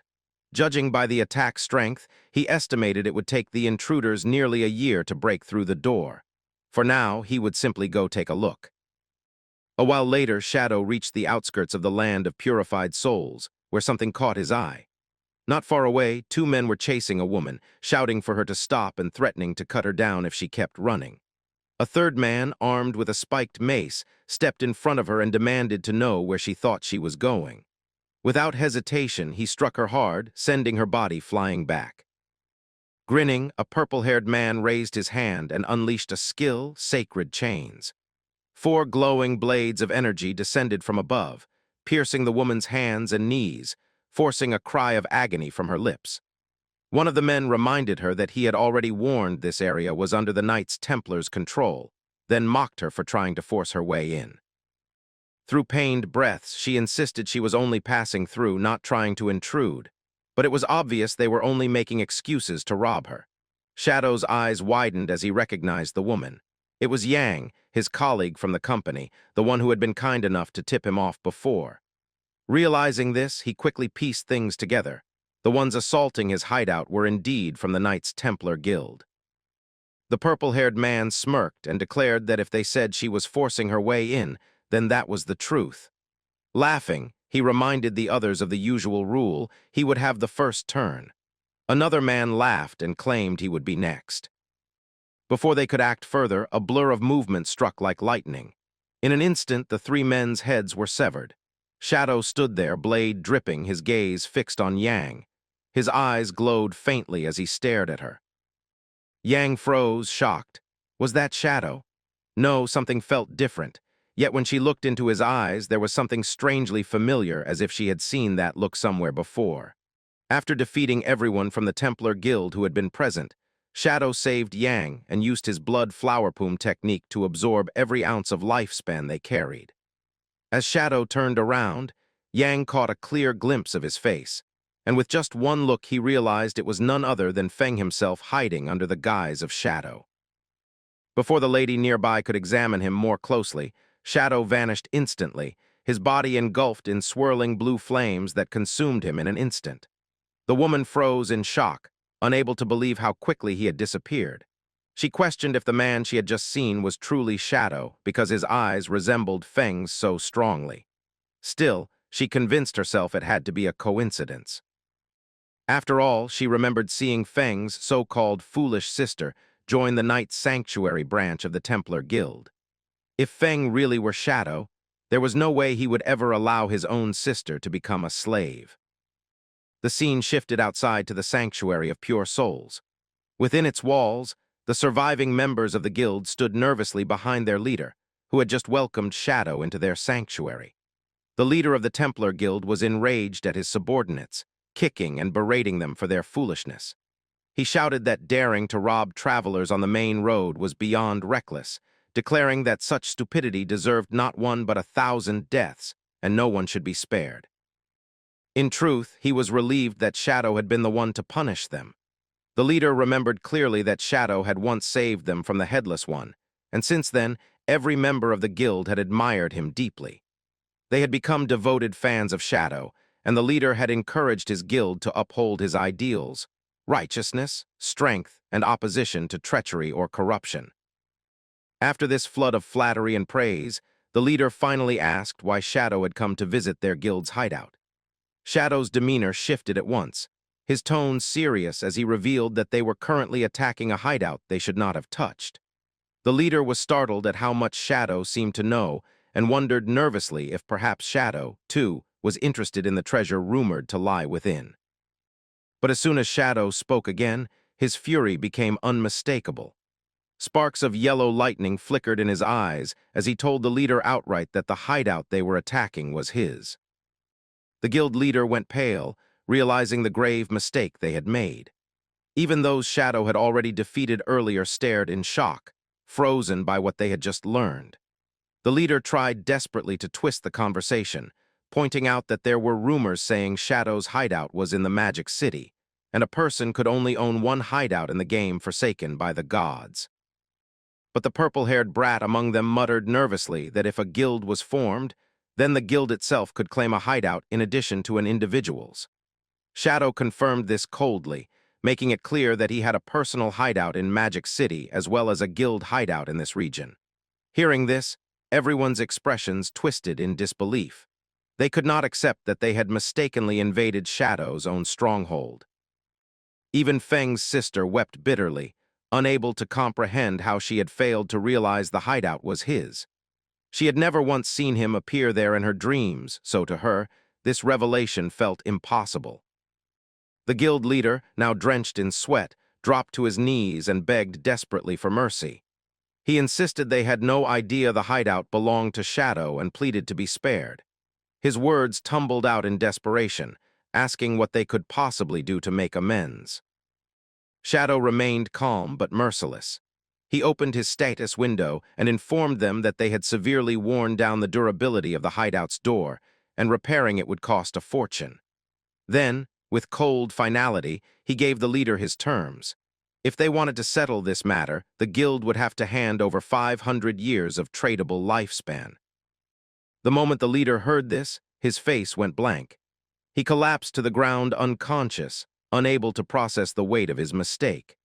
His lackeys panicked, rushing to his side and trying to wake him, pleading with Shadow to show restraint since their leader had already passed out. But Shadow showed no signs of relenting. He turned his gaze toward the purple-haired brat and asked angrily if he had any idea how much it would cost to repair the door.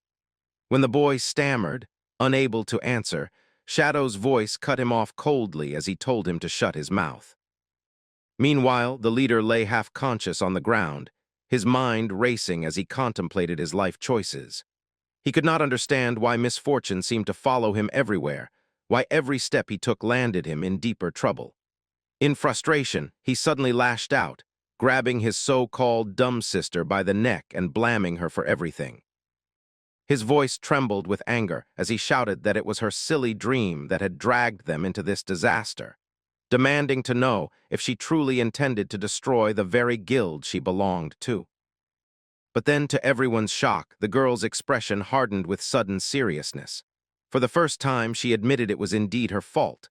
She declared that she had been the one to drag everyone down, and so it was only right for her to take the blame. With a solemn voice, she told Shadow that if punishment had to fall on anyone, it should fall on her alone. Zhao was willing to bear the price, ready to do whatever Shadow demanded.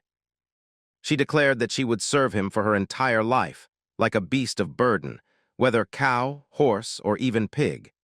She swore she would hand over every lifespan she earned until the debt was paid in full. She even claimed she would endure punishment or abuse from Shadow if he wished it. Her words grew increasingly desperate, until at last she said outright that she was his to claim, and begged him to let everyone else go since they were not to blame. Her apparent self-sacrifice left the team leader and the others visibly moved, touched by what they thought was her sincerity. But Shadow's expression remained unchanged, his cold gaze fixed on the leader. He called him by name, Chen. When the man hesitantly responded, Shadow asked him directly if he truly believed this girl was worth 500 years of lifespan. The question cut like a blade. The intimidation alone was enough to shock Chen fully back to his senses. In that instant he realized the truth. The girl was indeed useless. She was incapable of doing anything right. Without hesitation, he struck her across the face, sending her sprawling to the ground. His voice thundered as he told her to get lost, calling her a menace. Chen berated her harshly, scolding her for leading them into Shadow's hideout in the first place, and now having the audacity to act as though she were nobly sacrificing herself. He saw through her ploy, realizing she only sought to curry favor with Shadow. To him, trying to become Shadow's servant was indeed an enviable opportunity, but Zhao was not worth that privilege. The girl lay on the ground in defeat, realizing her attempt to get closer to Shadow had failed once again. Meanwhile, the leader turned back to Shadow, begging desperately. He pleaded that their guild was small, that they could not possibly come up with 500 years of lifespan, and he begged Shadow to show leniency, to find a middle ground. At last, Shadow spoke again. His voice was steady, not harsh, but carried an edge of authority. He told them that he was not as ruthless as rumors made him out to be, and he would not make things more difficult than necessary. Instead of the full 500 years, he demanded 100 years of tradable lifespan immediately. As for the remaining 400, he laid out his condition. The leader was to gather every member of his guild with the killer status. Each of those killers' lives would count as 1 year, meaning 400 of them in total. By killing them, Shadow explained, he would also erase his own killer status. Though the demand twisted tongues in its explanation, Shadow knew it was a rare chance to rid himself of his burden. The leader, shaken but relieved that the demand was not impossible, quickly agreed. His guild had more than 2,000 members, and sacrificing 400 killers would not cripple them. As for the 100 years of lifespan, he could provide it immediately. Without delay, Chen transferred the years of life to Shadow and ordered his people to begin gathering every member with killer status, instructing them to move at once so that Shadow would not be kept waiting. With the immediate matter resolved, Shadow finally turned his attention back to his hideout. He opened his system menu and checked the repair cost. To his surprise, fixing the damage to the hideout's door would cost only 7 days of lifespan. The system prompted him to confirm whether he wished to proceed. Satisfied with the minimal cost, Shadow accepted without hesitation. 7 days of his life vanished, and in return, the hideout was fully restored.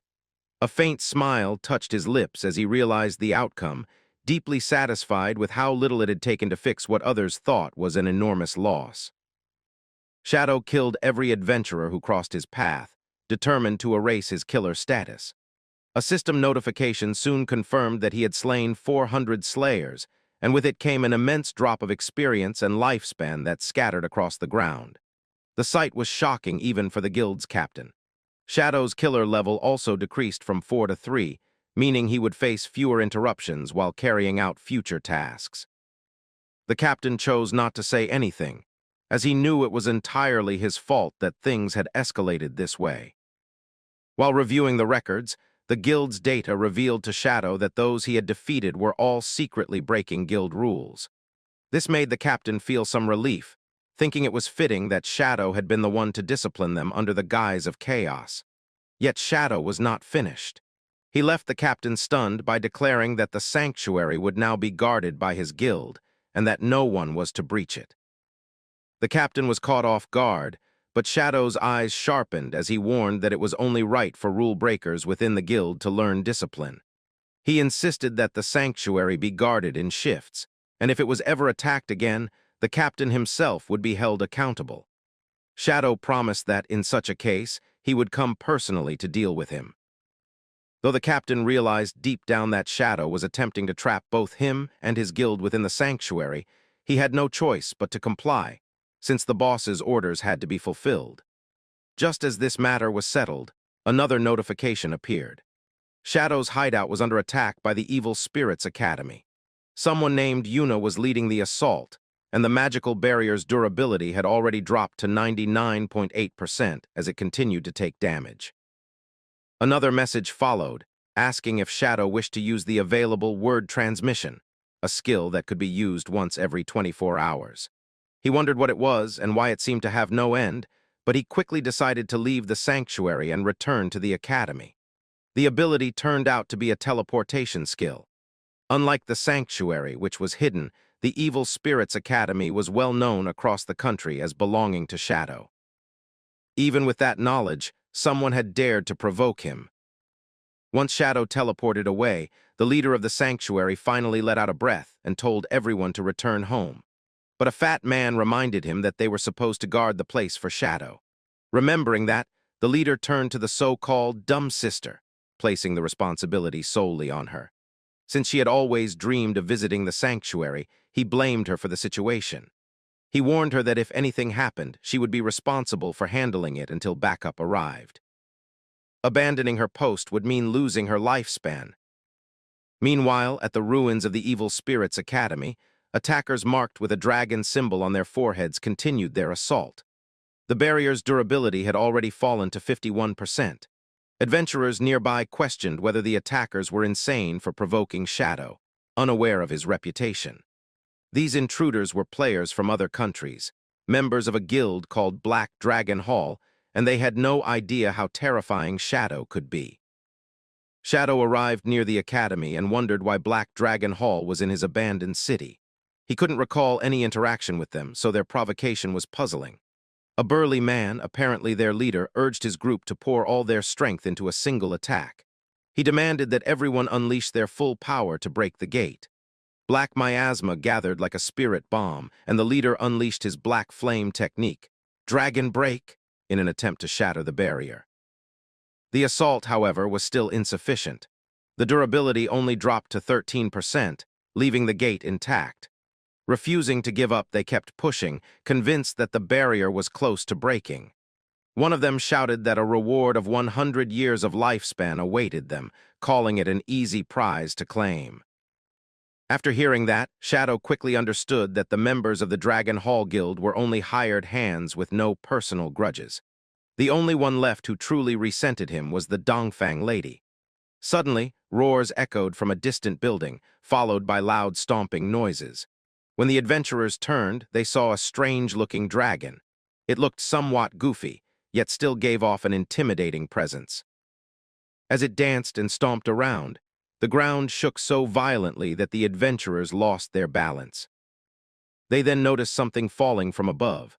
At first, they thought it was a giant skull, but it soon became clear that it was a meteorite. The size was shocking, and they wondered how such a massive rock had appeared right over their heads. It crashed down with a thunderous impact, shaking the ground and scattering them across the battlefield. When the dust settled, the Dragon Hall leader slowly got back to his feet, confused about why he had survived. The meteorite had only dealt around 3,000 damage, far less than he expected. His health pool was large, so he thought he could manage. But before he could finish speaking, his head was suddenly severed and sent flying, the result of a swift assassination. A female voice then rang out from the smoke, announcing that the guild leader was dead. The adventurers were stunned, unsure who had struck the final blow. As the smoke cleared, a beautiful woman wearing a mage hat appeared. She wondered aloud who could perform such a precise assassination and quickly guessed that it had to be Shadow. She ran forward, searching for him, but saw nothing. In truth, Shadow was standing right in front of them, invisible. The adventurers realized with dread that his abilities were far beyond common sense. He might even be able to remain permanently unseen. Shadow recognized the woman. She was from the Sky Vault Guild and possessed a hidden class known as Soul Painter. Her real name was Zhang, but her in-game name was 10 miles of distant green mountains. He remembered her because she had used unique skills before. Both the dragon and the meteorite had been her creations. Soul Painters, unlike traditional wizards, didn't chant spells, but instead drew their magic. The better the drawing, the stronger the result. They could even learn summoning techniques. This class was extremely powerful in defensive battles, positional warfare, and group fights, though it had a clear weakness. In solo combat, ambushes were dangerous because the drawing process took time. Returning to the present, Zhang shouted into the air, asking if Shadow was still nearby, saying she had something to discuss with him. Her entire team then heard Shadow's voice, though he remained invisible. Realizing he was truly there, Zhang explained her request. She wanted to enter his hideout to search for something important for her career advancement and was willing to offer compensation. Shadow quickly understood why, in his previous life, the Evil Spirits Academy had ended up in the hands of the Sky Vault Guild. It must have been Zhang who discovered its location while pursuing her advancement, but this time he had intercepted her. The guild's president, Old Yang, had once been a serious player but later retired, becoming a game streamer with his granddaughter. Even at 73, he was famous online, spoiling Zhang since she had lost her father at a young age. Together, they played often, and with the arrival of God Forsaken, Yang's avatar returned to the spotlight, leading the creation of Sky Vault Guild. Under their leadership, the guild captured the Evil Spirits Academy and eventually rose to become one of the top 10 guilds in the Great Zaya Empire. Shadow knew them well for this reason, and he also secretly admired Zhang. In fact, he had often watched her live streams in his past life, which made him blush now at the thought. Without further delay, he opened the hidden entrance of the academy, inviting her inside so they could talk face to face. The sudden appearance of the door left Zhang and her companions stunned, unsure whether they should step in. The scene shifted back to the Evil Spirits Academy. Inside, Shadow sat on the throne, trying to maintain his usual serious expression in front of his favorite streamer. Facing Zhang, he asked why she wanted to meet him directly. Zhang explained that her profession was Soul Painter, and in order to advance her level and improve her proficiency, she needed special materials. These materials were found only inside the Evil Spirits Academy. Since Shadow had once sold the hideout to officials in the past 2,000 days, she was making a similar offer now. Because her profession depended heavily on such resources, she wanted to buy the academy from him. However, she was unsure if Shadow was even considering selling it. Shadow, outwardly calm but inwardly thoughtful, knew that for a guild like Sky Vault to gather thousands of years of lifespan so quickly was no small feat. This kind of achievement was expected from Old Man Zhang, who was known for such daring moves. Still, Shadow politely refused, telling her he wasn't planning on selling the Evil Spirits Academy. However, he did agree to grant her guest access to the ground floor, allowing her to come and go freely. Hearing this, Zhang shifted her approach. She then asked if Shadow would consider renting out the first floor to her guild for 3 years, offering 500 years of lifespan as payment. Shadow was puzzled. He had already promised to let her use the first floor freely for her career advancement, yet she was still insistent on paying such a high price. That was when Shadow realized Sky Vault's true intention. They weren't just after resources. Their goal was to establish a connection with him, a figure who had become a major presence in the game. As he analyzed the situation, Zhang continued. To prove her sincerity, she offered to take care of the guild that had attacked Shadow's hideout earlier, promising to clean it up completely without leaving any trace. Shadow thought for a moment, then asked her directly whether she shouldn't first consult her grandfather before making such a bold move. After all, openly moving against another guild could quickly escalate into open war. Instead of backing down, Zhang looked surprised that Shadow even knew her grandfather. She assured him that old man Zhang listened to her most of the time, and besides, a small guild like that could be wiped out easily without attracting too much attention. Shadow was impressed. For someone so young, Zhang already had big ambitions and was willing to go to great lengths to achieve them. Eventually, he agreed to her terms. Overjoyed, Zhang bounced around the hall in excitement. Once the rental contract was signed, a system notification informed Shadow that he had gained 500 years of lifespan. Shadow explained to Zhang that the ground floor of the Evil Spirits Academy was free for their guild to use, even if it got damaged, so long as it didn't harm the entire building. Hearing this, Zhang turned around with a grin, declaring her victory, and cheerfully waved at him as she said her guild would not disturb him further. Deep down, Shadow was blushing from head to toe. Meeting his favorite streamer in person felt unreal, and she was even more lively than she appeared in her streams. But he forced himself to calm down. He had important matters to focus on. The cooldown for equivalent exchange had finished, and he wanted to use it again. Equivalent exchange worked by sacrificing one item and receiving another of equal value at random. Without hesitation, Shadow placed his intelligence training book into the system. In return, he received an emerald-level weapon, the Crimson Blade. It was a stunning dagger with a sleek design, its main color a sharp blue accented with crimson details. The blade was infused with condensed blood energy and dealt 4,800 base damage in close combat, enhanced further with blood elemental effects. The lower the enemy's remaining health, the stronger the attack became, up to 200% extra power when the opponent's health dropped below 30%. What's more, each strike with the Crimson Blade restored health equal to 200% of the damage dealt, and any excess healing was converted into a shield. Shadow was stunned by how overpowered the weapon was. The biggest surprise came when he noticed the weapon's special move, a limit break. Once charged, it could unleash a devastating finishing attack with overwhelming single-target power. As an emerald-level weapon, its potential damage, 800 points plus scaling, was more than double that of his legendary epic set. Shadow began spending several evolution points to upgrade the Crimson Blade, pushing it from emerald to legendary. The upgrade gave the weapon an additional 9,000 blood element attack power, and on every hit it restored 600% of the damage dealt as his own health. With further damage boosts, the weapon could easily reach a minimum of 10,000 points of damage. After the upgrade, Shadow still had 555 evolution points left. He chose to evolve his mythic stealth skill, which required 500 points. The evolution reduced its cooldown to just 1 second and increased stealth level by 1 in darkness. It also passively granted 3 stealth levels and added 300 damage to break spell. At its legendary peak, the skill could provide up to 7 stealth levels. Every level of stealth added a shield of 200 points when stealth was broken. Now, his mythic stealth ability had become extremely powerful. Whenever Shadow activated this mythic skill, his lifespan consumption rate dropped by 90%. That meant he could move invisibly without worrying about constant attacks, as most incoming threats would be significantly reduced.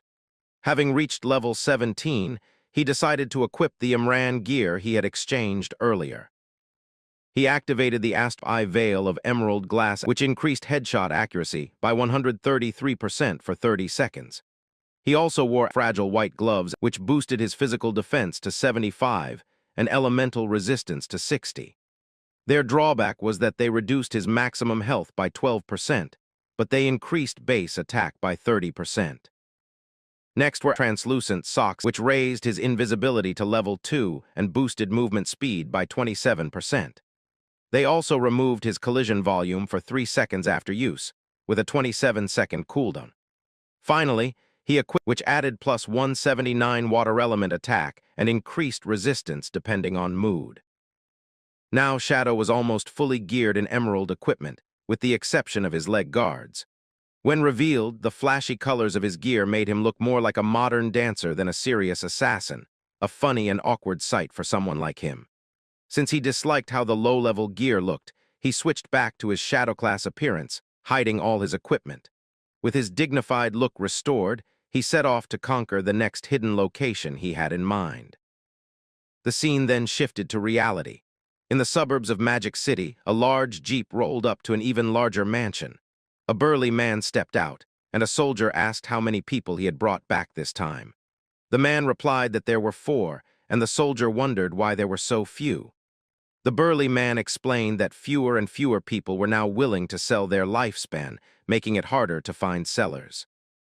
From the jeep came 4 individuals: the burly, scarred man, a goofy-looking man with black glasses, a serious-faced man, and a small, mysterious girl. As they looked at the mansion, they commented on how wealthy it appeared. The burly man grumbled about not being allowed inside to sit, while the others assumed the lady of the house simply looked down on them for being poor. The serious man grew impatient and suggested leaving to find another buyer instead. Meanwhile, the soldier quietly thought to himself that they would regret their decision soon enough. Moments later, the Dongfang lady appeared, accompanied by a psychotic boy. Without discussing money, she ordered the 4 to convert their lifespans into light orbs and throw them on the ground. The burly man was shocked, thinking she must be joking. Payment hadn't even been mentioned yet, so why should they hand over their lifespans? But she repeated herself coldly. If they didn't want to die, they should drop their lifespans immediately and leave. At that moment, soldiers poured out from the mansion, guns raised at the group. The goofy-looking man grew serious, clashing with the soldiers head-on. To everyone's surprise, he easily overpowered them, cutting them down without hesitation. It was then revealed that he was a hidden class user, a bug manipulator. His abilities allowed him to treat insects as pets, level them up, and equip them with enhanced skills and gear. Instead of giving up their lifespans, the group now aimed to rob the Dongfang lady instead. At that same time, the mysterious girl began acting strangely, hinting at some kind of psychotic power of her own. We see that the fight had started, and the group of misfits were attacking the Dongfang lady. The burly man suddenly took out a platinum-grade shield while fighting the soldiers of the lady. They damned the shield because it was really hard to break through it. After the bullets of the soldiers were over, the burly man ran towards them and splattered them all with the help of the giant shield, rendering them useless. Meanwhile, the blonde spectacle guy was showing multiple stunts while shooting lasers from his index finger. Like a makeshift gun, but this laser was actually no joke, as he fried multiple heads of the soldiers without a second thought. We come to know that this man could shoot lasers with his hands as his hidden profession, and actually, he was a gunman with different ammunitions in his different fingers. As the scene shifts, we see that the soldiers were actually calling for reinforcements, knowing that they could not handle the people in front of them. But before that, we see that the black-hooded girl who was with the team of misfits assassinated the soldier without any second thought. And now, she was in front of the Dongfang lady getting ready to assassinate her instead. And it looked like she was invisible because the lady was not able to spot her. But just when the girl came closer to the Dongfang lady and her child, someone giant came in between them and kicked the girl straight on her face. The girl was shocked, wondering how she was being kicked when she was completely invisible. But as she got thrown away, her invisibility got undone. And we see a giant bodyguard who came near the lady, and he told the lady with his bandage-covered mouth that she should be careful because these people had stealthy professions, and they were quite dangerous. The lady immediately ordered her bodyguard to capture them alive, telling him that she wanted them to be her slaves forever and earn lifespans for her son. But the bodyguard knew that the group of misfits was strong, with only a 50% success rate. They were still fighting, and as the bodyguard was coming closer, the burly man also looked at him, knowing that the lady had good professionals under her command too. The bodyguard came closer and closer while looking at the burly man and telling him that he had a one-hit kill equipment that could withstand firearms. which meant that the strong-looking man was actually specifically targeting the rich and their high-quality products so that he could sell them. The bodyguard knew that they specifically targeted weaker people and succeeded many times, which was great as expected, and he hoped that the team had collected enough levels, equipment, and skills, because only in that way could the battle be truly exciting. The group of misfits wondered about what was going on and why the bodyguard was so overconfident because they were completely winning, and still the bodyguard was not fearing them at all. Suddenly he called the whole group a bunch of arrogant little brats.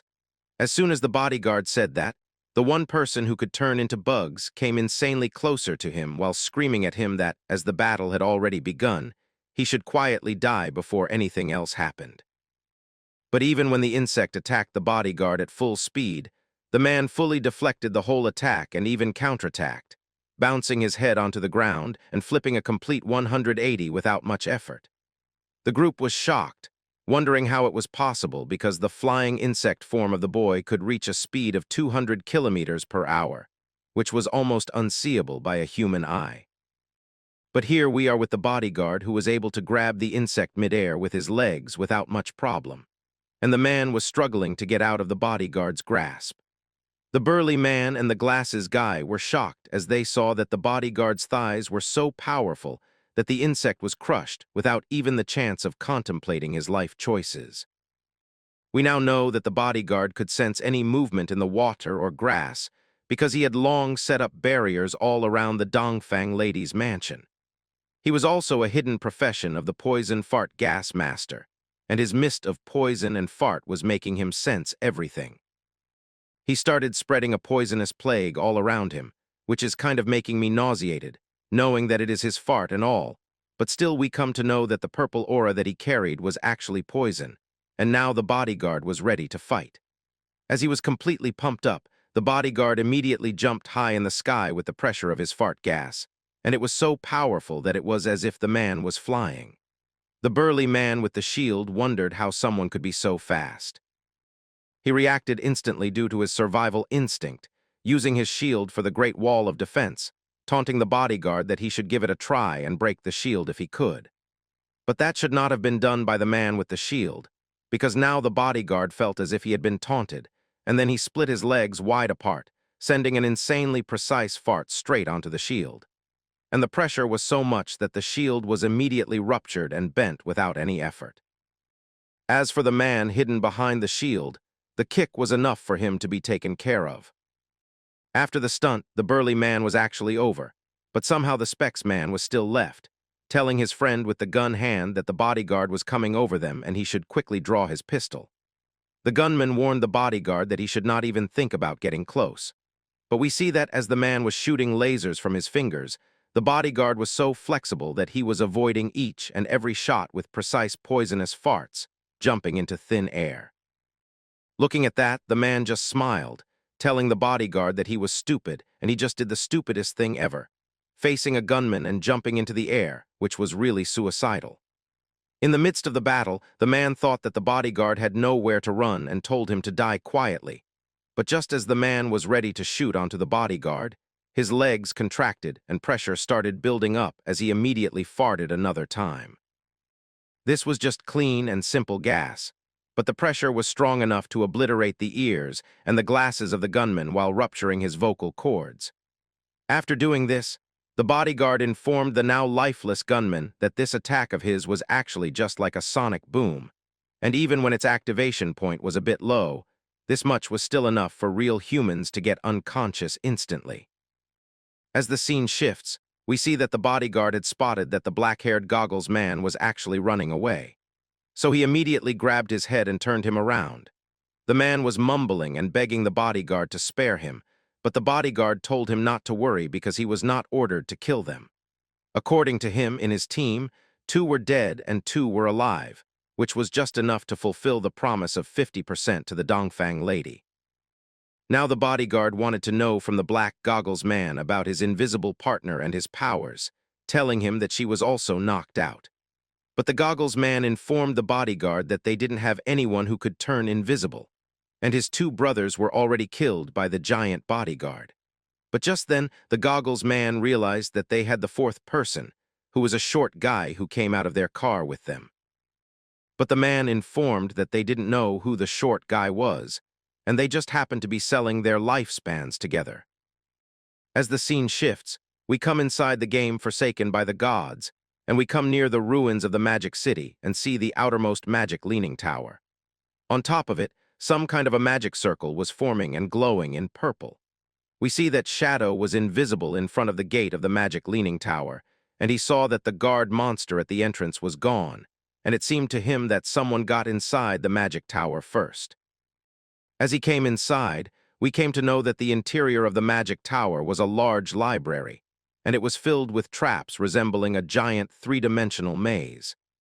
In the depths of the library, a terrifying monster was sealed, and it was said to be a princess transformed by the evil white dragon.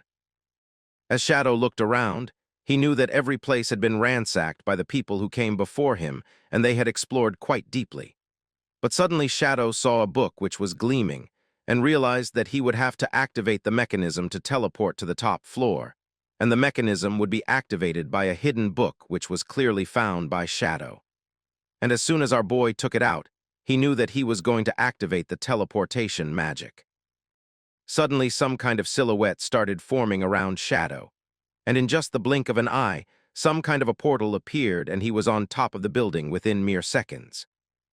As soon as Shadow looked around, he saw another team of adventurers who were fighting with the princess monster that Shadow talked about, and it was a really large group. The boy was shocked that some people were already fighting the Guardian, and it was a really giant team. Even when their equipment was not that good, they managed to get inside the library, and the casualty rate of the adventurers was also so high. So Shadow wondered about who could afford these many losses and still come inside the giant leaning tower of magic and the trapping library. But just then, the boy heard a feminine voice, as it told the people in the back to catch up and keep fighting. She told them not to be afraid and to respawn so that they could run over the map and come to the leaning tower of magic once again. Shadow recognized that this woman was actually Huang, and if the lady in front of him was Huang, then these people would be from the Heavy Industries. The Heavy Industries was a heavy industrial group in the Magic City, and after the arrival of the game forsaken by the god Asterisk, the whole industry performed really well in the game. Huang quickly reacted, converting the group's funds into lifespan, leaving the employees to establish the Heavy Industry Union and Guild. We come to know that the lady could use some kind of teleportation magic too, and suddenly a blue portal appeared out of nowhere, and the soldiers who respawned came back to her.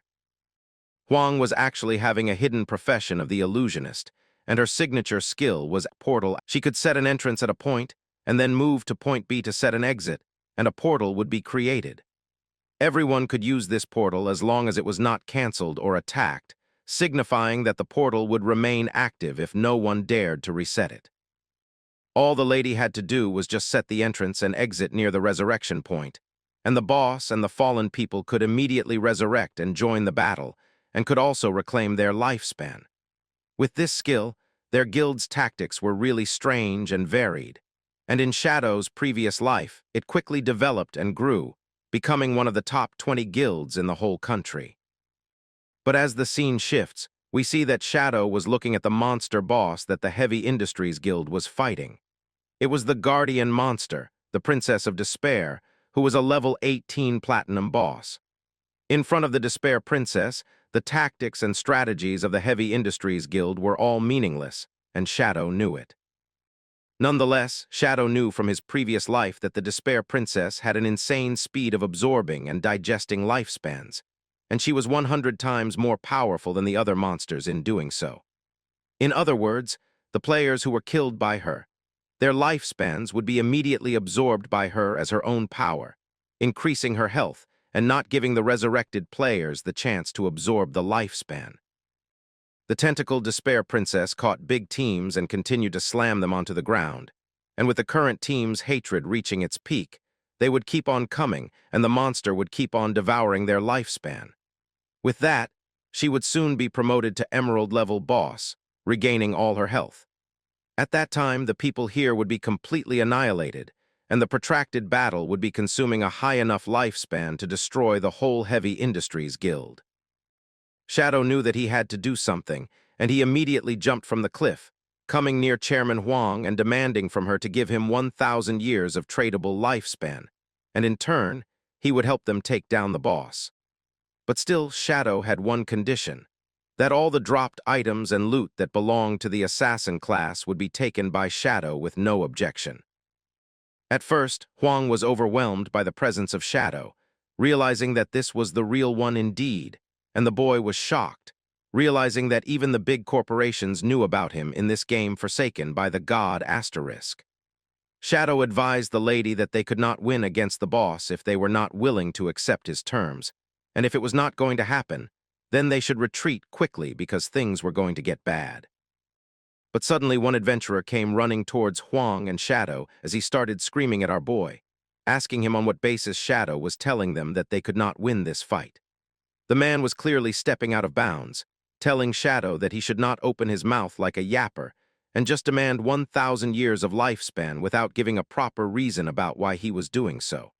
And if he had no other things to do, then he should just hurry up and get lost. Even when the chairman lady tried stopping the adventurer, he was not, and we come to know that this man was the chairman's son. But Shadow did not care about these kinds of things, as he immediately grabbed the man and threw him inside the portal while destroying it midway. We see that the chairman's son was actually split into two halves, one half dropping into the resurrection point, and the other half sliced and kept in the arena. Huang screamed, but she knew that this was coming for him. But the lady was shocked about what was going on. She explained that if Shadow wanted to teach her son a lesson for offending him, then he did not require to destroy the lady's portal too. But Shadow just had a grin on his face, which was hidden by his mask, and he told the chairman that she would understand soon enough. He made the lady remember once again that for only 1,000 years of tradable lifespan, he could help them solve the boss's problem. And with that, Shadow turned invisible in the blink of an eye in front of the CEO and the Heavy Industries Guild. As we see, our boy jumped down from the Leaning Tower of Magic, thinking that the guild people still did not know that the boss was about to be promoted. And if they did not destroy the portal, then the clueless fools would probably waste away right in front of them. And as the Heavy Industries Guild was not in Shadow's favor, the boy knew that the destruction of the portal was trivial, because he could not just lose 1,000 years of life like that due to some people's recklessness. So it mattered a lot to Shadow. The boy snapped his fingers and immediately summoned his wolf, running away and dropping down onto the ground without much effort. Suddenly, on top of the tower, Shadow heard something, and as he looked above, something was gleaming. And he knew that he was not wrong in his estimation, and the remaining people could supplement the boss's final promotion lifespan, signifying that the light was the sign of the boss's promotion. The boy knew that whenever the boss reached the emerald level, he would be coming back to kill and get better rewards.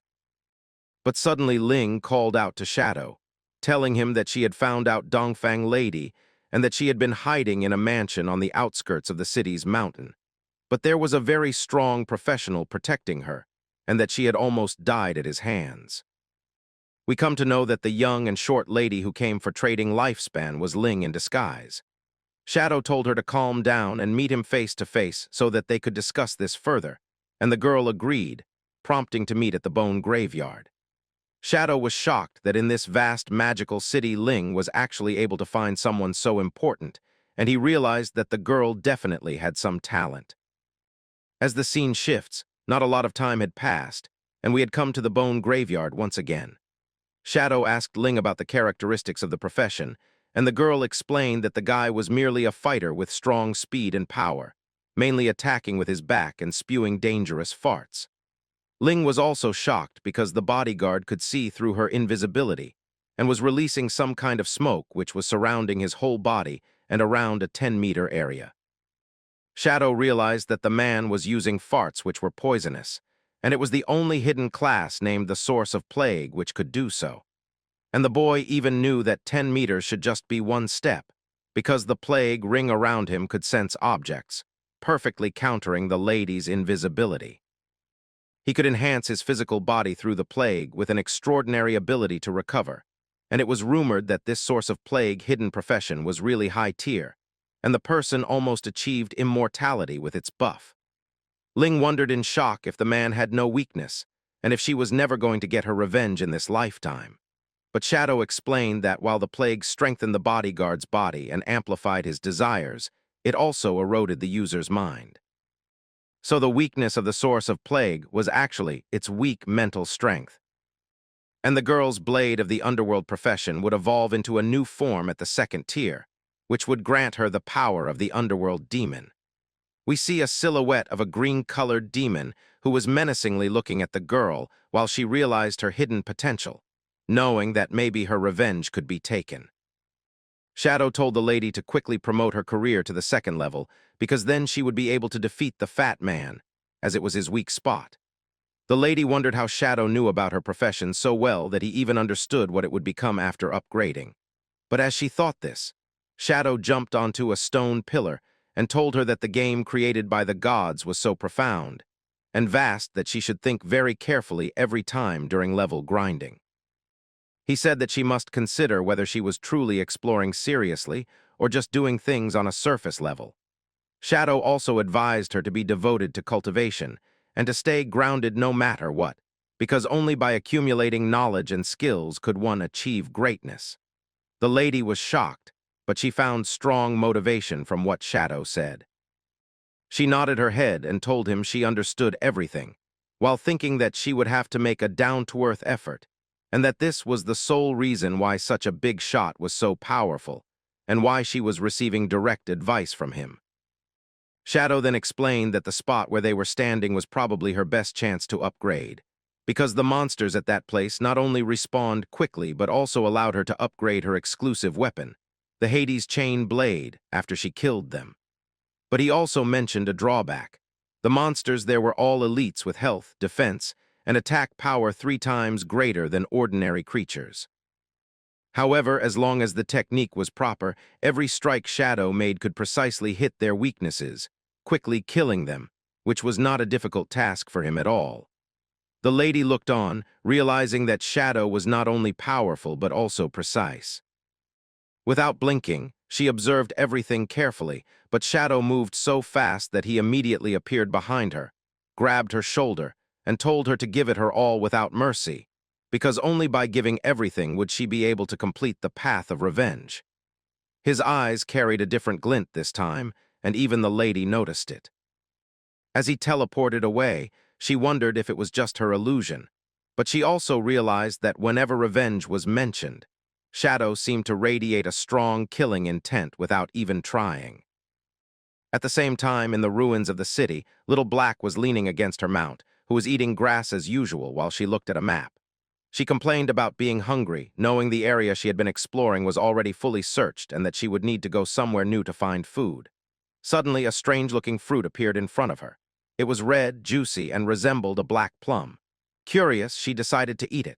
Taking a bite and splitting it in half, she found it delicious.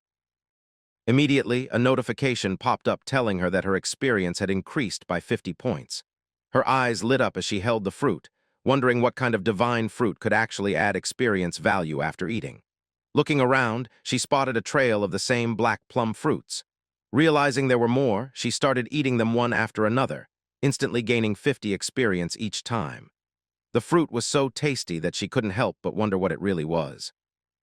Meanwhile, Captain Anya contacted her, asking where she was and telling her to come to the corrupted coast immediately. Little Black wondered what was wrong, and Anya explained that Manhwa had been captured by the boss because he still had over 500 years of lifespan. If they didn't hurry to rescue him, his lifespan would be stolen. Hearing this, Little Black quickly checked her map and realized she was right near the corrupted coast. Anya told her to wait, promising that they would reach her soon. Even so, Little Black kept eating the fruits while thinking that Manhwa was really a fool, and that if it weren't for his connections at home, nobody would want to work with him.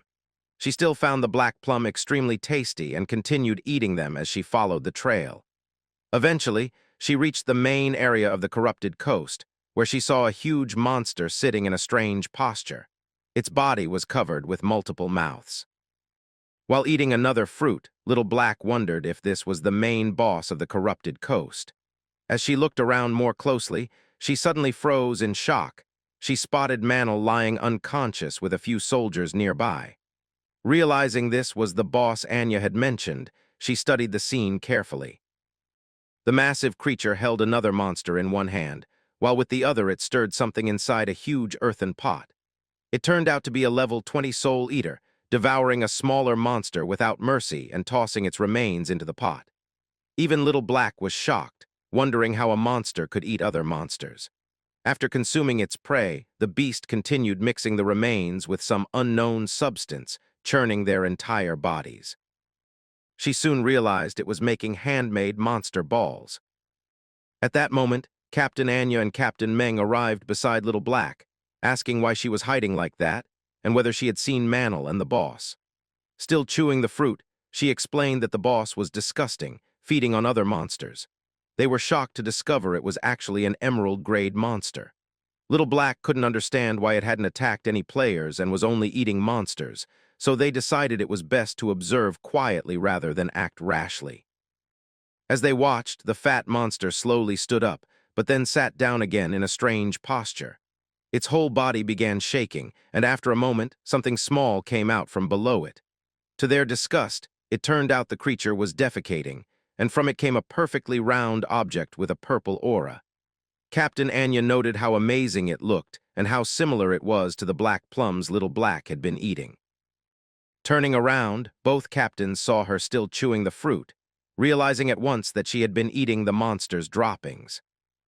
The truth hit her immediately, and Little Black began screaming in horror at what she had eaten, her face twisting as she thought about the filth inside her stomach, no matter how much experience she had gained. Anya and Meng tried to calm her down, warning that her noise would awaken the monster, but it was already too late. The fat beast grinned, alerted by her voice, its attention drawn instantly to the sound of prey. This monster was revealed to be the gluttonous ancient god. Little Black, still panicking over what she had swallowed, kept screaming, while the captains struggled to figure out how they were going to deal with this new and dangerous problem.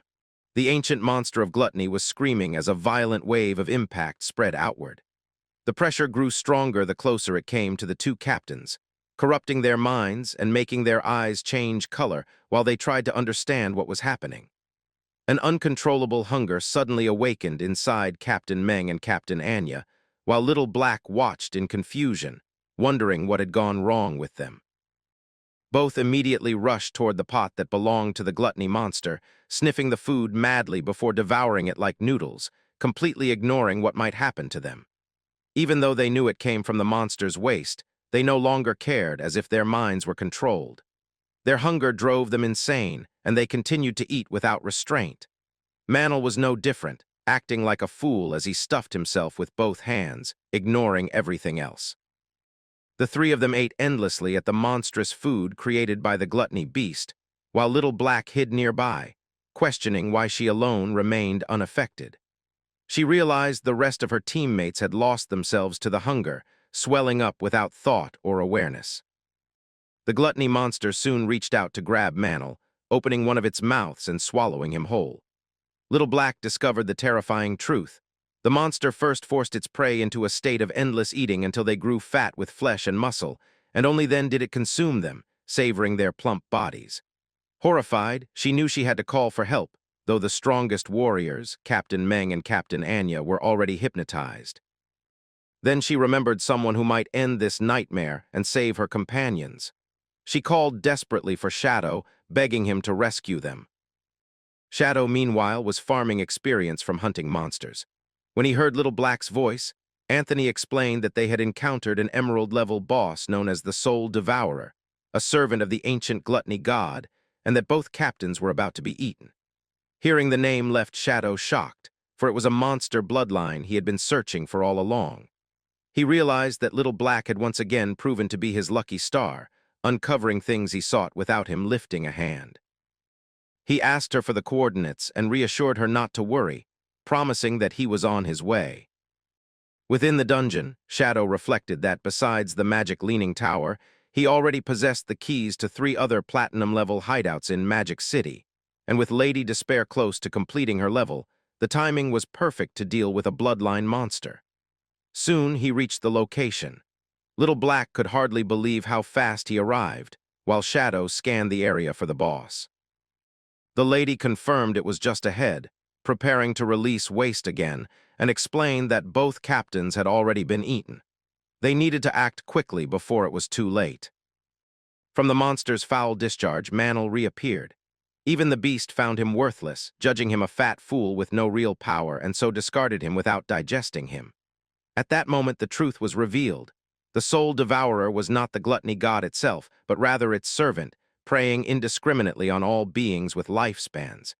It used hypnosis to drive victims into a frenzy of eating until they burst, then consumed them to absorb their life force. The only way to resist its whispers was to eat its waste, which, despite being disgusting, tasted irresistibly good. Shadow analyzed the situation, realizing that Little Black had survived because she had indeed eaten it, sparing her from hypnosis. Embarrassed, she refused to talk about it, pleading for him to simply save the others. Without hesitation, Shadow grabbed the ball of waste that had been Manhwa and hurled it directly at the monster's stomach, forcing it to vomit in agony. From its mouth, Captain Meng and Captain Anya were expelled. Seizing the chance, Shadow's eyes gleamed as he unleashed the gift of liberation, powering himself up. He slashed and struck repeatedly, each blow dealing massive damage in the range of 50 to 60,000.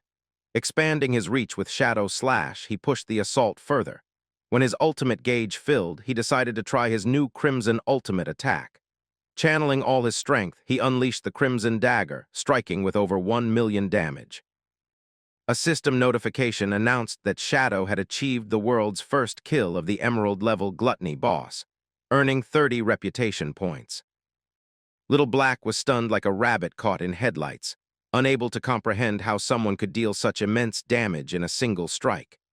The system broadcast spread across the world, and adventurers everywhere realized that with a figure like Shadow in their country, the future belonged to him. Some muttered that there was truly no one like him, that he stood alone on a level entirely his own. The system then congratulated Shadow with 50,000 experience points and 60 evolution points. His total rose by 300, giving him 696 remaining points, along with 5 pieces of equipment and 6 new skills. Suddenly another notification appeared, startling him further. He had obtained the Soul Devourer bloodline and was asked if he wished to activate it. The bloodline system was a rare feature of the godforsaken game, only available from certain unique monsters, and could greatly enhance one's combat power when aligned with a profession. Shadow chose to activate it immediately. His stats transformed. Each point of strength converted into 3 points of special attack, each point of physique became 50 health, 5 physical defense, and increased agility by 32% across movement, attack, and casting speed. His mental attribute converted into 3 elemental attack power and 5 elemental resistance. Along with this, he gained the Soul Devour skill, allowing him to devour other skills, while his appetite increased by 200%, passively boosting all resistances by 15 points and granting further bonuses by quality. Another new skill absorbed enemy projectiles with a Crimson Jaw, restoring health based on damage, with a cooldown of 27 seconds. Shadow realized he had gained a broken system. With Devour, he could stack attribute corrections endlessly. One attribute could equal several of another, allowing exponential growth. The boss had also dropped a Poison Blade skill which coated weapons with venom, though it seemed unimpressive. Shadow consumed it, and his power conversion shifted each point of strength into 3.3 attack. Finding it too weak, he spent 242 evolution points to evolve it to Legendary Poison Blade, boosting conversion to 5 attack per strength. Satisfied, Shadow understood that by continually devouring and evolving, his attributes would eventually surpass others by hundreds of thousands of points. He now held the path to doubling his power repeatedly, making himself truly unstoppable. As Shadow saved them, Leader Meng immediately thanked the boy for rescuing them. Even Anya knew that if it wasn't for Shadow, they would have ended up just like Fatty, or even worse, they would have been eaten. But suddenly, Little Black jumped towards the female captain, telling her that even if she gained a little weight, she was still very cute and didn't need artificial makeup. Captain Anya wondered how the conversation had suddenly turned to beauty when it was supposed to be about saving lives. Captain Anya told Shadow that currently no one had any lifespan left, so this time giving him a reward for his work would be difficult. But Shadow dismissed it, telling her that they should just help him find some assassin skill books. Then the boy teleported back, saying that his work was now over. Captain Anya declared that the mission should be considered complete and that they should head back. She also insisted that the day's events must not be spoken of, especially grabbing Little Black, knowing she had a wide mouth and could blurt everything out. We see that Fatty was actually left behind, and once again they had forgotten him. As the scene shifted, we returned to the Leaning Tower of Magic, a flashback to the time when Shadow had just jumped off the tower. We saw that the Platinum Boss was almost at her last health points, and the President told her student to hang in there. The boss had 1/3 of its health left, so the student should activate the Divine Tree. As soon as the student did so, she immediately materialized a life tree in front of the boss and continuously restored the health of her teammates within range. Since the portal had been destroyed by Shadow, the President told everyone not to die and instead focus on full power output, because they were about to win. Hearing that, some adventurers got cocky, thinking they could still defeat the boss since it was almost finished. They immediately started running toward her, and we saw that the boss monster was wagging its tentacles. Something was about to happen. Meanwhile, the President was thanking her student, because thanks to her, the boss monster had been defeated even after the portal was destroyed. The lady knew that only by mastering the technique could they successfully take the hideout. The student was happy after all those praises, knowing she had done a good job. But suddenly one of the adventurers was grabbed and instantly finished off by the tentacle monster. The creature began shivering, and a blue aura started emanating from her. Suddenly, as she opened her eyes, her scar marks deepened and her eyes turned orchid yellow. She was gaining another surge of power, which surprised even the President and the student. As the Platinum Boss monster powered up, a huge explosion took place, one so deadly that it wiped out everyone fighting the monster, obliterating them like they had never existed. After that, lifespan energy scattered everywhere, and we saw that the boss had suddenly changed its appearance into an egg-like structure with roots coming out of it, absorbing all the lifespans it could. This was an artifact known as the Egg of Despair, a level 30 entity with 1,000 HP. The egg was somehow restoring the monster while it looked human-like. On the other hand, we saw that the President and all the others were immediately teleported to the server-level hideout named the Facial Recognition Tree Courtyard, the base of the Heavy Industry Guild. The President's son wondered how all of them could die in one blow and whether they had managed to defeat the boss or not. The President explained sadly that they hadn't, because even though they had beaten her down to the last drop of blood, her health suddenly fully restored, and she transformed into an egg. Before that, she unleashed a powerful area skill that wiped out their whole team without a trace. From what the President knew, full health restoration only occurred when a boss leveled up. Then suddenly, something clicked in her mind. She realized that Shadow had known from the start that the boss would level up. That's why he had judged that the President's life-and-death strategy would fail immediately. The advancement of a platinum-level boss meant it would become an emerald-level boss, and there was no way the Heavy Industry Guild could defeat that. The lady wondered if the only way to defeat the boss now was to call out to Shadow. As the scene shifted again, we returned to the Leaning Tower of Magic, where Shadow was invisible, observing the egg. He realized that it was an emerald-level boss, the Despair Egg.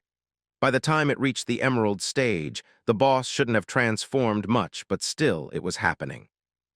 The egg didn't seem aggressive at all, so Shadow wondered whether it could really hatch into a stronger boss, or if the platinum-level boss had just weakened. To test it, Shadow immediately summoned his dark blade and threw it toward the egg. As it struck, the egg took approximately 28,000 points of damage. Shadow realized from the amount of damage done that the egg's health was comparable to an epic-level boss. The Egg of Despair was bizarre because it could continue to hatch even after taking heavy damage. But Shadow wasn't ready to give up, knowing that even though the egg's health was enormous, it was simple to handle.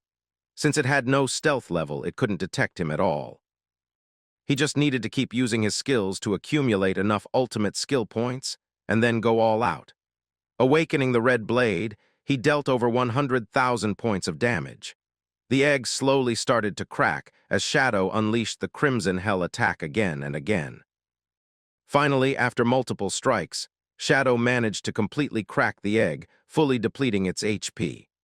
Relieved, he sighed and told himself that no matter how much health anyone had, killing was just a matter of time. As the scene shifted, Shadow suddenly noticed something, a girl lying defenseless on the ground, looking completely human. Shadow learned from the notification that she was the Princess of Despair, only a level 1 individual. He couldn't believe that the platinum-grade monster was actually a little girl, the true Princess of Despair. Shadow wondered if the legend he'd heard about the princess cursed by the white dragon was true. He noticed she had only 10 health points, which meant he could still defeat her to count as killing the boss. But as soon as Shadow took out his dagger and pointed it at the defenseless princess, the sky started crackling. A purple portal appeared out of nowhere, and suddenly, a white-colored dragon descended onto the ground with a mighty roar. We come to know that this was the cursed white dragon, Artes, a level 100 mythical monster. A massive skeletal dragon, the cursed white dragon, Artes, emerged from a portal in the sky and launched a devastating attack toward Shadow. Shocked, Shadow wondered why a mythical-grade boss had suddenly appeared. As the dragon's roar echoed through the air, he realized it was a hidden boss, and that the legend of the princess cursed by a white dragon was true. On the ground below, the desperate princess, now restored to her human form, began to awaken. Shadow watched as she rose weakly and floated toward the enormous skeletal dragon's head. Instead of attacking, she gently embraced its snout. As she wept, her body began to burn away, revealing a bright red heart glowing in her chest. In the next moment, her form disintegrated into light that engulfed the dragon entirely. The cursed white dragon's skeleton started to crumble, leaving Shadow confused as only a glowing red heart remained suspended in the air. As the heart drifted toward him, the system notified him that he had prevented the resurrection of an ancient god named Kexus and obtained the heart of the curse.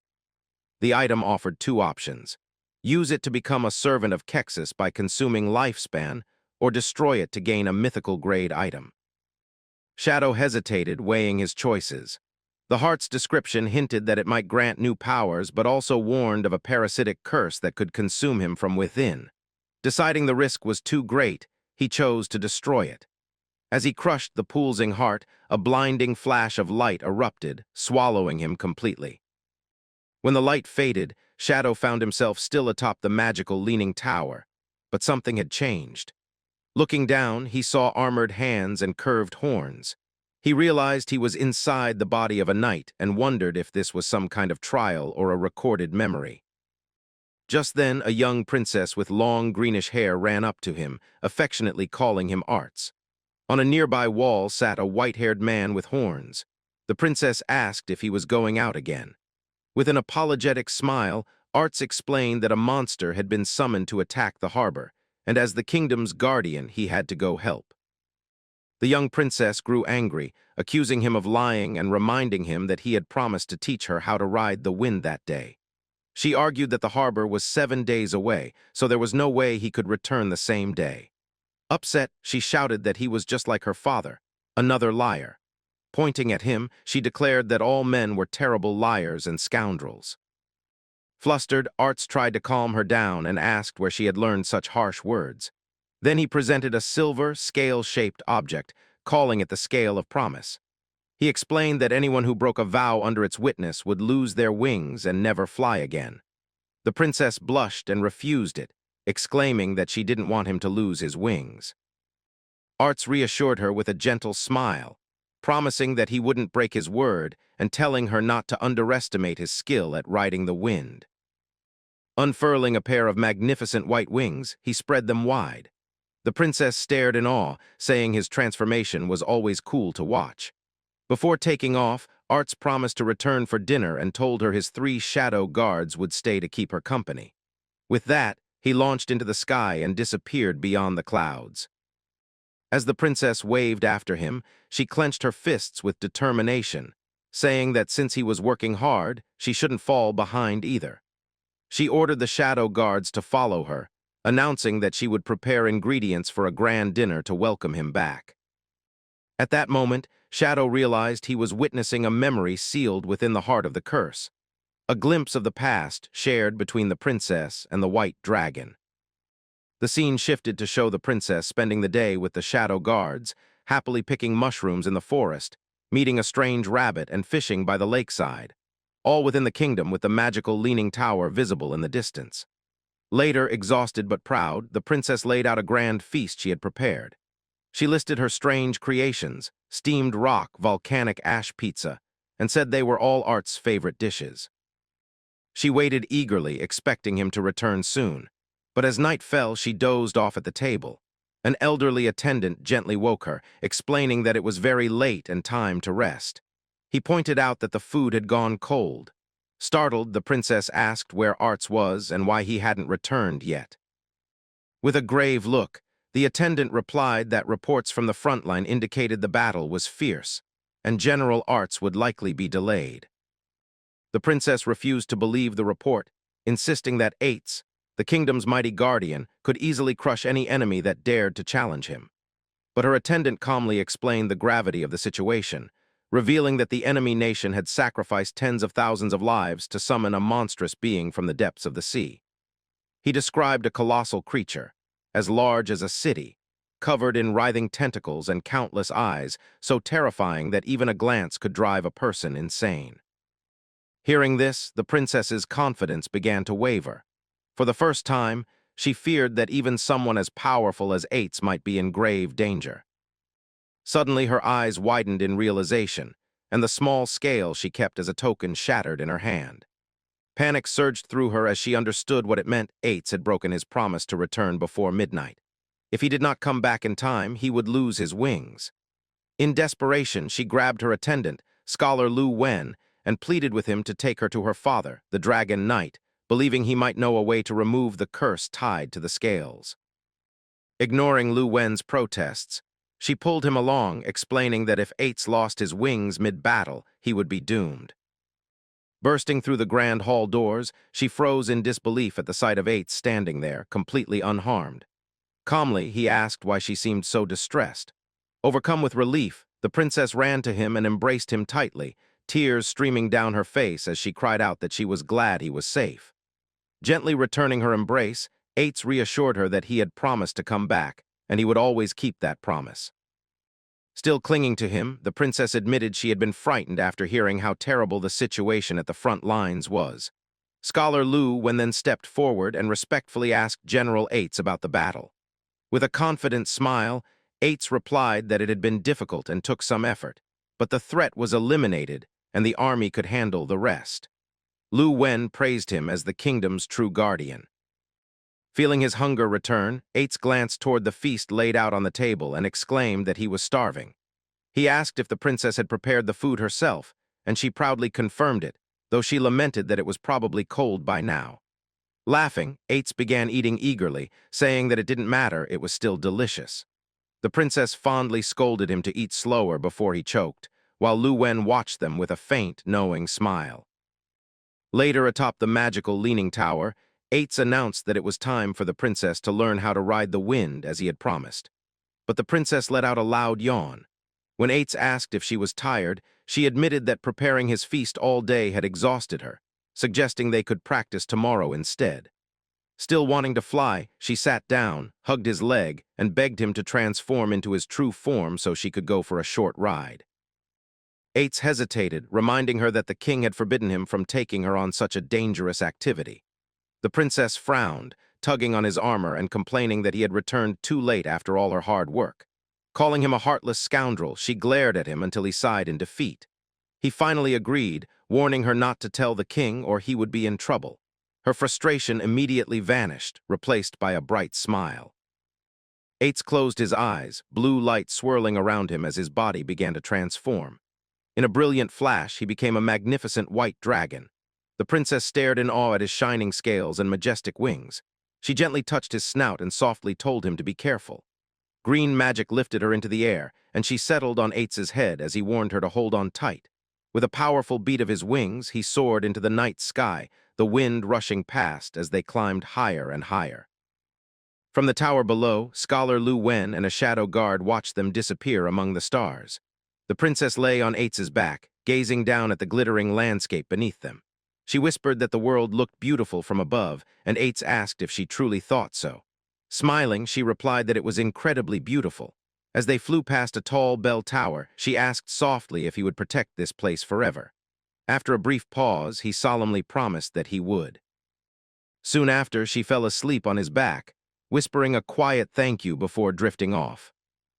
The memory then shifted to Eitz, gently placing the sleeping princess into bed, tucking her in with her teddy bear. After making sure she was comfortable, he looked at her one last time before quietly leaving and closing the door. Later, Eitz met with the king, who noted his injuries and asked whether the monster he had fought was truly that formidable. Though clearly weary, Eitz smiled and reassured him that his wounds were not fatal. He explained that he had already burned the creature to ashes with his dragon fire and only needed time to recover.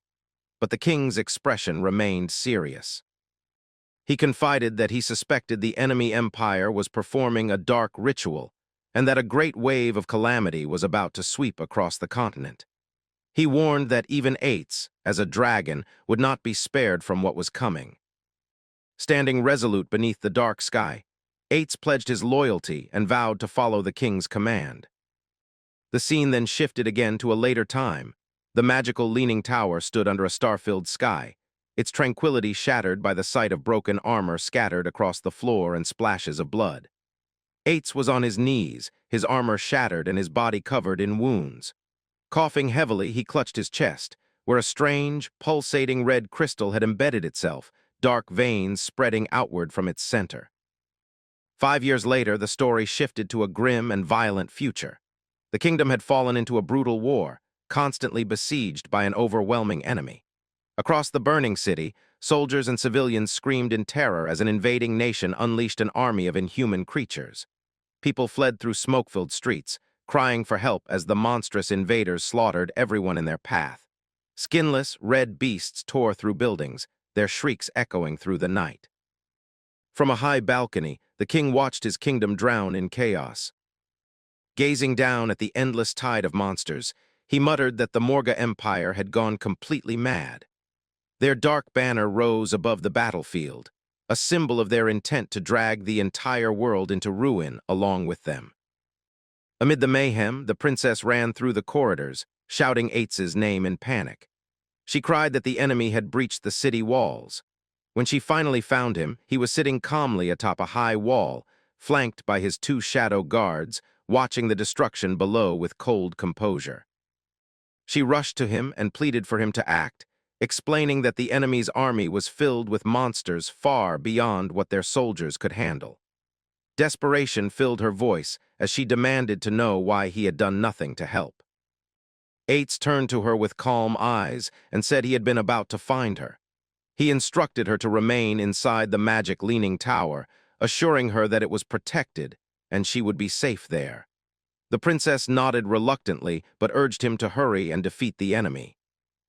However, Eitz quietly refused. He said he would stay by her side to protect her instead. Confused and angry, the princess demanded to know what he meant.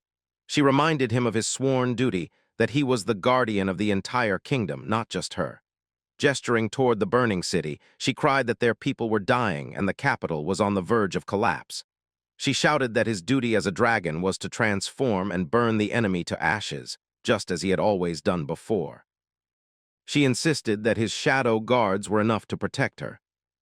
But Eitz lowered his head and said nothing. After a long silence, he began to speak, revealing the truth behind the enemy's terrifying power. 5 years earlier, he explained, they had learned that the Morga Empire had begun a dark ritual known as Forsaken by the Gods*. The ritual was simple but dreadful. By sacrificing their own lifespan, one could summon inhuman creatures.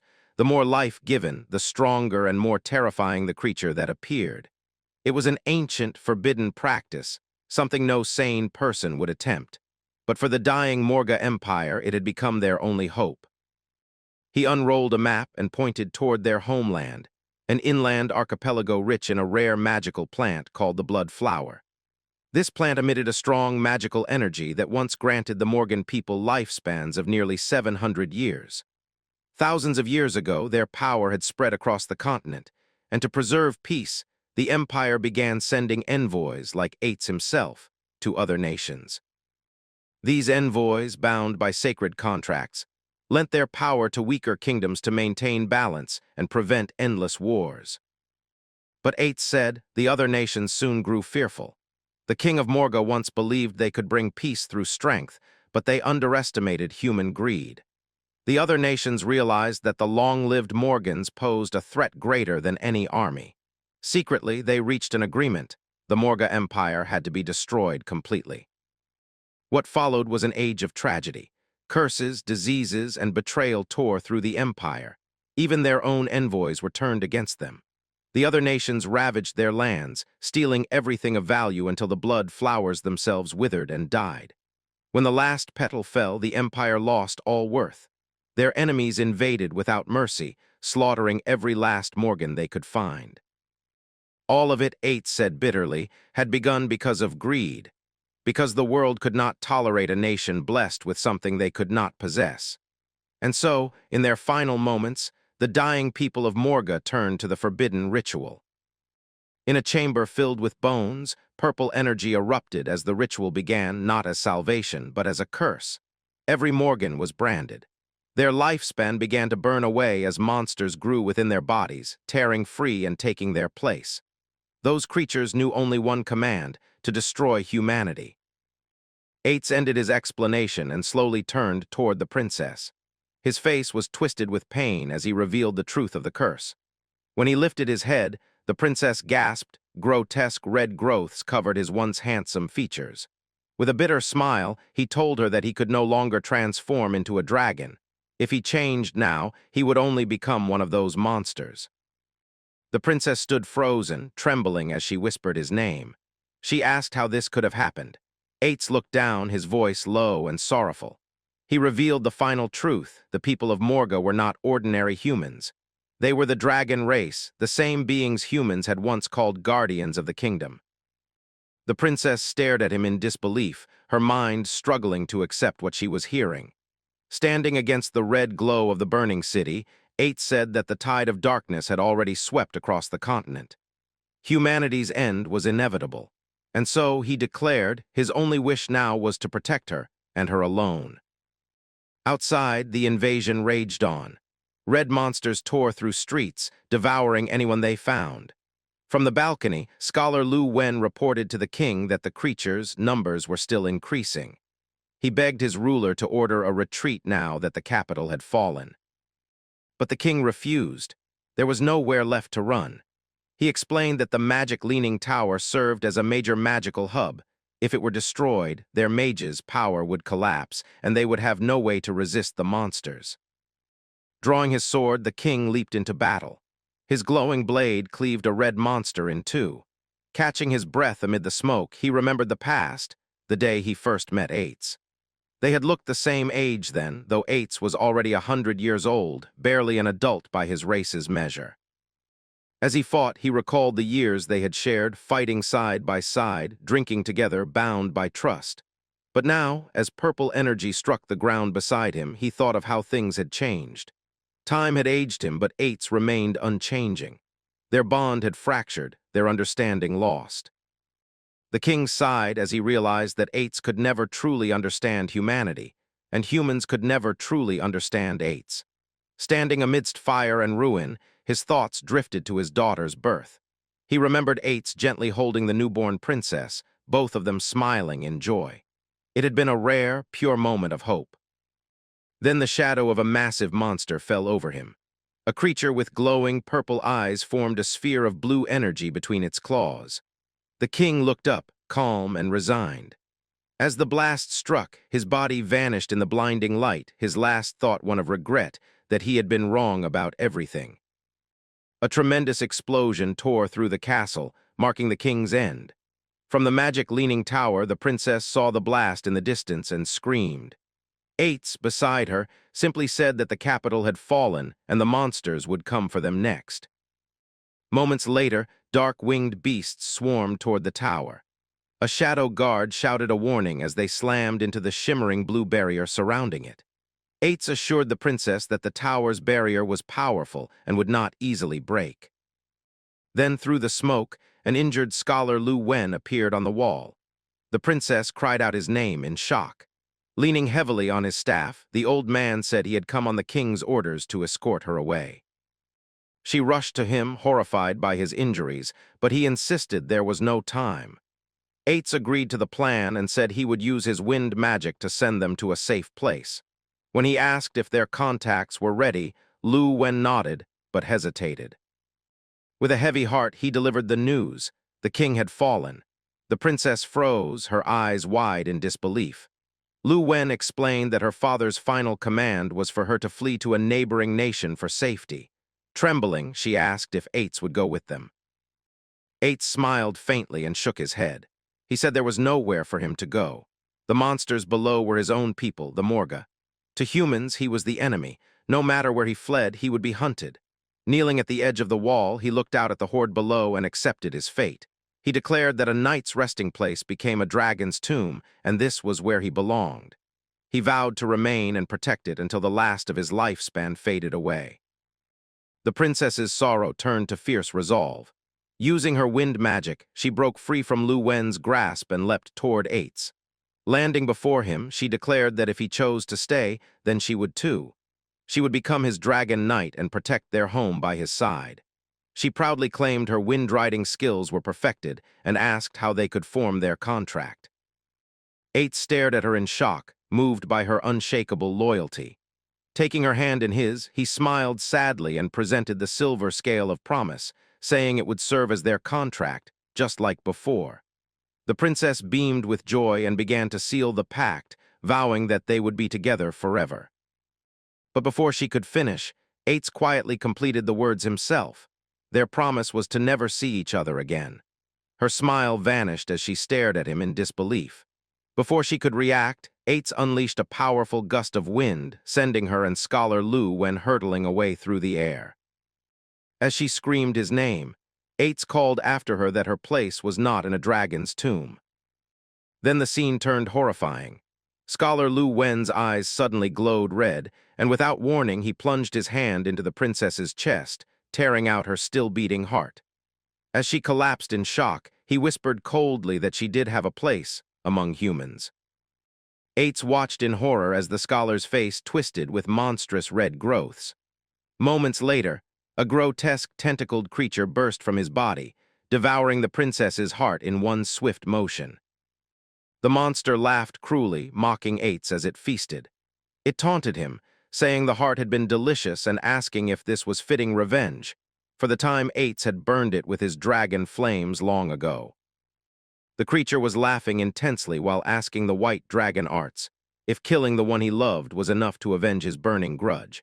We see that the butler had turned into the same octopus that Arts had defeated, and while grabbing the princess's heart, he smashed it into pieces without any mercy.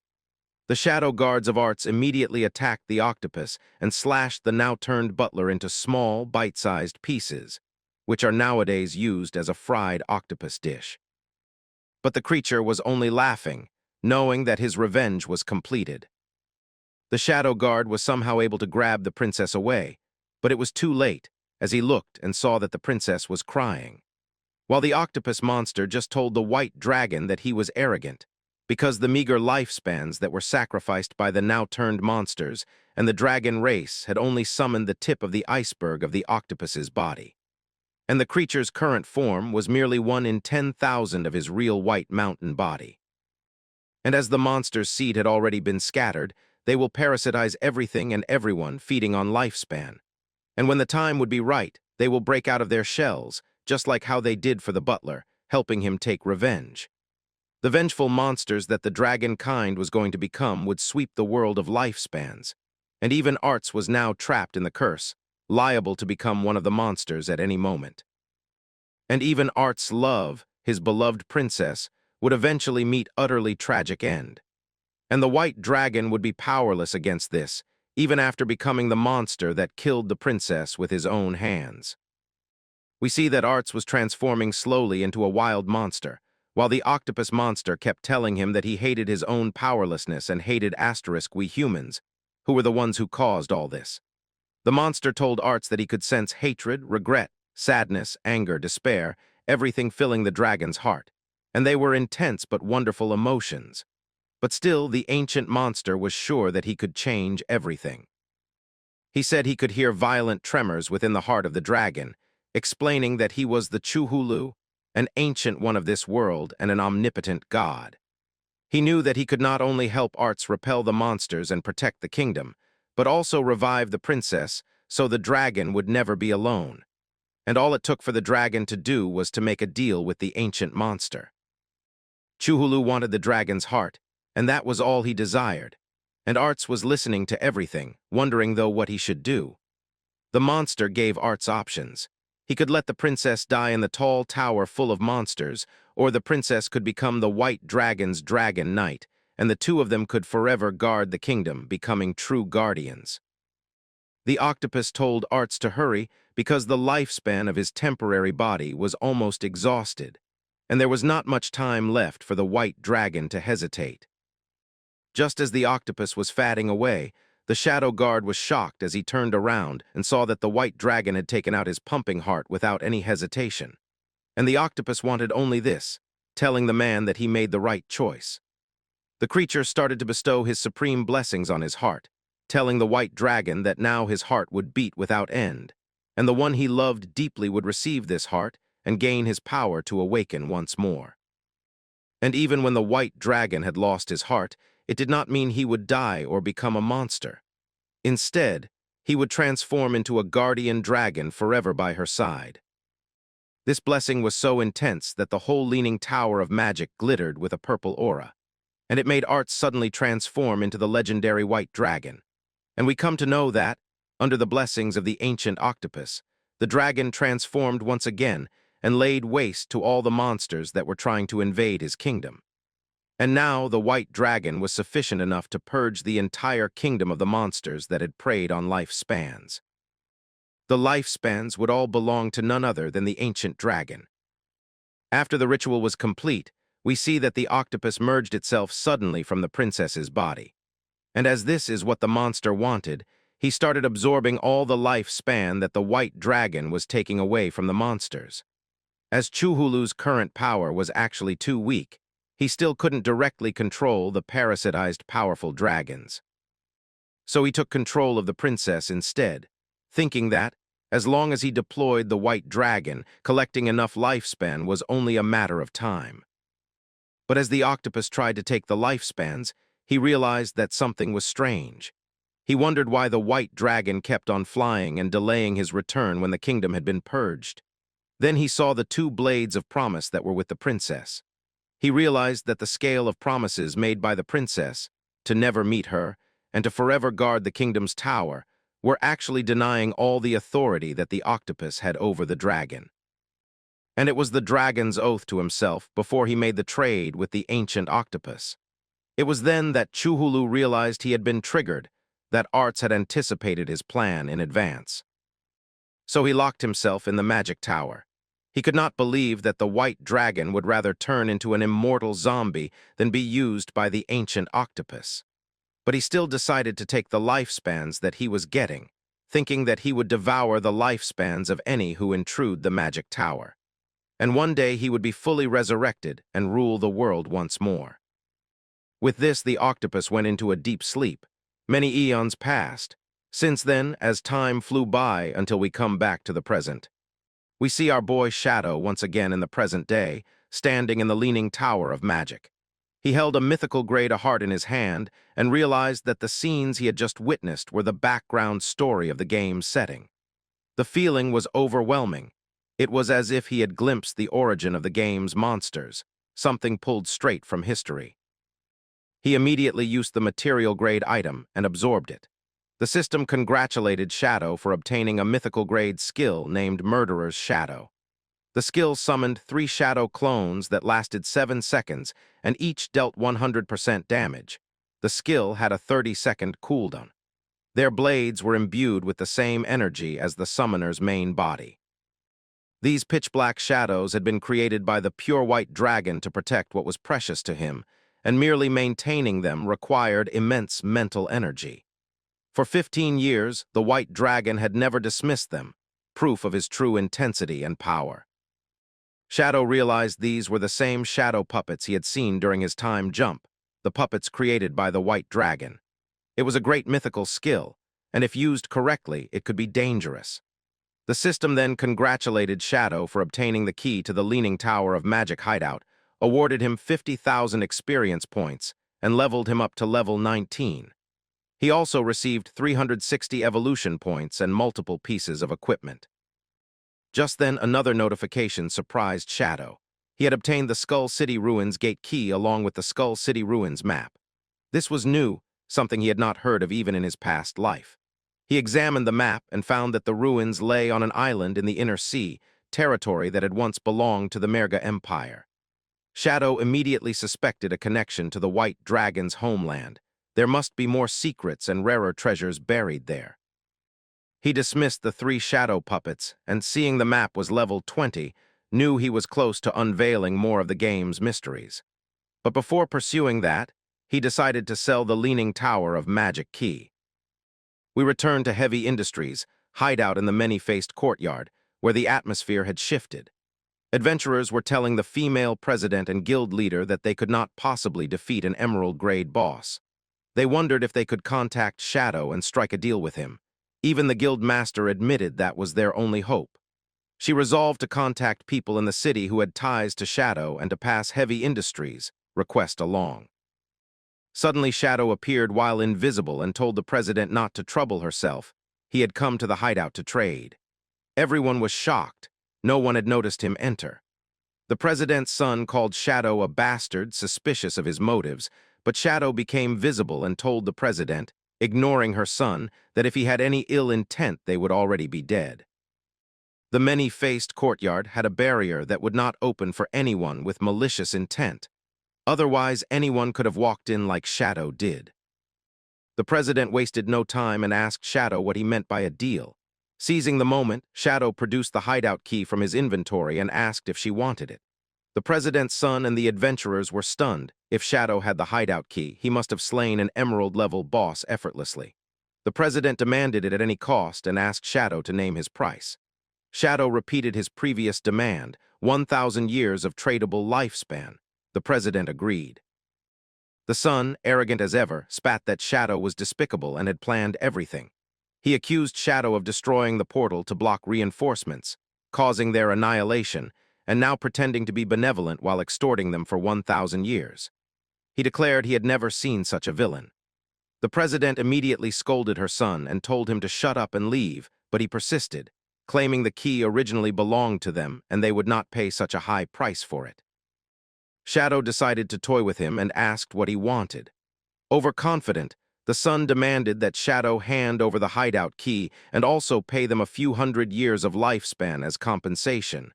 Then they would relent. Shadow laughed and told the president that she had a good son, deciding to do it his way. His expression then turned serious as he told the lady that he now needed 1,800 years, not a single day less. At first, the son smiled, not realizing what he had just done. The president, however, was fuming, wondering why she hadn't made her husband wear protection that day. Even the son began to sense something was wrong and asked Shadow what he meant. Shadow calmly laughed and told everyone that he had entered the hideout with full intention to do business with the Heavy Industries Guild. But the one representing the guild had just cursed at him, when Shadow hadn't even laid a hand on them. Now, there would be no discounts on the price anymore. The new price was 1,800 years for the hideout key. Hearing this, the president immediately smacked her son away. She called for her niece, ordering her to take the brat and leave, and not to return until told otherwise. The niece agreed, but the son remained arrogant, still insisting he was right and wondering why he was being hit. The president immediately apologized to Shadow, admitting that she hadn't disciplined her child well and asking him to excuse his behavior. But when she tried to negotiate the original price, Shadow denied her, repeating firmly that the price was now 1,800 years, and that he wouldn't say it again. The president nearly cried, but still agreed, knowing Shadow had sold other hideouts in the city for even 2,000 years of lifespan. However, since the Heavy Industries Guild had suffered heavy losses this time, they couldn't come up with all the lifespan at once. The lady requested to pay in installments. Shadow agreed, telling her to pay 1,000 years up front, and he would return in 10 days to collect the remaining 800. The president agreed, sealing the deal. A system notification appeared, confirming that Shadow had traded the Leaning Tower of Magic hideout key and gained 1,000 years of tradable lifespan. Shadow knew the Heavy Industries Guild had potential, and selling them a good hideout was a wise move. If they developed well, they could become a vital force for the kingdom. After he vanished, the president immediately announced that from then on, the guild would use the platinum-grade hideout, the Magic Leaning Tower, as their base of operations. She also declared a 50% tradable lifespan tax until the debt was fully paid. Even though the tax rate was high, it was for the guild's future growth, and everyone agreed it was worth it. She told them to work hard, and the adventurers responded with determination. Meanwhile, we see the foolish son, along with the girl and other adventurers, walking through a nearby forest. The girl scolded the brat, telling him not to blame her. What he did today had been truly detrimental to the guild. But the boy was hell-bent on making Shadow pay one way or another. Suddenly, an adventurer warned them to be careful. They had encountered a silver boss, the human-faced spider empress. The group entered combat, and the girl ran forward with her team while reminding everyone that the spider used poison and to use antidote spells. The boy, however, stayed behind, heading off in another direction. He thought the others were idiots, fighting for their lives when they didn't have to. He resented his cousin, wondering why his mother preferred her and had set this up. To him, the entire guild was full of fools who only knew how to develop slowly. They didn't understand that in Forsaken by the gods, one had to seize every opportunity and use any means necessary to get ahead. He thought perhaps Shadow did the same, taking bold steps to surpass ordinary people. Slowly, the brat took out a jar emitting a purple aura, a treasure he had obtained from a jade-grade treasure chest. He mocked the adventurers for thinking he had no trump cards while opposing Shadow. The jar contained many powerful skills, and the brat decided to extract one at random. A weird-looking eye appeared, and the system notified him that he had obtained the Abyssal Puppet Curse, an epic abyssal spell capable of turning a corpse into a puppet while retaining all its original abilities. Excited, the boy decided to use this powerful skill to find a chance to kill Shadow or even enslave him, making himself invincible in Forsaken by the gods. But this artifact was no ordinary item. It belonged to the Abyss and carried an infinite, corrupting power that could consume anyone it touched. As the scene shifts to the night, we come to the Demon City ruins inside the boneyard, where we see that the little girl with the chain talisman was breaking the heads of the undead, as she gained a lot of experience from it. She got a notification that her weapon had been advanced from silver to gold, and that finally, she was now ready for class advancement. The system wanted to know if she wanted to advance. The lady immediately got ready as she finally had enough experience to advance. She called out to the system loudly as a summoning circle appeared all around her, and she was informed while advancing that her chain blade exclusive weapon could now freely change form, and her malevolent ghost had upgraded to Tier 2 along with passive invincibility of Level 2. She had also unlocked the Eye of the Underworld, which was a psychic attack that could trap people in illusions, and the higher the target's spiritual power, the longer it would last. Along with that, she also had a hand gauntlet which was named the Touch of the Underworld, which could track enemies based on the scent of objects, and it had a 50% chance to deal double damage to professions of lower rank than itself, along with inflicting them with the burns of dark flames. The lady immediately realized that now she had higher damage and faster speed in comparison to the guy with the fart master skill, and even his psychic attacks were nowhere near her level now. She immediately realized that for her mom and dad, she would have to deal with the crappy man to avenge them. She immediately called to our boy's Shadow, telling him that she had reached the second stage, and she was ready to repay our boy in any way for the guidance that he had given her. The Shadow was really happy that the Spirit Master had successfully advanced.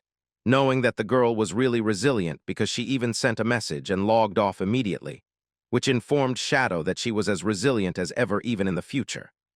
The boy remembered that in her previous life, she took revenge, but because of her soft heart, she spared a pet dog, and later the same animal was being tracked by the animal tracker, and the tracker discovered the true identity of the lady who was named Yuan. Only then she was ambushed by mercenaries. This war lasted a long time, and the officials lost a lot of elites, and finally Yuan died due to exhaustion. It was then that the weakening of the official forces happened, and the magic capital region turned into turmoil for several months. Shadow knew that even when Yuan had boundless potential, she was too young, and her mind was still unstable, so she could not handle things cleanly enough and had already gone down the wrong path due to it. Shadow knew that to be on the safe side, he should log off and check on Yuan to make sure she didn't repeat the same mistake she made before. As the scene shifts, we come to reality in the outskirts of the magical city, inside the manor of Lady Dongfang, where we see that two thugs were walking together, wondering about how much longer they would have to guard the place before they could go home because it was really getting boring, and they wanted to go down the mountain and have some fun with the ladies. But the other guy immediately told the first one that even Lady Dongfang still had some charm left in her, and she was really beautiful if a person looked at her in that way. Both immediately thought that once they were high enough leveled, they would immediately kill the fart master and then grab Lady Dongfang to have some fun for themselves. But suddenly, the other boy noticed something and was shocked. As they turned around, they saw that from the smoke, Lady Dongfang was present there, kneeling down in an all-revealing dress. They immediately ran towards the lady, asking her what she was doing alone at such a place, and why she was dressed so openly in front of the guards.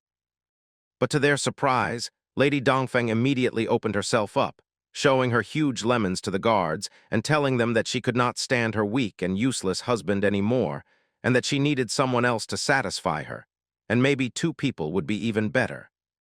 The lady immediately asked the two if they were ready, and as much of perverts as the two guards were, they immediately started unzipping. Then the whole voice of the lady changed, as she called the guards complete idiots for coming together and not paying any attention. Before the men could even process anything, their heads were completely torn off by Yuan's chain talisman, and we see that it was all part of an illusion which was created by the newfound powers of the lady. But as the scene shifts and the guards were completely eradicated, we see that the fart master sensed from the fart air that he had surrounded himself in that a little rat might have snuck in.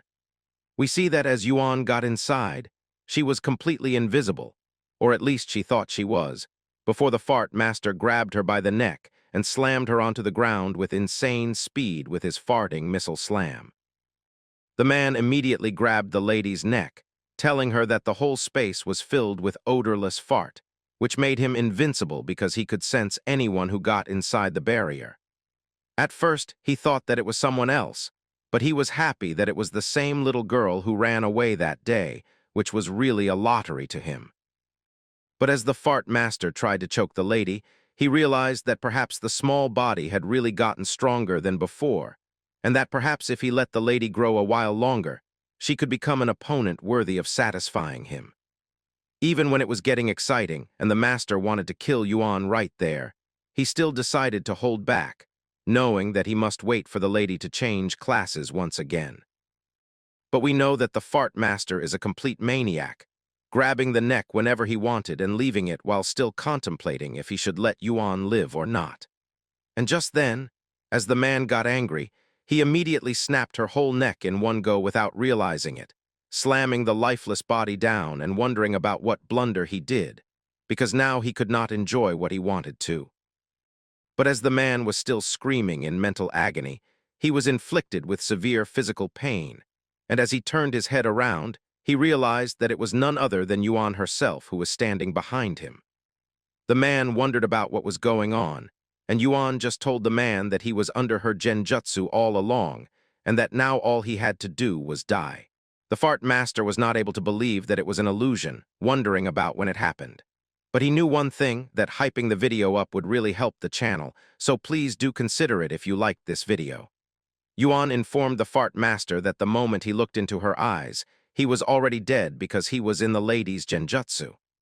The man realized that he was not the one who caught the little lady, but instead, he was the one who was trapped. Knowing that he had lost, the psychotic fart master was just laughing, complimenting the lady for being a worthy opponent. But suddenly, we see that Lady Dongfang was out again, opening her windows and wondering about what the commotion going on outside was. She thought that it was done by the guards, screaming at them and insulting them for not letting her sleep in peace, threatening them that she was going to fire all of them. But as she noticed finally that the fart master was gone and was lying lifeless, she screamed, realizing that they had an intruder and someone should help her immediately. Each and every guard inside the mansion started circling around the lady, and every parameter of the manor was filled with guards who were ready to search for the intruders. But suddenly, we see that the lady's son Tian woke up due to it and wondered about what had happened. The lady explained to her son that enemies had come knocking once again, and that he should not run around as she would contact her husband right away. But the boy innocently told his mom not to be afraid because he was 18 and he was a professional, getting ready to protect his mom if the need arose. Hearing that, the lady sat down and hugged her son, telling him that she had been touched, and that if only his good-for-nothing dad was half as good as him, they would have been safe. But then we see something quite naughty going on between the duo, which should not be explained for being in the guidelines. The lady immediately left, and their door shattered, broken, as multiple guards lay lifeless. The lady wondered about how it had happened and how it was possible, at first thinking that it must have been the shadow, wondering if the boy knew about their plan. But as Yuan was invisible, she immediately appeared behind the lady and asked her about what plan it was. As the girl was still invisible, the lady turned around, asking her about who she was, thinking that as they had no grudge against her, there was no reason for her to attack them at all. Hearing that, the girl calmly undid her invisibility, asking Dongfang if she did not recognize the lady anymore. Then wrath took over Yuan's mind as her eyes turned crimson, and she told the lady to open her eyes and look closely, as then she would come to know who the girl really was. Even at first glance, Dongfang immediately realized that she was the daughter of the man she killed, wondering about how the girl was still alive.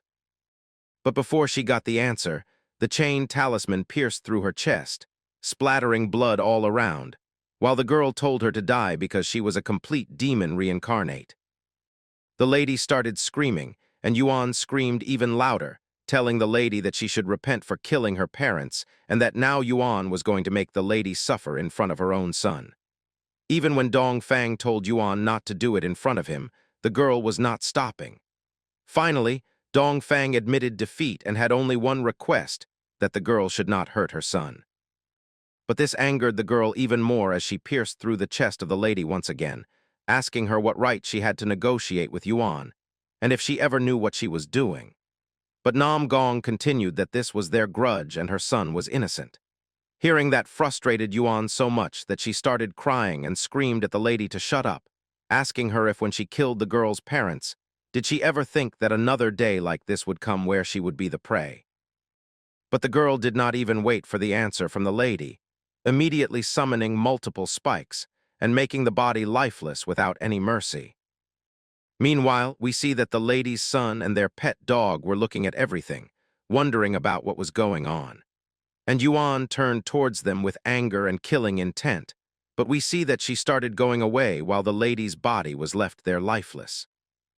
But just then, we see that the dog started barking, and slowly but surely, the boy behind Yuan was laughing, talking to himself slowly that he had enough of his mom's endless control for a long time, and that he would really like to thank Yuan for whatever she did. But then, he told his pet dog that for today, they were going to have a young girl's meet, and as soon as this sentence was finished, we see that Yuan was being encircled by multiple individuals who were looking like undead. And as the scene shifts, we see that they were being controlled by none other than the son Tian himself, who was even controlling his own mother, telling her to catch the girl alive because he wanted to have some fun with her. It was then that Yuan realized that the boy had the profession of undead lick, and their psychic powers allowed them to control combat-ready undead, as they were completely enhanced along with possessing all the abilities that they had in their living life. The impact of the undead attack was so much that the girl flew over the mansion, breaking all the glasses and causing such a ruckus as she fell down to the ground and coughed out a lot of blood. But all the undead were still ready to attack her and finish her without any delay.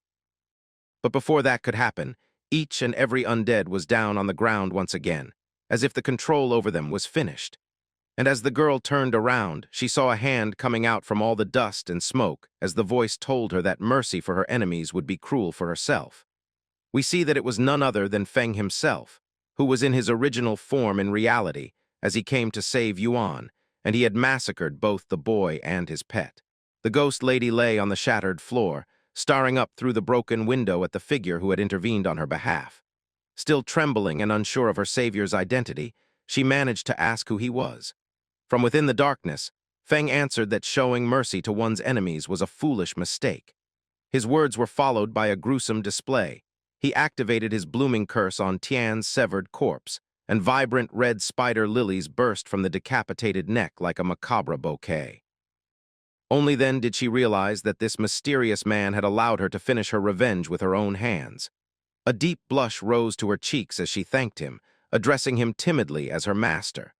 Surrounded by a field of blood-red flowers birthed from her hatred, she finally let her grief overwhelm her. She knelt and cried out, saying she had finally avenged her parents. As the blossoms fed on lingering energy, a system notification displayed that 788 years of tradable lifespan had been absorbed. Feng approached her quietly and asked what she planned to do now that her vengeance was complete. Lost and empty, she admitted she didn't know. The thought of dying and reuniting with her parents crossed her mind. Feng rebuked the idea sharply, saying that revenge always left behind nothing but a hollow void, and anyone seeking it should be prepared for the aftermath. If she intended to drown herself in despair, then there was nothing more he could say. But before she collapsed into hopelessness, he wanted her to understand one thing. He revealed a vision of the game world, its vastness, its secrets, and the countless hidden possibilities scattered throughout it. Somewhere in that endless labyrinth, he said, even the resurrection of the dead might not be impossible. If she refused to look beyond revenge, his words would mean nothing. But if she wished to keep moving forward, then she should follow him. With that, he turned away, leaving the choice to her. After a moment of trembling hesitation, determination sparked in her eyes. She rose, wiped her tears, and hurried after him through the luminous, moonlit field of flowers. The scene shifted to Magic City in the real world. Inside Feng's hidden base, the ghost lady suddenly found herself standing in a vast, water-like space that shimmered with ethereal light. Confused, she asked where they were. Feng explained this was his personal hideout. He led her across the fluid terrain to the entrance of a luxurious mansion, so extravagant it left her speechless. Once inside, a refined maid greeted Feng respectfully upon his return. The ghost lady nearly jumped. She hadn't expected him to have a maid. Feng casually clarified that she was a creation of the Divine Authority book, an artifact capable of producing all sorts of constructs and tools. He promised her that he would bring her to the Tower of Divine Authority so she could obtain her own book. Grateful and overwhelmed, she thanked him again. Elsewhere in Magic City, chaos erupted at the Dongfang family manor. Sometime after Feng and the ghost lady had departed, a frantic man burst in shouting for his men to search faster, insisting that not a single hair of his wife be harmed. This was Chu Yan, husband of Dongfang Yu and an officer in the military staff. His panic stemmed from a desperate call he'd received moments earlier. His mind raced. Who would dare attack their home at such an hour? His first suspicion was Shadow. For a moment he feared their secret fireworks scheme had been exposed, but he pushed the thought aside as he rushed in. Inside the manor, investigators surveyed the scene. A gaping crater tore through the bedroom floor. One officer delivered the grim report. Though clear signs of intense combat were visible, not a single person remained. Chu Yan demanded to know what had happened to his wife, his son, the guards, the servants, everyone. The officer confirmed the nightmare. No bodies, no survivors, only emptiness. The realization devastated him. He staggered backward, choking on disbelief as the truth sank in. His grief twisted into fury as he screamed that Shadow had slaughtered his family. He ordered an immediate warrant for the man's capture. Lady Officer Lin, who had been observing quietly, stepped forward and asked what made him so certain. He snapped that Shadow had already wiped out his wife's family, the Dongfangs. Lin remained unmoved, pointing out there had been no evidence connecting Shadow to that case either. She questioned if Chu Yan perhaps knew more than he claimed. Maybe his family had provoked Shadow and now faced retribution. Her words struck the one nerve he didn't want touched, and he reacted with rage, accusing her of overstepping by interrogating a military officer. Lin calmly replied that intimidation held no weight with her. She revealed that interrogations of captured Black Dragon Hall members had exposed the truth. They had admitted that Chu Yan had hired them to attack Shadow's hideout. They also confessed to a scheme involving a fireworks factory rigged to explode, intended to kill Shadow. Originally, authorities planned to apprehend everyone at the factory, but with Dongfang Yu now vanished, she was officially classified as a fugitive. Lin then charged Chu Yan with abusing his position and conspiring in a terrorist act, ordering the officers to detain him. He thrashed wildly as two men seized him, demanding to know how they dared to arrest him and accusing Lin of cooperating with a garbage guild. She replied coldly that status did not place anyone above justice. She advised him to cooperate, promising that if he were innocent, he could settle whatever grievances he had afterward. Then she added one last chilling note. He would be brought to Magic City Prison, where lifespan drained 100 times faster than normal. He should prepare himself. As he was dragged into the armored vehicle, he screamed that they had no right and threatened to report them. Unbeknownst to him, two figures perched in the trees nearby watched his arrest. They confirmed he was the target, Chu Yan, the military staff officer. Grinning, they bumped fists as purple energy rippled around them. That night, the armored convoy rumbled along a forest road. In the lead truck, Chu Yan continued shouting at Lin, insisting he was being unlawfully detained. A guard informed him that the arrest order came from higher authorities, leaving him stunned. Suddenly, a brilliant blast of energy streaked toward the truck. It smashed into the vehicle with colossal force, sending it flipping into the woods. Inside the overturned wreck, Lin caught herself against the wall, cursing as she realized the guard beside her had been killed instantly, his body crushed and frozen in terror. Before she could move, the roof was ripped open. A hand reached inside and yanked the unconscious Chu Yan out. Above the wreck stood two attackers, a man with striking purple hair and a seductive woman clad in a tight bodysuit. Holding Chu Yan by the collar, the purple-haired man boasted that the mission had been laughably easy. Reinforcements from the second truck arrived, surrounding them and ordering them to release the prisoner. The pair only mocked the officials. But before the officers could fire, another threat emerged. A huge, muscular man with glowing red eyes descended from the trees like a meteor, swinging a massive flaming hammer. The hammer crashed into the vehicle with apocalyptic force, detonating it in a mushroom of fire and screams.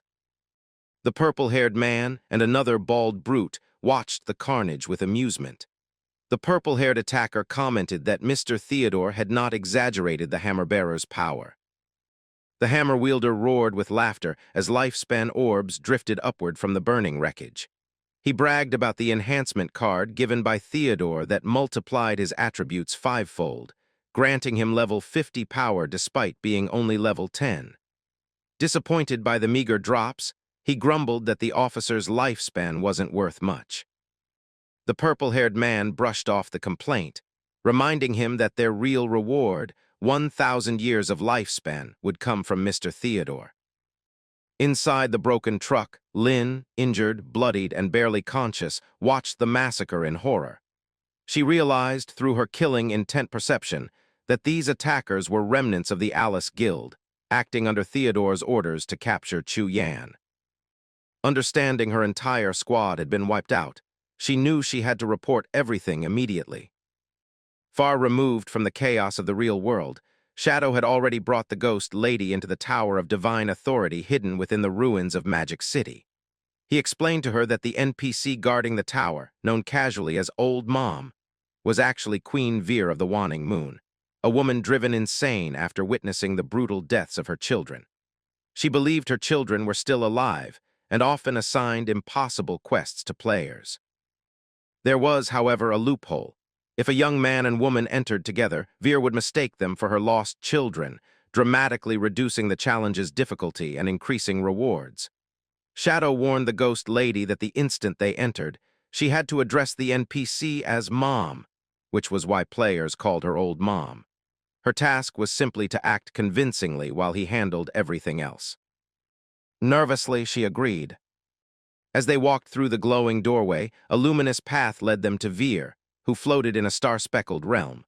When she saw them, tears of joy streamed down her face as she welcomed her children home and asked if they had returned for the Divine Authority book. Shadow confirmed it with perfect composure, calling her Mother. The ghost lady, embracing her role, broke into tears of her own, telling Veer how much she had missed her.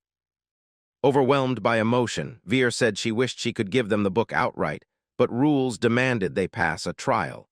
She summoned her avatar, a massive Jade Tier level 20 manifestation, and informed them they needed to defeat it first.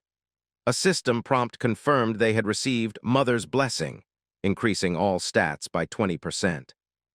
The ghost lady braced herself for a brutal fight, only for 3 shadowy silhouettes to suddenly materialize around the avatar. These were the clones generated by Shadow's Shadow of Sorrow skill. In a blur of terrifying speed, the clones unleashed a barrage of slashes that inflicted hundreds of thousands of damage, erasing the avatar in a single instant. The system announced their victory before she even fully understood what had happened. Stunned beyond belief, she stared wide-eyed at the spot where the boss had stood, struggling to comprehend how it had been annihilated instantly, and how 3 identical shadows had appeared out of nowhere.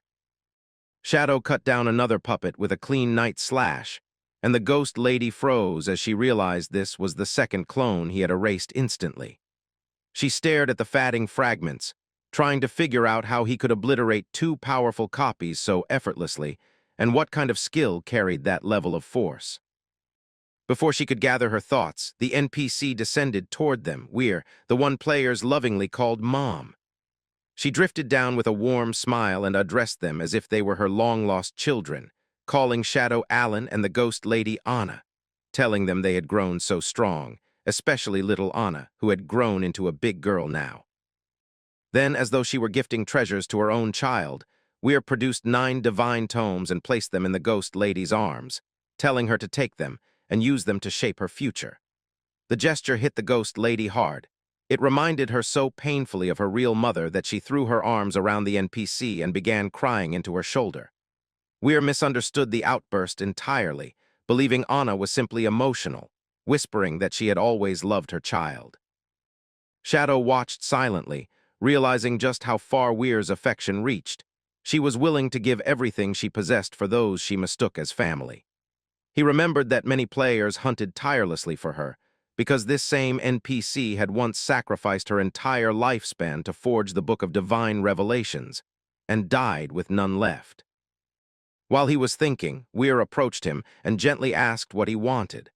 Shadow told her that a divine tome in exchange for his communication bracelet would suffice. She examined the bracelet and admitted she did not currently have the divine dormant book, but offered to use her own lifespan to create it for him. She began burning through her remaining days to materialize the new divine book, but halfway through, she suddenly paused. Her depleted lifespan had somehow been restored by 150 days. Shadow accepted the newly formed God-granted communication tome and simply told her to regard the restored lifespan as his thanks before turning away. As they headed toward the exit, Weir called after them to look after one another. She told the ghost lady that if danger found her, Shadow, her big brother, would always protect her, and that she should never leave his side because the world was full of unseen threats. The ghost lady, hearing herself called his little sister, quietly wondered whether her master was even old enough for such a role. Once outside the ethereal chamber, she hurried after Shadow and asked whether, going forward, she should be calling him Master or Big Brother, admitting that brother sounded rather nice. Shadow's reaction was immediate and icy. Irritation rippled across his face as he told her with forced patience that she could call him anything she liked except brother or big brother. The ghost lady stiffened, sweating as she sensed a deep unwillingness behind his tone, wondering if it came from some past wound. Before she could ask, Chief Anya contacted Shadow, asking whether he was logged into the game. Shadow responded, and she told him she needed to review his friend list, joking that she sounded like an overpossessive girlfriend but stressing that it was serious. She explained that there was a serial killer roaming the city, 7 victims so far, and rumors online were now pointing at Shadow. Shadow groaned, wondering why he was always dragged into murder cases, and Anya clarified that the problem was the timing. The victims' deaths lined up exactly with his login and logout timestamps. The killer clearly understood the officials' patrol routines and knew how to discard bodies without leaving clues, so the public had begun accusing Shadow. Since only those on his friend list could track his online timing, Anya suspected someone was framing him. Shadow quickly listed everyone with that access. The police team, the Knights Temple Guild leader, Milky Snow the Savage player, the Skydome Guild master in Demon City and her granddaughter, and his newest member, Ghost Spirit. Anya agreed they would begin investigating immediately. Shadow then asked where the bodies had been found. She told him they were scattered across the entire city and asked whether he intended to examine the sites personally. Shadow agreed, and she reacted with excitement, insisting that if he joined the investigation, they'd catch the murderer in no time. She forwarded all relevant files to him. Shadow logged out of the game after giving the ghost lady instructions. She assured him she was ready. In the real-world hideout, he handed her the communication bracelet, capable of linking game and reality, and even entrusted her with his ghost wolf mount so she could travel quickly while tracking the killer. She was stunned that he would part with his mount so casually, but he explained that someone was deliberately aligning the murders with his login timestamps, framing him piece by piece. After reviewing his friend list, he was convinced none of them were responsible. That meant the leak came from inside the official's organization, where someone had access to his records. And this was where her power mattered. With her touch of the underworld's skill, she could follow auras and trace objects better than anyone he knew. He told her that she had been with him long enough to be ready for a mission like this and asked her to find the real murderer.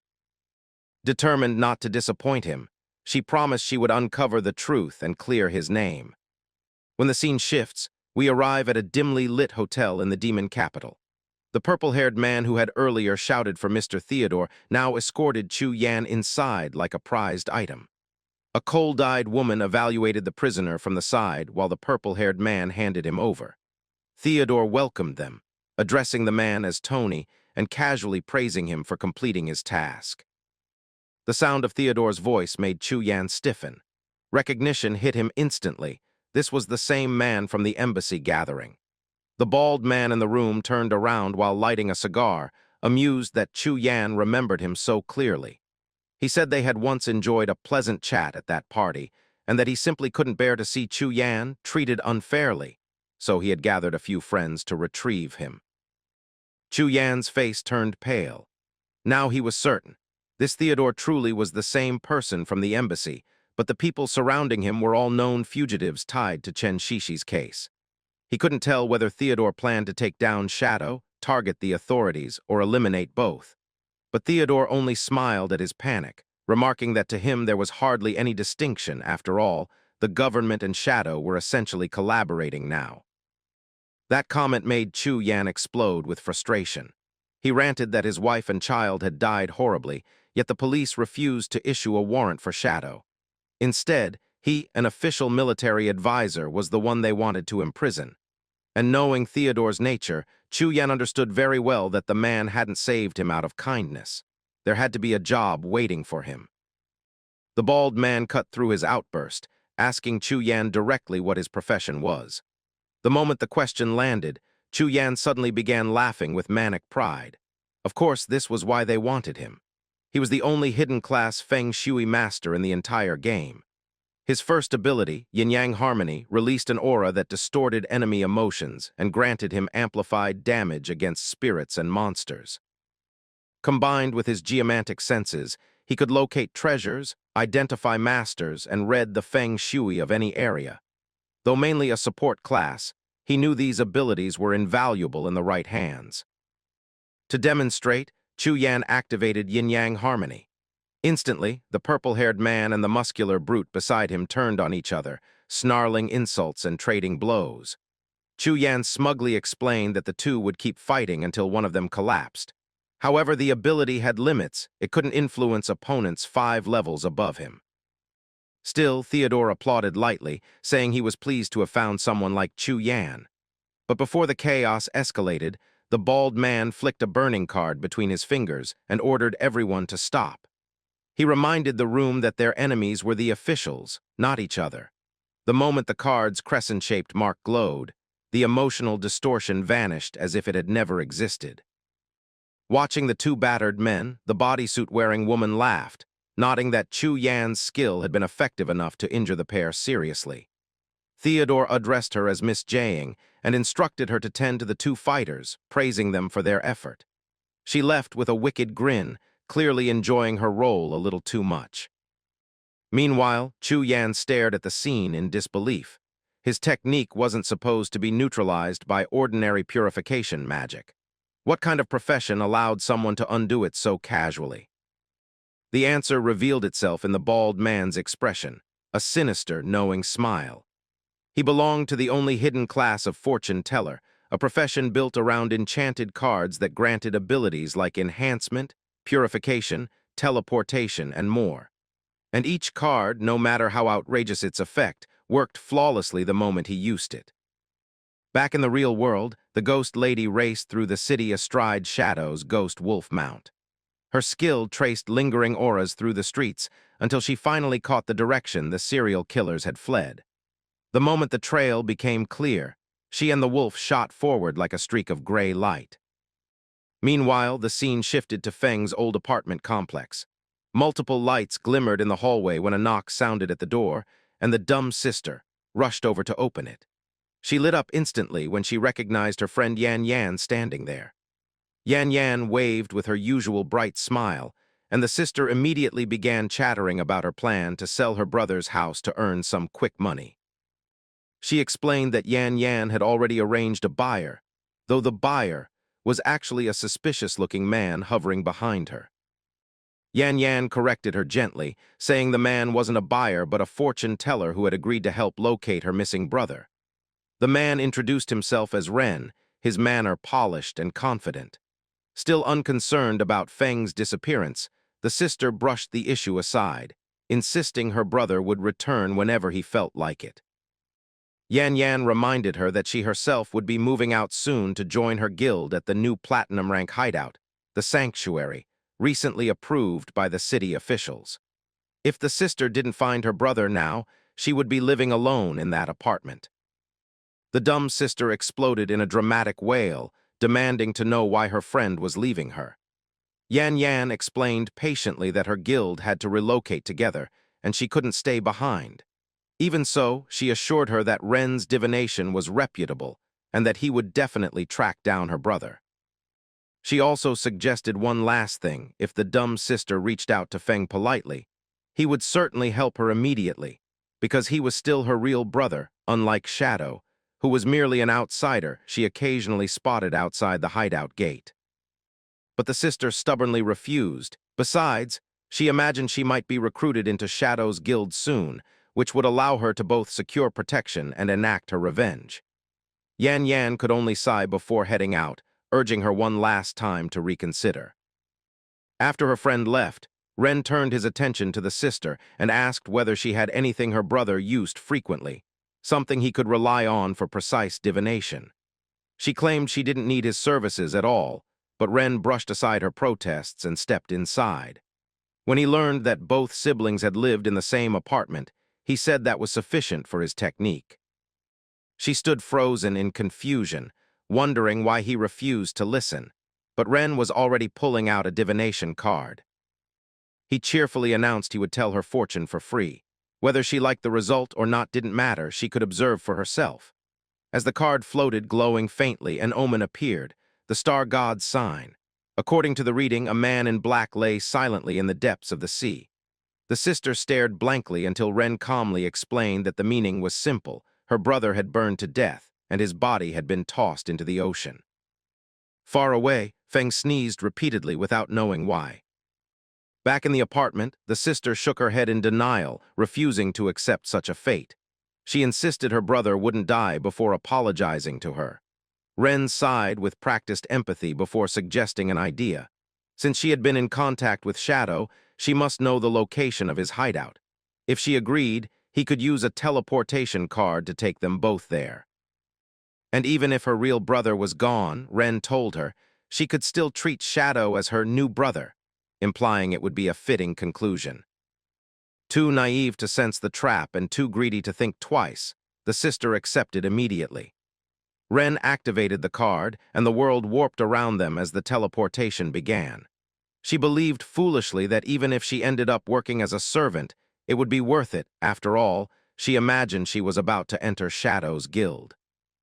But the moment the teleportation light faded, it became clear that the hideout gate was a lie. Instead of Shadow's territory, the girl found herself in some abandoned, unfamiliar place. Confused, she looked around, mumbling anxiously about where Shadow was and why they ended up here. Ren's expression shifted in an instant.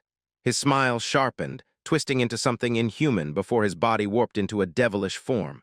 Without hesitation, he drove his fist straight into her stomach, coldly declaring that he believed in equality between genders.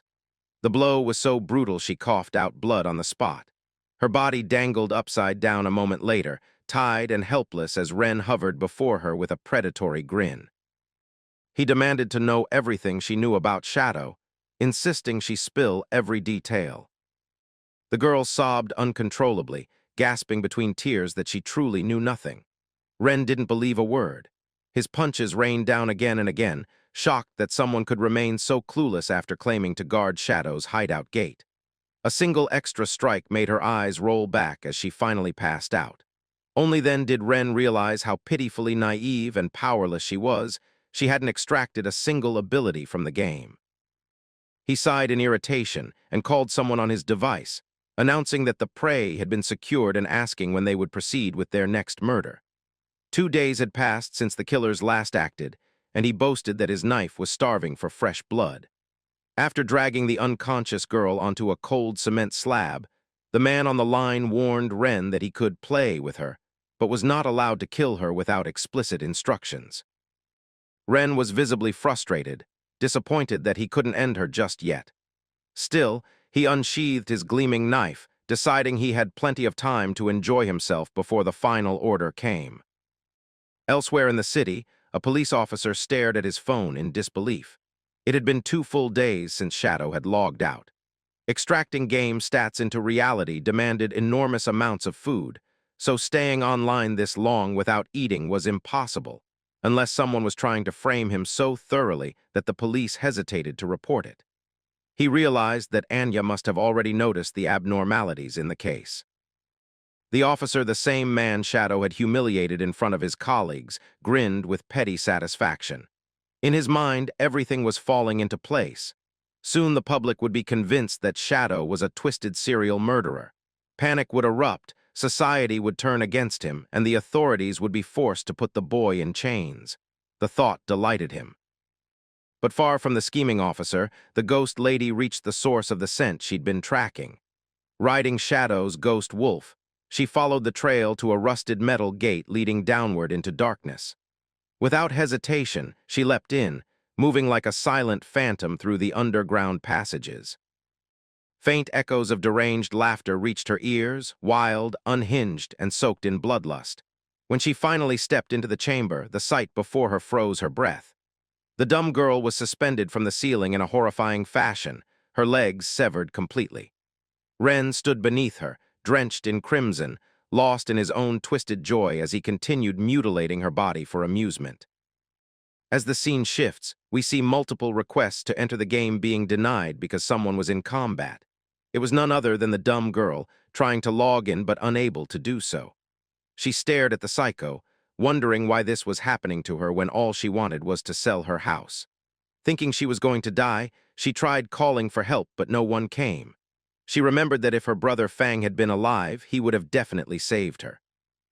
But now that Fang was dead, no one was coming to protect the dumb girl. Suddenly, green auroras surrounded her.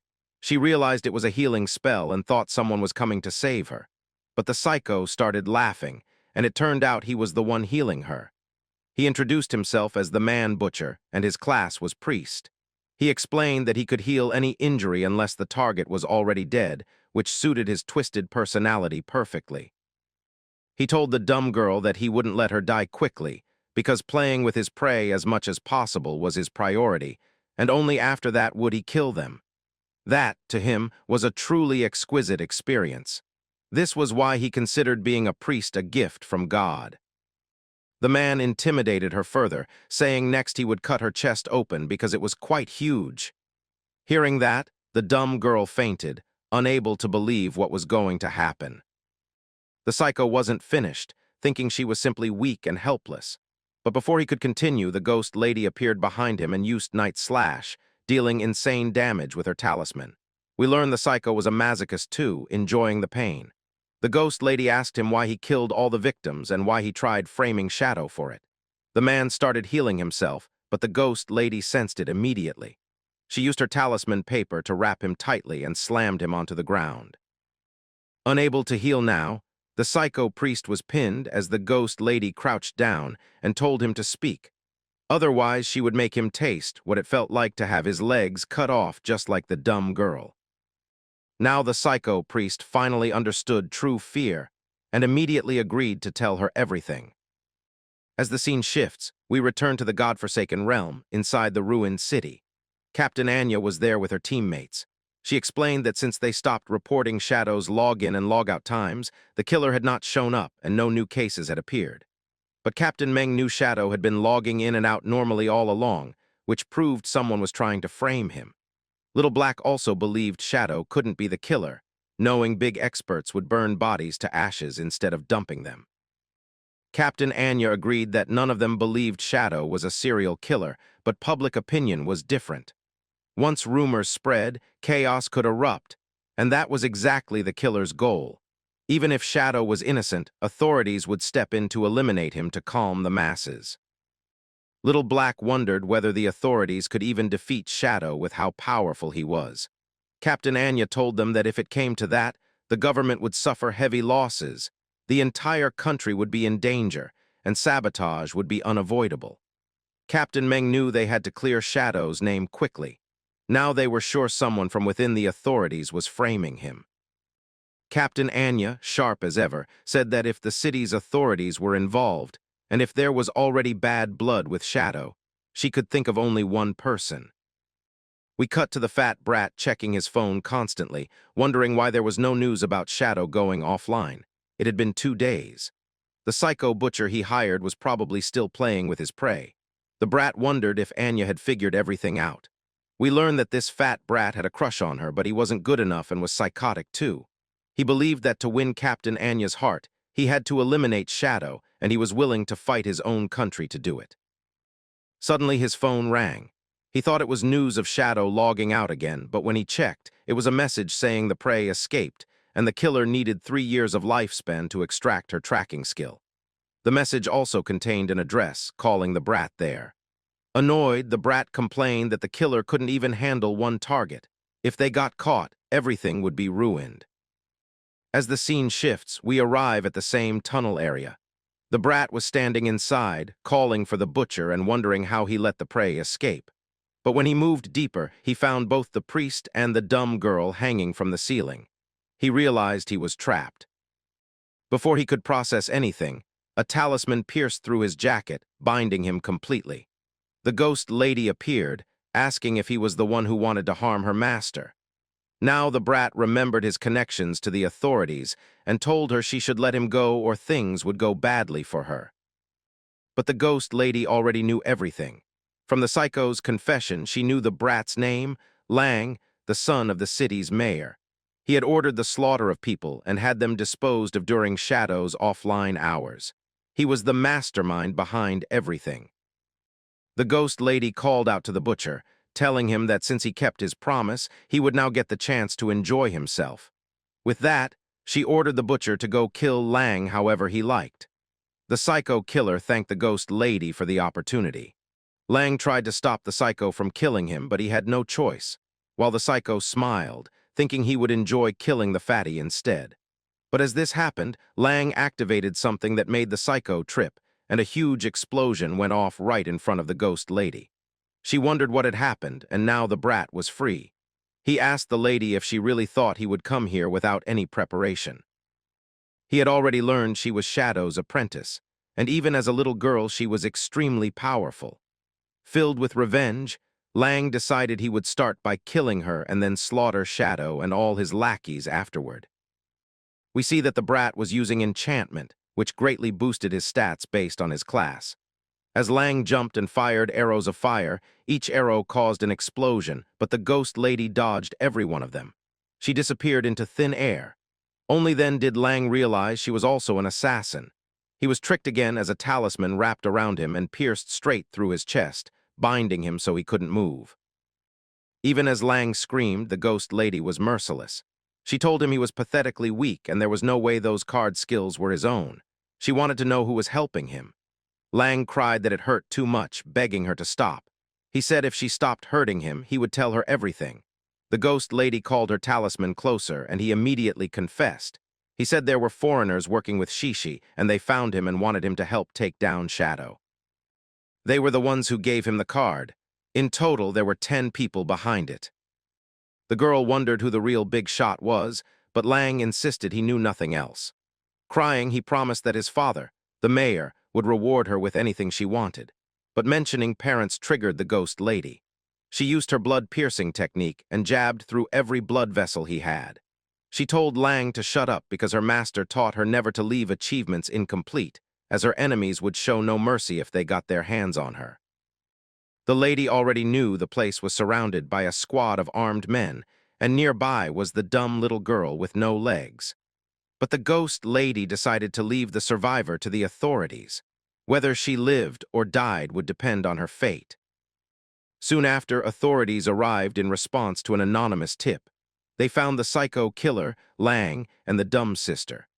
The inspector analyzed the scene and determined that the psycho and Lang were both dead. The unidentified injured girl was unconscious but alive and not in critical condition. Another subordinate called the inspector, saying someone had left a message on the wall. It read that the serial killer case was committed by 2 individuals working together, and they attempted to frame Shadow. The evidence was in their phones, and the girl was the witness, doing good deeds without leaving a name. After checking the phone records, they confirmed Lang and the psycho killer had tried framing someone else. They discovered there was an insider secretly reporting Shadow's login and logout times to Lang. Now there was an order to catch that insider as well. As the scene shifts, our boy was in the real world enjoying a lot of meat and protein when Captain Anya called. She told him she had good news, a major breakthrough in the serial killer case. Shadow already knew they had found the truth. The captain explained that the killers were Lang and someone named Ren, the psycho. Shadow asked what happened to them, and she said they had the evidence and the victim girl, but both men were dead. The girl had lost both legs and endured heavy torture, but was alive in the hospital. They would have to wait for her testimony before closing the case. Shadow was satisfied that the ghost lady handled it perfectly. Captain Anya apologized for causing trouble and offered some important information as compensation. An anomaly had appeared in the city. 5 flying monsters were circling constantly, hunting players. No matter how many were killed, the number remained 5. It reminded her of the 7 bosses from Dark Moon Town last time. She believed a super treasure must be hidden there and told Shadow to take care of them. Shadow realized this meant another ancient god tablet had appeared. He thanked the captain. Based on her description, the tablet was high up in the air, unreachable without flight. Even Shadow would need a flying mount. Last time at the Leaning Tower of Magic, he caught the Skull Castle key. Maybe he could obtain a flying dragon mount if he searched the tower thoroughly. But to enter, he needed to be level 20. He was currently level 19, just one more level to go. He decided to log into the game and grind quickly. As the scene shifts, we arrive at the outer beach of Skull City, where Shadow was invisible, farming monsters for experience. He saw adventurers fighting a giant lobster monster. A girl wondered what was happening, and a huge man told her not to worry as he activated his professional spirit. We learn he was a strong supporter, unable to attack, but able to defend against any kind of attack with proper tanking skills. He turned into a soul form and told the others to attack from behind to deal damage. Watching them, Shadow remembered his past life when the Theodore Guild and the Zuma Guild teamed up to scam the city officials, leading to heavy casualties among the official forces. They couldn't maintain order, and the city fell into 3 months of real-world chaos, indirectly causing over 100,000 deaths. The battle against the massive skeletal lobster reached a dangerous turning point when the monster released a furious roar. Noticing that the boss's health had dropped to a critical level, Lin immediately shouted a warning, realizing it was about to enter its second phase. In the next moment, the creature expelled countless glowing blue bubbles that burst open midair, releasing swarms of smaller lobster monsters. The battlefield was instantly flooded, and the team was pushed into chaos. The shield user at the front struggled desperately, shouting that there were simply too many enemies to hold back. As the formation began to break apart, Lin screamed at Zuma, the Soul Walker, ordering him to activate his soul conversion skill to save the team. Instead of responding, Zuma turned his head away, his expression cold and detached, completely ignoring the desperate pleas around him. Lin froze in shock, unable to believe what she was seeing. The smaller lobsters slipped past the collapsing front line and charged straight toward her. She raised her dual weapons and fired relentlessly, but it quickly became clear that they could no longer hold their ground. With the formation completely broken, she shouted at Zuma one final time, demanding to know what he thought he was doing. There was no reply. The giant lobster boss and its minions lunged together, knocking Lin off her feet. Fear gripped her as she fell backward onto the ground. She looked up in terror as the monster loomed over her, its jaws opening wide as it prepared to devour her whole. At that instant, a streak of brilliant blue energy tore through the air. The skeletal lobster was sliced apart in a single moment, its massive body shattered into pieces. Shadow had arrived. Moving at an unimaginable speed, he cut through the swarm of smaller lobsters as if they were nothing, erasing them instantly. He leapt over the stunned Lin and struck the ground with overwhelming force, releasing a violent vortex of dark energy that wiped out every remaining enemy. A system window appeared, confirming that Shadow had slain the jade-grade lobster boss.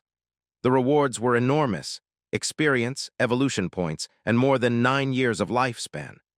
As Shadow stood calmly amid the scattered loot, Zuma stared in total disbelief, finally realizing that the legendary Shadow had appeared before them.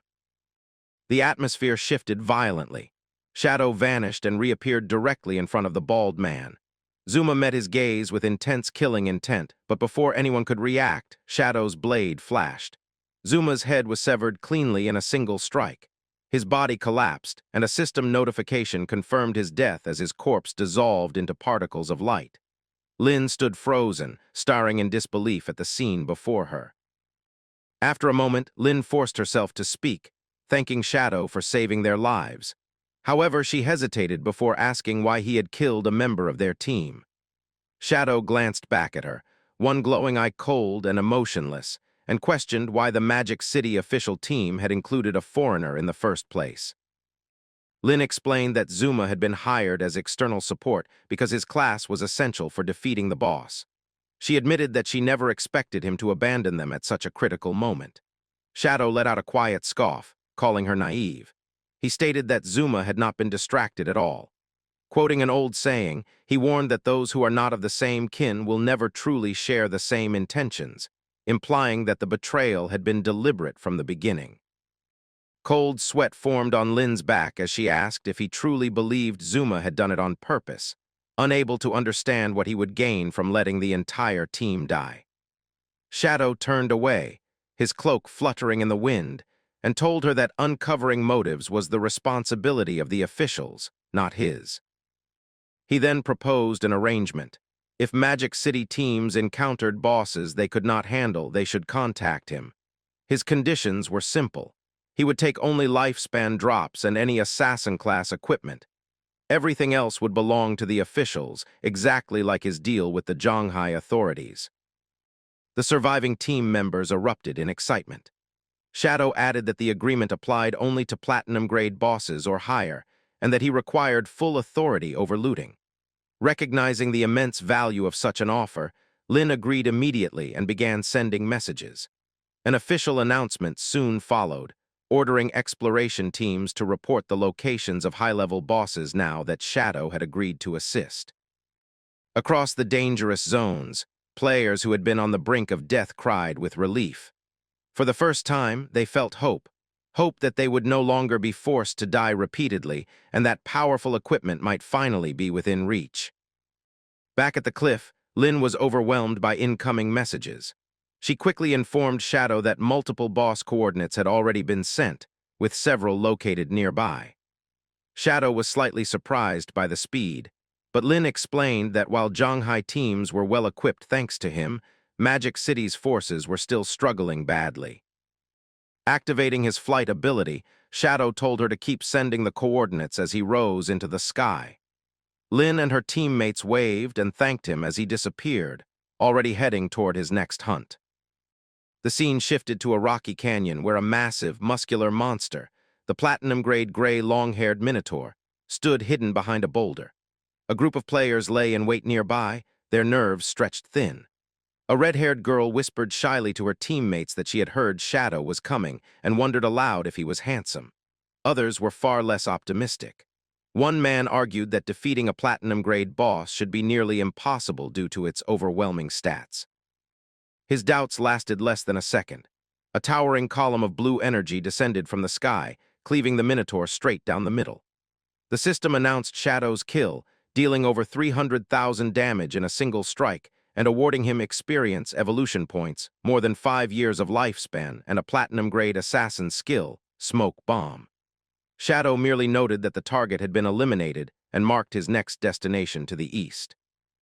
The hidden players stood dumbfounded. The skeptics screamed in disbelief, realizing the boss had been killed instantly and that Shadow had already left without them even seeing his face. The red-haired girl sighed in disappointment, but relief washed over the group when they saw the lifespan orbs left behind. Shadow had kept his promise, taking only what he claimed and leaving the rest untouched. The scene shifted again. Without warning, massive white spikes burst from the ground, flinging a group of players into the air. A terrifying jade-grade boss emerged. The noble's eldest son, the traitor Lulu, clad in dark lava armor and wielding a colossal flaming sword.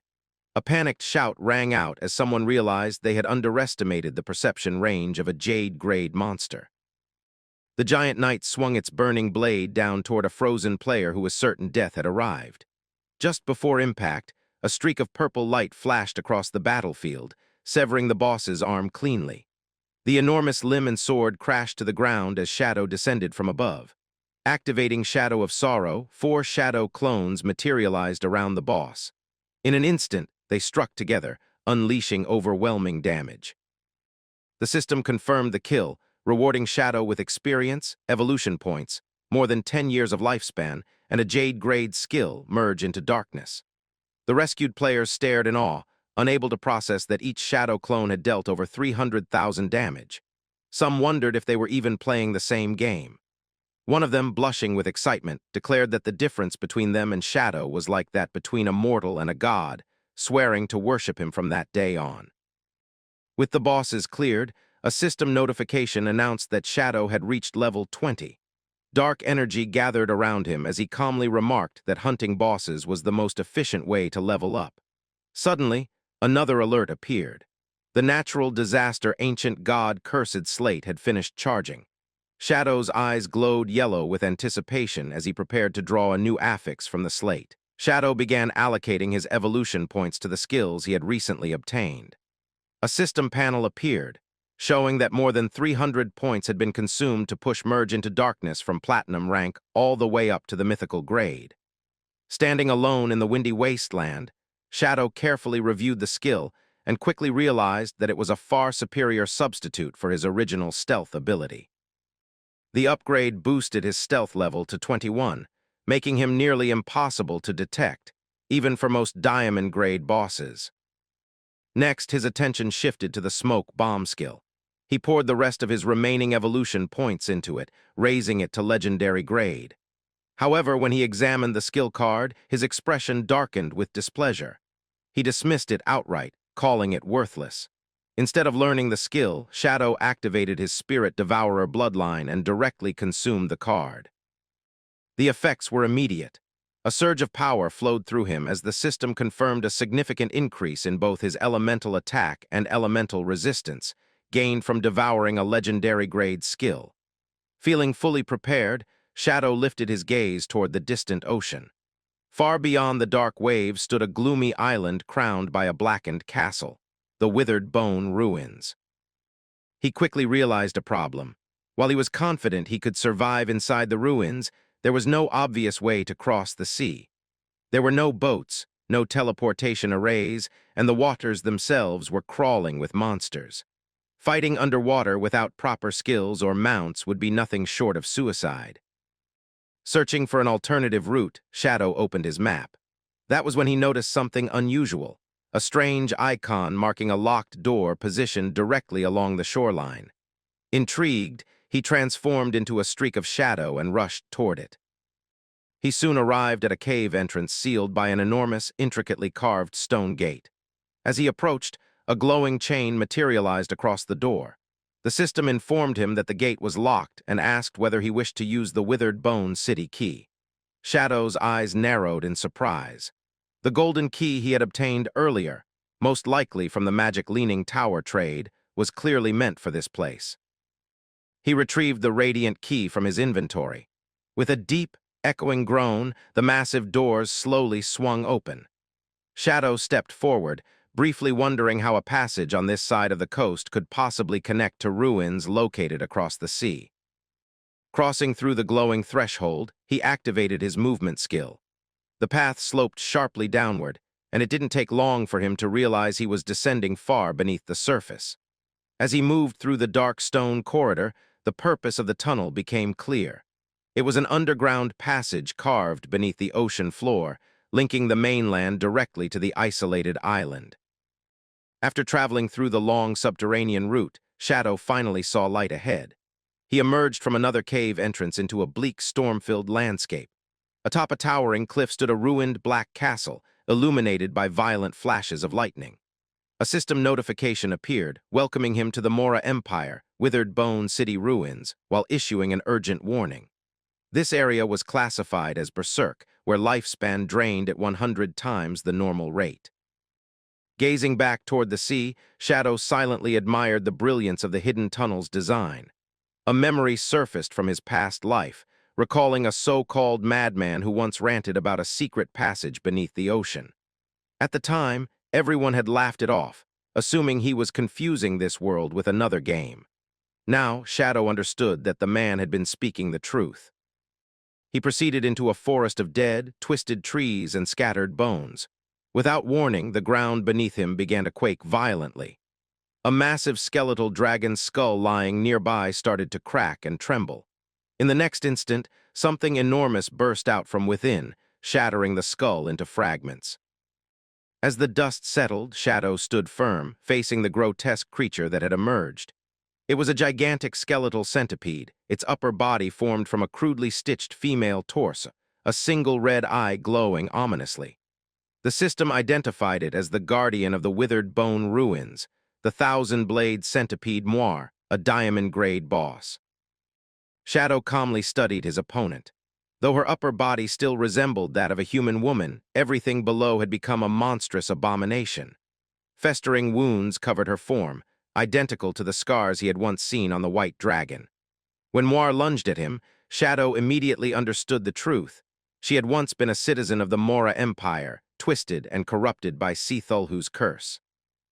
He narrowly avoided the sweeping centipede body as it tore through the air. Examining the scars across her human torso, Shadow deduced that she must have endured unimaginable torture while still alive. He continued dodging with precision, weaving through stabbing skeletal limbs and leaping high as a crushing blow smashed the ground beneath him. Launching his counterattack, Shadow activated his abilities. Shadow clones materialized around him as he invoked Blessing of Release, amplifying the damage of his next strike. In a flash of purple light, he and his clones unleashed a synchronized shadow flash slash, striking the boss 4 times in an instant. The blade tore cleanly across Moir's neck. Shadow's eyes gleamed as the system notified him that his skill cooldowns had been fully reset. Without hesitation, he activated Blessing of Release again, bathing Moir in a chaotic red aura. The 4 shadows moved in perfect harmony, executing a final formation attack. Beams of purple energy sliced through the boss from every direction.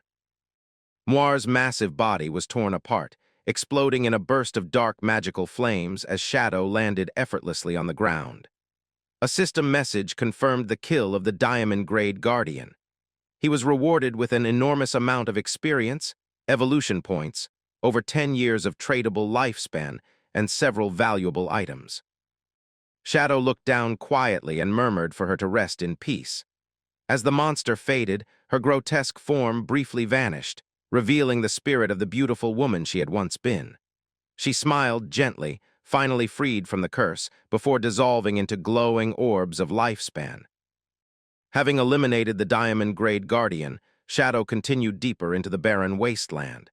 He lifted his gaze toward the thunder-wrapped castle looming atop the distant cliffs, lightning crawling across its ruined towers. Without warning, he extended his hand and released a long-range wave of condensed dark energy. The attack pierced the shadows and struck a lurking creature. A shrill scream echoed as the monster was impaled. It was a grotesque spider abomination, its lower body that of a spider while its upper half retained the form of a human woman. The system promptly announced the kill, identifying the target as the cursed spider Mowgli. Shadow was rewarded with a massive amount of experience, evolution points, and 10 years of tradable lifespan. Standing among the floating drops, Shadow calmly surveyed the horrifying truth of the ruins. Every monster he had encountered possessed a human upper body fused to a twisted, inhuman lower half. Even more disturbing was the fact that they still retained their original human names. His gaze shifted to a massive dragon skull lying nearby. The bones themselves were warped, riddled with multiple eye sockets and unnatural horn growths, clear signs of extreme mutation. Shadow concluded that the withered bone ruins were not merely a battlefield, but a massive biochemical experimentation site. He recalled the old lore he had once heard. In a desperate attempt to win their war, the people of the Mora Empire had summoned Cthulhu, an ancient sea god. Instead of salvation, the city was cursed. The curse twisted flesh and bone alike, transforming the entire population into monsters. As Shadow advanced, he could feel the curse growing heavier, denser, the closer he moved toward the city's core. Without warning, something enormous fell from the sky. A rock-skinned giant slammed into the ground before him, blocking his path entirely. The system identified the enemy as the Royal City Guard Commander Mahin, a level 25 platinum-grade boss. Molten, magma-like light pulsed beneath its stone exterior. Shadow looked up at the towering figure, unimpressed, wondering why a Royal Guard commander was only platinum grade. The golem raised its massive arm, red energy gathering around its stone fist, before smashing it into the ground with devastating force. Shadow leapt aside effortlessly as the earth shattered from the impact. The battle began instantly. Shadow retaliated with a shadow blade, carving into the golem with a powerful slash. But something was wrong. As the damage numbers appeared, Shadow felt a sharp pain ripple through his own body. The exact damage he had dealt was reflected back at him. Landing lightly, Shadow immediately recognized the danger. Damage reflection. Studying the glowing red eyes of the guard commander, he quickly analyzed its traits. The boss possessed 10 times the health of a normal platinum enemy and a terrifying 100% damage reflection attribute. Shadow grimly noted that without his black light shield, that single exchange would have killed him outright. Carelessness was not an option here. He shot into the night sky, his silhouette cutting across the moon. To counter the reflection, Shadow fully reinforced his defenses, stacking 10 layers of black light shield around himself. From above, he unleashed a rain of 10 low-damage shadow blades. This was deliberate. By using repeated smaller attacks, he steadily charged his ultimate skill while his shield absorbed the reflected damage. Once fully charged, Shadow descended. Blessing of Release activated in unison with the Crimson Blade. A colossal vertical beam of crimson energy cleaved straight through the golem, dealing a staggering 450,000 damage. Instantly, the same damage was reflected back toward him. But this time, a golden barrier flared to life, absorbing the impact completely. Shadow stood untouched. He revealed the truth behind his strategy. The reflection was meaningless. The crimson blade granted 600% life steal. Since he was already at full health, the excess healing converted into an overflow shield worth 2.7 million points. Compared to that, the reflected damage was nothing more than a scratch. With the Royal City Guard commander defeated, a system window confirmed Shadow's victory. He received enormous rewards, experience, evolution points, and more than 14 years of lifespan. However, a warning followed.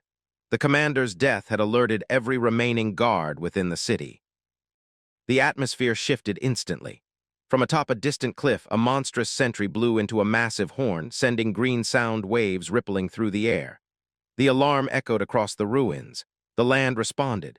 Twisted figures poured down from the cliffs in overwhelming numbers. Winged beasts, spider hybrids, and countless other abominations lined the ridges, their glowing eyes fixed on Shadow. A massive, fur-covered foot slammed into the ground beside him. In moments, Shadow found himself completely surrounded. A giant white bear, centipede monstrosities, and countless other creatures closed in from all sides. A system notification triggered, announcing the activation of a monster horrid event. The condition was brutally simple: kill every monster. Shadow looked up at the endless wall of enemies encircling him. Instead of fear, excitement gleamed in his eyes. He laughed softly, finding the situation refreshing and exactly to his liking.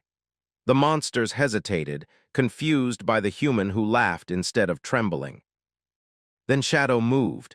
Like a raging storm, he unleashed his Dark Knight ring blade, cleaving through the first wave.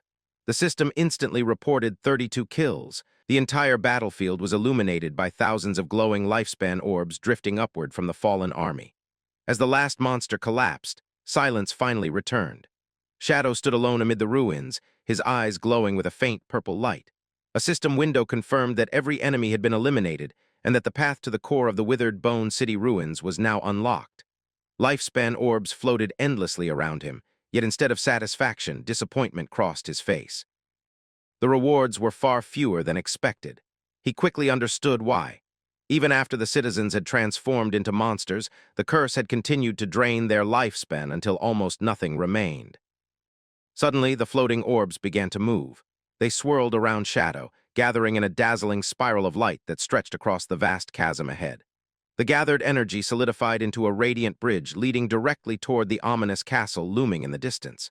As Shadow stepped onto the bridge formed from the light of the dead, a golden aura enveloped his body. A system notification appeared, informing him that he had received the blessing of the withered bone citizens. The cursed souls, grateful for their release, had granted him a special buff that gave him a chance to obtain dragon power while fighting within the city. Shadow raised his glowing hand and studied it with interest. The power was unusual, but its intent was clear. The victims' souls were guiding him forward, hoping he would destroy the curse at its source. With that understanding, he crossed the bridge of light and arrived before a massive abyss. Below him stretched a dark pit resembling a writhing mass of flesh and shadow. Without hesitation, Shadow leaped into the void. As he descended through the organic tunnel, a system warning appeared, announcing that he had entered the great hollow of the withered bone curse, where lifespan drain was amplified 1,000-fold. He landed heavily in a pool of thick red liquid and slowly rose to his feet. Pulsating organic walls surrounded him, their surfaces alive and breathing. Deep within this fleshy chamber, a man with long red hair and a tangled beard hung suspended, his body pierced by massive spikes embedded into the walls. A sudden notification flashed as the man's eyes snapped open, sensing an intruder. At the same time, a purple flame ignited on Shadow's chest as he felt an overwhelming killing intent surge through the air. The suspended man began muttering strange, broken syllables. Shadow narrowed his eyes, recognizing the sound immediately. It was the ancient god language. Translating it in his mind, he realized the man was repeatedly calling out a single name, Morwen. Driven by madness and grief, the man roared the name and tore himself free from the wall.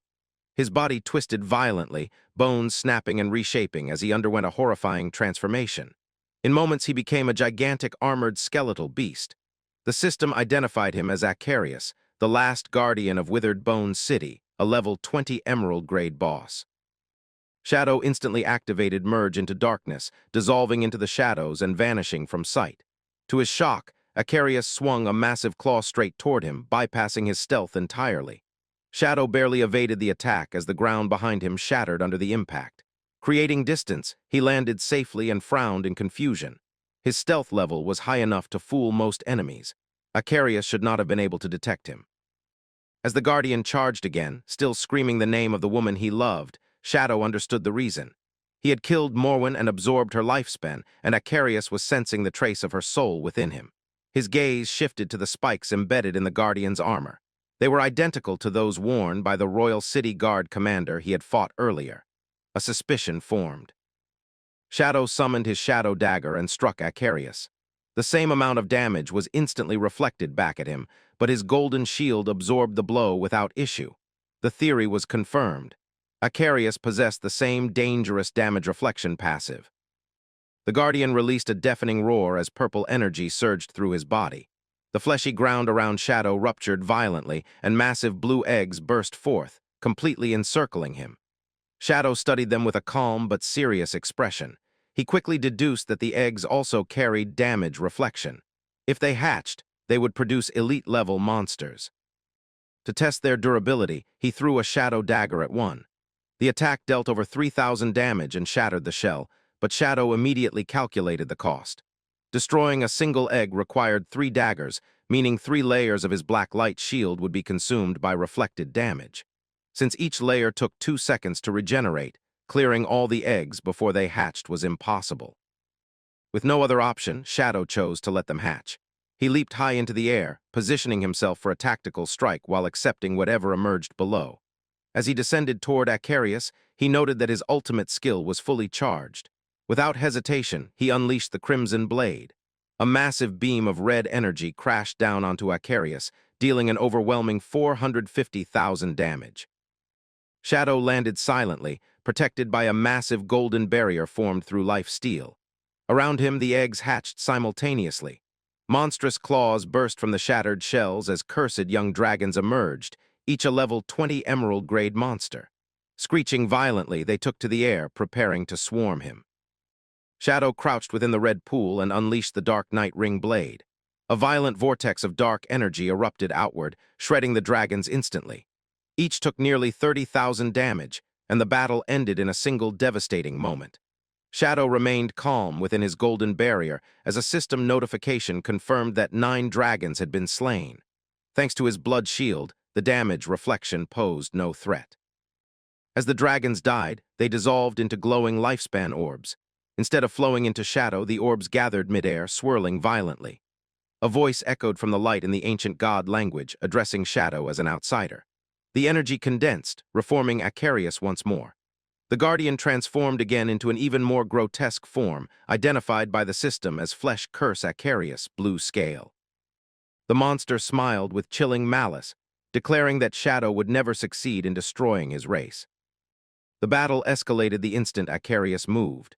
The mutated Guardian launched himself forward, his massive frame tearing through the air as a charged fist descended toward Shadow.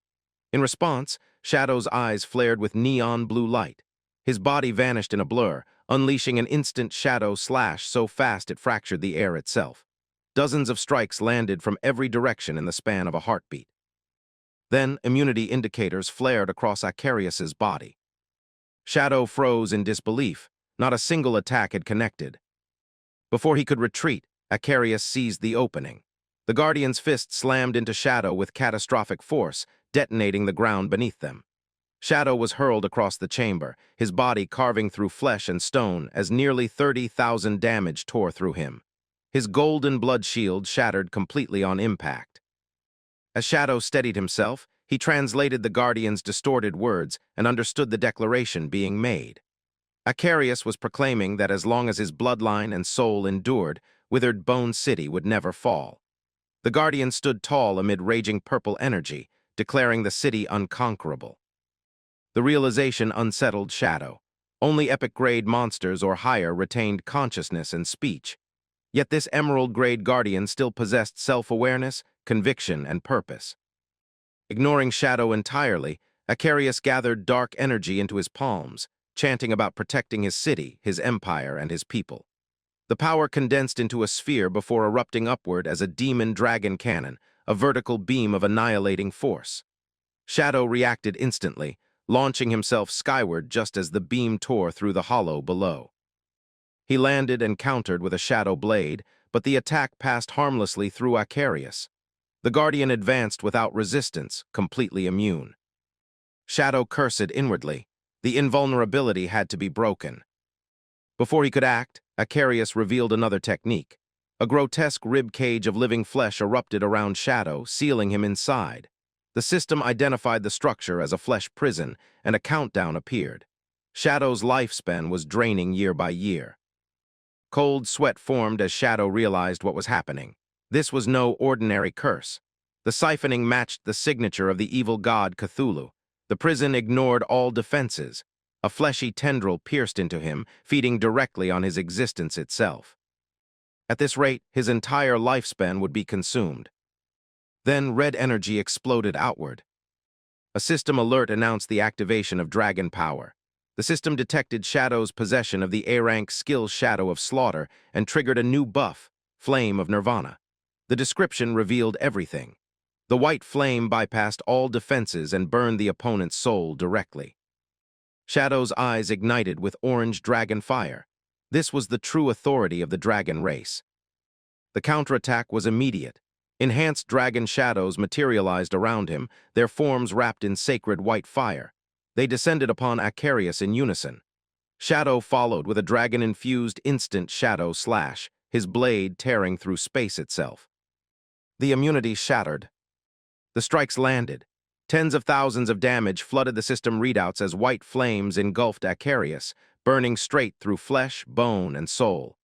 The guardian screamed as the flames consumed him, his form collapsing inward. In desperation, Acarius called out to Cthulhu, begging for strength.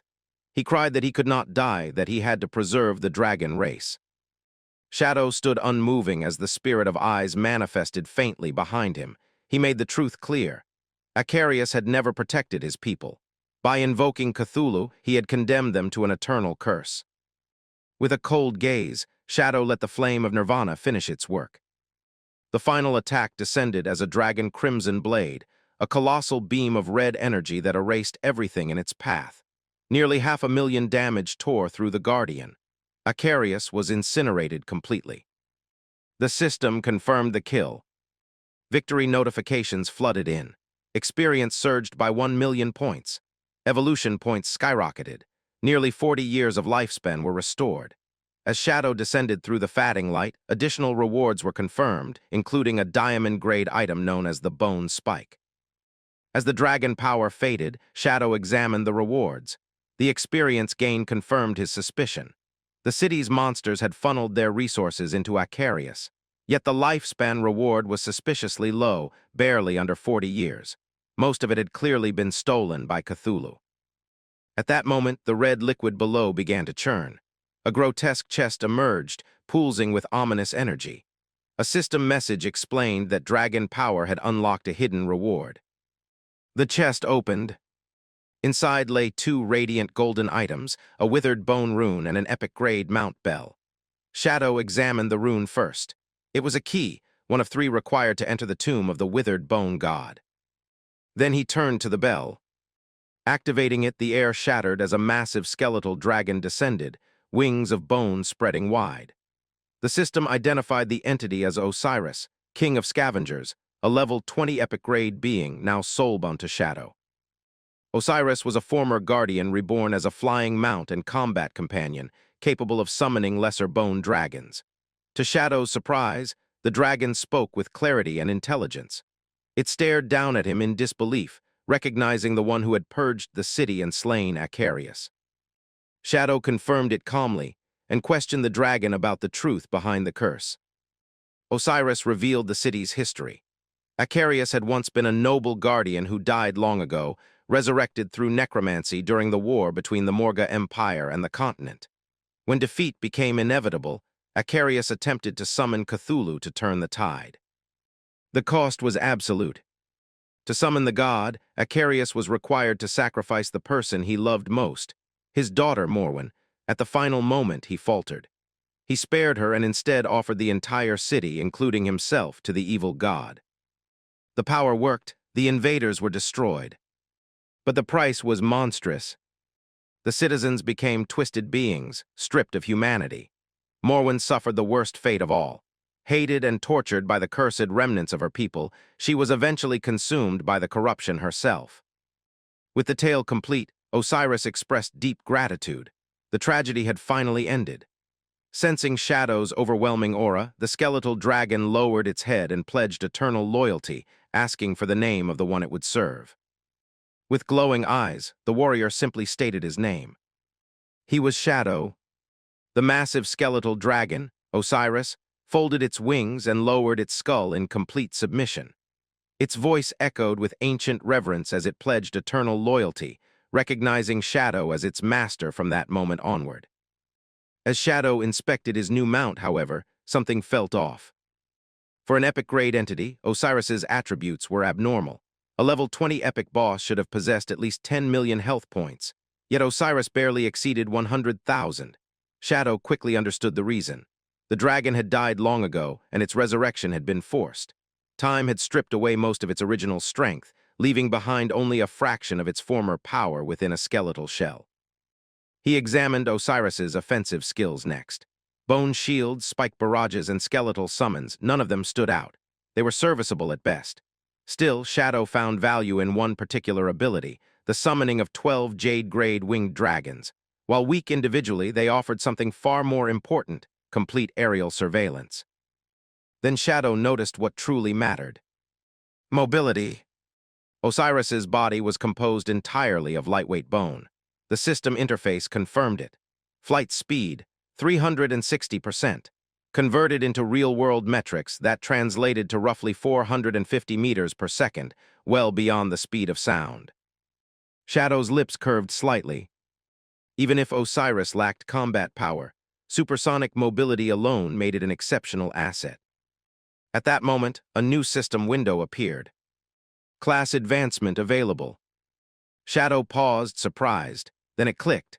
The massive experience gained from purging the withered bone ruins, over 1 million points, had pushed him straight through the threshold.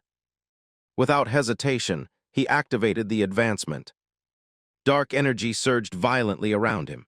A vortex formed as ancient runes manifested in the air, spinning faster and faster. A red ring of power wrapped around his body as Shadow stood calmly at the center of the storm, eyes glowing with quiet dominance. The system confirmed success.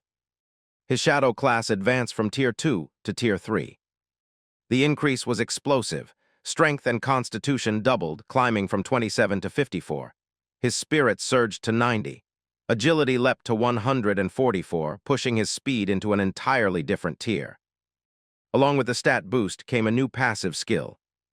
Shadow Arc. The description was simple and terrifying. Any damage, negative status effect, or forced stealth removal received while invisible would be delayed by 1 second. Within that window, Shadow could act freely. If he countered correctly, the damage or effect would be nullified entirely. Shadow stared at his hand, then laughed softly. As long as his reactions were fast enough, this ability would allow him to invalidate nearly any surprise attack while in stealth. He reflected on it briefly. In his past life, no Shadow class player had ever survived long enough to reach the 3rd advancement. Otherwise, this skill would have been legendary. A single second might sound short, but at high levels, it was more than enough time to change the outcome of a battle. Satisfied, Shadow turned his attention to the rest of his rewards. A dense crimson glow formed in his palm, solidifying into a dagger. Diamond-grade weapon acquired. Spike of the skeleton. The weapon dramatically increased physical and elemental attack power, but its true value lay in its unique effect, directly breaking enemy defense and resistance. Shadow equipped it immediately. Between the class advancement and the new weapon, his overall combat power had surged to a completely new level. With nothing left to claim, Shadow prepared to leave the ruins. Osiris responded instantly, lowering its head. Shadow stepped onto the dragon's skull with practiced ease and activated merge into darkness. Darkness enveloped them both. Then Shadow froze. Osiris's stealth level registered at 21. Higher than his own. Impressed, Shadow ordered the dragon to take off.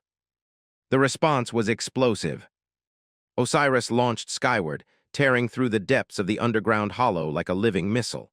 Purple light streaked upward as the dragon burst from the ruins and ascended into the sky. The acceleration was so violent that even Shadow was momentarily speechless as the wind howled past him. Fast wasn't enough to describe it. This was overwhelming speed. Once satisfied, Shadow adjusted his course, soaring out above the ocean. His thoughts shifted to his next objective.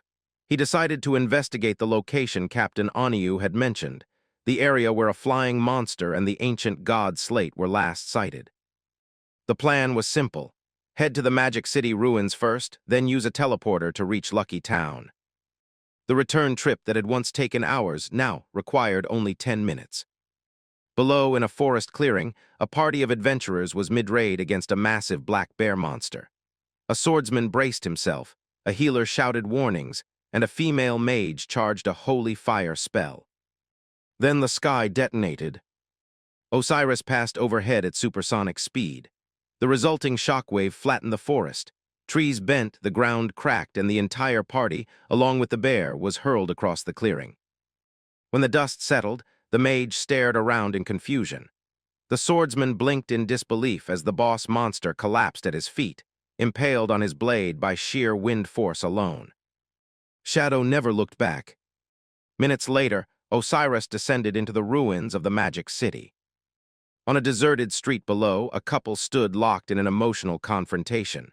The man clutched the woman's hands, tearfully confessing that he had cheated only once, with another man, and swearing his heart belonged to her alone. She demanded he cut ties forever. They kissed. Then the world crushed them. A massive pressure slammed down from above, driving the man face first into the stone and pinning the woman beside him. The street fractured under the impact. Shadow stepped down from Osiris, his boot landing beside the flattened couple. He glanced around briefly, touching his mask in mild confusion, wondering if he had struck something during descent. After a moment, he dismissed the thought entirely. It wasn't important. Shadow activated his invisibility and slipped away from the ruins without drawing any attention. A system window appeared in front of him, informing him that 5.4 years of lifespan had been consumed to teleport to Lucky Town. He clicked his tongue in irritation. The cost to return to a beginner town doubled every time. Even though Shadow possessed more than 2,000 years of lifespan, he was extremely stingy with it. Losing even a few years felt like wasting gold. Still, the teleport was unavoidable. Invisible, Shadow passed through the gates of Lucky Town. Two guards standing watch stiffened slightly, their eyes scanning the air as if they sensed something was wrong, but they saw nothing. Shadow studied their uniforms and quickly concluded they belonged to the official government forces. Looking around, he noticed the town's structure had already changed. Guards were stationed in key areas, clearly assigned to protect new players and prevent random killings. This level of organization was appearing months earlier than it had in his past life. Shadow understood why. His cooperation with the authorities had accelerated everything. The streets were peaceful. Even elderly players, people who would have died repeatedly in his past life, were surviving comfortably under protection. He passed a quiet scene where an old man and woman sat together on a bench, holding hands like a young couple in love. For a brief moment, the town almost felt normal. Then a scream shattered the calm. At the town gate, a massive black insect monster had grabbed a player midair. The two guards Shadow had just passed reacted instantly. The female guard raised her magic book, chanting as a holy shield formed around the victim, blocking the monster's claws. The male guard cursed loudly and leapt forward, executing a powerful downward slash. The strike landed cleanly, dealing over 1,600 damage. The female guard followed up with a holy fire spell. But the monster twisted its body in midair and evaded, retreating rapidly into the sky. In seconds, it regrouped with 4 others circling above the town. The male guard clicked his tongue in frustration. The female guard sighed, pointing out the obvious truth: killing one was meaningless. Another always replaced it. These flying gold-grade monsters weren't strong individually, but once pressured they escaped, leaving ground-based defenders helpless. Shadow watched silently. On the ground, the rescued elderly man collapsed to his knees, shaking, but his fear quickly transformed into rage. He began screaming at the guards, calling them useless. Sitting in the dirt, he berated them loudly, complaining that the monsters had blocked the town for days and made hunting impossible. He accused the officials of abandoning the elderly and threatened to file complaints. The female guard tried to calm him, explaining that Shadow was already on his way. That only made things worse. The old man scoffed, and others joined in, shouting angrily. They demanded to know where Shadow was. They mocked him, saying powerful people were always too busy to care about ordinary players. Someone yelled that Shadow couldn't even bother killing a few flying bugs. A bald old man shouted that he was waiting for his son to farm lifespan, and Shadow was wasting everyone's time. The crowd grew louder. The female guard tried reasoning with them, suggesting those who couldn't wait should log off for now. The male guard recognized the situation was turning dangerous and urged her to leave. The mob blocked their path. They accused the guards of running away, screamed about wasted taxpayer money, and demanded answers. Pushed to his limit, the male guard snapped. He shouted that the officials had already power-leveled them to level 3 and asked what more they wanted. The response was immediate. They jeered that level 3 was useless. Then the elderly players turned the situation on its head, accusing the guard of wanting to beat old people. As the male guard stepped forward, the same ungrateful old man deliberately bumped into him, then threw himself to the ground. He wailed theatrically, screaming that officials were beating the elderly. He clutched his chest, claiming heart disease and impending death. The male guard panicked, insisting he never touched him. The crowd surrounded the guards, daring them to act. They screamed that their lives were already worthless, accusing the government of not just failing them, but actively hurting them. Then it happened. A perverted old man in the crowd reached out and groped the female guard's chest. She froze. Shock and humiliation flashed across her face. Acting on instinct, she slapped him with all her strength. The result was horrifying. Because of the overwhelming stat difference, the slap launched the man through the air like a rag doll. Before he could even hit the ground, his body disintegrated into golden lifespan orbs. He was dead. Silence followed for half a second. Then hysteria erupted. The crowd screamed that the government was murdering the elderly. The female guard tried to explain what had happened, but her voice was completely drowned out. Seeing the situation spiral out of control, the male guard immediately deployed a protective barrier, enclosing them both. He muttered bitterly that these people had gone insane.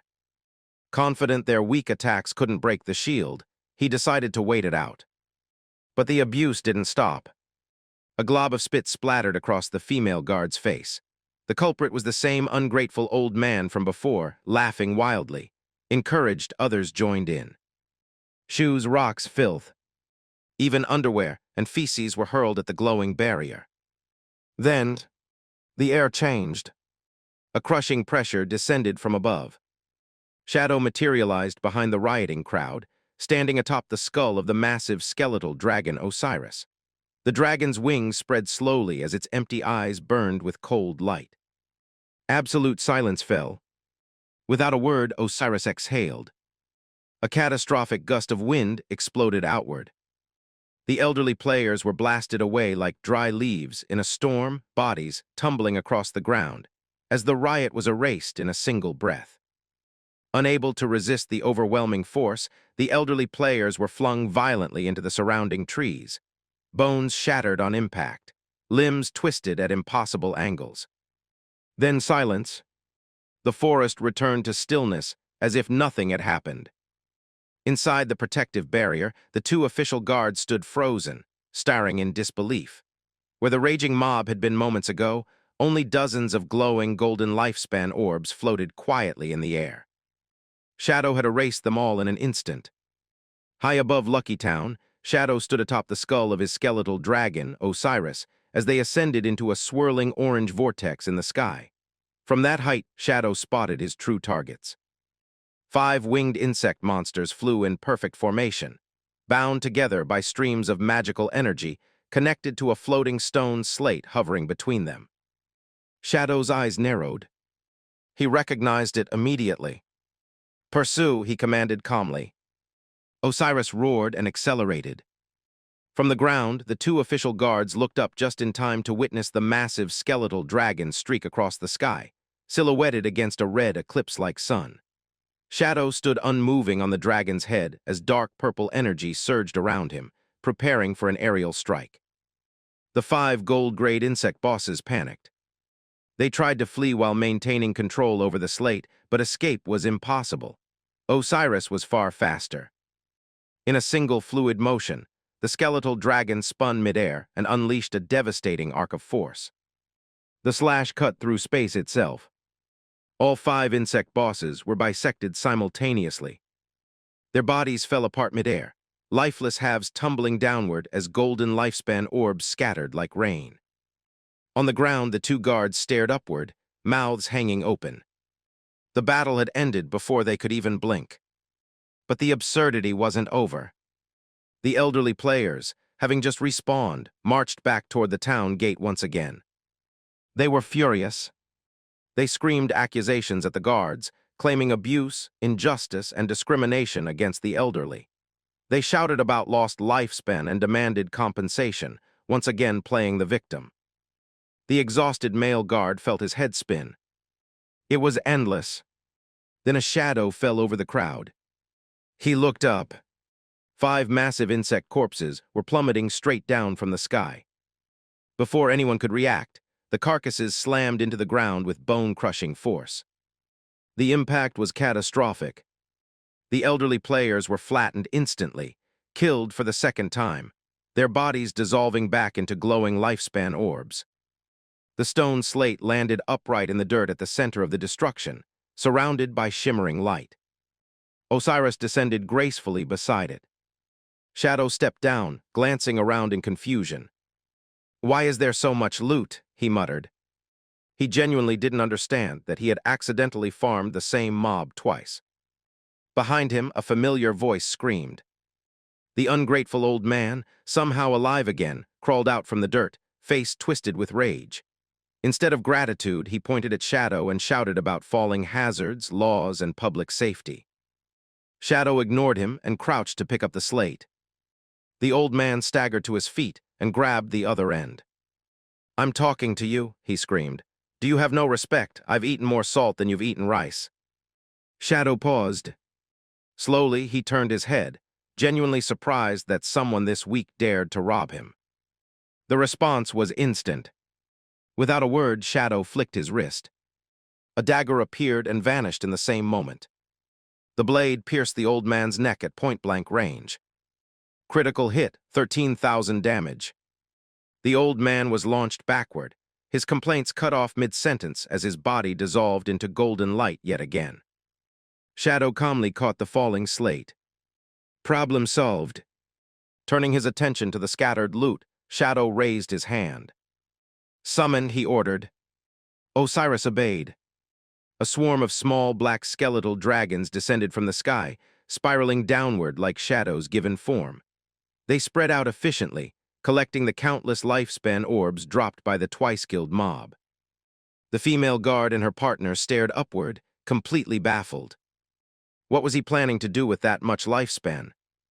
Back at the town gate, the ungrateful old man respawned for the 3rd time.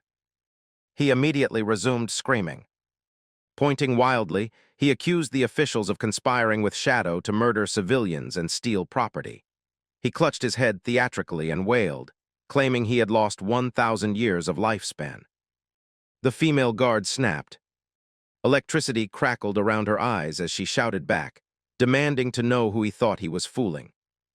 The old man doubled down. He claimed his son had given him the lifespan and accused the guard of defending Shadow because she wanted a cut of the loot. Turning to the crowd, he raised his voice and incited chaos. "If you help me demand it back," he shouted, I'll share 1 year with each of you." The seeds of another riot were sown. And far above them all, Shadow looked down coldly, unaware that the real battle hadn't been the monsters at all. The ungrateful old man played the victim once again. With practiced ease, he screamed that the officials and Shadow were bullying the elderly, twisting the situation until outrage replaced reason. Blinded by greed, the surrounding mob latched onto his words without hesitation. Voices rose together, shouting that Shadow had stolen their lifespan and demanding it be returned at once. The male guard clenched his fists so hard his nails dug into his palms. He wanted nothing more than to arrest them all, but he knew exactly what they were doing. Every troublemaker was deliberately staying within the town's safe zone, a place where guards were forbidden from using force. The elderly players understood the rules better than anyone and exploited them shamelessly. Led by the old man, they pumped their fists into the air, screaming with greedy fervor, convinced they were untouchable. Then the sky darkened. Small skeletal dragons descended without warning. Before the mob could even react, bony claws seized them by their clothes, arms, and legs. Screams erupted as the elderly players were lifted straight off the ground, their feet kicking helplessly at the air. Panic spread instantly. The old man looked up in horror, his mind racing as he wondered where these monsters had come from. The dragons didn't stop. They flew higher, carrying the screaming crowd over the town walls and far beyond the safe zone. The moment they crossed the boundary, the rules no longer protected anyone. The old man finally realized what was happening and began to scream frantically, demanding to be let go, begging, threatening, and cursing all at once. The dragons complied. They released their claws. Bodies plummeted. As he fell, the old man shrieked in pure terror, screaming that he hadn't meant for them to let go right now. His voice was cut off by the sound of bodies slamming into the ground outside the town, bones shattering on impact. At the same time, Shadow walked calmly out through the town gate. Behind him, the sounds of screaming and crashing echoed like distant thunder. The female guard flushed red, caught between shock and embarrassment, as Shadow explained in a cold, even tone that while the safe zone prevented players from harming one another, it did not suspend physics. Gravity, he reminded them, was still very much lethal. With an indifferent glance, Shadow informed the guards that his bone dragons would remain stationed there. Any unruly individuals would be removed from town the same way. Whether the guards chose to catch them and imprison them or let them fall was entirely their decision. He added that the flying bosses had already been cleared and turned to leave. The male guard suddenly called out, pointing to the ground and nodding that Shadow hadn't collected any of the scattered loot. As Shadow's body dissolved into light and began teleporting away, he simply told them to keep it as a gift. The guard stood frozen. He stared at the ground, now carpeted with glowing lifespan orbs, struggling to process the sheer generosity of it. An expert of Shadow's level had just abandoned a fortune without hesitation. Turning to his partner, he called her Electric Fox and suggested they start collecting before anyone else caused trouble. But the female guard didn't move. She stood perfectly still, her eyes unfocused, her expression dreamy. The male guard frowned, then grimaced, asking what on earth she thought she was doing. Completely lost in her thoughts, she clasped her hands together and declared that her heart had already left along with Shadow. Without mercy, the male guard tossed a lifespan orb straight at her forehead. It hit with a solid thud. She cried out in pain and rage as he barked at her to stop daydreaming. He bluntly reminded her that someone like Shadow would never spare a glance at a minor character like her, calling her a toad dreaming of eating swan meat. That insult detonated instantly. She snapped back, shouting that he was the toad. The male guard, utterly shameless, agreed cheerfully, saying that if he was a male toad, then she must be a female toad, which meant they were a perfect match. Holding the glowing orbs in her hands, the female guard flushed deeply, completely flustered by his teasing.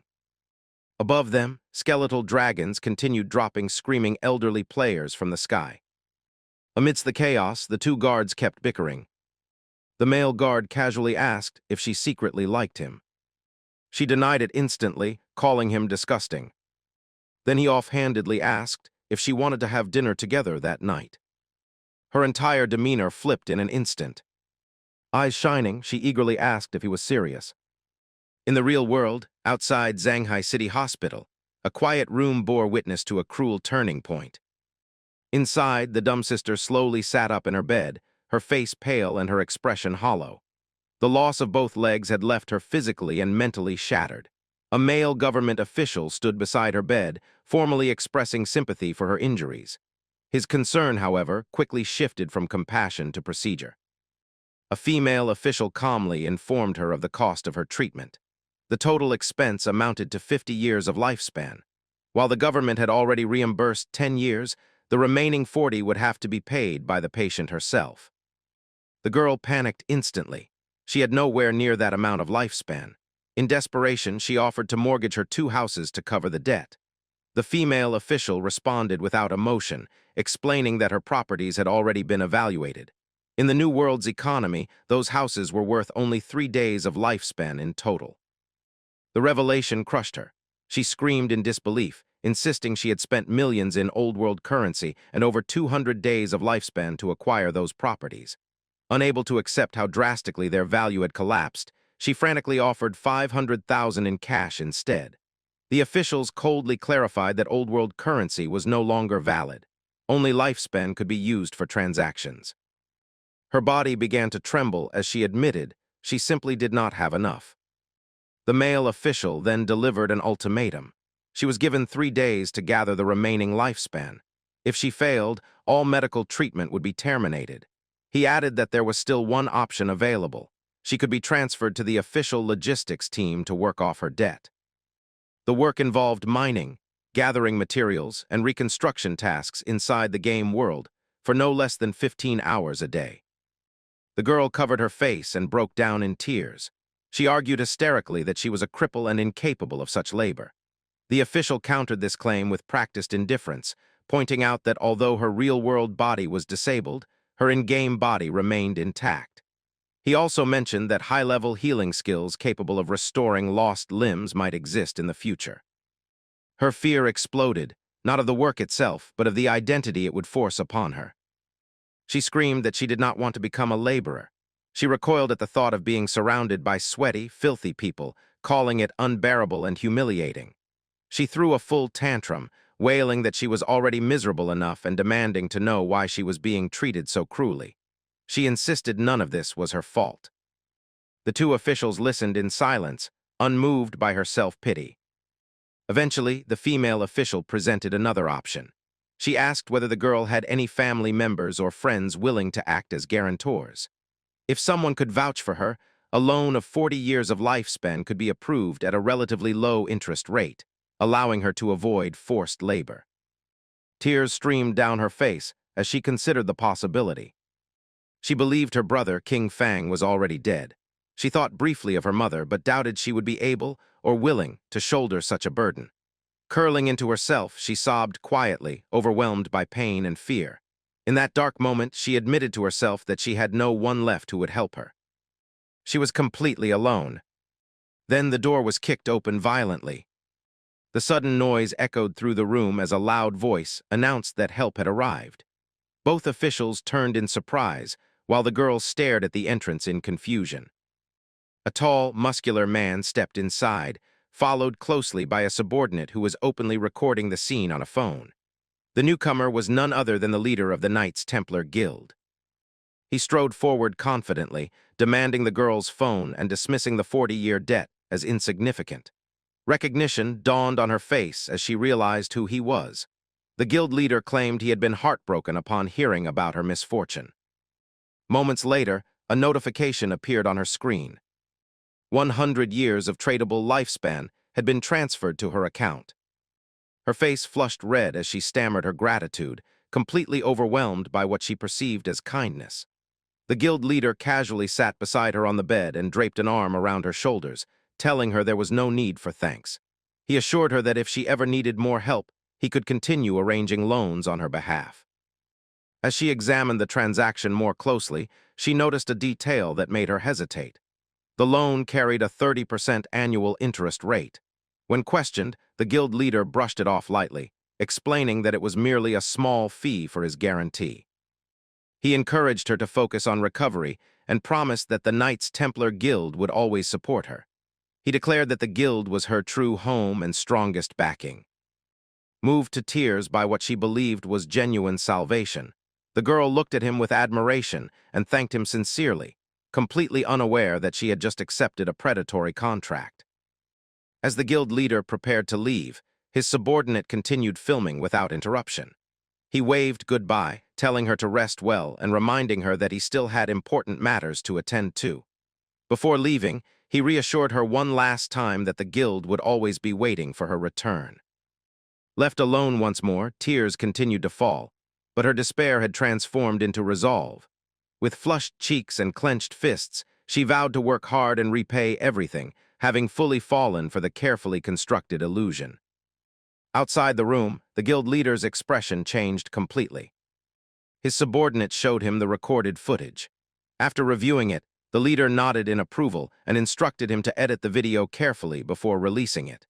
As they walked down the hospital corridor, he calmly gave detailed instructions on how the story should be framed for the public. The performance, after all, was only just beginning.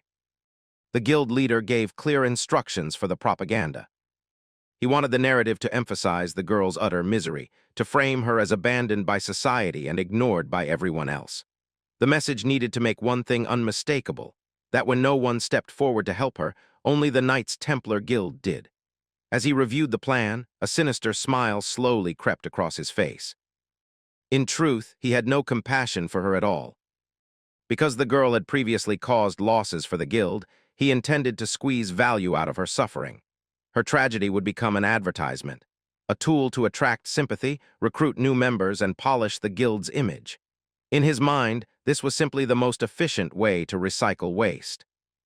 Looking out over the city skyline, the guild leader decided it was time to log back into the game. His meeting with Shadow was imminent. The scene shifted into the virtual world. Deep within the ruins of Johnny City, the Knights Templar hideout stood concealed beneath shattered buildings and rubble, sealed off by a faint blue energy barrier. Inside the gloomy, cramped interior, the guild leader sat casually on a toilet, scrolling through a holographic interface. His lips curled in amusement as he skimmed through countless online posts cursing Shadow. He found it entertaining that so many people had been offended and provoked. Yet beneath the laughter lurked bitterness. He privately admitted that if Shadow had not been overwhelmingly strong enough to crush him 10 times over, he would have already attempted to kill him himself. At that moment, a dense cloud of black mist formed in the room. Shadow materialized without warning.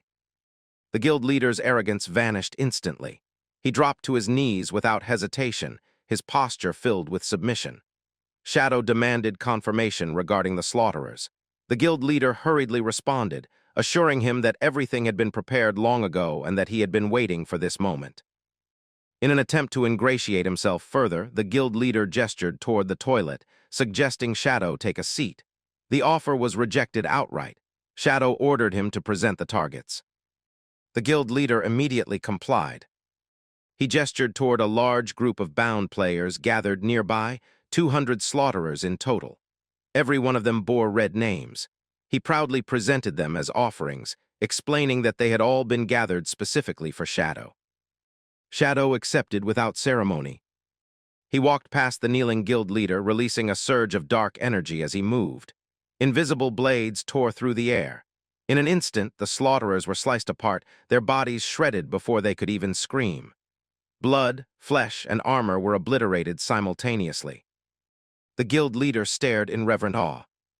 As the prisoners died, their remains dissolved into countless glowing lifespan orbs that filled the hideout like drifting lights. A system notification appeared, confirming that Shadow's slaughter value had been reduced by 2 layers. Standing amidst the floating orbs, Shadow declared the debt settled and turned to leave. Panicking at the thought of losing Shadow's favor, the guild leader hurriedly called out to stop him. He claimed there was urgent information to report. He asked whether Shadow had offended anyone recently and projected a holographic screen into the air. The screen displayed a viral news post. The article featured an image of the ungrateful old man from Lucky Town, accompanied by sensational accusations. The headlines painted Shadow as a heartless villain, claiming he had scammed civilians, bullied the elderly, and colluded with corrupt officials. Shadow glanced at the image and immediately recognized the troublemaker. However, his attention was drawn to another notification on the screen. It was a separate promotional post. The headline read that a poor girl had been brutally mutilated and lost both legs, followed by praise for the Knights Templar Guild's generosity. Beneath the headline was a photograph of a crying girl, Zaya-Oyu. Shadow froze. In that instant, he realized the truth. The girl whose ghost spirit he had once rescued from the serial killer Ren was his sister. Zaya-Oyu. A quiet chuckle escaped him. He reflected on how impossibly small the world was and how absurd fate could be. The coincidence was almost laughable. He kept the realization to himself. Without revealing anything, Shadow acknowledged the report and vanished from the hideout. The guild leader, completely unaware of what Shadow had just realized, remained kneeling beside the toilet. He bowed repeatedly, loudly expressing his devotion and begging Shadow to return often. High above the land, Shadow soared through the sky atop his skeletal dragon, Osiris. While flying, he opened a communication channel and contacted his disciple. He issued a simple order: to investigate the individual responsible for spreading the slanderous rumors online and eliminate them. He considered the matter too trivial to handle personally. Within moments, Ghost Spirit appeared in the communication window. Her expression was furious. The idea that someone would dare slander her master enraged her beyond measure. She swore to deal with the matter immediately, her voice burning with loyalty and wrath. Shadow closed the channel. The storm, it seemed, had only just begun. Standing atop a high rooftop in Shanghai City, Ghost Spirit stared at a holographic screen with barely restrained fury. The article displayed before her featured the face of the ungrateful old man from Lucky Town, boldly accusing Shadow of conspiring against an elderly civilian. The accusations were vile, the framing shameless, and the man's expression alone was enough to disgust her. She could not comprehend how anyone would dare spread such malicious rumors about her master. Cold determination settled over her expression. She pulled her hood over her head, committing the culprit's face to memory. Without hesitation, she stepped off the edge of the building. Purple energy streamed behind her as she descended, her figure gliding smoothly between towering skyscrapers as she headed straight toward her target. The scene shifted to a residential complex known as Lakeview Garden. Outside one of the units, a man named Morgan stood with his wife and their injured child, whose vacant gaze and drooling mouth made his condition unmistakably clear. Morgan pounded violently on the door, shouting accusations that the resident's dog had kicked his son down the staircase and left him paralyzed. He demanded accountability, slamming his fist again and again against the door. It eventually swung open. The ungrateful old man from Lucky Town, Fang Zioling, appeared with an irritated and hostile expression. Rather than showing concern, he immediately lashed out, accusing Morgan of harassing him and claiming Morgan had used perspective-type vision skills to spy on his wife while she bathed. He threatened to call the police and mockingly insisted that the child had simply fallen on his own due to stupidity, arrogantly demanding proof that his dog had been involved. Morgan produced his phone and showed recorded footage. The video clearly depicted a monstrous dog delivering a brutal kick that sent his son tumbling down the stairs. He declared it undeniable evidence. Fang Zioling exploded into violence. He kicked the phone from Morgan's hand, smashing it against the floor. With the evidence destroyed, he shamelessly demanded proof once more, feigning innocence. Enraged, Morgan activated his eagle-eyed skill, locking onto Fang Zioling. He issued a warning that he could release poisonous fog at any moment and would not hesitate to pursue him if the provocation continued. Fang Zioling responded with open mockery, daring him to attack. As Morgan attempted to activate his skill, the system suddenly intervened. A notification appeared, informing him that skill usage was restricted. He froze in disbelief, unable to release any abilities at all. Fang Zioling let out a low, sinister laugh. His demeanor shifted completely. His eyes glowed orange as he mocked Morgan's helplessness, taunting him for thinking himself fearless. Panic set in as Morgan shouted to his wife that he could not use his skills. At that moment, a massive silhouette appeared in the doorway behind Fang Zioling. The old man revealed the truth. His son possessed a hidden class occupation, magic forbidden warlock, and had already deployed a forbidden barrier that prevented all skill usage within its range. The stranger stepped forward into the light.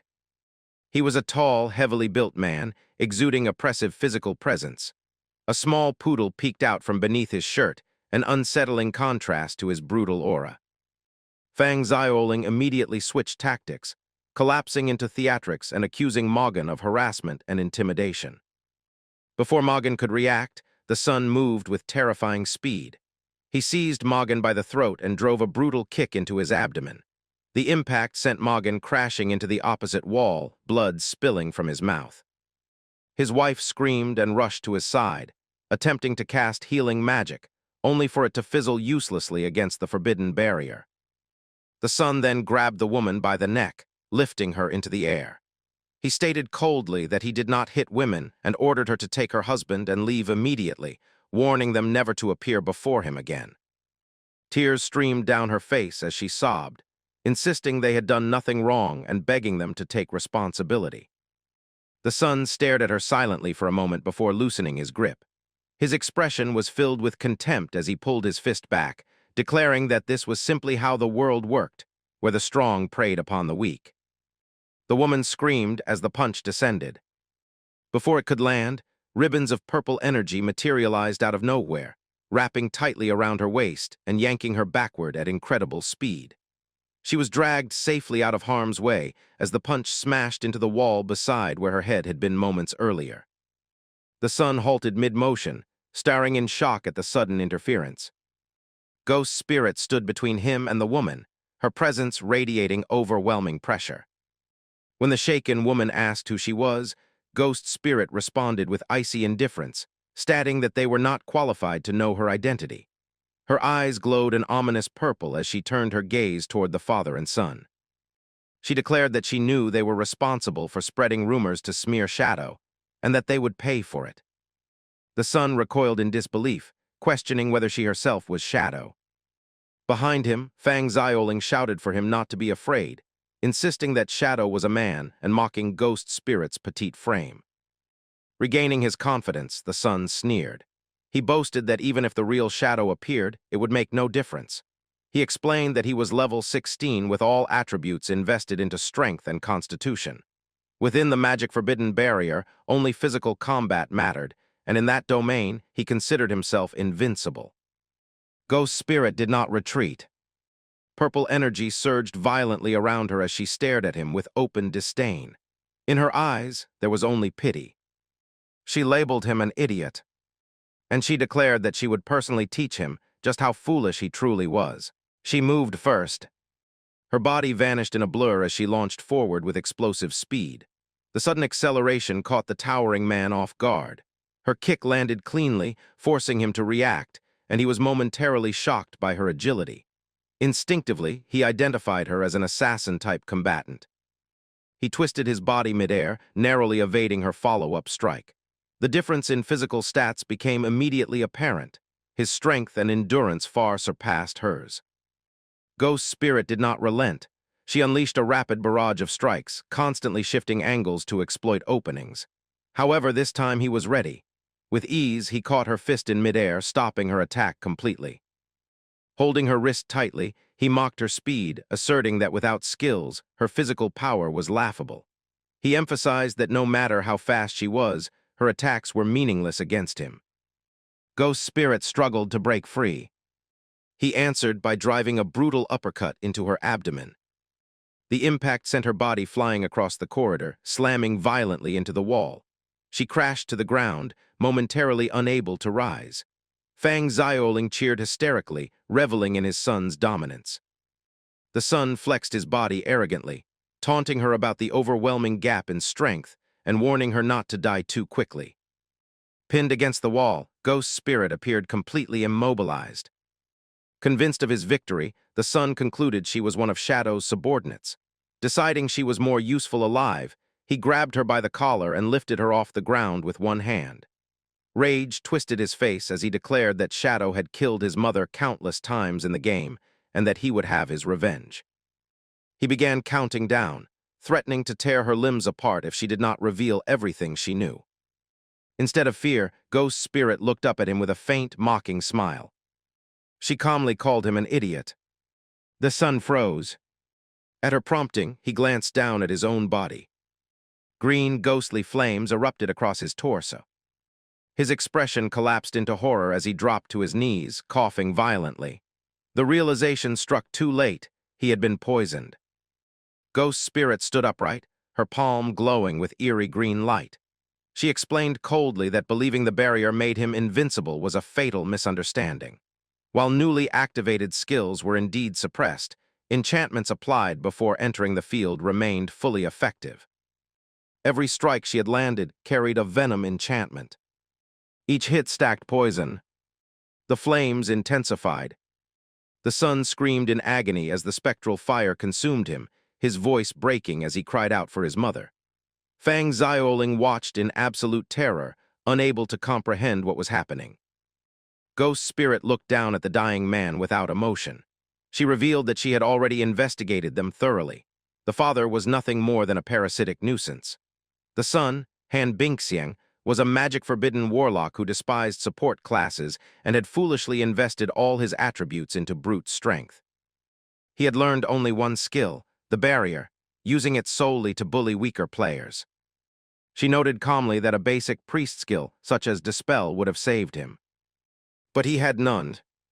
Han Bingxiang died screaming, his body dissolving into light. Panic overtook Fang Xiaoling. Screaming hysterically, he accused Ghost Spirit of killing his son and attempted to call the officials. Before he could, a heavy boot kicked the phone out of his hand. He looked up in terror. Morgan stood before him, fully healed. Furious.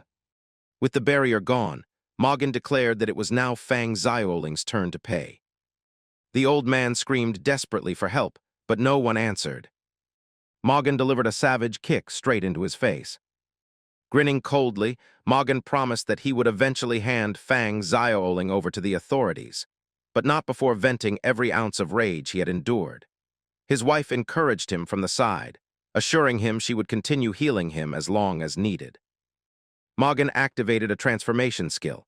His body swelled with power, muscles bulging as venom enhancement surged through his veins.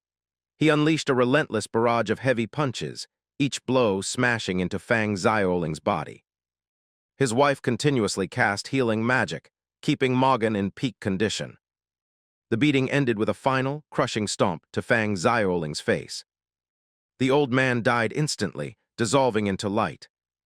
Morgan stood panting, finally feeling the weight of his anger lift. He asked his wife whether the girl who had saved them was still there.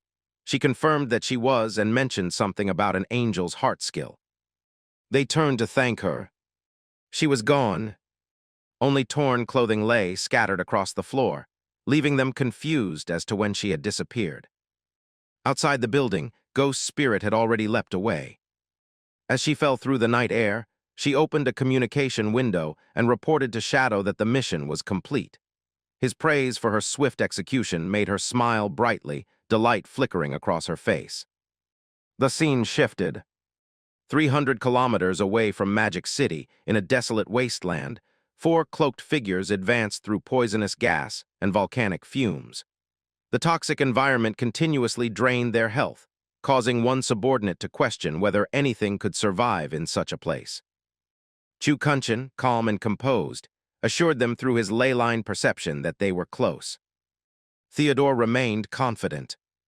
Soon they arrived at a massive cave entrance spewing ominous red energy. Before entering, Theodore ordered Zuma, the Soul Walker, to immediately activate an invincible spirit state should danger arise.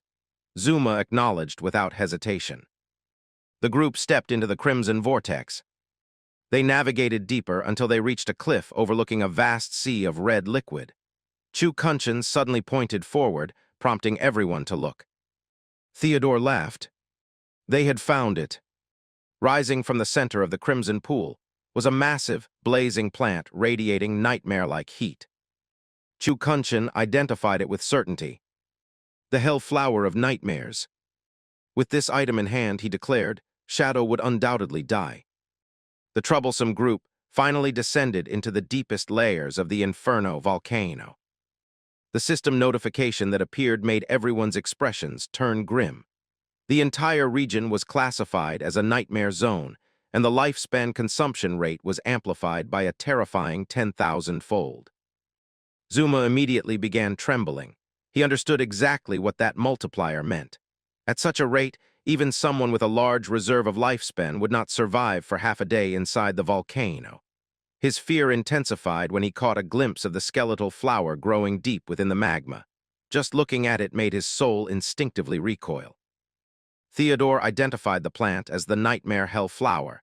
He made it clear that as long as it remained dormant, they would be safe. The true danger would only begin if it was awakened. Once their target was confirmed, one of the lackeys suggested that it was time to finalize the plan.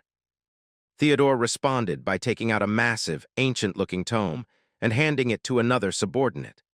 The book was revealed to be the Divine Book of Wall Construction, a rare artifact that allowed the user to instantly build massive walls by consuming lifespan alone, without requiring any physical materials.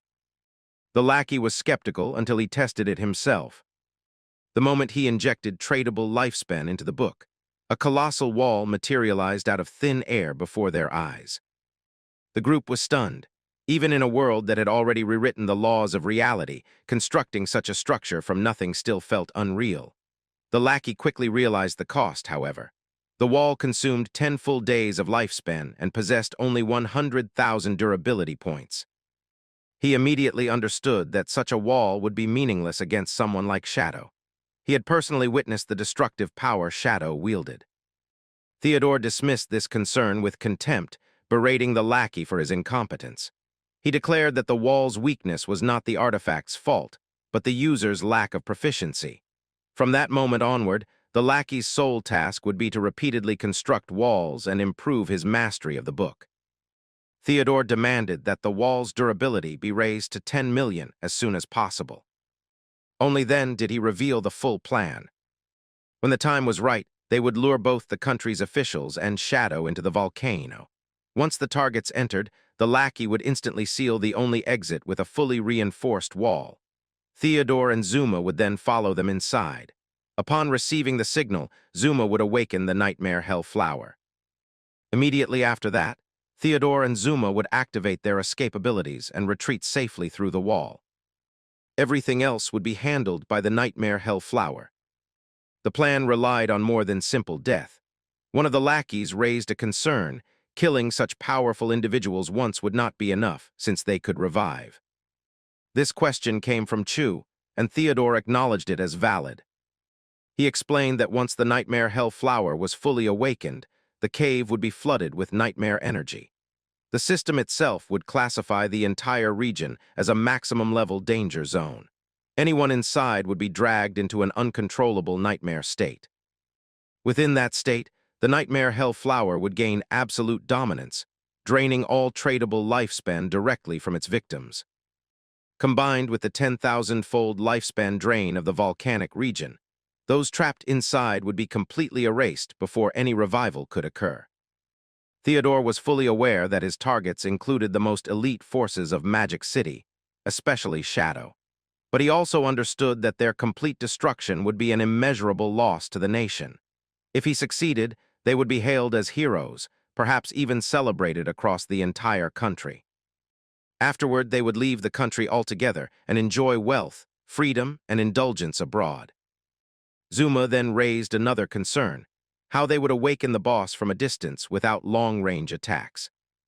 Tony responded confidently, explaining that in the game abandoned by the gods, anything could be used as a weapon. Unfortunately, Tony proved just how foolish he truly was. He picked up a stone and casually threw it. The stone struck the nightmare hell flower. In that instant, disaster erupted. The flower awakened in fury. Flames engulfed the cave as nightmare energy surged violently. The danger level skyrocketed, and the entire area began collapsing into chaos. Faces drained of color as Theodore realized how catastrophically stupid Tony's action was. He immediately ordered Zuma to activate Soul Walker. The group barely escaped the cave alive. Once outside, Theodore's rage exploded. He viciously assaulted Tony, nearly killing him for almost wiping out the entire group. His eyes burned crimson as he issued a final order. From that moment on, the lackey would practice wall construction inside the volcano itself. The wall had to be flawless. Failure would not be tolerated. Theodore made it clear that he had other methods for disposing of useless idiots. The scene shifted. On the outskirts of a ruined city, within the corrupted forest, an NPC captain led her team through twisted terrain. Her newly acquired dragon tore through corrupted trees effortlessly, annihilating 3 tree spirits in moments. Her subordinates watched in awe, amazed by the dragon's overwhelming power. When questioned, the captain revealed that she had obtained it from a treasure chest the previous day. They quickly realized this was likely the first dragon mount in the entire game. Dragons had always been priceless in any game, and this world was no exception. Suddenly, green mist spread rapidly through the forest. The captain instantly recognized it as poison gas and warned her team. The dragon growled, sensing danger. As the poison took effect, panic spread, but something unexpected happened. The corrupted trees began absorbing the poison. Instead of dying, they mutated. One tree resurrected into a grotesque, fused monstrosity, an emerald-grade boss known as Usura, the corrupted ancestor, level 25, with over 1 million health points. The team's attacks barely dealt 4,000 to 5,000 damage per hit. They stood no chance. With no escape route, the captain immediately contacted Shadow, informing him of the emerald-grade boss. She added him directly to the team to avoid wasting time sending coordinates. Shadow joined instantly. He realized he was still 10 kilometers away, but he knew distance was irrelevant. While the team struggled to survive under immense poison pressure, the captain estimated Shadow would take at least 30 minutes to arrive. She was wrong. Less than 30 seconds later, Shadow descended upon the battlefield riding his abyssal dragon. The arrival was cataclysmic. The force generated by the dragon's wings dispersed the poison gas instantly. All debuffs were cleansed in a single moment. Even the white dragon mount present froze in disbelief, its pride shattered as it sensed a predator far beyond itself. The team stood stunned. They finally understood. There were dragons, and then there was Shadow's dragon. Shadow looked down at the small group of humans from atop the colossal dragon beneath him. Compared to the overwhelming presence of the creature he rode, the people below appeared insignificant. The dragon itself narrowed its eyes as it studied the smaller reptilian mount nearby. Almost instantly, it identified the creature as a hybrid dragon, a distorted lifeform born from inhumane human experimentation. It recognized the familiar stench of forced evolution, the result of humans attempting to extract dragon power and bend it to their own will through unnatural means. While the dragon analyzed the hybrid with disdain, the adventurers on the ground were far more disturbed by something else entirely. They were shocked that Shadow's dragon could speak at all. Shadow calmly explained that there was no reason for alarm. In the world forsaken by the gods, any creature of epic grade or higher possessed intelligence and the ability to communicate. To them, this revelation only reinforced how far beyond normal standards Shadow already was. The dragon, uninterested in explanations, simply wondered whether it could eat the smaller lizard. Shadow dismissed the thought immediately and ordered it to continue flying. Captain Yu felt her heart tighten. She had believed her own mount was already impressive, but now, standing beneath Shadow, she realized the gap between them was immeasurable. What she considered a rare treasure was nothing compared to an epic dragon. Shadow, however, paid no attention to her reaction. His focus was locked on the corrupted tree monster below. After a brief assessment, Shadow confirmed that the monster's health pool had reached an absurd level, far beyond ordinary emerald-grade bosses. It was not something that could be eliminated casually in a single strike. To end the battle cleanly, he would need a proper build-up and a decisive finishing move. Anything less would be inefficient and inelegant. At that moment, Shadow remembered the ancient god stone tablet he had obtained earlier. The tablet glowed faintly yellow in his hand, radiating unfamiliar power. Curious, he activated it. The tablet revealed its true function. It carried a blessing derived from the blood source of an ancient god named Alex. The tablet could permanently attach a randomized blessing suffix to any skill, with the result determined by the user's class and combat characteristics. Shadow immediately realized its value. His primary damage skills, Shadow Slash and Night Ring Blade, had overlapping mechanics. To maximize efficiency, he summoned his shadow puppets and began testing the blessing on Shadow Slash. The results exceeded expectations. The blessed Shadow Slash was transformed into a pure single-target burst skill. Its area effect was removed, but the number of consecutive strikes increased sixfold. More importantly, every strike automatically adjusted to hit enemy weak points. Each hit stacked damage cumulatively. Shadow quickly recalculated. With the blessing applied, Shadow Slash now struck 54 times per activation. When combined with Silent Shadow's instant execution, a single use could unleash 216 consecutive strikes in one seamless chain. That alone was enough to instantly fill his finishing move gauge. With precise execution, he could now unleash Crimson Blade repeatedly without downtime. Golden light faintly shimmered around Shadow as the calculations finished. Everything aligned perfectly. The adventurers below watched in confusion as strange lights gathered around him. To them, it looked like Shadow was silently observing the battlefield or activating some incomprehensible secret technique. When the analysis ended, Shadow vanished from the dragon's head. For a brief moment, everyone panicked until they realized he had entered stealth. Invisible, Shadow sprinted across the back of the corrupted tree monster. When he reappeared, the moment of execution had arrived. Without hesitation, he unleashed Shadow Slash. The corrupted giant was shredded instantly. Damage numbers erupted violently, far exceeding what any emerald-grade monster should withstand.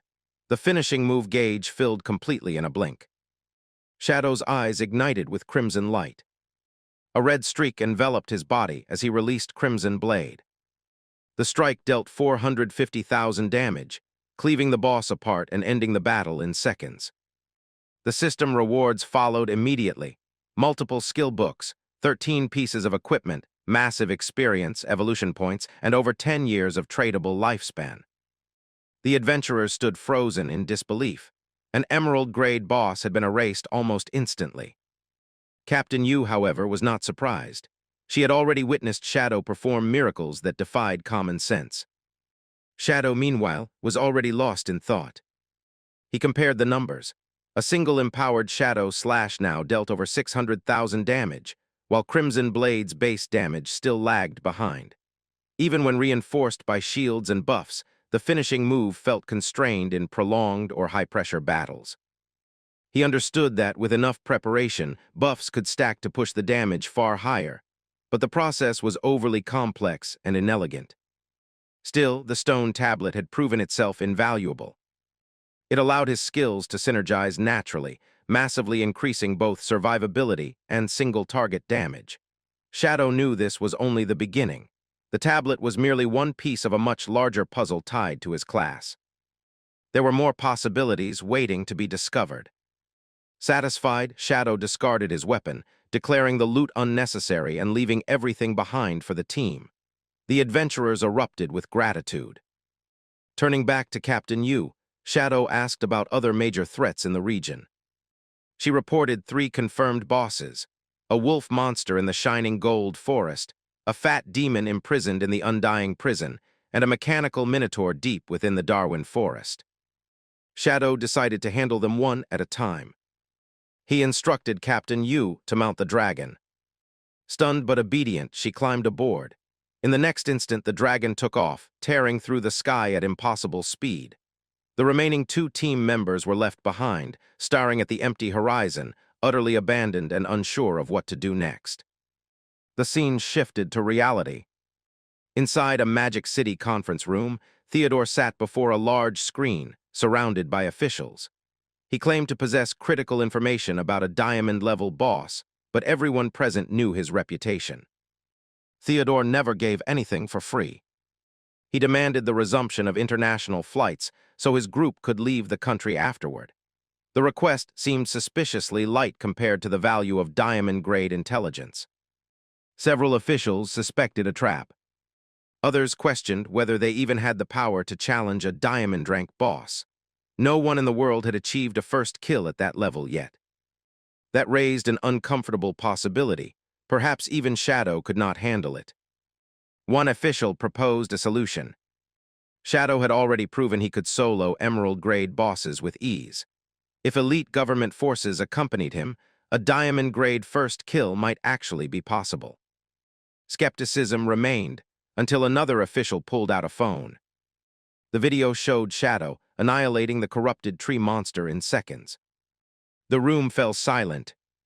The highest-ranking official's eyes widened. Any remaining doubt vanished instantly. They reached a decision. Someone would contact Shadow immediately.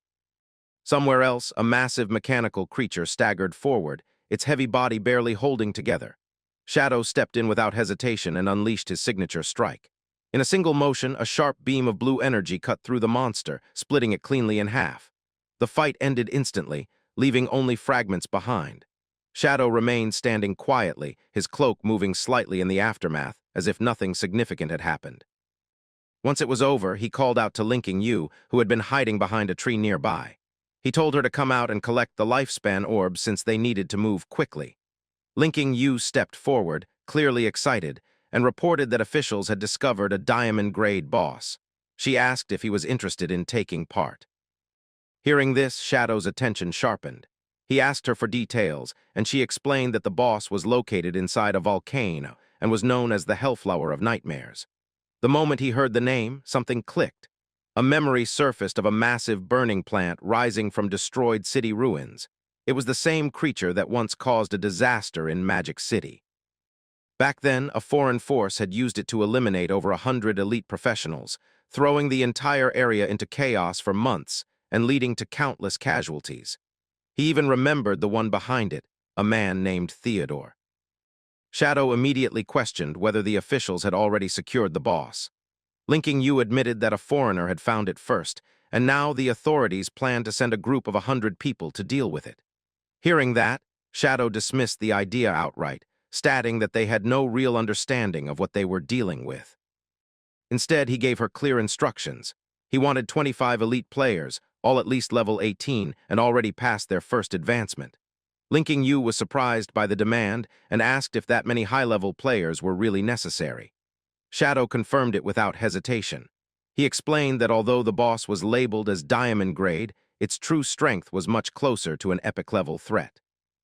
He then explained that there were only two ways to defeat it. One required overwhelming strength, which he admitted he didn't have right now. The other was a carefully coordinated strategy involving a smaller but highly capable team. Linking Yu then wondered why they shouldn't just follow the officials' plan with 100 people. More manpower should make things easier. Shadow didn't bother explaining further. He simply looked at her and told her to either trust him or do things her own way. His tone made it clear he wasn't going to argue. Linking Yu hesitated, but after thinking about his past actions, she realized that his decisions had always worked out. Even if he was unpredictable, he had never led them into failure. In the end, she agreed, though she admitted she could only gather 10 qualified people. Shadow accepted this calmly and said he would handle the rest himself. As his body faded into blue light, he told her to meet him at the Magic City ruins in 3 days. Linking Yu was left standing alone, staring at where he disappeared, unsure whether trusting him was the right choice. At the same time, in another place, a dream was unfolding. A warrior in blue armor stood firmly, holding a golden shield as he blocked an incoming attack. He moved quickly, cutting down enemies one after another to protect someone behind him. Once the danger passed, he turned and reached out his hand, smiling reassuringly at his sister as if everything was under control. But the scene didn't last. His expression slowly changed, becoming colder, until the familiar face was replaced by the masked figure of Shadow. The dream distorted as the figure called out a name. In that instant, Xiao Yu woke up. She sat up suddenly in her hospital bed, breathing heavily, her body covered in sweat. Tears rolled down her face as she realized it was the same dream again.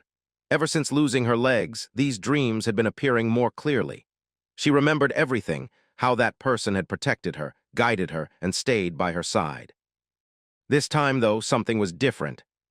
She had seen his face clearly. The realization hit her hard.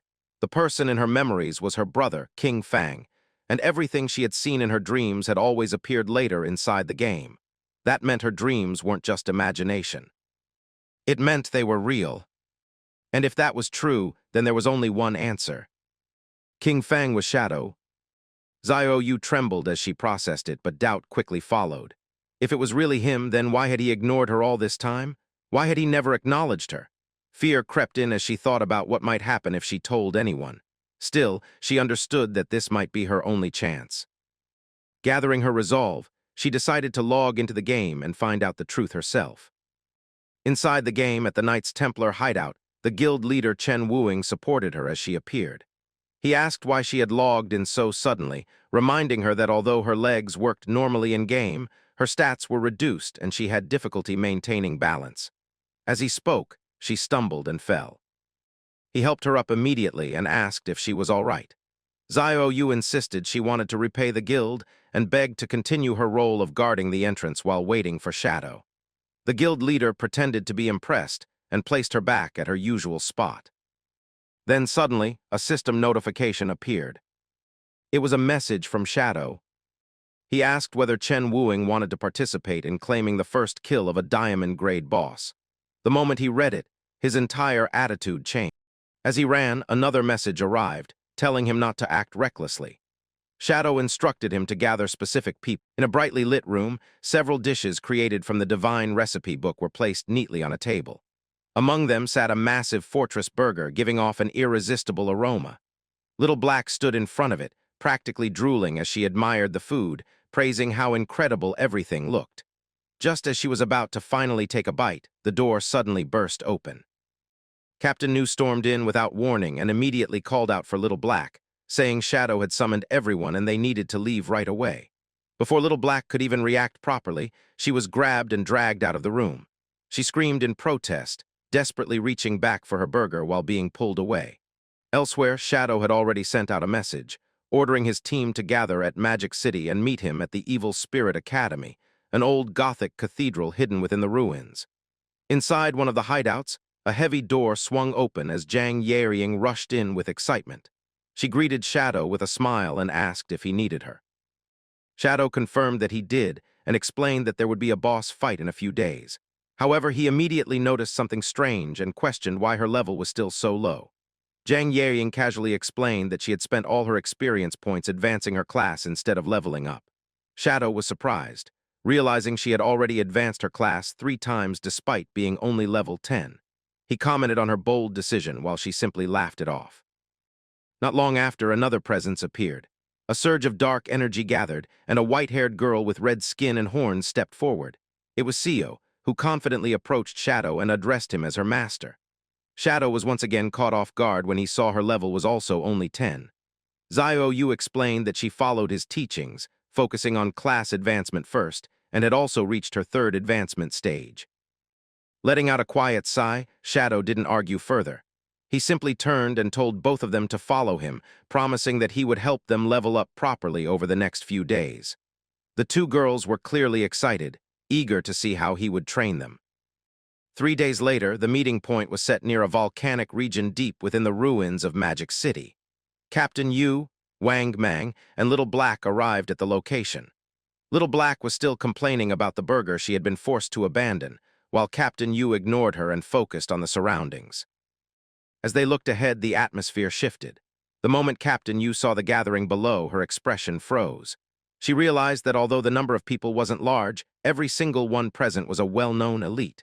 She quickly recognized several of them, including Anquin, the evasive swordsman known for being able to solo bosses, and the arrogant leader of the Knights Templar Guild.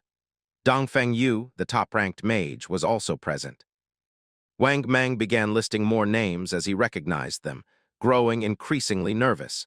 It became clear that everyone here had been personally called by Shadow. Not far away, Theodore and Zuma observed the scene from a distance. Some players whispered about the unfamiliar foreigners, while Zuma quietly expressed his concern. He pointed out that the group was far smaller than expected and worried that their plan might have been exposed. However, Theodore remained calm. He reassured Zuma that this was actually ideal, explaining that every person here was among the strongest players and that quality mattered far more than numbers. Theodore then revealed that he had already used his divination ability to predict the outcome. According to his vision, the battle would unfold perfectly. He believed the Hellflower would trap everyone in a nightmare, leaving him as the only one who could escape safely. In his mind, he had already accepted that the others would die and that he alone would survive. Suddenly, a powerful shockwave tore through the area, interrupting everyone's thoughts. Players were thrown off balance as they looked up in shock. From the sky, a massive skeletal dragon descended, its enormous body shaking the ground as it landed. The creature, known as Osiris, radiated overwhelming pressure. Panic spread among the players as they wondered if this was the boss they were meant to fight. But then someone pointed toward the dragon's head. Standing there calmly was Shadow, his glowing eyes scanning the crowd. The realization hit instantly. The dragon wasn't the enemy, it was his mount. The entire group fell silent. Theodore and Zuma froze in place, their faces pale as they felt the gap in power. Theodore couldn't hide his shock. Shadow had grown far stronger than expected, and now he even controlled an epic-grade creature. Shadow leaped down from the dragon and landed at the center of the group. His presence alone forced the crowd to instinctively step aside.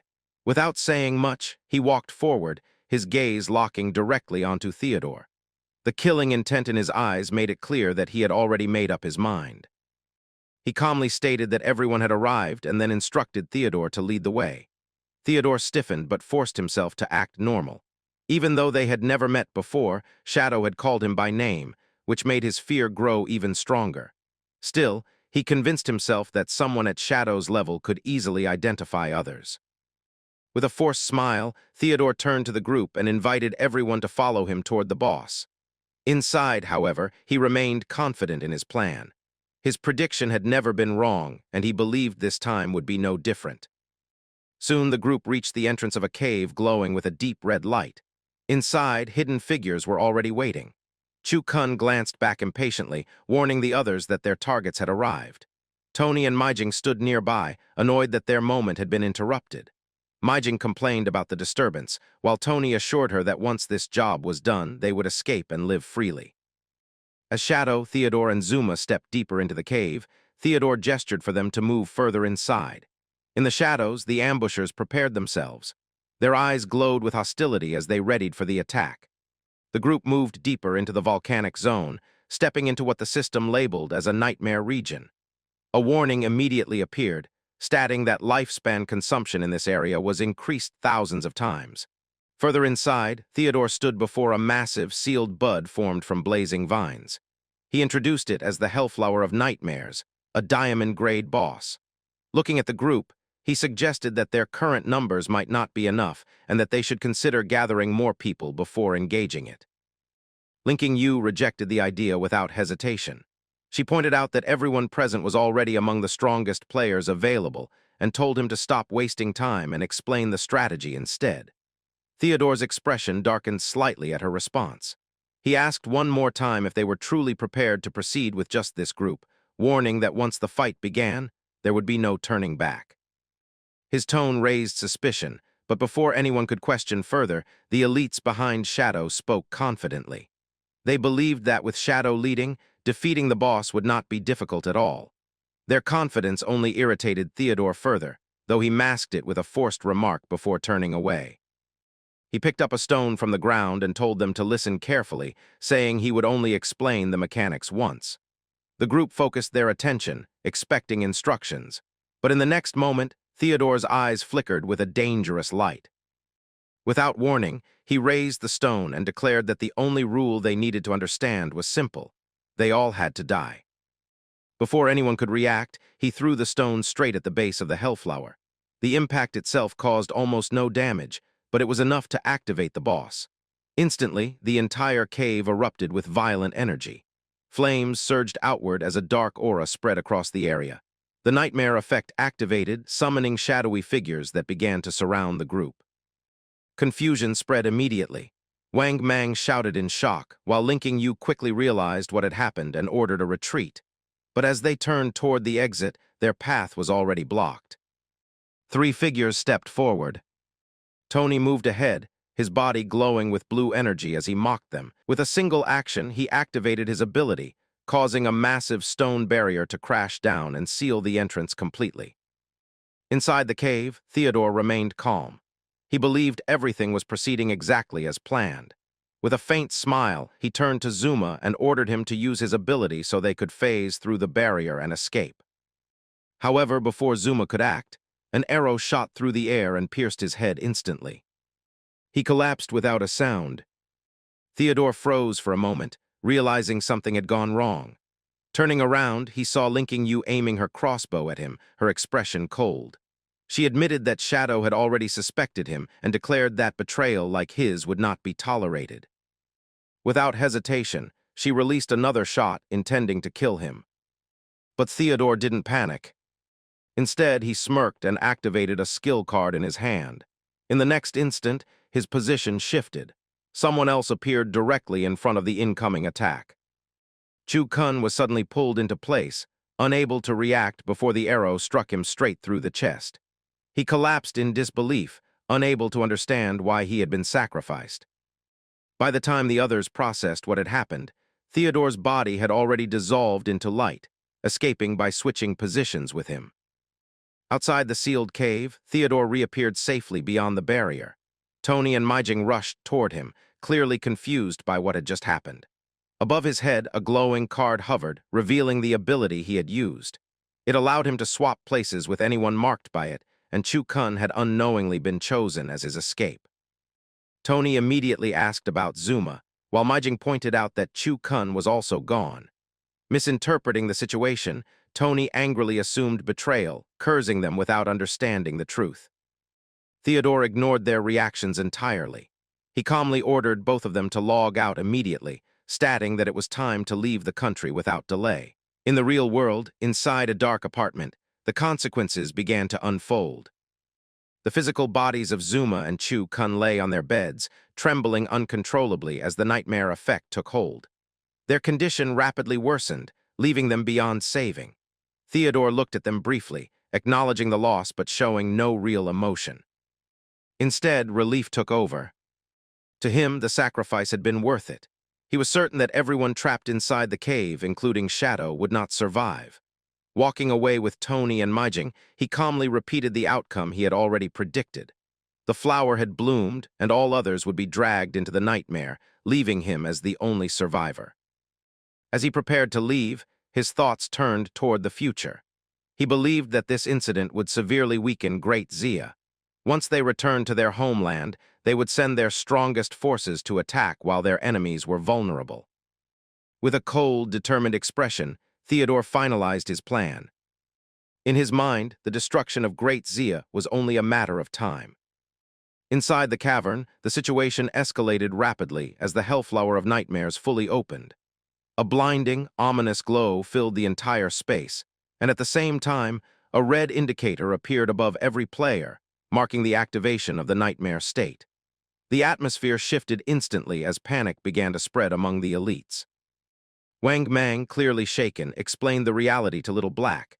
Anyone caught in the nightmare state would lose the ability to revive or log out. Death here was absolute. That single explanation was enough to crush the group's morale. They were trapped inside a sealed cave, facing a diamond-grade boss, while their lifespan drained at an impossible rate. Just as despair began to take hold, a system notification appeared. A party invitation from Shadow. Everyone froze for a moment before accepting. When they looked up, Shadow stood ahead of them, his back turned, his cloak moving slightly in the heated air. Without rushing, he calmly told them that since he had brought them here, he had no intention of letting them die. Turning his head slightly, his glowing gaze carried quiet authority as he instructed them to follow his commands. If they did, they would survive. With no other choice, the group placed their trust in him. One by one, the elites accepted the invitation, forming a unified team under his command. Shadow didn't waste time. He immediately began assigning roles. He turned to Zhang Yaoying and instructed her to activate Soul Link. Without hesitation, she raised her brush and painted a massive rune in the air. Dark violet chains burst outward, connecting every member of the team. As the chains settled, Shadow explained the purpose. The link would combine their resistances, allowing them to slow the increase of the nightmare effect.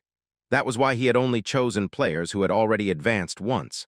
Only they possessed the hidden resistance required to survive this environment. At that moment, the team finally understood. This wasn't luck. Everything had been planned. The battle began without warning. The Hellflower unleashed thick, thorned vines that shot out in every direction, instantly binding several players. Shadow warned them immediately. If anyone fell or succumbed to the nightmare, the boss would absorb them to restore its strength. Survival came first. No exceptions. Taking full control, he explained the boss mechanics. 36 million health, divided into 3 phases. In the first phase, 6 vines would attack simultaneously, and each team was assigned to handle one. He singled out Anwin, assigning him a vine alone. Though surprised, Anwin stepped forward, encouraged by Shadow's confidence in his ability. The fight intensified as the vines struck with terrifying speed. Anwin dodged cleanly and launched a precise attack, but the damage barely registered. The others quickly realized the problem. Shadow calmly revealed the reason. The boss had a 90% damage reduction shield in this phase. The team hesitated, unsure how to proceed, but Shadow didn't slow down. He leaped into the air, his energy surging, and unleashed a powerful strike that cut through the boss's defenses, dealing massive damage despite the reduction. Before anyone could react, he followed up with another precise attack, pushing the damage even higher. The difference was overwhelming. He explained the strategy clearly. The vines must always have a target. If they didn't, the boss would release a wide-scale attack that would wipe everyone out. Their role was simple: hold the vines, stay alive, and leave the damage to him. Reassured, the team focused on survival. The Hellflower intensified its attacks, filling the cave with a storm of thorns. Shadow moved through it effortlessly, intercepting attacks and cutting down vines before they could overwhelm the group. Amid the chaos, Little Black lost focus. Instead of maintaining her defense, she became distracted watching Shadow's performance. That single mistake cost her. A vine slipped through and wrapped around her, lifting her into the air. Before panic could spread, Shadow appeared beside the vine in an instant. A single strike cut it apart. He caught her as she fell, ending the threat immediately. Standing over her, he gave a sharp warning. This was not a place to lose focus. Next time she would not survive. Embarrassed, she could only nod and apologize. With the final vine destroyed, the first phase came to an end. The Hellflower pulsed violently, its energy shifting. Something began to emerge from within its core. Everyone looked up as a humanoid shape formed inside the flames. Slowly, a figure stepped forward. A woman formed entirely of fire, her presence both beautiful and terrifying. For a brief moment, some players hesitated, caught off guard by her appearance. But that hesitation didn't last. The second phase began instantly. 3 blazing orbs of energy formed around the boss and launched outward. Shadow reacted immediately, warning the team that the orbs carried nightmare energy. Each one would lock onto a target, and contact would increase their nightmare state drastically while causing the orb to split into 2. Before he could finish, one orb struck a player. Exactly as he had warned, it split apart, multiplying the threat. Panic spread again, but Shadow remained composed. He instructed the targeted players to move away and keep the orbs separated, while the rest of the team continued handling the vines. Then he added one final detail. In this phase, the boss's damage reduction had dropped. Now it was their chance. Without hesitation, Shadow stepped forward alone, moving straight toward the boss's core, leaving the team to manage the battlefield while he prepared to bring the fight to its turning point. Shadow dropped from above, locking onto the Hellflower's humanoid form as his target. In his mind, this was the perfect opponent to unleash everything he had been holding back. Without hesitation, he activated Shadow of Slaughter. Dark figures split from his body, forming 4 identical clones. In an instant, 5 shadows surrounded the boss from every direction. At the same time, they all unleashed Crimson Blade together. A massive surge of red energy exploded outward, forming towering pillars of destructive force. Each strike landed with overwhelming impact, stacking multiple hits in rapid succession. The boss was slammed by repeated bursts of damage, each one crossing the 1,000,000 mark. Not stopping there, Shadow followed up immediately, stepping in with precision and delivering a deep strike that left a heavy bleeding effect on the boss. He pulled back briefly, analyzing the result. Even with the boss's damage reduction still active, His attack had dealt enormous damage. Based on his calculation, only a few more full rotations would be enough to finish it. But the moment he turned, his expression changed. Behind him, the battlefield had completely collapsed into chaos. The number of nightmare orbs had multiplied far beyond control. The air itself was filled with them, chasing players in every direction. Wang Mang shouted desperately, telling anyone targeted to run away from the group, but panic had already spread too far. Players ran blindly, crashing into others who were still dealing with the vines. The entire formation broke apart in seconds. As Shadow observed carefully, he noticed something critical. Whenever a vine struck one of the orbs, it suddenly accelerated, becoming nearly impossible to avoid. That hidden interaction made the situation even worse. Realizing the team could not hold much longer, Shadow made a decision. He only needed a few seconds. Clenching his jaw, he ordered everyone to hold out just a little longer while he prepared one final burst. His energy surged as he began stacking his abilities. First came stealth enhancement, then damage amplification. A protective barrier formed around him, further boosting his power. Finally, he activated Shadow of Slaughter again, bringing out clones that inherited every buff he had just applied. Everything was ready. In the next instant, he vanished. Shadow and his clones moved at extreme speed, striking simultaneously from multiple angles. Blue energy streaks filled the space as countless slashes landed in rapid succession.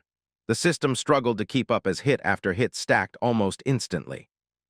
But he wasn't done. With perfect timing, he unleashed Crimson Blade again.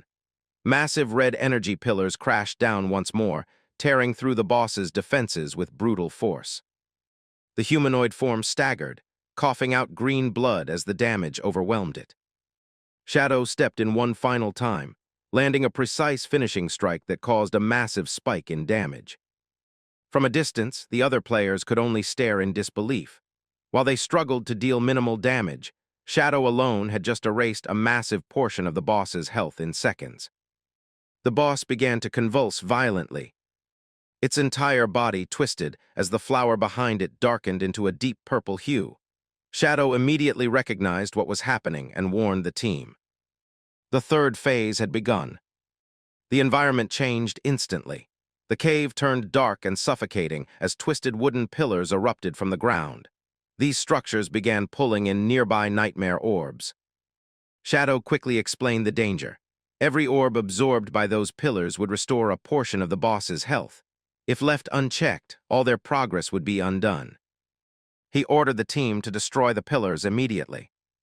At the same time, the rules of the battle shifted again.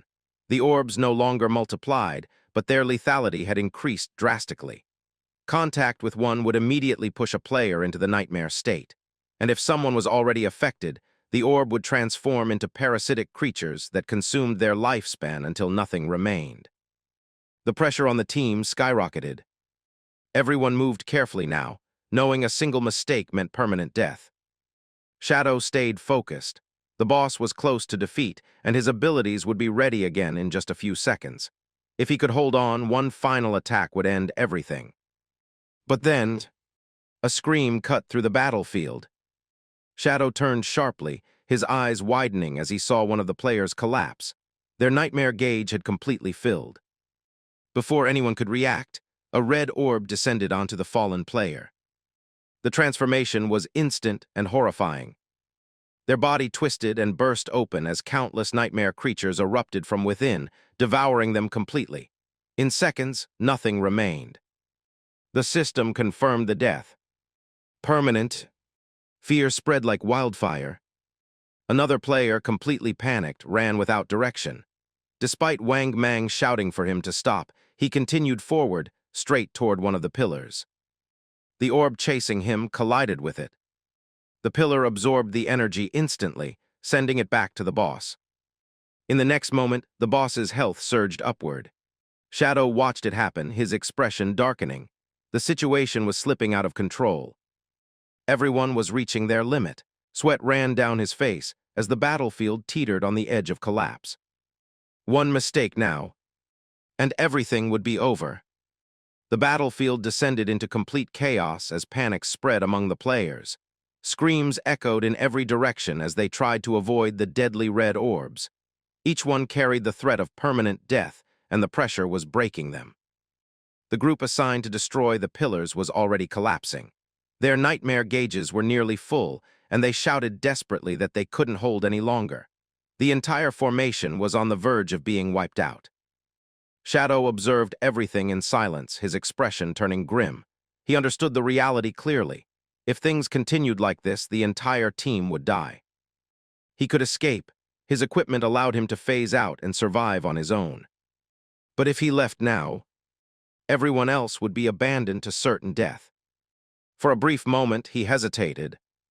Then suddenly, a sword rose into the air. Wang Mang stepped forward. Without a second thought, he activated his ultimate defense skill. A golden barrier formed around him, granting complete invincibility for a short duration. His eyes shone with determination as he shouted toward Shadow, telling him to ignore everything else and focus only on killing the boss. He would handle the rest. Shadow was caught off guard. Even he didn't expect such a reckless move. He questioned what Wang Mang was planning, but there was no hesitation in the man's response. Wang Mang activated a speed boost and charged straight into the storm of red orbs. Little Black froze in shock as she watched him collide with the orbs one after another. His invincible body prevented the orbs from reaching the pillars, stopping the boss from regenerating. But Captain Yu immediately understood the danger. She shouted at him to stop, warning that even though the barrier blocked damage, it didn't stop the nightmare effect. His gauge was still rising. Once the invincibility ended, the nightmare would consume him instantly. Wang Mang simply smiled. He knew exactly what would happen. But he still kept moving forward, his voice calm as he said that this was the only way to win. As he rushed toward his inevitable end, he declared his trust in Shadow. He believed Shadow would finish this. Captain Yu clenched her teeth, then made her own decision. Her eyes lit up as she activated her power, summoning a massive blue dragon connected directly to her life force. With a single command, the dragon lunged forward and began swallowing the nightmare orbs.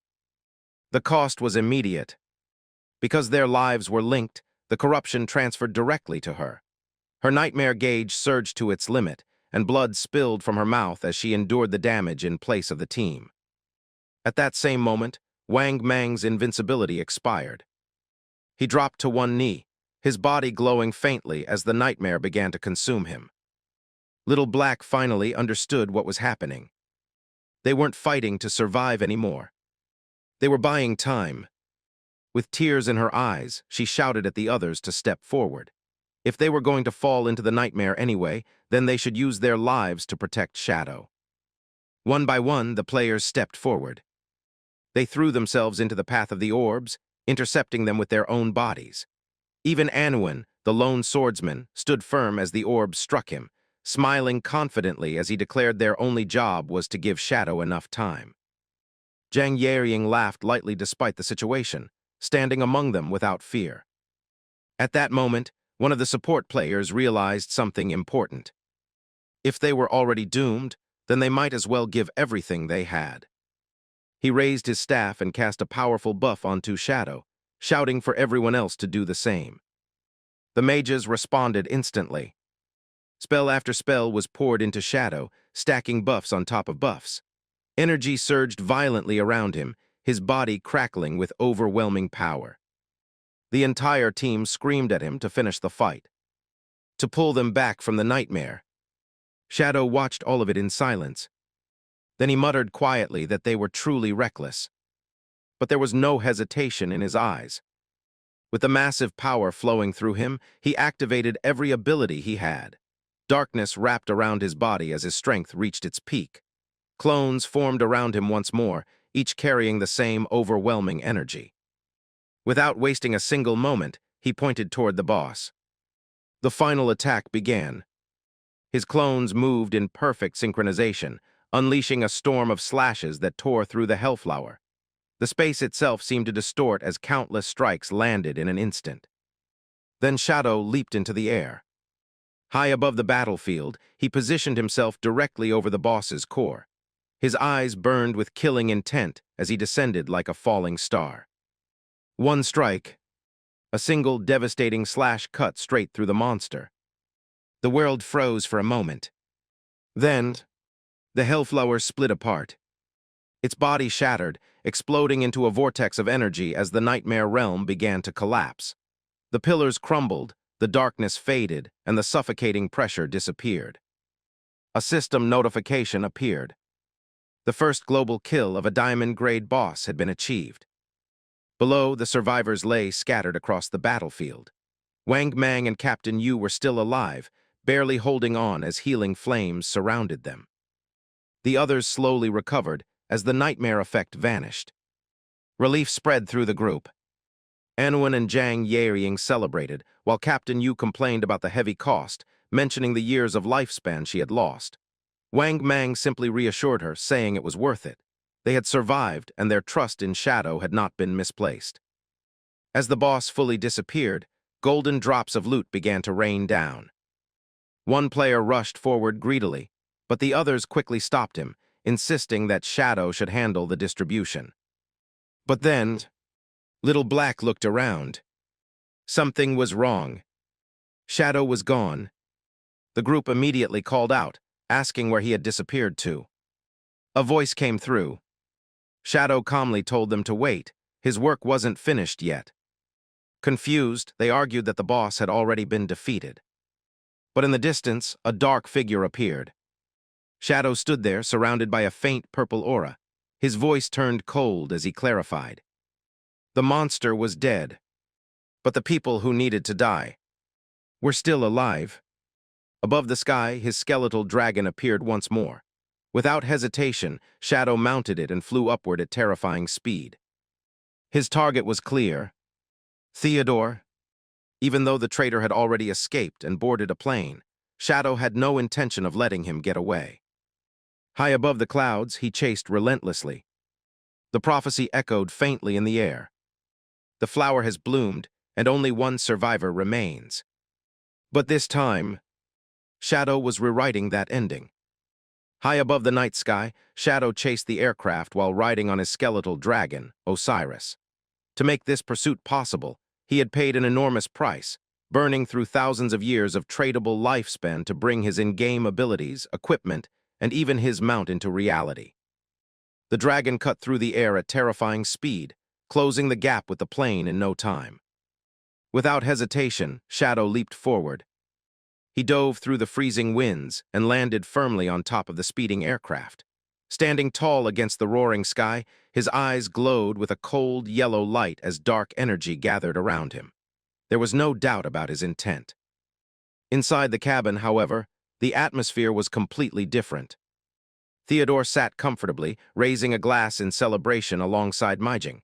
The mood was relaxed, almost triumphant. He welcomed them officially, treating them as members of his homeland, while Mijing politely thanked him for taking them in. Nearby, Tony casually checked his phone, curious to see the outcome of the battle. He expected news of Shadow's defeat. But the moment the screen loaded, his expression froze. His hands began to tremble as he slowly turned the phone toward the others. The headline shattered their expectations. Not only had Shadow's team survived, they had defeated the boss and secured the first global kill. The room fell silent. Mijing stared in disbelief. Tony couldn't even speak. Theodore's hand loosened and the glass slipped from his grip, shattering on the floor as red liquid spread like blood. For the first time, fear crept into his eyes. He replayed his prediction in his mind, trying to understand what had gone wrong. Then suddenly, the truth hit him. He had misunderstood everything. The prophecy hadn't been about Shadow's downfall. It was about his own side. The meaning became painfully clear. If only one person was meant to survive, then the others were already marked for death. A chill ran down his spine. And then, he saw it. Through the window, a figure stood outside the plane. A masked silhouette, staring directly at him. Shadow. Theodore's composure shattered as he pointed toward the window, shouting in panic. Tony rushed to look, pressing his face against the glass, but he saw nothing. To him, there was only empty sky. But Theodore knew. That presence was real. Trying to regain control, he forced himself to think logically. This was a civilian flight, filled with innocent people. If Shadow attacked recklessly, the plane would crash, killing everyone. That meant he wouldn't act. Clinging to that reasoning, Theodore convinced himself they were safe, for now. He revealed his backup plan. Reinforcements had already been called. Far below at the airport in his homeland, elite fighters had gathered. A massive magical formation lit up the sky, preparing for Shadow's arrival. Their objective was simple: eliminate him the moment he landed. Confident again, Theodore reassured the others that they only needed to wait. But behind that calm expression, his thoughts were far colder. He already knew what the prophecy implied. If only one would survive. Then Tony and Mijing were expendable. He had no intention of dying with them. Quietly, he stood up and walked down the aisle, scanning the passengers. His plan was simple. He would give someone a special card, marking them as a target. If danger came, he could switch places with them and escape. He stopped beside a young passenger and offered the card, claiming it was a beneficial item. But before the man could react, something moved. A burst of black energy erupted from the shadows. A scream cut through the cabin. Theodore froze as blood splattered across the floor. In the next instant, horrifying flowers bloomed from the victim's body, marking a brutal death. His heart sank. It had already begun. He turned back in shock. Tony and Mijing were gone. Only blood remained where they had been sitting. Panic took over completely. Without thinking, Theodore prepared to activate his escape skill. Survival was all that mattered now. But he was too late. A sharp sound sliced through the air. Pain exploded through his body as his arm was severed cleanly at the wrist. His hand, still holding the escape card, spun through the air before being caught mid-fall. Shadow stood behind him, silent, unmoving, holding the severed limb in his hand. His glowing eyes stared down at Theodore with cold certainty. He spoke calmly, almost mockingly. Theodore would indeed return home. But not alive. Before dying, he would deliver a message. The true meaning behind Theodore's prophecy was finally revealed. Far away in a dark and silent room, two lifeless bodies lay still. Chukun-chan and Zuma had already paid the price for being dragged into the nightmare. Around them, eerie red spider-lily-like flowers bloomed, as if mocking the idea that anyone could escape fate. The prophecy had never been about survival. It had always been about sacrifice. Back inside the aircraft, Shadow made his final move. Without hesitation, he drove his hand straight into Theodore's chest and tore out his heart. The man froze, his expression locked in disbelief as he stared at the one who had come for him. Blood poured from the massive wound as his body lost all strength. In the next second, he collapsed. Theodore's body dropped to its knees before falling face first onto the aisle, his prophecy fulfilled in the most brutal way possible. As the terrified passengers looked on, something unnatural occurred. His blood began to spread across the floor, forming clear words, Shadow's message to his enemies. Fallen leaves must return to their roots. Outside, the plane continued flying through the night as if nothing had happened. Shadow calmly stepped through the aircraft's structure, phasing out into the cold sky. Standing atop the speeding plane, he glanced down briefly, noting how effective his equipment was in bypassing physical barriers. Without staying any longer, he stepped back into the void. His body dropped through the air before landing perfectly on Osiris.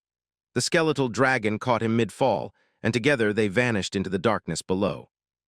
Meanwhile, the aircraft continued toward its destination. As it approached the glowing cityscape of Country M, preparations were already in place. On the ground, a massive military operation had been set up. Barriers covered the airport, detection fields scanned the area, and powerful attacks were ready to be unleashed the moment the plane landed. Troops were positioned everywhere. Assassins hid in the shadows, snipers waited for targets, defensive units stood ready for combat. Their orders were simple: eliminate Shadow at all costs. Inside the plane, however, the passengers remained unaware of what awaited them. A young man glanced out the window, casually wondering if this level of security was normal for the country. Then the aircraft touched down. As soon as it docked, agents moved in. The cabin doors opened and a team entered prepared for confrontation. But what they found instead stopped them completely. Theodore's body lay in the aisle, surrounded by blood.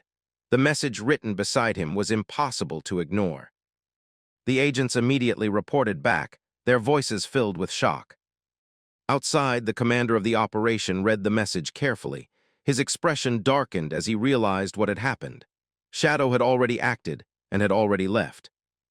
The situation escalated instantly. Assuming Shadow was still nearby, the forces prepared to strike. A masked agent asked for confirmation from a nearby mage who checked the detection systems. Nothing. No hidden presence. No trace. The commander quickly understood the truth. Their detection systems had failed because Shadow's abilities were beyond their level. He had slipped through unnoticed. But instead of retreating, the decision was made. The threat was declared S-class, and the order was given to attack. Despite the presence of civilians, a subordinate hesitated, pointing out that innocent people were still on board, but the command was absolute. There would be no exceptions. In the next instant, the sky lit up. Magic attacks, beams, and explosive projectiles were launched toward the aircraft. From inside, passengers finally realized what was happening as panic erupted. There was no time to escape. A massive spell descended like a falling sun. And the plane was erased. Flames consumed everything, leaving nothing but wreckage behind. Silence followed. A scout confirmed that no life signals remained. The commander stood in front of the burning remains, watching without emotion. To him, the outcome was justified. Even the smallest chance of eliminating Shadow was worth the cost. But not everyone agreed. A high-ranking official stepped forward, furious at what had just been done. He warned that this act would trigger severe consequences and destroy any remaining trust between nations. The commander responded coldly. He asked how anyone expected to stand against someone like Shadow without the resolve to make such sacrifices. To him, hesitation was weakness. The tension between them snapped. In a single movement, the commander struck, sending the man flying backward with overwhelming force. His expression hardened as he revealed his true feelings. He despised the bloodline he carried, yet his loyalty to his country remained absolute. Then the focus shifted. Two agents approached, carrying Theodore's body. They dropped it at the commander's feet without ceremony. For a brief moment, he knelt. A strange aura surrounded him as he spoke quietly, honoring the fallen man as a hero. He promised that his body would be returned to his homeland. But the respect ended there. As he stood, several glowing cards appeared in his hand, revealing his true ability. The corpse collector. By touching the dead, he could take their skills for himself. The system confirmed it. Theodore's abilities had been transferred. His prophetic power, his spatial escape skill, all of it now belonged to someone else. Holding the glowing cards, the commander looked toward the horizon, his single red eye burning with intent. With this new power, he made a final chilling vow.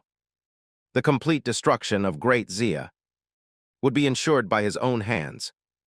The red-eyed leader raised his arm, holding the glowing blue card as light spread outward. Activating his newly obtained divination ability, he searched for a path that could lead him to Shadow's downfall. A vision formed before him. In the endless void of stars, a mother reached desperately toward a falling child, trying to save him from being swallowed by the abyss. The scene lingered, heavy with meaning. The leader narrowed his eyes, quickly understanding this connection could be used. If Shadow had a weakness, it would lie in something similar. Not far away, two subordinates discussed the information Theodore had left behind. Based on the clues, they identified a guild in Great Zia known as Fika Heavy Industries. Its leader, Hanjin, and her son, Huang Ziking, perfectly matched the prophecy. The leader confirmed their deduction. One of Theodore's informants was already inside that guild, carrying a special card. With that, everything fell into place. A holographic map appeared, outlining his next move. Using the spatial ability known as the Dark Star Boundary, he could instantly swap places with that informant and enter enemy territory without being detected. Without hesitation, he summoned another blue card and handed it to the white-haired mage and his partner. His voice turned firm as he instructed them to safeguard the cards and not use them under any circumstances. He would go alone first. Once the path was secured, he would summon the elite forces of Country M directly into Great Zia. Placing a hand over the glowing scars on his abdomen, the leader silently vowed to prove that his nation would dominate the entire apocalyptic world. The next moment, a pillar of blue light engulfed him. He vanished. In his place, another man suddenly appeared, crouched awkwardly with a roll of toilet paper in his hand. Completely confused, he stammered that he had just been in the bathroom. An agent calmly reassured him, welcoming him as Theodore's acquaintance and explaining that he was now in Country M. The man could only stare in disbelief, unable to process what had just happened. Meanwhile, inside the Nightmare Hellflower boss area, the remaining players waited in silence. A blue light flickered. Shadow returned. The moment he appeared, the players reacted immediately. One of them excitedly announced his arrival, while the leader of the Knights Templar Guild stepped forward with a smile, assuring him that no one had touched the loot, just as he had instructed. Shadow raised his hand, yellow energy crackling around it, and calmly thanked them before telling everyone to take what they needed to strengthen themselves. Then he activated his ability. A massive golden hand materialized in the air and slammed down, gathering all the rewards in one place. The sheer scale of the skill left the others stunned, realizing just how much their gains would increase. After sorting through everything, Shadow handed a spatial ring filled with items to Linkingu. He kept only what he needed, lifespan rewards and assassin-class equipment, leaving the rest to be shared. She could barely hide her shock at the amount of treasure inside. When she asked about Theodore and his group, Shadow simply glanced toward the sealed cave entrance. His eyes glowed faintly as he answered coldly. They were all dead. Before she could respond, he had already moved. Turning into a blur, Shadow shot through the air and headed toward another area of the dungeon. There, two players were struggling to break through a massive stone wall, barely making any progress. Without a word, Shadow landed. A series of sharp slashes shattered the wall instantly. He walked past them as if it meant nothing, dismissing their stunned expressions with a simple wave before disappearing into the tunnel beyond. Later, riding atop Osiris, Shadow reviewed his rewards. 3 major treasures, 2 legendary items, an ultimate skill, a weapon, and a bracer. Without wasting time, he upgraded the skill using his evolution points. The system revealed its new form, an ancient-grade ability called Endless Nightmare. The skill created a terrifying area of effect, dragging enemies into a descending nightmare state while rapidly increasing a special gauge. The more it built up, the more damage they took. But what made it truly dangerous? Players affected by it couldn't log out. Shadow quickly realized the implications. Combined with certain curses, it could permanently eliminate players from within the game itself. However, he also noted its weakness. Certain purification skills or items could remove the effect. Next, he summoned his new weapon. A dark red blade formed in his hand, glowing with a violent aura. The system identified it as the Stariller Blade, an assassin-class weapon with immense offensive power. It granted increased damage, massive backstab bonuses, and a stacking effect that boosted attack power with every kill. It also dealt devastating damage to shields, making it especially effective against defensive opponents. Shadow smirked. A perfect weapon for killing. He then discovered its most unusual feature. Any player killed by it would gain a permanent title that could never be removed. Amused, he thought the nickname it had earned was fitting. Finally, he equipped the bracer. A golden geometric shield formed around his body, automatically regenerating every few seconds. The defensive ability was simple, but extremely effective. Satisfied with everything, Shadow mounted Osiris once again and rose into the sky. His next destination was already decided. FICA Heavy Industries still owed him 800 years of lifespan. It was time to collect. As he flew over the ruined landscape, he planned his next steps, leveling up, preparing for the next trial, and strengthening himself further. Meanwhile, days earlier in a ruined village, chaos unfolded. A group of players was suddenly attacked. Two of them were pierced through by sharp, bloody tendrils, collapsing instantly. The attacker was a terrifying floating monster, glowing with orange light. An emerald-grade boss. Panic spread as the remaining players tried to flee. But then, someone stepped forward. A figure cloaked in darkness, his hand wrapped in violent purple flames, stopped the monster effortlessly. His voice was calm, commanding the others to stay in formation. It was Huang Ziking. He declared that he would control the boss and ordered the team to attack. But the others didn't believe him. They shouted at him to run, mocking him for thinking he could match someone like Shadow. He only smiled. A dark aura exploded from his body as the ground twisted into an abyssal swamp beneath his feet. His eyes glowed with unnatural power as he spoke with confidence. Shadow may hide in darkness, but he embodied the abyss itself. Huang Ziking raised both hands as violent purple energy burst from the ground beneath him.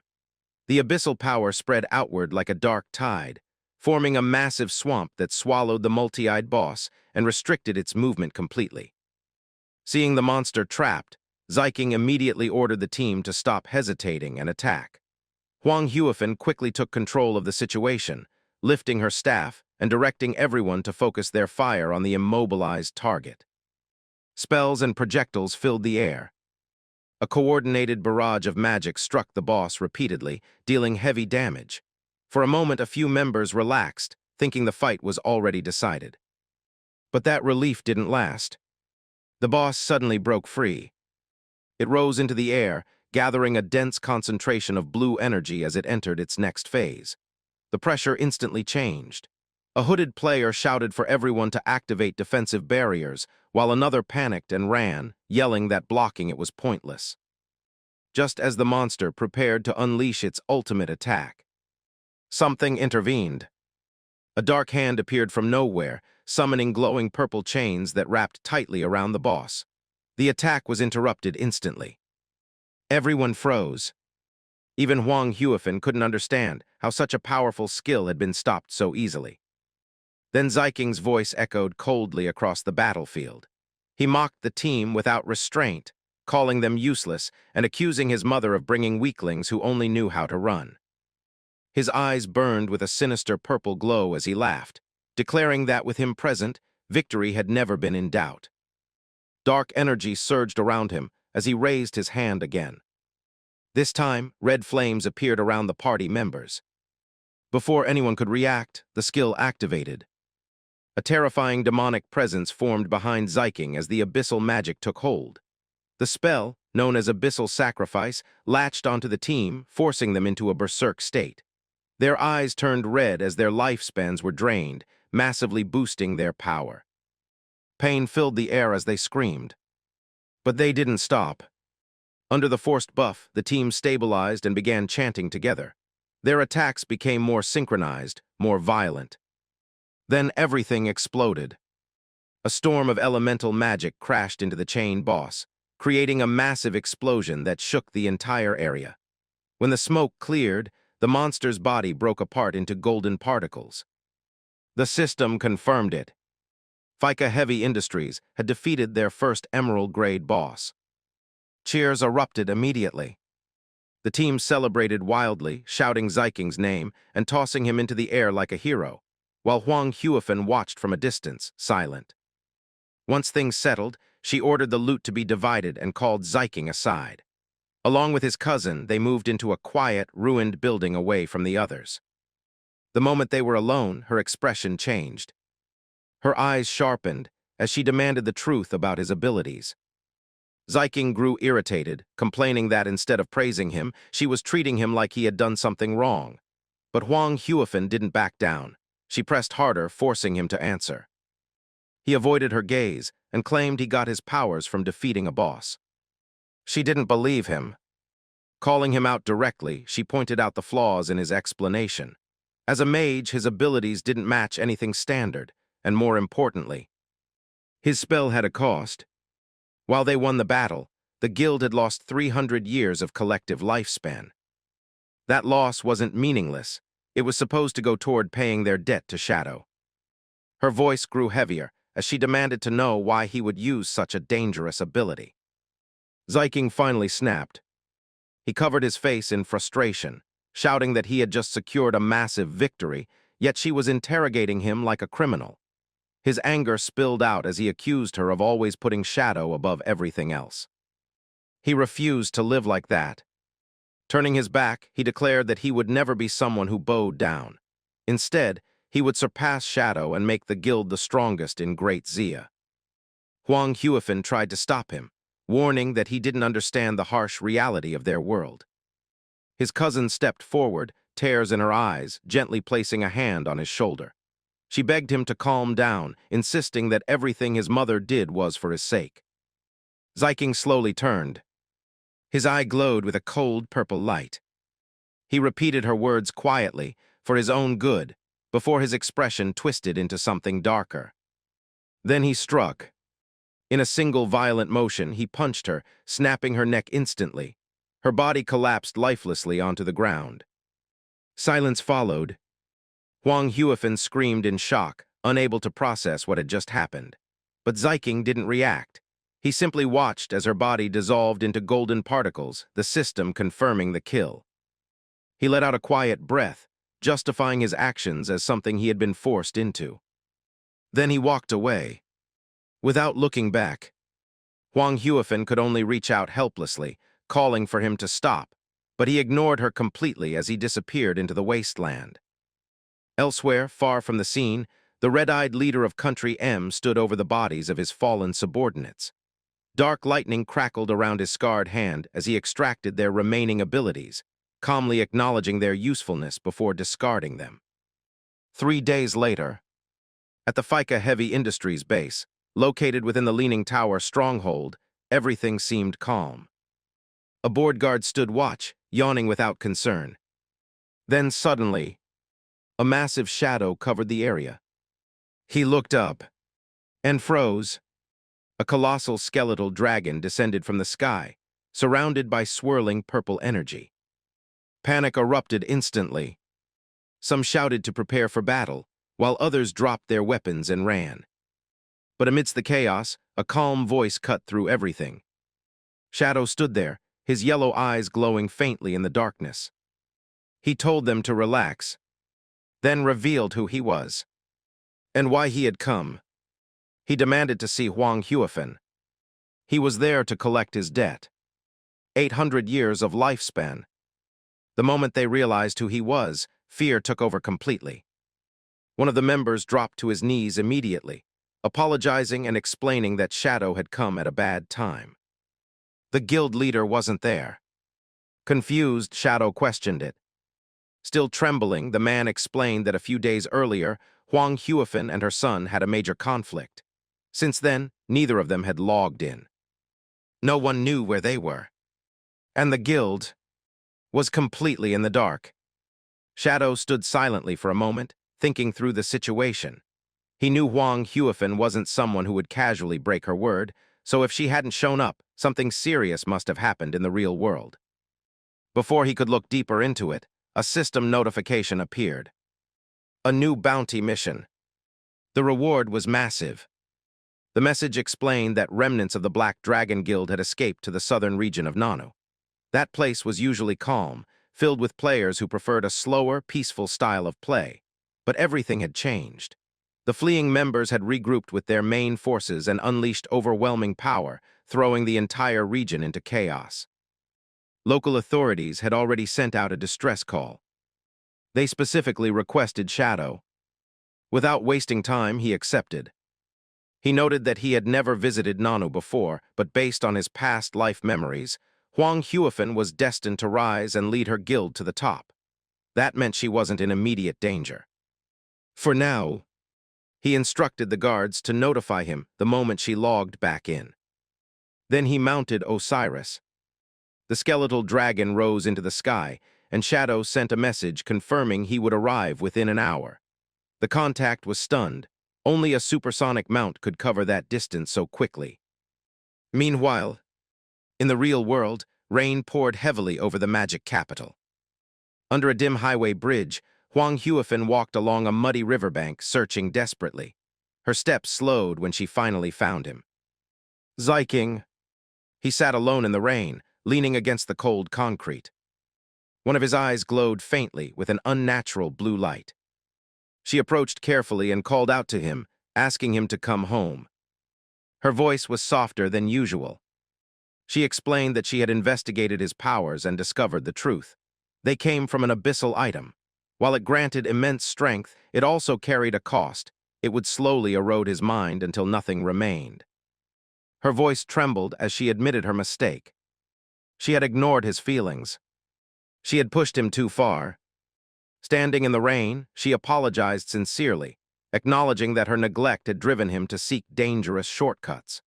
She told him she understood his desire to make the guild stronger, but rushing like this would only lead to destruction. Everything had a price. She reached out her hand. This time she promised things would be different. She would respect his choices, treat him as an equal, and never force him into decisions he didn't want. They could rebuild together. As partners, Ziking slowly looked up. Tears mixed with the rain as his glowing eye flickered. For a brief moment his expression softened. He called out to her, but before anything could change, a portal opened. Green light spread across the wall behind them as a figure stepped out. The red-eyed leader. He interrupted the moment instantly, warning Ziking that going back would only trap him again under his mother's control. In his intangible form, immune to attacks, he spoke calmly, asking Ziking a simple question. What would he choose? If he could have the power to achieve everything he wanted. Huang Huifan immediately stepped forward, demanding to know who he was, but the man ignored her completely. Instead, he focused on Ziking. He promised him everything. Power, status, the strongest guild, the ability to kill Shadow, total dominance. His words were calm, but filled with manipulation. Huang Huifan reacted instantly. She summoned chains of purple energy and hurled them forward, ordering the intruder to freeze. But the chains passed right through him. Her eyes widened in shock. Before she could react again, he moved. With overwhelming speed, he grabbed her head and slammed her into the ground. The impact shattered the concrete beneath her. Standing over her, he mocked her strength. This was the leader of a top guild. Pathetic. Then he turned back to Ziking. He admitted that the abyssal item did corrupt its user, but revealed something crucial. It could be purified. Ziking froze. That single statement shattered everything his mother had told him. On the ground, Huang Huifan desperately tried to warn him. Yes, purification existed, but it required a hidden class called Exorcist, and the only one known had already died. The red-eyed leader smiled. His arm lit up with red, star-like scars as energy ignited around him. He asked quietly, "Who said he was dead?" Then he acted. The red energy flowed into Ziking, activating the exorcism ability. Instantly, Ziking's system interface changed. His abyssal corruption dropped significantly. Half of it gone. Ziking stared in shock. It was real. Huang Huifan couldn't believe it. Everything she knew said this shouldn't be possible. She demanded to know who he really was. But he ignored her again. Instead, he manipulated Ziking further. Using a subtle control skill, he twisted his emotions, whispering that his mother's love was nothing more than a chain meant to hold him back. He told him the truth. As long as she lived, he would never be free, never respected, never powerful. He offered him one final step. A knife appeared. He told Ziking to take it, kill her, and everything he desired would be his. Huang Huifan, bleeding on the ground, begged him to stop. She told him he was being controlled, that none of this was real. But Ziking didn't listen. His eyes turned completely red. The knife trembled in his hand. Then, he raised it. Her voice broke as she called his name one last time. But he had already chosen. The blade came down. Silence followed. Zeiking stood there holding the blood-covered knife. His expression was empty, devoid of hesitation or regret. He turned toward the red-eyed leader and asked a simple question. Would he really give him everything? The man nodded. Satisfied, a twisted smile spread across Zeiking's face. Standing over his mother's lifeless body, he asked calmly, what was the next step? And just like that, he stepped fully into the darkness. The red-eyed leader activated another one of his cards, drawing out a new power. Using the divination ability he had stolen, he projected a glowing crimson portal into the sky. Within it, a terrifying vision unfolded. A burning meteor tore across a blood-red sky, carrying the promise of destruction. The prophecy revealed a catastrophic future, the abyss rising to swallow the heavens, while a crimson star descended to erase all darkness. Zeiking stared at the scene, unable to fully grasp its meaning. The leader calmly explained that this event would engulf all of Great Zia. No one would escape it, not even Shadow. He added that the darkness, destined to be destroyed, might refer to Shadow or even Zeiking himself. That realization sent a chill through him. For the first time, he understood that he could die in what was coming. The leader reassured him, saying that while the disaster itself was inevitable, survival would depend entirely on strength. If Zeiking wanted to live, he needed to grow stronger, fast. He needed to build his guild into a force capable of facing both Shadow and the coming calamity. With that, he summoned another glowing red card and handed it over. His pawn was ready. Without another word, the red-eyed leader stepped back into the mist, promising they would meet again when the time was right. Left alone, Zeiking stood in silence. Then his expression shifted. His eyes burned with a deep red glow as he fully accepted the path he had chosen. Raising his hand, he channeled abyssal energy toward his mother's corpse. Dark power wrapped around her body as the abyssal puppet skill activated. The magic forced its way into her lifeless form, twisting it violently. Her body trembled. Then her eyes opened, glowing red. She rose again, not as herself, but as a puppet bound to his will, retaining all the strength she once possessed. Standing behind him, she calmly asked for orders. Zeiking smiled faintly. From now on, they would build the guild together. Far away in the southern region of Nanu, the atmosphere was completely different. A towering structure overlooked the peaceful ruins of the city, where players preferred a relaxed way of life. Along the riverbank, a group sat enjoying tea and dim sum, chatting casually as they took a break from their activities. Someone mentioned it was time to rest. Another reminded everyone to enjoy their tea first. Then, a deafening roar shattered the calm. A massive two-headed bull boss appeared behind them, its presence shaking the ground.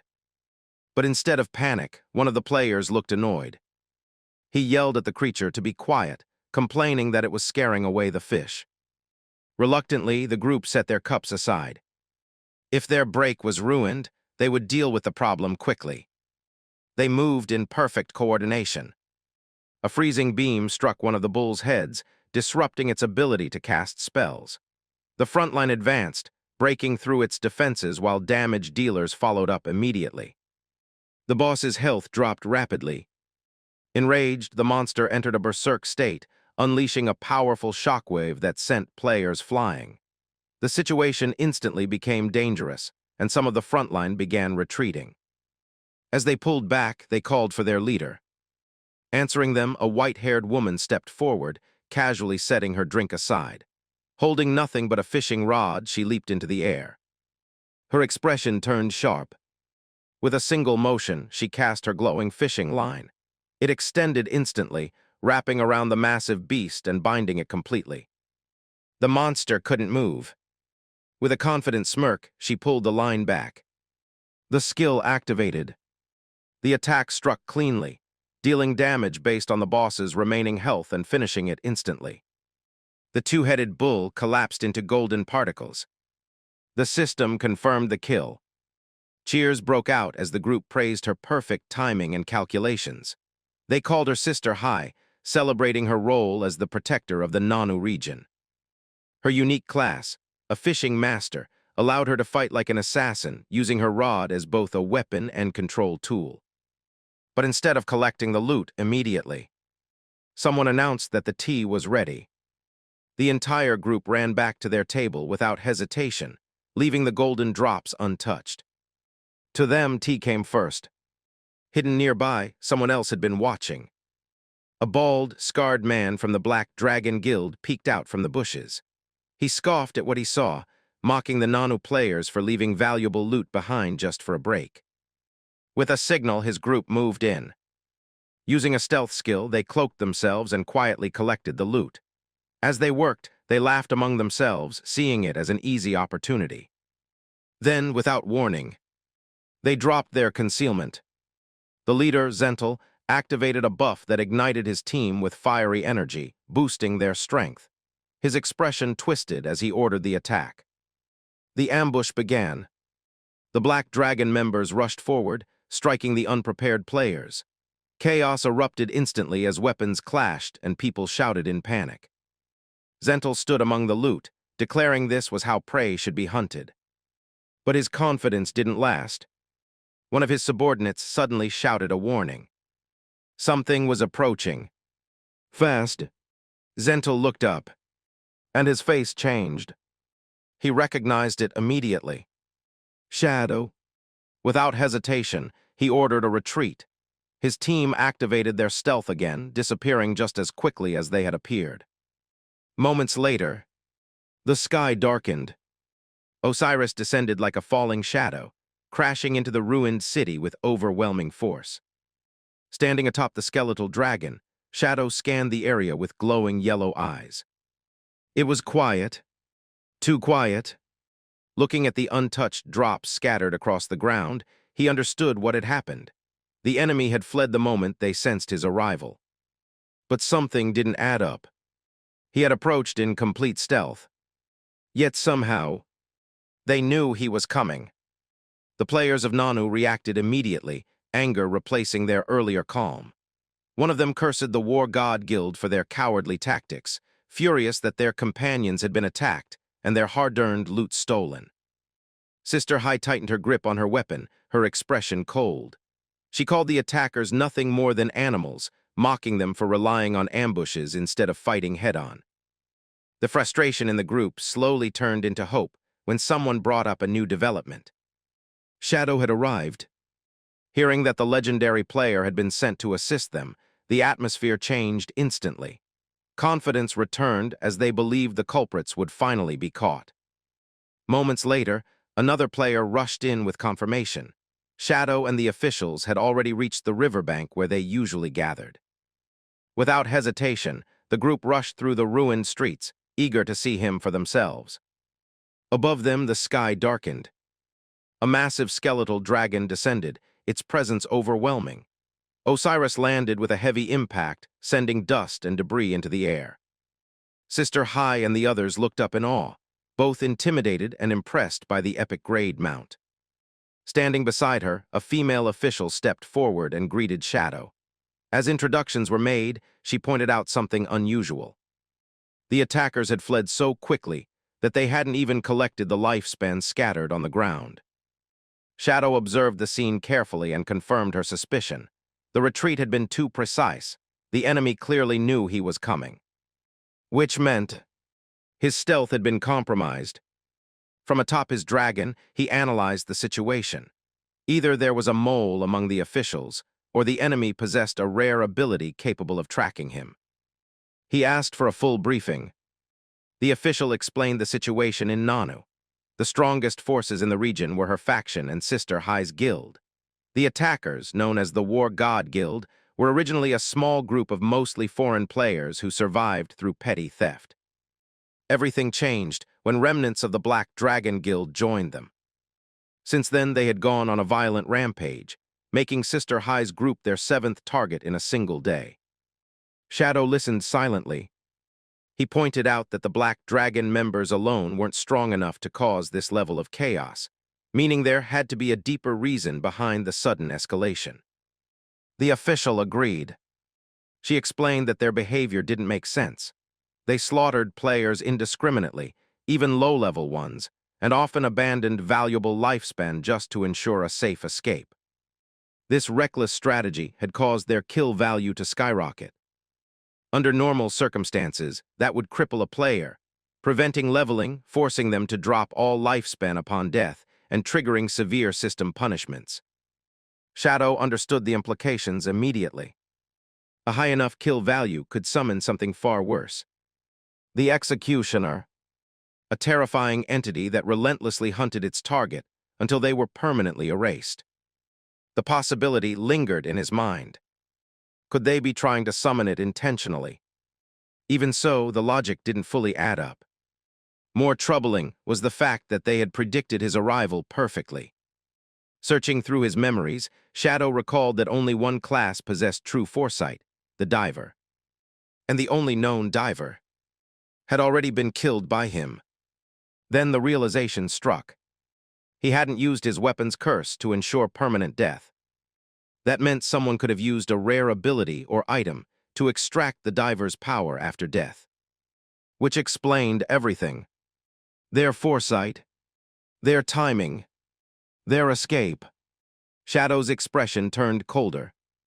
He asked for the location of the War God Guild's base. The official hesitated before answering. Their hideout was an underground facility known as the Blood Slaughterhouse. She warned him that previous raids had failed due to heavy traps and the enemy's ability to escape easily. Shadow wasn't concerned. If he wanted answers, he only needed one thing. A prisoner. Deep inside the Blood Slaughterhouse, the atmosphere was completely different. Red lights illuminated the industrial facility as guards patrolled the area. Zentel stood among them when a dark-skinned man with tribal markings approached him. His red eyes glowed faintly as he asked whether the intelligence he had provided had been useful. Zentel admitted it had. Shadow had appeared exactly as predicted. Without that warning, they would have been wiped out. The man smiled, reciting the prophecy he had obtained.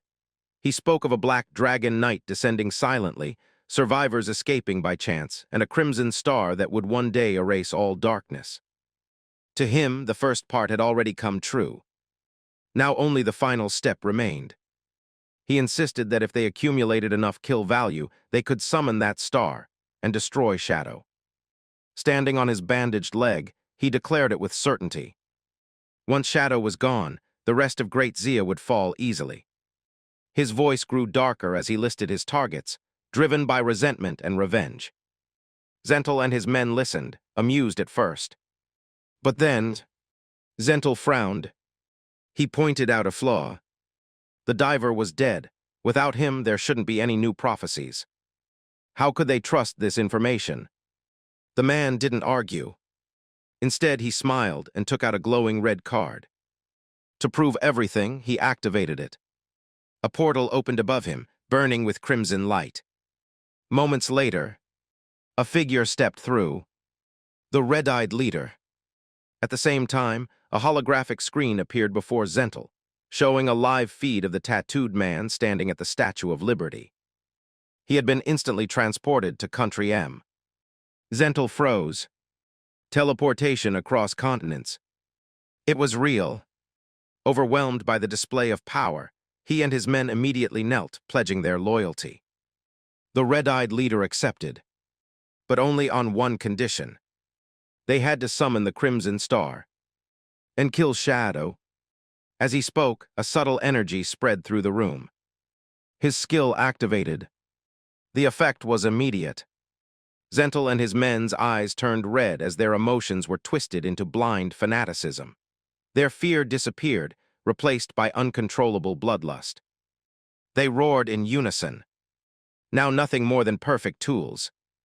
Back on the surface, beneath a dim red sky, Shadow arrived at the location.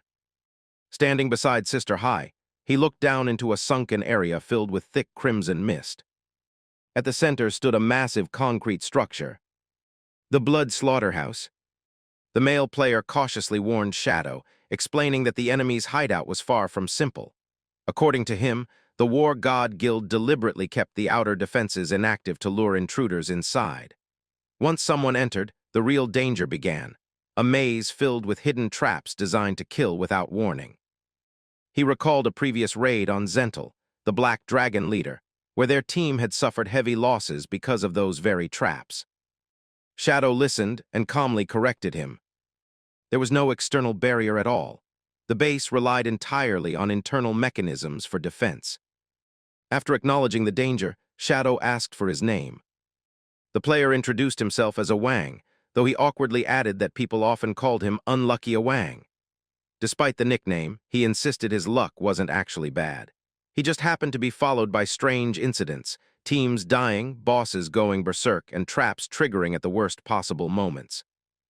He explained that the official known as a wisp of smoke had sent him as a guide in exchange for a reward. Sister Hai stepped in, clearly annoyed. She pointed out that the War God Guild itself wasn't particularly strong. What made them dangerous was their fortified base. Sister Hai volunteered to guide him instead, warning that navigating the traps blindly would be too risky. Awang backed her up, saying her experience from the previous mission would be useful. After a moment, Shadow accepted.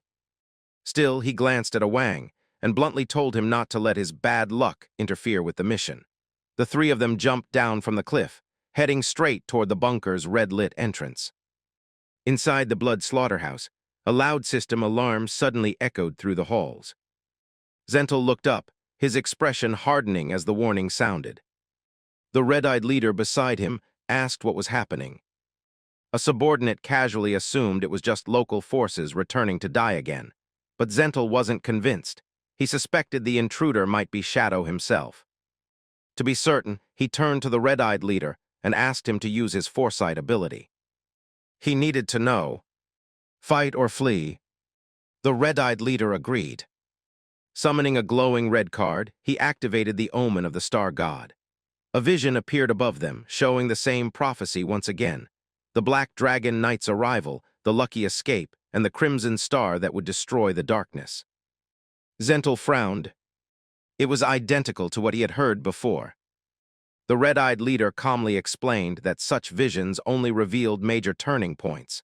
Until those events occurred, the prophecy wouldn't change. That explanation was enough. Zentel's confidence returned. He concluded that the intruder triggering the alarm had to be Shadow. As his red aura flared, his ego swelled. He declared that since his power was tied to red energy, he must be the Crimson Star destined to win. In his mind, Shadow was already dead. Without warning, he activated a spatial skill and vanished, swapping places with the tattooed man from earlier. The crippled man fell out of the portal, stunned, while Zentel greeted him enthusiastically, completely unaware of what had happened. The man's face turned pale. He realized too late that he had been used, just a tool to send his master back home. Meanwhile, Shadow and his team entered the base. The interior was vast, filled with thick red mist that made visibility difficult. Sister Hai suddenly stopped, warning them they had entered a deadly trap zone, the same place where her team had previously suffered heavy losses. Taking out a map, she pointed to a path marked by glowing blue tiles. She instructed them to follow that exact route, emphasizing that stepping anywhere else would trigger hidden traps. Shadow stepped forward without hesitation, walking directly along the safe path. Awang followed nervously, sticking close under Sister Hai's guidance. After crossing, Awang asked what would happen if someone stepped on the wrong tiles. Sister Hai explained that deadly spikes would shoot up instantly. To demonstrate, she picked up a heavy rock and threw it onto one of the dark tiles. The rock landed. Nothing happened. An awkward silence filled the room. Shadow raised an eyebrow, asking if she was sure the traps were real. Frustrated, she insisted they were, claiming she had died 6 times in this exact area before. To prove her point, she stomped on several incorrect tiles. Still, nothing happened. Awang scratched his head awkwardly, suggesting maybe the traps were broken and they should just move on. Thinking it was safe, he stepped forward. Click! A sharp sound echoed. The floor lit up with a red warning glow. In the next instant, black spikes shot violently upward. But instead of hitting Awang, they pierced straight through Sister Hai. She didn't even have time to react. Her body dissolved into golden orbs. Awang stood frozen in shock, screaming in confusion. He couldn't understand how his misstep had triggered a trap that targeted someone else. As he frantically apologized, Shadow remained calm. He simply stated that they would wait for her to respawn. Looking at the floor, he realized the truth. The trap system had been altered. The safe path had been changed into a deadly one, making prior knowledge useless. Without hesitation, he told Awang to collect Sister Hai's orbs and leave the bunker immediately. Above them, Zentel watched everything from a hidden control room. Seeing Shadow fall into the trap, he grinned. Without wasting time, he slammed his fist onto a large red button. A loud mechanical rumble followed. Below, the ground suddenly split open. A massive trapdoor activated beneath Shadow and Awang, sending both of them plunging into darkness. As they fell, Awang screamed in panic. Shadow, on the other hand, adjusted his posture midair, preparing for the landing. They hit the bottom hard. Awang crashed onto his back, groaning in pain, while Shadow landed smoothly on his feet. They found themselves in a dark, enclosed chamber, its walls stained with dried blood. Static crackled through the air. Shadow turned toward the source. A large screen flickered to life. A distorted voice echoed through hidden speakers, welcoming him as if he were a guest. The static cleared, revealing Zentel's masked face. The Black Dragon leader leaned forward slightly and spoke with a twisted smile. He had been waiting. And now, he wanted to play a game. Zentel's distorted voice echoed through the chamber as he introduced the rules of his twisted game. He gestured toward the walls, where massive circular saws spun slowly, their sharp edges glinting under the dim red light. The sight alone was enough to make Awang uneasy. He ordered them to step into the marked circles on the floor. Shadow didn't hesitate. He calmly walked into position, stopping beside a small pedestal with a red button, while one of the spinning saws hovered dangerously close to him. Awang followed more reluctantly, glancing nervously at the deadly machinery surrounding them. Zentel explained the rules with a smug tone. They would take turns pressing their buttons. Each press carried a 1 in 6 chance of activating the opponent's saw. With every round, the probability would increase, ensuring that by the 6th press, someone would die. Only one person would leave alive. The survivor would take everything, the loser's lifespan included. Awang immediately pointed out what he thought was a loophole. Even if one of them died, they could simply respawn later, and the lifespan could be returned afterward. He even laughed, claiming Shadow was basically untouchable, and doubting the saw could harm him at all. Shadow said nothing. Zentel mocked them, revealing the truth. Inside his emerald-grade hideout, the rules of the system were absolute. The saws weren't ordinary traps, they guaranteed death, regardless of strength or defenses. Still, he admitted he had one advantage. As the owner of the hideout, he could modify the game however he pleased. To make things more interesting, he released a swarm of grotesque spider-like creatures into the room. Awang's face twisted in disgust. He instinctively pulled out his weapon to strike them down, but Shadow stopped him instantly. Those creatures were nightmare-exploding bugs. Damaging even one would trigger a violent explosion, and worse, it would cause a chain reaction. Realizing the danger, Awang tried to avoid them carefully. But his luck failed him again. As he pulled his arm back, his blade accidentally grazed one of the bugs.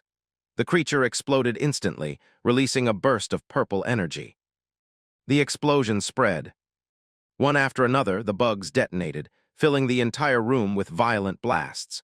The chain reaction engulfed both players, forcing them into a nightmare state and rapidly increasing their gauge to dangerous levels. Awang panicked. Shadow simply sighed, calmly nodding that Awang's reputation for bad luck was well-deserved. Zentel laughed, explaining the effect. While under the nightmare state, players couldn't log out or resurrect. If they died, their minds would be trapped for 3 full days, leaving their bodies defenseless and easy to loot. Hearing that, Awang refused outright. He argued that if they simply didn't press the buttons, no one would die. They could just wait it out. Zentel only chuckled. The room began to tremble. The walls started moving. Spiked surfaces slowly closed in from all sides, turning the chamber into a crushing death trap. Zentel mocked them, asking whether they preferred gambling with the saws or being flattened alive. He added one more detail. Pressing the buttons would slow the walls. The game had begun. Oang's confidence shattered instantly. He stared at the approaching walls, panic setting in. With no better option, he hovered his hand over the button, but couldn't press it. His mind spiraled. If he pressed first, his bad luck might trigger the saw and kill Shadow. If Shadow went first, the odds would shift against him. Every possibility ended in disaster. He froze, unable to decide. Sweat dripped down his face as the walls crept closer. Then Shadow calmly called his name. Oang looked at him, confused. Shadow told him to stand still. And do nothing. Oang couldn't understand. The walls were closing in, ready to crush them, yet Shadow repeated the command without hesitation. Watching from the screen, Zentel laughed loudly, mocking the legendary player for giving up. The space tightened.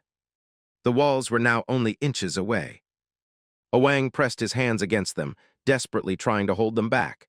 Tears welled in his eyes as he begged Shadow to do something.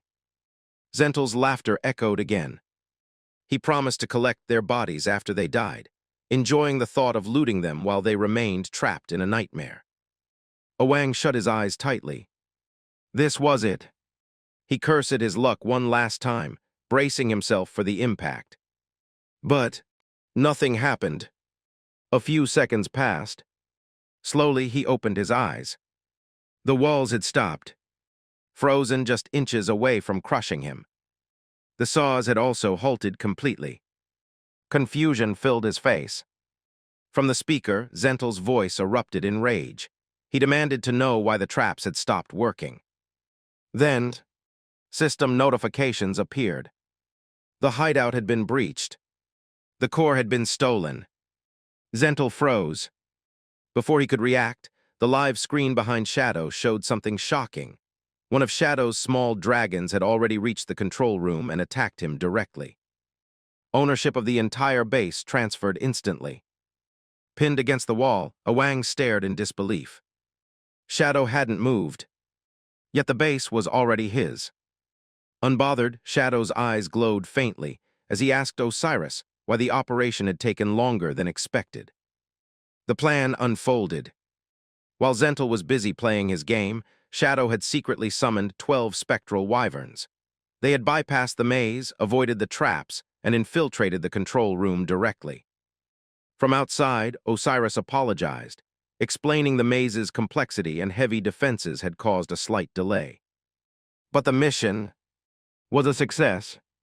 Inside the facility, one of the wyverns appeared, carrying the stolen core crystal. Zentel had been captured without triggering the alarm system. Shadow gave a simple command. Disable the traps. Open the path. The wyvern obeyed immediately. Oang stared at the creature in shock, finally realizing everything. The moment they entered the bunker, the outcome had already been decided. He summoned another wyvern and ordered it to take Oang out of the bunker. He told him to stay far away. Osiris explained that Zentel and his group had activated a self-destruct ability, killing themselves to escape capture and safely respawn elsewhere. However, their deaths had left behind a massive amount of lifespan on the ground. Hundreds of years' worth. After respawning, Sister Hai quickly made her way back outside the bunker, only to find Shadow already waiting there. Her eyes widened in disbelief as she looked at the blood slaughterhouse behind him. In the short time she had been gone, the entire base had somehow become his. Without explaining further, he casually tossed her a golden key. Sister Hai caught it instinctively, then froze. It wasn't free. Once they collected the base's resources, he expected 1,500 years of lifespan as payment. Her expression collapsed instantly. Comedic tears welled up in her eyes as she complained about the outrageous price, but even so, she still thanked him sincerely. At that moment, the female official known as a wisp of smoke rushed over, calling out to Shadow. She expressed her gratitude and handed him a glowing blue skill book as a reward.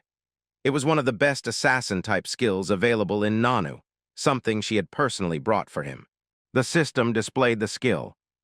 Shadow Dance Shield, a gold-tier ability that granted layers of damage immunity based on the user's stealth level whenever they entered stealth. Shadow immediately saw its value. Damage immunity was essentially temporary invincibility, something he could use against enemies whose attacks ignored his usual defensive mechanics. Without hesitation, he used evolution points to upgrade it. With his current stealth level, he now had over 20 layers of immunity, more than enough to withstand even the strongest bursts of damage. Satisfied, he nodded slightly. Meanwhile, a wisp of smoke brought up another issue. Zentel and the War God Guild had escaped. Her tone turned frustrated as she explained that this would only make their enemies more cautious and harder to deal with in the future. Nano players weren't used to constant conflict. They preferred a relaxed, low-pressure playstyle. If things continued like this, they would be forced into endless grinding just to survive. Sister Hai reacted dramatically, declaring she would rather die than lose her daily tea time. As the two of them started complaining about their ruined, peaceful life, Shadow remained silent. He remembered something from his past life. Nano players weren't weak. They simply lacked motivation. In reality, this region possessed some of the strongest hidden classes in the entire world. If they ever took things seriously, they would easily rise to the top. After a brief pause, Shadow made a decision. He told them he would stay in Nano for the time being, until Zentel was caught. During that time, he would also help them improve their combat strength. The two women exchanged glances, then silently celebrated. A wisp of smoke even smugly thought to herself that their act had worked. Apparently, even someone like Shadow couldn't ignore emotional pressure. Both of them quickly thanked him and began making plans. At the same time, he ordered their subordinates to scout for bosses of Emerald tier or higher. The girls were thrilled. With Shadow doing all the hard work, they could finally enjoy the game without stress. Without wasting time, Shadow summoned Osiris. The skeletal dragon descended, grabbing them as it took flight toward their next target. A wisp of smoke quickly reported an emerald-grade boss nearby, the highly toxic Blackfish King. It lived beneath a layer of black slime, making it immune to most ranged attacks. Shadow told them to guide him there, and to report immediately if Zentel appeared again. They arrived at a quiet riverbank near a ruined city hidden deep within a forest. To Shadow's surprise, Sister Hai immediately pulled out a fishing rod and began casting her line. A wisp of smoke suggested building up energy by fighting smaller monsters first. Shadow glanced at her, slightly surprised she knew about his mechanics. Blushing slightly, she admitted she was a huge fan. Then she showed him her phone. Her lock screen was a picture of Shadow. She proudly said she had watched his fights hundreds of times. Shadow just stared at it, completely silent. Before things could get more awkward, a group of large frog monsters appeared nearby. The official asked if he wanted to use them to build up combo energy. He agreed. Shadow moved instantly. His attack sliced through the frogs, but they died too quickly. The problem was obvious. His damage was too high. He couldn't build combos if enemies didn't survive long enough. Seeing this, a wisp of smoke offered a solution. She summoned a glowing figure and explained her ability, a powerful curse that could drastically reduce a target's stats, allowing for better control. But there was a condition. The skill required them to be completely alone.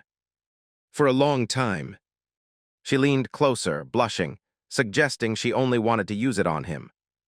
Shadow turned around and walked away. Rejected instantly. Unbothered, he said he had his own method. He ordered Osiris to gather all nearby monsters. The dragon took flight, creating a massive vortex that pulled everything into a single cluster of dark energy. With the enemies grouped together, Shadow jumped into the air. Then unleashed his attack. A massive ring-shaped slash tore through the entire cluster, wiping everything out in one move. The damage numbers flooded the screen. A wisp of smoke stared in shock, unable to even count the digits. Shadow landed calmly. His energy maxed out. He turned to Sister Hai. Was the boss ready? Right on cue, her fishing rod bent sharply. She struggled, shouting that something had taken the bait. With a powerful pull, she dragged the creature out of the water. The highly toxic blackfish king appeared, its massive body covered in thick black slime, its red eyes glowing with hostility. Sister Hai immediately retreated. This was Shadow's fight. He stepped forward and activated his ultimate skill. A massive crimson slash struck the boss directly, dealing enormous damage. But something felt wrong. Looking at the numbers, Shadow quickly understood. The slime coating reduced damage by 90%. That meant, unless he could kill it in a single blow, the boss would escape once its health dropped too low. The massive creature let out a furious roar, pulling its head back before launching a wave of dark, toxic sludge toward the riverbank. The rotten mud surged forward like a flood, carrying deadly poison with it. Sister Hai and the official immediately ran, knowing that even a single hit would be fatal. Shadow didn't move. Golden orbs appeared around him one after another, each containing a clone formed from his shadow. In a flash of blue light, both he and his clones moved at the same time, unleashing instant shadow slashes that struck directly at the monster's throat. The impact was heavy. Landing calmly on the muddy shore, Shadow paused for a moment. His original plan had been to end the fight in a single strike, but now he saw an opportunity to test something new. His eyes flickered with a faint purple glow as dark energy gathered around him. This was the perfect moment. Shadow activated his ultimate, endless nightmare. Purple flames spread across the fish's body, wrapping around it like a curse. With every passing second, the creature's nightmare gauge began to rise, while each of Shadow's attacks accelerated the process even further. Shadow stepped back just in time to avoid the shockwave. The system confirmed it immediately. The emerald-grade boss had been eliminated. Rewards flooded in, but one item stood out. A glowing blue treasure map.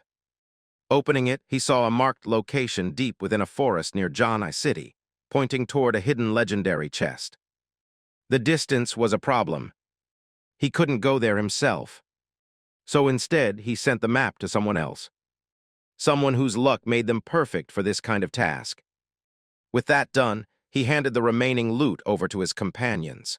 Far away, near the forest outside Janghai City, a completely different scene unfolded. High above, a horned demon beast rested on a thick tree branch, sleeping peacefully.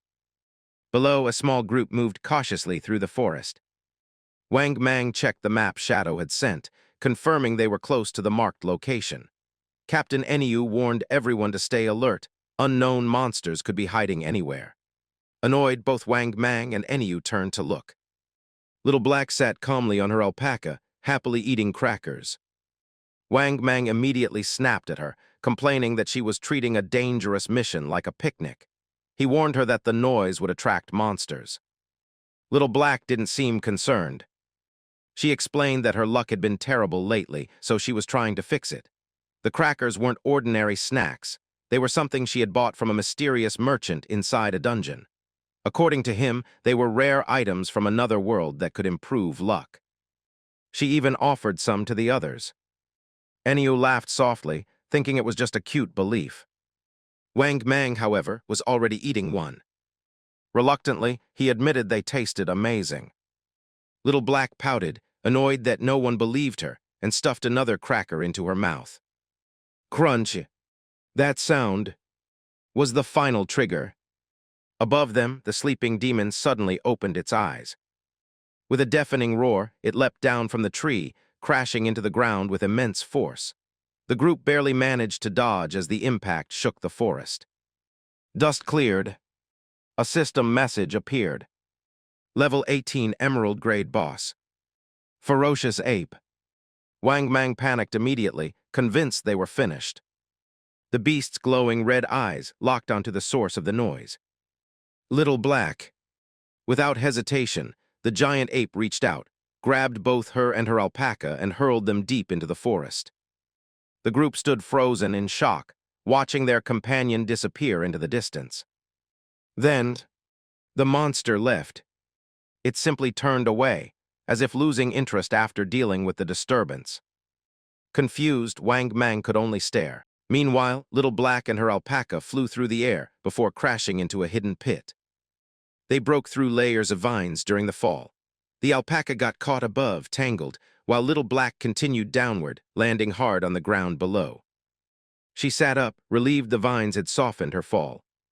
Still, she couldn't help but complain about her bad luck. Then, she noticed something. A faint glow in the darkness. Turning her head, she saw it clearly. A purple treasure chest, marked with a glowing star. Her eyes lit up instantly. This was it. The treasure from the map. Excited, she rushed toward it without hesitation, ignoring her struggling alpaca above. But just as she reached it, something changed. The crackers she had been carrying broke loose and scattered across the ground, bouncing against the chest. The moment they touched it, the chest reacted. The star emblem flashed. Eyes opened across its surface. It growled. The lid snapped open, revealing rows of sharp teeth and a long, writhing tongue. A system alert appeared. Level 20 Emerald Grade Boss. Greedy Devourer. Little Black froze. The treasure wasn't treasure at all. It was a monster. She quickly backed away, heart pounding, realizing that if she had opened it normally, she would have been eaten instantly. Watching the creature happily consume the scattered crackers, she suddenly understood something. The snacks had saved her. For the first time, she felt grateful for her strange purchase. But the relief didn't last long.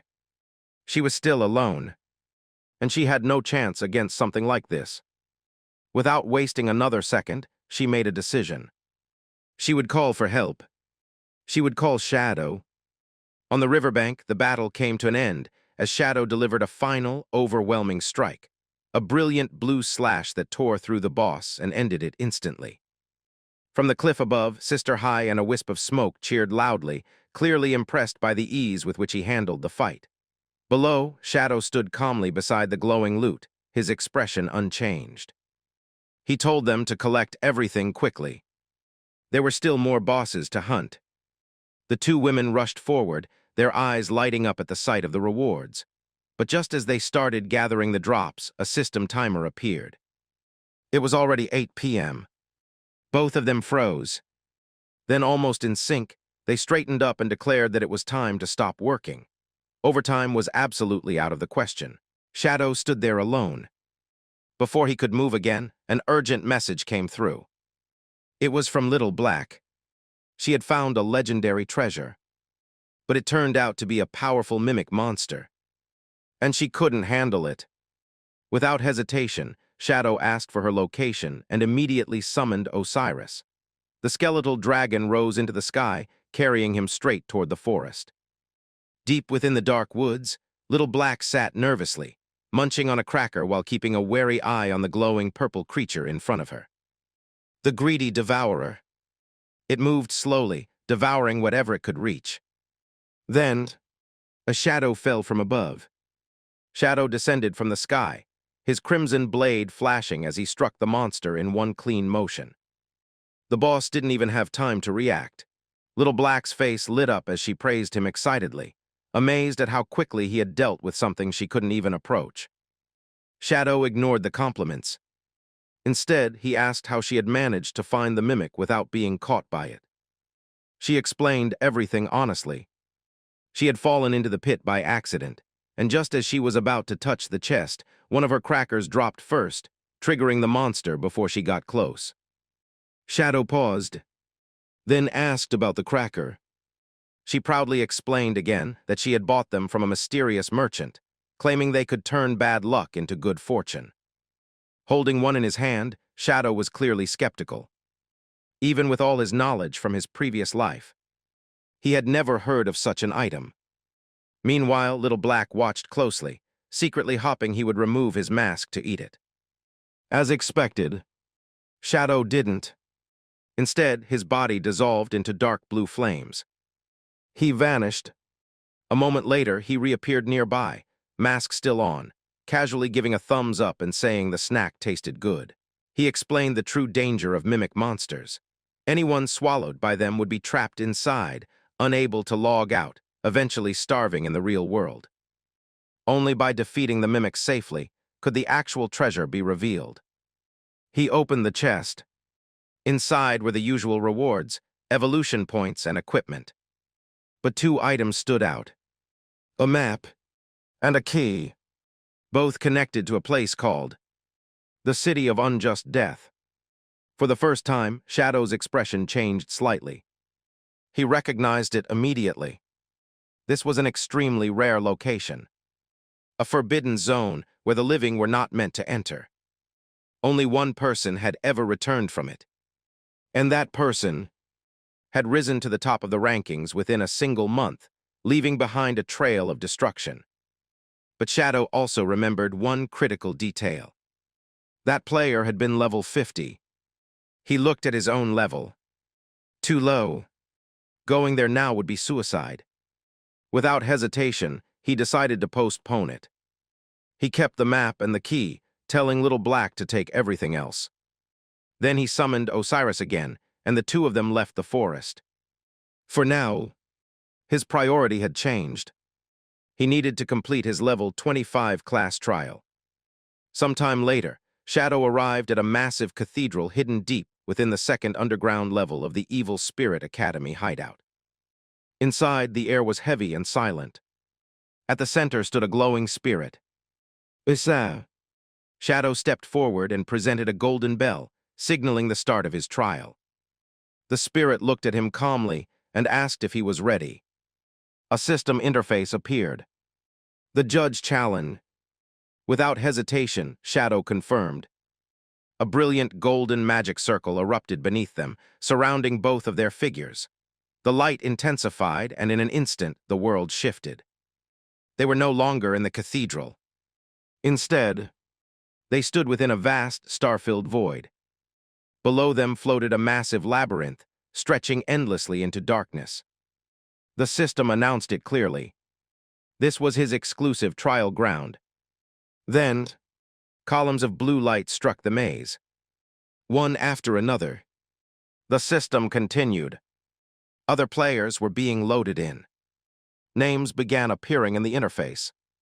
A wisp of smoke. Wang Meng. Unlucky Wang. And others. Inside the maze, players materialized, looking around in confusion.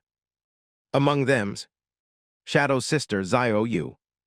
She staggered slightly after landing, disoriented, wondering how she had been transported here from her faction's base. She spotted a familiar figure and called out, but something felt wrong. The person didn't respond. They just stood there, empty, like a puppet. High above, the system explained the rules. There were 100 targets within the maze. Only one of them was guilty. Shadow's role was simple. Find that person and execute them. If he killed an innocent target, he would fail immediately. Shadow asked how he was supposed to identify the guilty one. Asa gave a simple answer. Use your eyes. Shadow's gaze sharpened as a golden light flickered within them. He quietly stated that the guilty party wouldn't be able to hide. The trial began. The platform beneath him vanished. He fell, plunging straight into the labyrinth below. As he descended, the system restored his full stats and started a countdown. 30 minutes. Failing to find the target, or killing the wrong one, would result in immediate failure.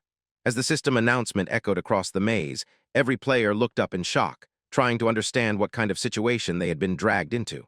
In one of the maze's corridors, Xiao Yu pressed herself tightly against the cold wall, her body trembling uncontrollably. Just moments ago, she had been safely inside her faction's hideout, and now she had been thrown into this deadly place without warning.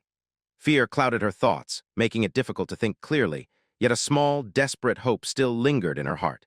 If she could survive, if she could somehow endure until the end, maybe the reward would be enough to change her fate.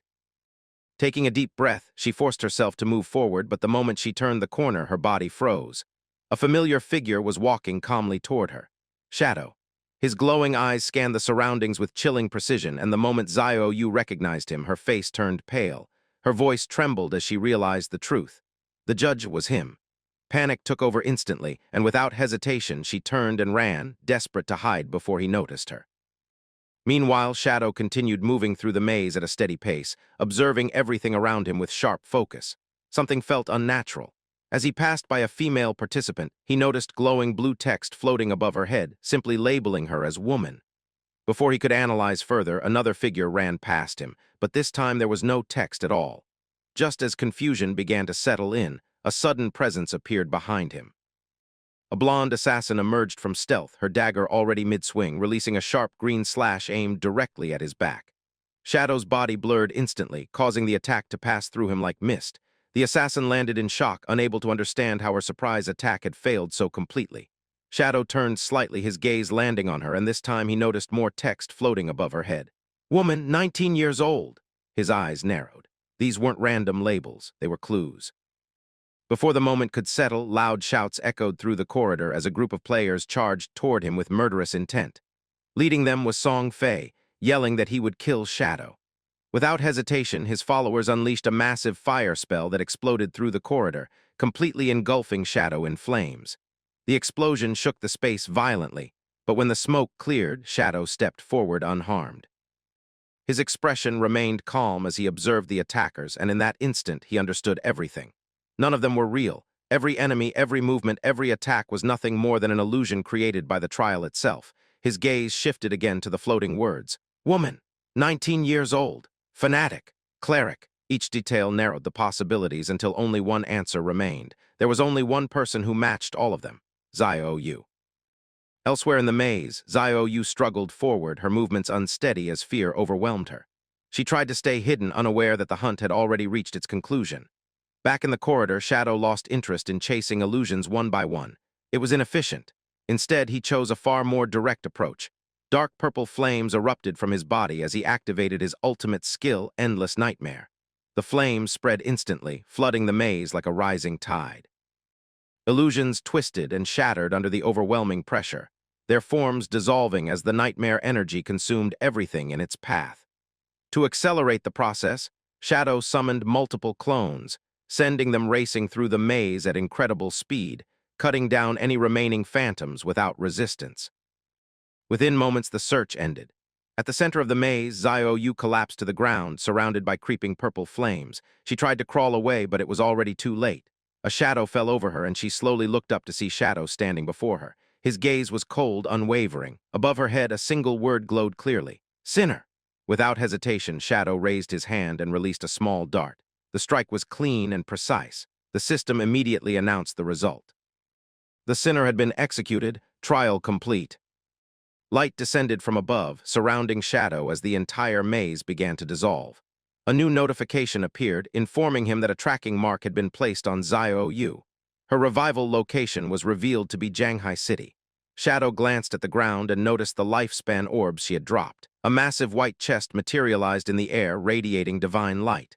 As it opened, a brilliant glow filled the entire space, and from within it, a weapon slowly descended. A white and gold blade shining with overwhelming power. The blade of judgment, a primordial-grade weapon. Shadow reached out and grasped it, and the moment he did, its abilities became clear. The blade contained a unique dimension known as the Land of Judgment, where those he killed could be sent to be judged. If the target was truly guilty, the weapon would grow stronger permanently, with no limit to its potential. Shadow's eyes narrowed slightly as he processed this. In his previous life, he had climbed to the top ranks using far weaker equipment. Compared to that, this weapon existed on an entirely different level.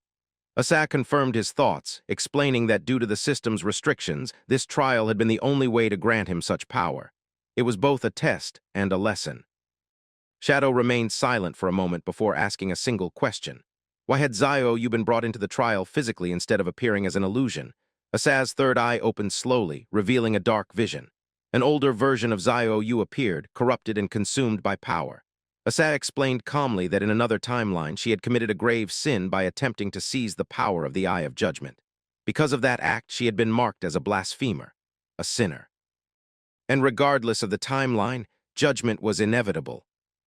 Asa revealed a vision to Shadow, showing him a corrupted version of Yu from another timeline, her entire being twisted by power and darkness. She explained that in his past life, Yu had attempted to seize the authority of judgment itself, committing an unforgivable act of blasphemy. Because of that, she had been marked as a sinner across all timelines. Shadow, still holding the blade of judgment, asked why Asa had not allowed him to fully judge her during the trial.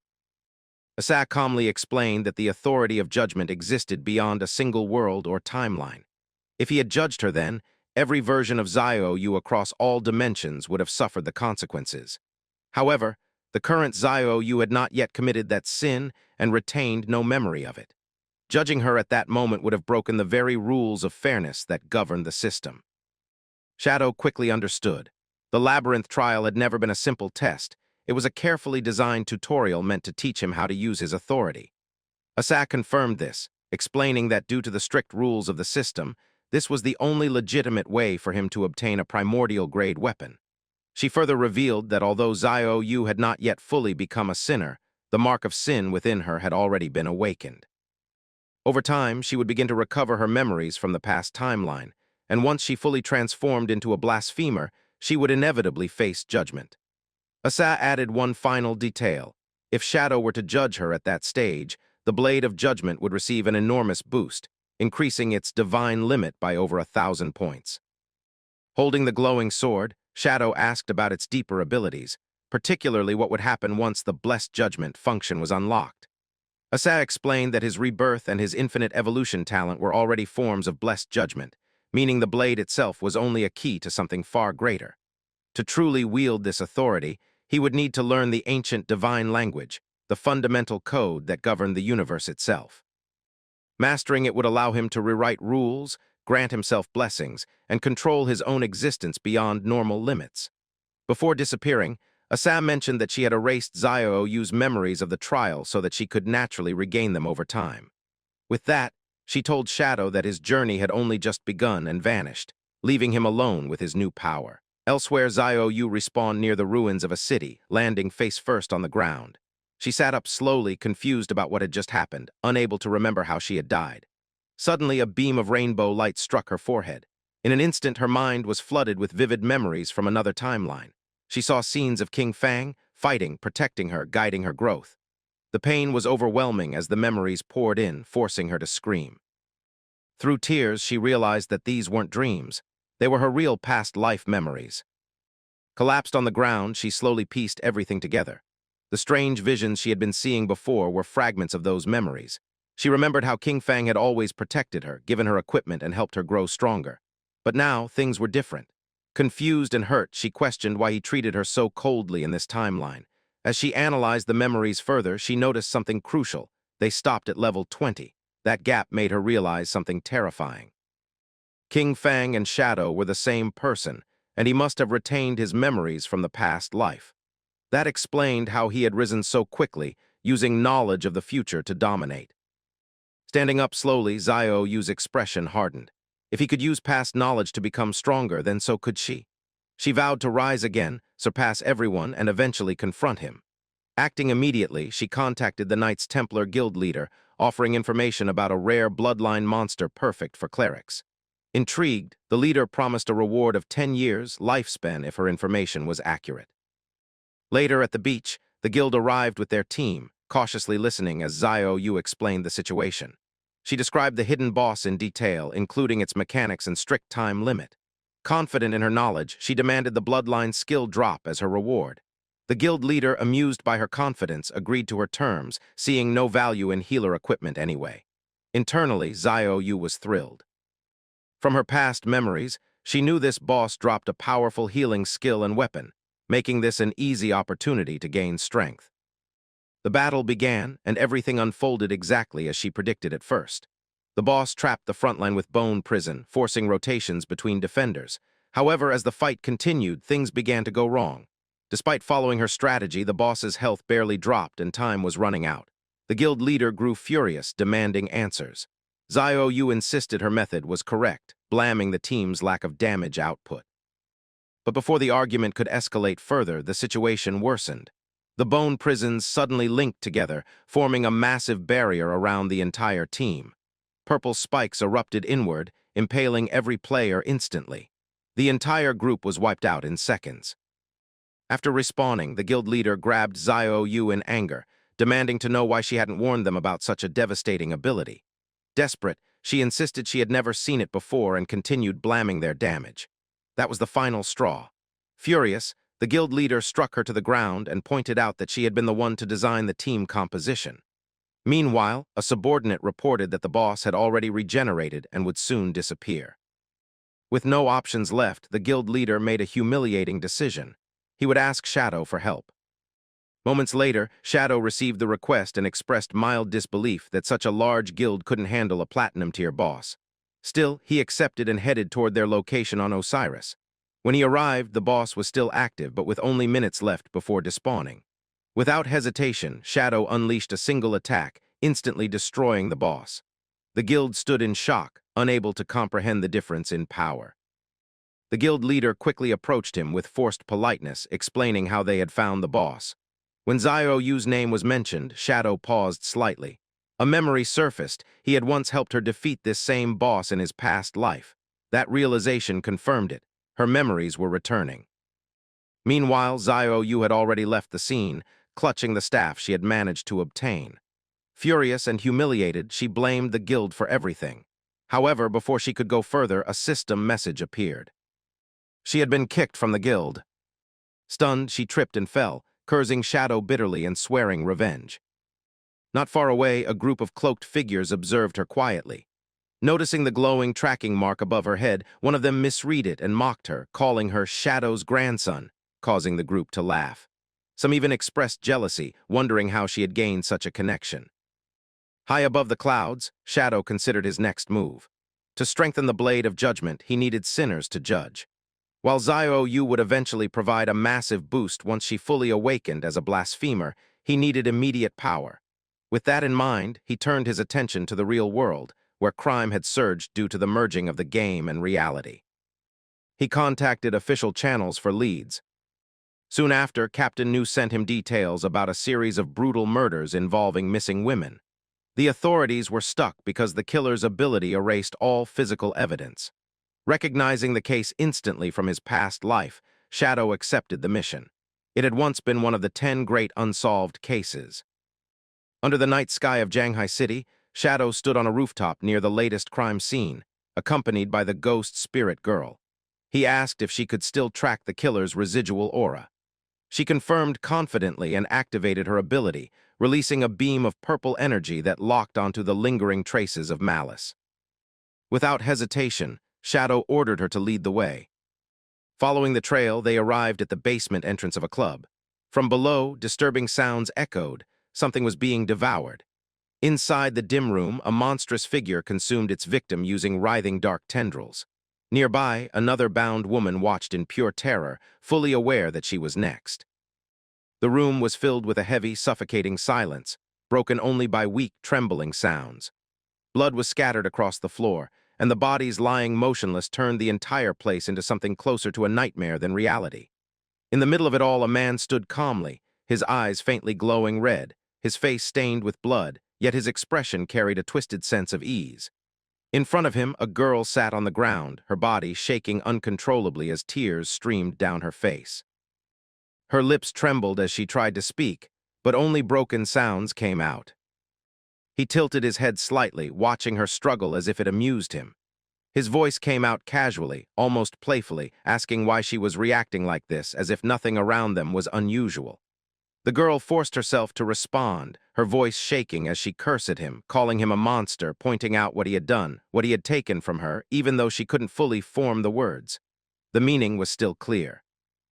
He turned slightly, letting out a quiet laugh as if her reaction didn't matter. He spoke about how long it had been since someone had looked at him like that, almost as if he found comfort in her fear. Then his tone shifted, becoming more serious as he explained that the world had changed. The system had given him something special, a hidden class that no one else had. A class that forced him into endless hunger, a hunger that normal food could never satisfy. To survive, he had to consume, not just anything but people. Only by devouring others could he increase his strength, his attributes growing with every life he took. As he spoke, he stepped closer, his presence becoming heavier, more oppressive. He looked down at her and said that people like her were perfect. Their bodies could satisfy him and at the same time make him stronger. To him, this wasn't cruelty. It was necessity. The girl froze, then completely broke down, begging him to stop. She reminded him that he wasn't always like this, that he once cared about her. Her voice cracked as she pleaded for her life. For a brief moment, his expression shifted. He looked at her more closely, as if remembering something, and softly spoke her name, admitting that he had liked her once. But that didn't change anything. The hunger remained, and in the end, it was stronger than anything else. His grip tightened as he lifted her effortlessly, her body trembling while tears continued to fall. His voice now carried a mix of anger and obsession as he told her that he had always been fixated on her, yet she had never once looked at him properly. In his eyes, she only cared about someone else, and that thought kept pushing him further. The girl struggled weakly, crying out, but she had no strength to resist. Without warning, he threw her aside and she hit the ground hard. He stepped back and began justifying himself, muttering that he was no different from others. To him, everything he had done was normal. Drinking a little, making crude jokes, crossing boundaries, none of it meant anything. It was all acceptable in his mind. But his expression darkened again as he looked down at her. He admitted that she had angered him today, and because of that, he would show her what he was capable of. The girl, completely shaken, could only whisper that she would rather die than accept him. That single sentence snapped something inside him. His face twisted as he shouted, unable to accept her rejection. Just as he stepped forward with violent intent, he suddenly paused. The air had changed. Someone else was there. He looked around, shouting into the empty room, demanding whoever was hiding to come out. For a brief moment, there was silence. Then a force struck. The girl was kicked away from him, sliding across the floor as a new presence appeared. A calm voice followed, exposing him for what he truly was. The man turned in anger, only to see a figure standing behind him. Shadow. Before he could react, a sharp, glowing strike cut through the air. The attack was clean and overwhelming, forcing him back instantly. He tried to counter, his body bursting with violent energy as he lunged forward, trying to crush Shadow with everything he had. But it was useless. Shadow moved faster. In a single motion, he countered and struck him down, sending him crashing into the ground. The man staggered, shock filling his face as he struggled to understand how he was being overpowered so easily. Then Shadow spoke his name. That alone froze him. Panic appeared in his eyes as he demanded to know how Shadow knew who he was, but before any answer came, another strike followed. A blade of light cut through him, and the space around him began to distort. A strange force wrapped around his body, pulling him into a swirling void as a system-like voice echoed, announcing judgment. Shadow gave a simple command, calm and final. Without hesitation, the sentence was carried out. The man's body twisted violently before being dragged completely into the vortex, disappearing as if he had never existed. Silence returned.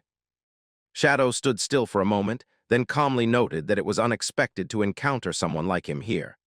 The man had once been nothing more than a worthless figure in the company, yet somehow he had gained a hidden class that turned him into something dangerous. Fragments of memory surfaced, revealing how he had abused his position, threatened others, and changed after gaining power. If he had been left alone, he would have continued killing without consequence. But that future had ended here. Behind him, the girl was freed from her restraints. Her body was still shaking, her breathing uneven as she tried to process everything. Another figure approached her carefully, telling her that everything was over and that she was safe. She could barely respond, but she still managed to thank them. Shadow simply raised his hand slightly, dismissing it. He told his companion to stay with her until help arrived, then prepared to leave. A dark portal opened beneath him, and without another word, he stepped into it and vanished. The girl watched him go, her expression filled with confusion and relief. She softly repeated his name, trying to hold on to it. Far away, in a space beyond reality, the man opened his eyes again. He realized he wasn't dead. Anger filled him as he clenched his fists, swearing revenge. He promised that once he grew stronger, he would return and kill Shadow. But above him, standing calmly in that endless space, Shadow looked down. A system interface began to activate. It started reading his memories. Scenes unfolded one after another, exposing everything, every action, every crime, every moment he had tried to hide. The truth appeared in full, leaving no room for denial. Evidence stacked endlessly, each piece confirming what he had done. The man's expression changed. Fear replaced anger. He tried to shout to deny it, but the system continued without pause. Shadow watched silently. Then, for a brief moment, his gaze sharpened. Something within the memories didn't align. The flow paused for just an instant. For the first time, Shadow showed a hint of curiosity. The judgment was not over yet.